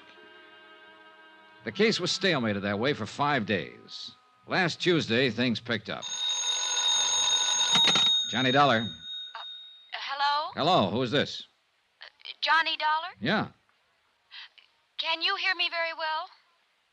Johnny, I'm calling from New York. Hey, who is this? Why, it's Lorraine. Lorraine. Yes, I saw your advertisement in the papers, Johnny. I wondered what you wanted. Johnny. Yes, that's what I always called you, isn't it? You never met me before in your life. Hey, what is this? Why, just a moment. Go ahead, Mr. Dameron.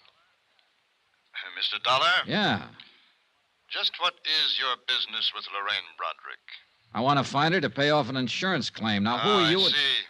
I'm sorry. I asked my secretary to say she was Lorraine. I've been listening on the extension. I'd like a little more explanation than that, Mr. Dameron, William Dameron, 424 East 47th Street. I know how all this must sound to you, Mr. Dollar, but I'm not trying to confuse you. Well, I am confused. Do you know Lorraine Broderick? Yes. Then let's take it from there, Mr. Dameron. Expense account item 8, $15. Transportation and incidentals, Hartford to New York, for the purpose of seeing Mr. William Dameron, whoever he might be, and trying to gather further information concerning Lorraine Broderick, wherever she might be. 424 East 47th was a 30-story job that housed, among other things, the Union Brokerage Company. This happened to be located on a ground-level suite. It also happened that Mr. William Dameron was president of same. He looked about the way I expected. Of course I knew Lorraine Broderick, Mr. Dollar. I apologize again for that awkward subterfuge on the telephone. You say you represent an insurance company? That's right. May I see your credentials? Well, sure. Here you are. Investigator. Thank you. We're trying to pay off on a policy, Mr. Dameron. A man named John Smith left Lorraine Broderick a small estate of $1,500. I see. Can you tell me where she is right now? I'm afraid I can't. Oh, sit down, Mr. Dollar. Sit down, please. Oh, thanks. I take it you knew her in Hartford. That's right, I did.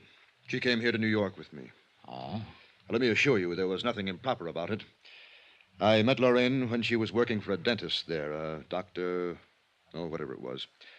I happened to have had a little dental trouble on a trip there. I found the dentist and I met her.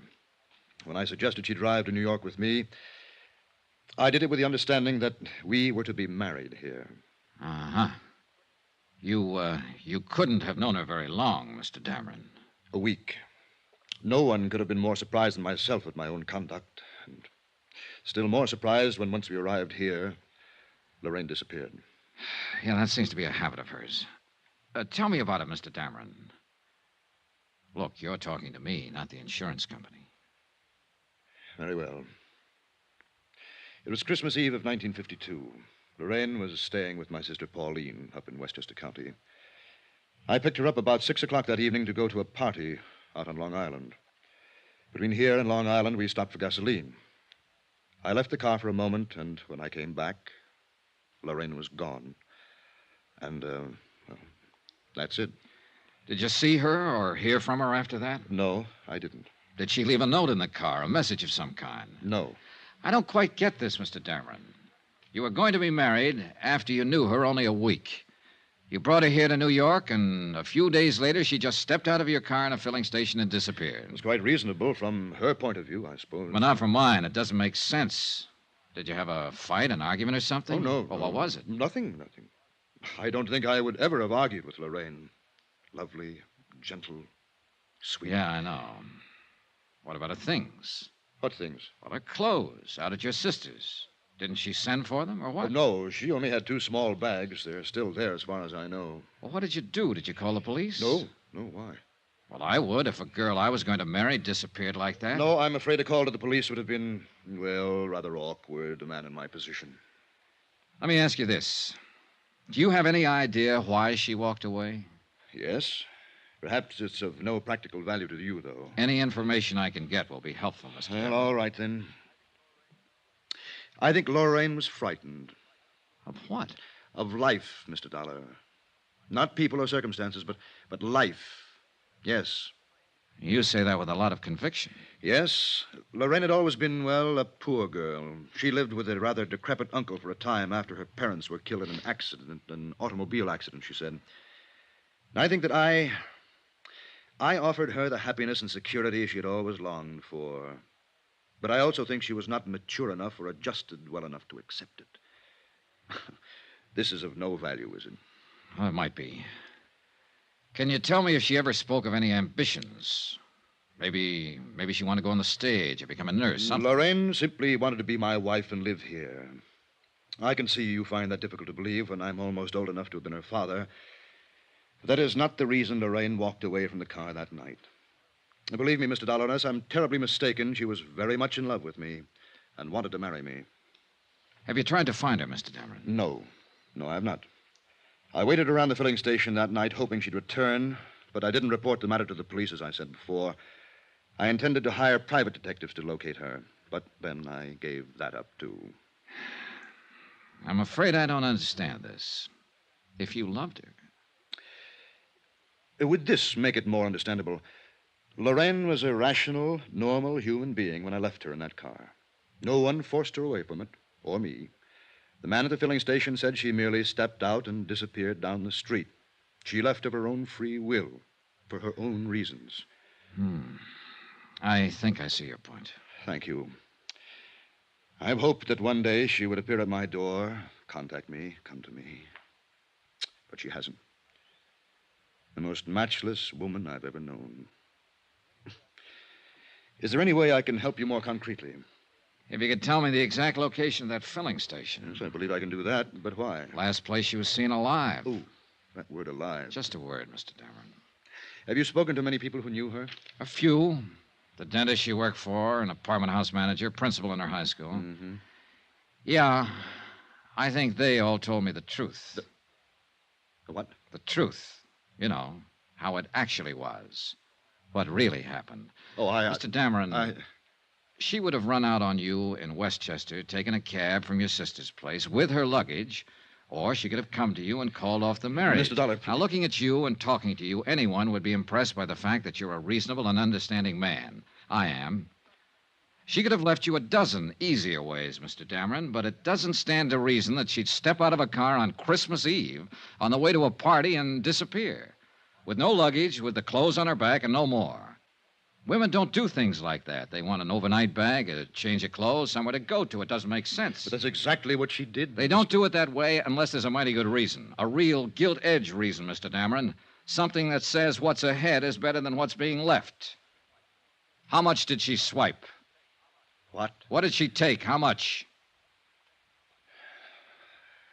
Close to $6,500. $6,500. Lovely, sweet, gentle. She took it from the wallet in my overcoat while I was talking to the filling station attendant. I would have given it to her gladly. All of this, everything. But she had to steal it from me. She had to steal it from me like some common little thief. There's truly no fool like an old fool. Is there, Mr. Dollar?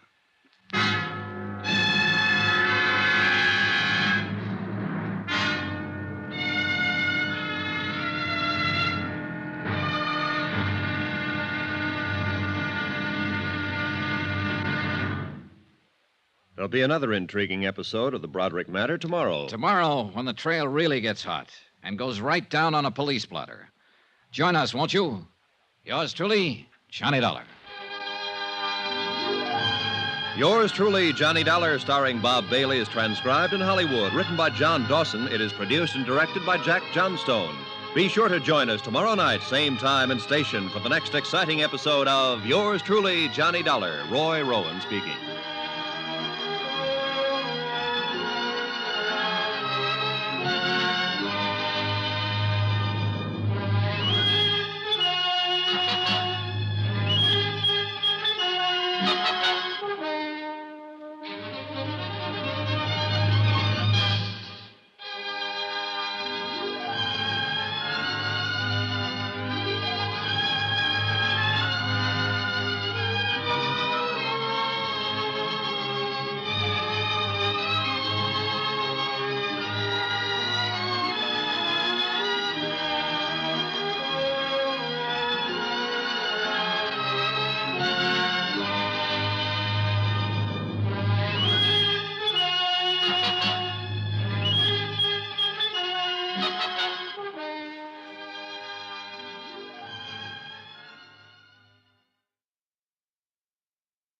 This is Chesterton Radio, your home for podcasts of works by G.K. Chesterton, plus drama, comedy, mystery, science fiction, big bands, and much more.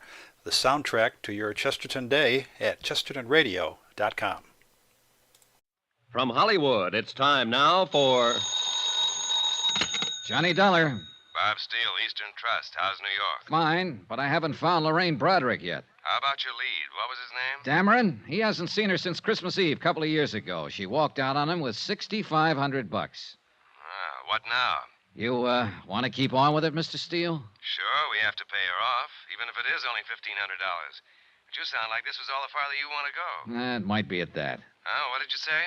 Look, a sweet old man left a nice little girl $1,500. Apparently, I'm looking for a grown woman who isn't very nice anymore. Beside the point, isn't it? Yeah, I guess so. Okay, Steele, I'm still on the case.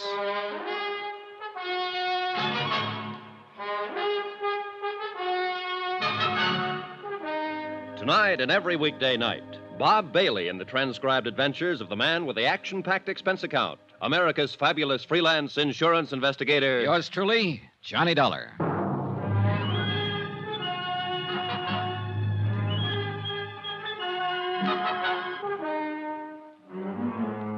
Expense account submitted by Special Investigator Johnny Dollar. Location, New York City, New York. To the Eastern Trust Insurance Company, Claims Division, Hartford, Connecticut. The following is an account of expenditures during my investigation of the Broderick matter. Subject, Lorraine Broderick. Object, to locate her and pay off claim. Results, disillusioning.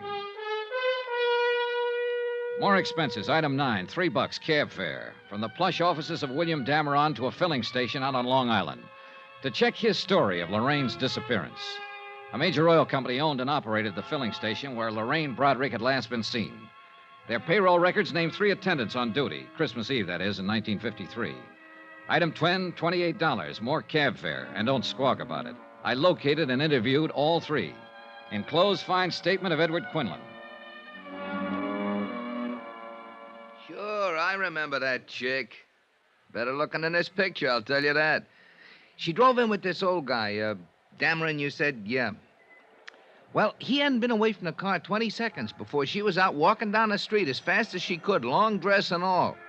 When he come back and asked what had happened to her, I told him. So he went and sat in his car for maybe a couple hours waiting for her to come back. I knew she was gone for good. He knew it too, must have. But he waited. I felt sorry for him. Poor old geezer, even if he did drive a cad. She shouldn't have run out on him like that, Christmas Eve and all.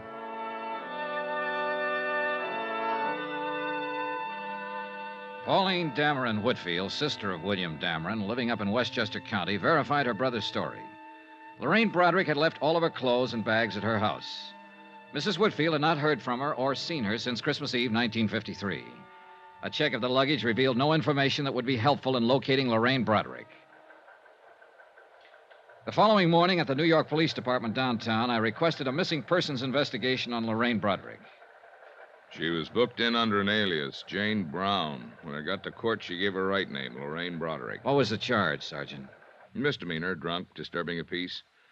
$25 in night court, April 25th, 1953. That the only time she made the blotter? Yep.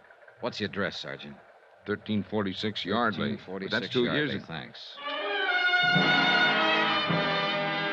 At the address on Yardley, I learned that Lorraine Broderick had moved 18 months before. Again, there was no forwarding address, but the landlady turned out to be quite talkative. I'm glad she moved away from here, Mr. Dollar. I'd like to help you find her, but I'm awful glad she moved away. Why do you say that, Mrs. Gaines? Noisy. Parties all the time. I run a quiet place, you know. Yeah, I'm sure you do. When she first come here to rent the apartment, I thought she was the quiet type. Nice. She looked like she was just out of finishing school or something like that. Oh, she couldn't have been more than 20 years old. Well, maybe a little more, 22.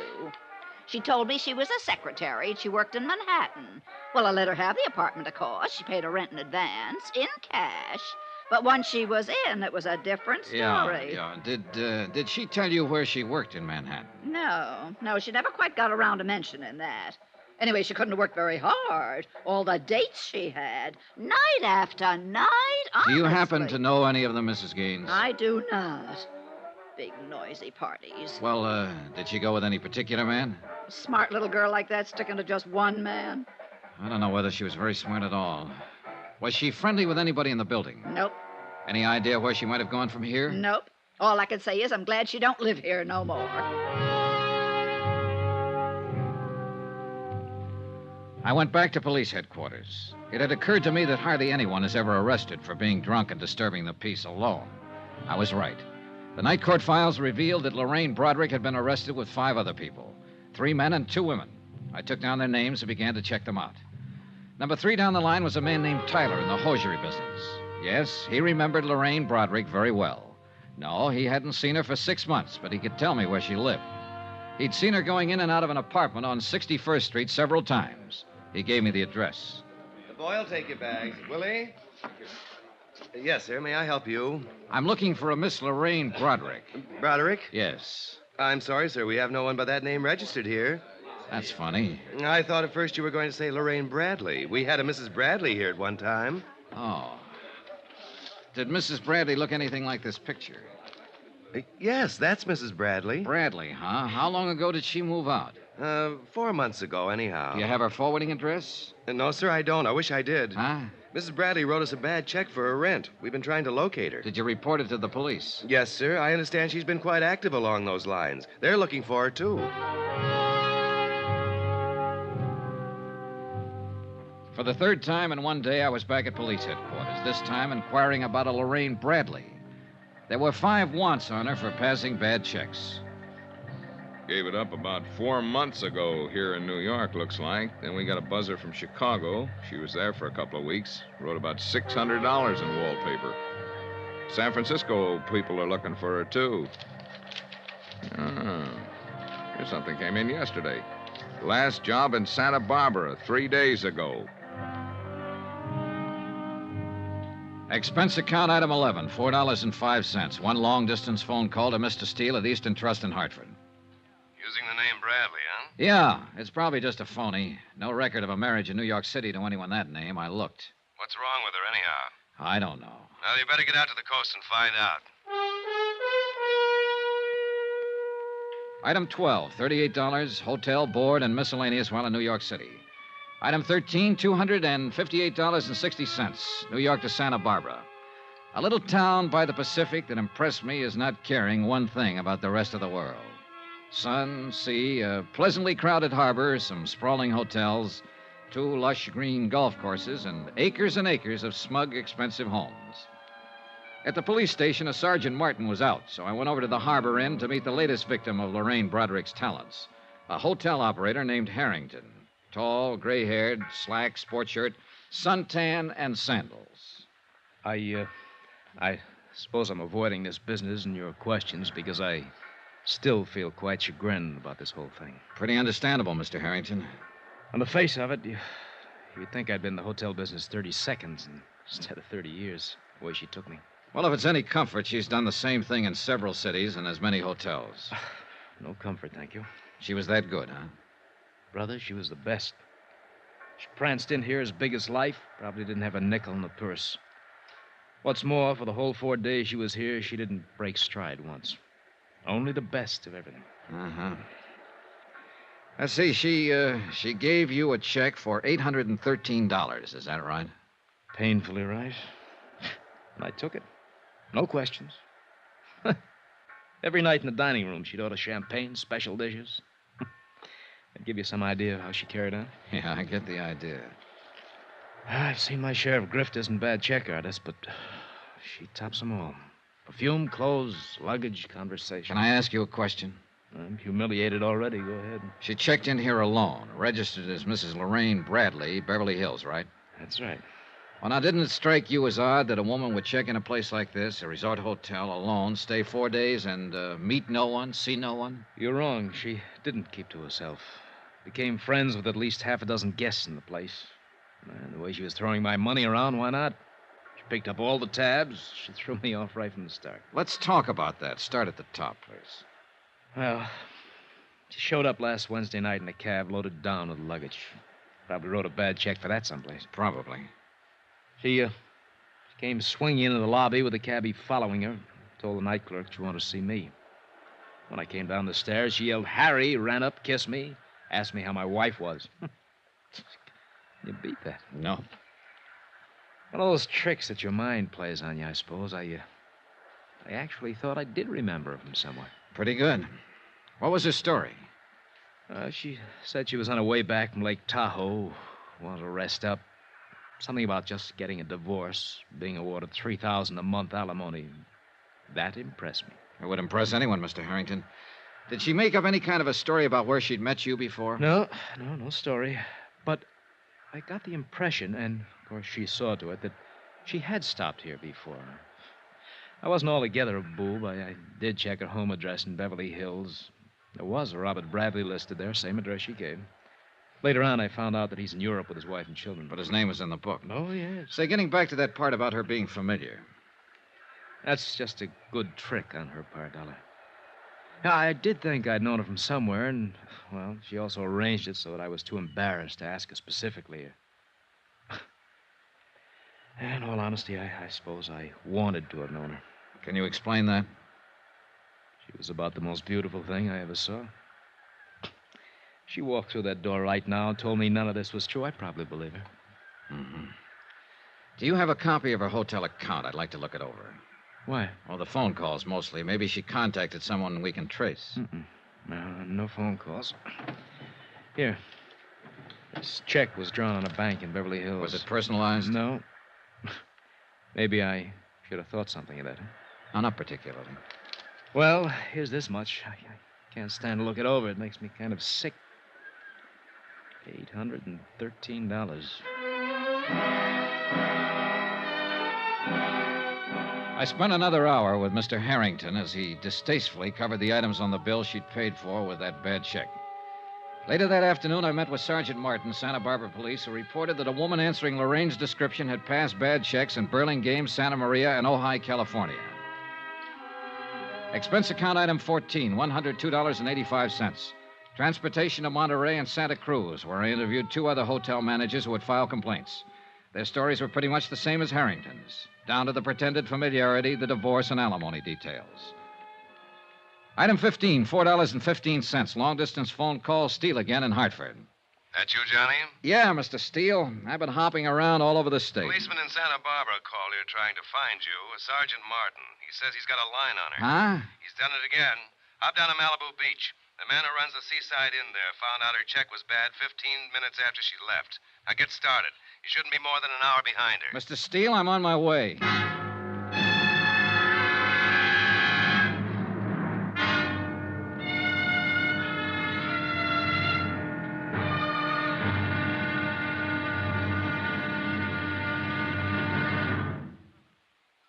There'll be another intriguing episode of The Broderick Matter tomorrow. Tomorrow, a long look at what 7 years can do to a woman's life.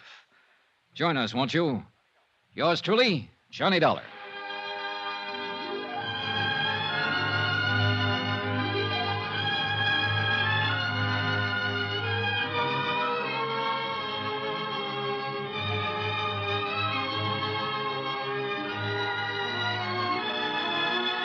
Yours truly, Johnny Dollar, starring Bob Bailey, is transcribed in Hollywood. Written by John Dawson, it is produced and directed by Jack Johnstone.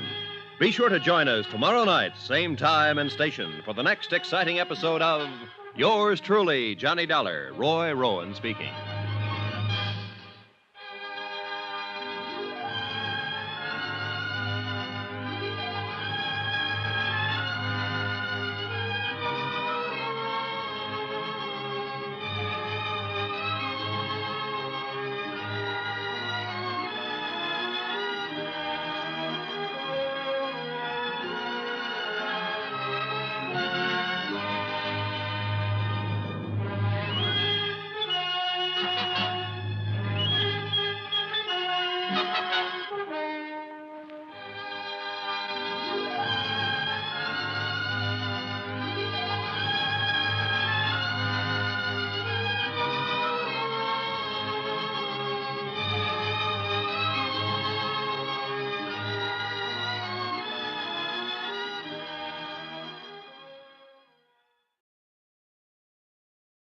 This is Chesterton Radio, the true, good, and beautiful at chestertonradio.com.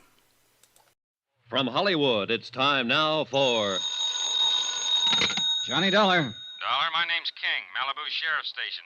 Did you leave a message here? Oh, yes, sir. I understand you're looking for Lorraine Broderick. Broderick or Bradley, whatever name she's using.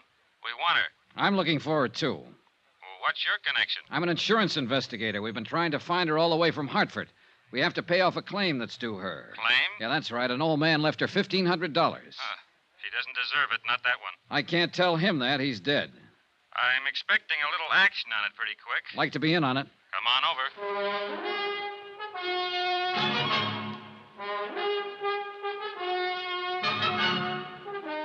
Tonight and every weekday night, Bob Bailey in the transcribed adventures of the man with the Action-Packed Expense Account, America's fabulous freelance insurance investigator. Yours truly, Johnny Dollar.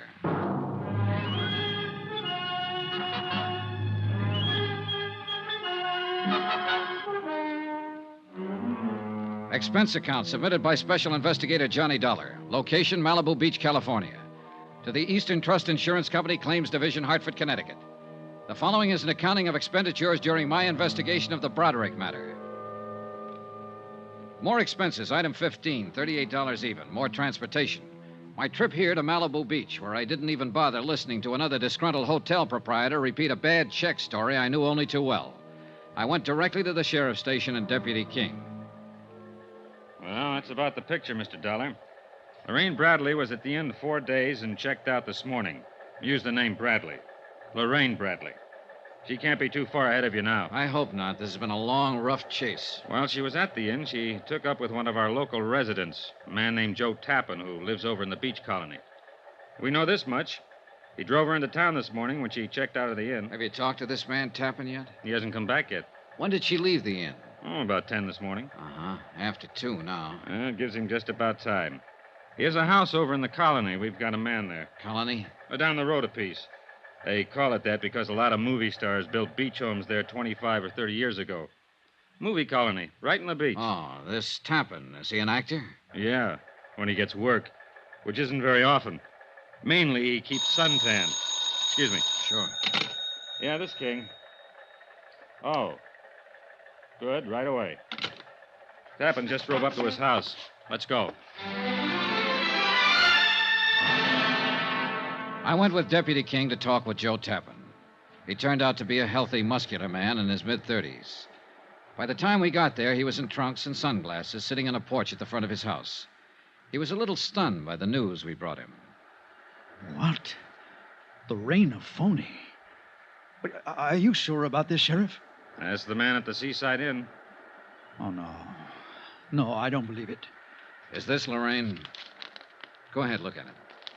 Well, that looks like Lorraine. Yes, but I can't be sure. She's older. Well, I mean, the girl in this picture's pretty young. It's her, all right. Mr. Dollar's been looking all over the country for her. Hartford, New York City, up and down this coast. Well, come on. Let's go up to the house. I thought I knew her pretty well. How long did you know her, Mr. Tappan? Well, not long, but I knew her. I really did. When did you meet her? The first night she checked into the Seaside Inn. 4 days, then? Yeah. Want something to drink? No. No, thanks. Well, I think I'll have... No, I don't want to talk about her. We have to talk about her, Mr. Tappan. But I'm sure there's some explanation about the check. She'd have to explain quite a few checks. Right, Dollar? Yeah, that's about it. Mr. Tappan, I understand you drove her into Los Angeles this morning. That's right. I took her to the Beverly Glen Hotel. Did she check in there? No, she just dumped her luggage. She told me she didn't know whether or not she'd have to go to Chicago tonight. Something about a house she owned there that had to be rented or sold. Uh-huh. Did you leave her there at the Beverly Glen? No. She made a phone call and said that she had to meet her lawyer. Did she say where? A bar in Hollywood. The Topper, I think it was, on Cahuenga Boulevard. I drove her over there and left her. When was this? A couple of hours ago, I guess. About noon. How was she dressed? Black, strapless, wore a fur stole. Did she mention any names, tell you anything about herself? Oh, yes. She told me that 6 months ago, a little boy was killed in an automobile accident. He was only 2 years old. She said that was the thing that broke up her marriage to this Bradley. Uh-huh. And she told me that she needed to believe in something again. Someone. And that she needed someone to believe in her. Well, there wasn't any little boy or any husband, Mr. Tappan. There have been a couple of men I've talked to, a dentist in Hartford, a businessman in New York, who felt the same way as you do about her. Well, even with what you told me, I believe what she said. Why, she cried a little when she was telling me. Oh, I don't care how you look at me. I don't think that anyone could invent a story that tragic without some sort of basis. A good liar can see a story in a newspaper like that one and adapt it for his own needs. But I am an actor, sir, and I can tell when other people are acting. She wasn't. She... Well, go on, Mr. Tappan. Look, I've got a suggestion for you. What's your name? Dollar. I've got a suggestion for you. Try believing what people tell you sometime. It'll do something with that habit you have of bearing down with your eyes. Okay, the next time I have 2 weeks off. What? See you, Mr. Tappan. I drove into Hollywood with Deputy King. At the Beverly Glen Hotel, a worried clerk was still wondering what to do with the 14 pieces of luggage Lorraine Broderick had deposited there earlier. No, she was not registered at the hotel. No, she hadn't phoned in and given him any instructions. Deputy King made arrangements for a man to cover the lobby in case she showed up to claim her things, and we went into the Topper. What'll it be, gentlemen? Police. I'd like to talk to the man who was on duty here at noon today. Oh, that's me, sir. Is anything wrong? Now, this is Mr. Dollar. We're trying to locate a woman who's been using the name Lorraine Bradley. We were told she was in here around noon today. Nope, I don't recognize that name, sir. About 5'5", dark brown hair, brown eyes, 24 years old, wore a black strapless summer dress and a stole. Yeah, it's 24. No. Nobody like that in all day. No, so noon is a pretty slow time, sir. I'd have noticed if anybody like that came in, I think. Have you been on duty all that time? I came on at 10. That's when we opened. Are you sure this is the right place, the Topper? Now, this is the place. Well, I wish I could help you, sir, but I'm sorry. Excuse me, will you? Yes, sir, will you? Well, we struck out. One thing. What's that? That luggage at the Beverly Glen. Yeah. We'll keep an eye on it.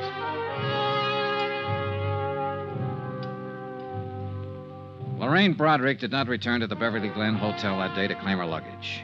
The lobby was watched around the clock. Her description was on the Daily Bulletin. Every policeman in Los Angeles was on the lookout for her. I spent my time thinking about the little girl who had helped an old man sell newspapers one afternoon years ago. A little girl with a face like an angel. I didn't feel good about this case. But Joe Tappan felt worse when I went to see him again. Well. Hi. Mind if I come in? What now, Mr. Dollar? Your girlfriend. What about her? I've been thinking about what you told us. So? So maybe you didn't understand what I told you. Now, look I'm here. not pushing my weight around, Tappan. But it seems to me you're a little stubborn in what you want to believe about her. How old did she tell you her baby was that she lost in a car accident? 2 years old. All right. 2 years ago, she was working for a dentist in Hartford, Connecticut. He was pretty much in love with her. She left him flat to take up with a man in the brokerage business in New York. She left him flat. Took $6,500 when she did it. There wasn't any baby in her life then. Her name was Lorraine Broderick. It still is. Now, would you like to see my file on her? I brought it along. No, thanks. I thought I'd better prove that part was a lie. So you proved it. Mind if I sit down? Help yourself. Thanks. Do you have anything else to tell me? I suppose I do, Mr. Tappan, since you don't seem to want to tell me anything. Now, just sit down, please. I've heard every man who knew her describe her, and I think I can understand why they feel the way they do. All I've got is a picture from a high school annual taken when she was 17. That was pretty good. She's 24 now. She must be 7 years better. Anyhow, you're my only hope now. What? Lorraine Broderick can get away from the police for a while. Oh, yeah, she's smart and clever, and she can go right on doing the same thing she's been doing all along, stealing, writing bad checks. But that's police business. My part is to find her and give her something one man left her, an insurance bequest. But it's become more than that now, to find her and stop her, maybe. Look, they'll get her eventually, Tappan. Do you know what 5 years in prison can do to a woman like her? Do you? Well, because I know her and she passed a few bad checks doesn't mean that I'm responsible in any way. You're right, it doesn't. But you're involved just the same. Oh, you're different from just some hotel man who's been tilted. You're a boyfriend. True, just a 4-day boyfriend. But a woman like Lorraine Broderick can do a lot of damage in 4 days' time. Why are you here? What do you want? I'm here to disillusion you, Tappan, because I don't think you're disillusioned enough. Now, just You're a one... perfect stranger to me. I don't know you from a Grand Rapids chair, but I'm doing you a favor talking to you about Lorraine Broderick. I'm doing you a favor telling you she's a crook and a thief and a forger, and everything she ever told you was a lie. Now and then a woman walks into a man's life that he'd sell his soul for. But all she'll do in return is write you a bad check for it. She's trouble in a great big way, Tappan. You know it as well as I do. Well, what do you want me to do? Apologize for meeting her? I'll be satisfied if you tell me where she is. What? And stop lying. Now, look here. I've listened to all I want to listen Lorraine Broderick never went to that bar in Hollywood you were talking about yesterday. You didn't drop her off there. No one there has ever seen her.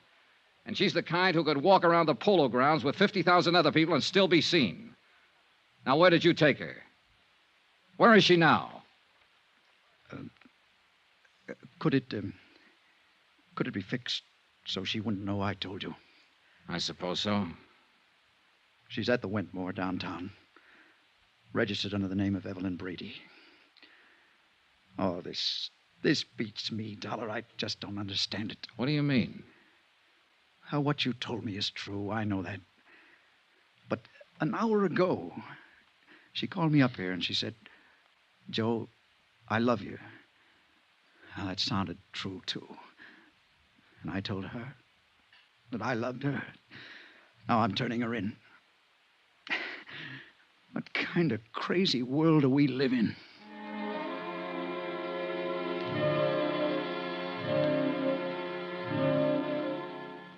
Expense account item 16, $14. Cab fare from Malibu to downtown Los Angeles in the Wentmore Hotel. A second-rate old-timer on Figueroa Street. A little different from the swank spots where Lorraine Broderick had lived so gaily. The clerk told me she was in 1302. I walked down the hall to Lorraine Broderick's room. The door was standing partially open. All of the lights seemed to be on. Hello?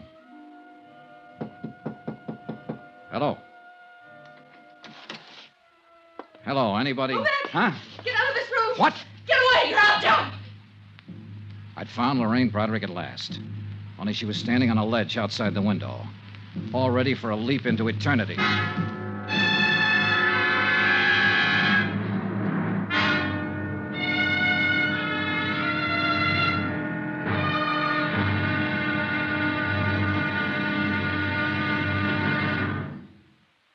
There'll be another intriguing episode of the Broderick matter tomorrow. Tomorrow, the end of the trail. For me and for Lorraine Broderick. Join us, won't you? Yours truly, Johnny Dollar.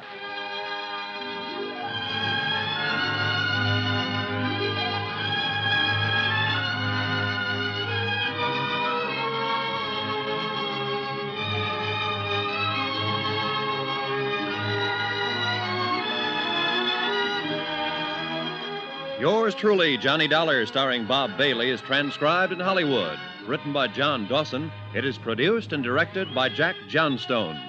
Be sure to join us tomorrow night, same time and station, for the next exciting episode of Yours truly, Johnny Dollar. Roy Rowan speaking.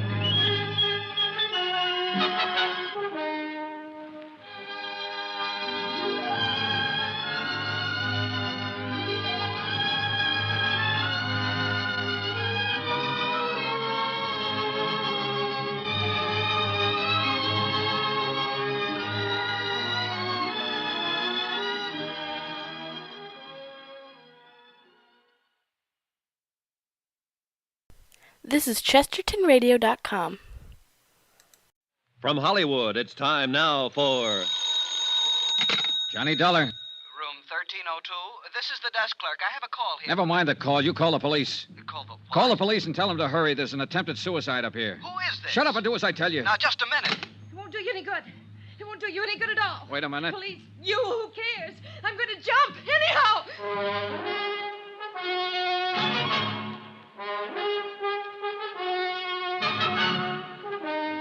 Tonight and every weekday night, Bob Bailey in the transcribed adventures of the man with the Action-Packed Expense Account, America's fabulous freelance insurance investigator. Yours truly, Johnny Dollar.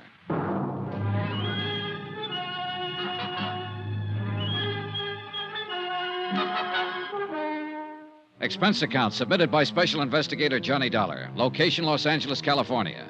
To the Eastern Trust Insurance Company Claims Division, Hartford, Connecticut. The following is an accounting of expenditures during my investigation of the Broderick matter. An old man in Hartford died and left $1,500 insurance money to a little girl who had been nice to him one afternoon back in 1943. My job, get the money to her. Even if she might take it and jump off the 13th floor ledge of a building. Don't come any closer. I'll jump. Lorraine. Don't come any closer. It's cold out there. Don't you think you should come inside? I'm going to jump. Stay away now. Don't try to grab me. All right. All right, I'll do anything you say, Lorraine. Okay. What are you doing? Taking off my coat. Standing out there, it must be cold. Here. You take my coat. Don't come close. I'm not. I don't want your coat. All right, Lorraine. I never saw you before in my life. How do you know my name? I've seen you. No, you haven't. I remember people. And watch out. Just going to light a cigarette. I can light a cigarette, can I? Do you want one? No. Can I have one? Suit yourself. Are you a policeman? No. Where did you see me? In a picture. In your high school annual at St. Charles. St. Charles? What do you know about St. Charles? What's your name? Johnny Dollar? Are you from Hartford? Yes. Let me see your face in the light. Over there. Don't come near this window. Don't come near, or I'll jump right down there. That's right there. No, you aren't from Hartford. I never knew you. You're lying to me. No, I'm not. As room clerk of this hotel, I'm entitled to know. Oh. Go away! Get out of here! Get out of here or I'll jump! What? Get out. Go on, get out. Yes. Did you call the police? No, but I will. I heard you tell him about the police. I don't care. They can't stop me. Nobody can stop me. No, I suppose not, Lorraine. You can jump any time you want to. I can't stop you. I wanted somebody to call the police. I want them all down there. When the crowd's big enough, I'll jump. And I'm not afraid to do it. I'm not afraid. I know that. Lorraine, why don't you come away from the edge? I won't hurt you. Everybody hurts me. You would, too. Why do you want to jump, Lorraine? I have my reasons. Look. There's a couple of people down there who see me. They're looking up here. They'd like to see me jump. Look, they're stopping other people. They'd all like to see me jump. I don't think they'd like to see that at all, Lorraine. Oh, yes, they would. Those people down there would love to see it happen. You'd like it, too. No, I wouldn't. I want you to live, Lorraine. You're afraid, aren't you? Yes, I am. Why? Dying is something all of us face. If you die here tonight, it makes me a little afraid of dying. I don't like to be afraid of anything. Neither do I. You must be afraid of something. I'm not afraid of anything. I've never been afraid of anything. I'm going to jump down there, and that proves I'm not afraid. I don't believe you, Lorraine. I think you were afraid to love Dr. Pollard in Hartford. I think you were afraid to marry William Dameron in New York City. I think you've been afraid of everything and everybody that was good for you for a long, long time. Don't come closer. Would you like to talk to a priest, Lorraine? No. Look, sometimes a priest can help you when you're all mixed. so worried I'm going to jump off here any minute you'd say anything. Or try anything. I don't even know what you're doing here. Why you came here. I told you, Lorraine, I've been looking for you. Tell him to go back. Tell him to go back or I'll jump. Go back, go back. Go on back, you crazy fools. Get back. It's all right. They aren't coming. I don't want anybody here. A lot more people down there in the street now. Oh, they're getting the big lights up here. Golly. Lorraine,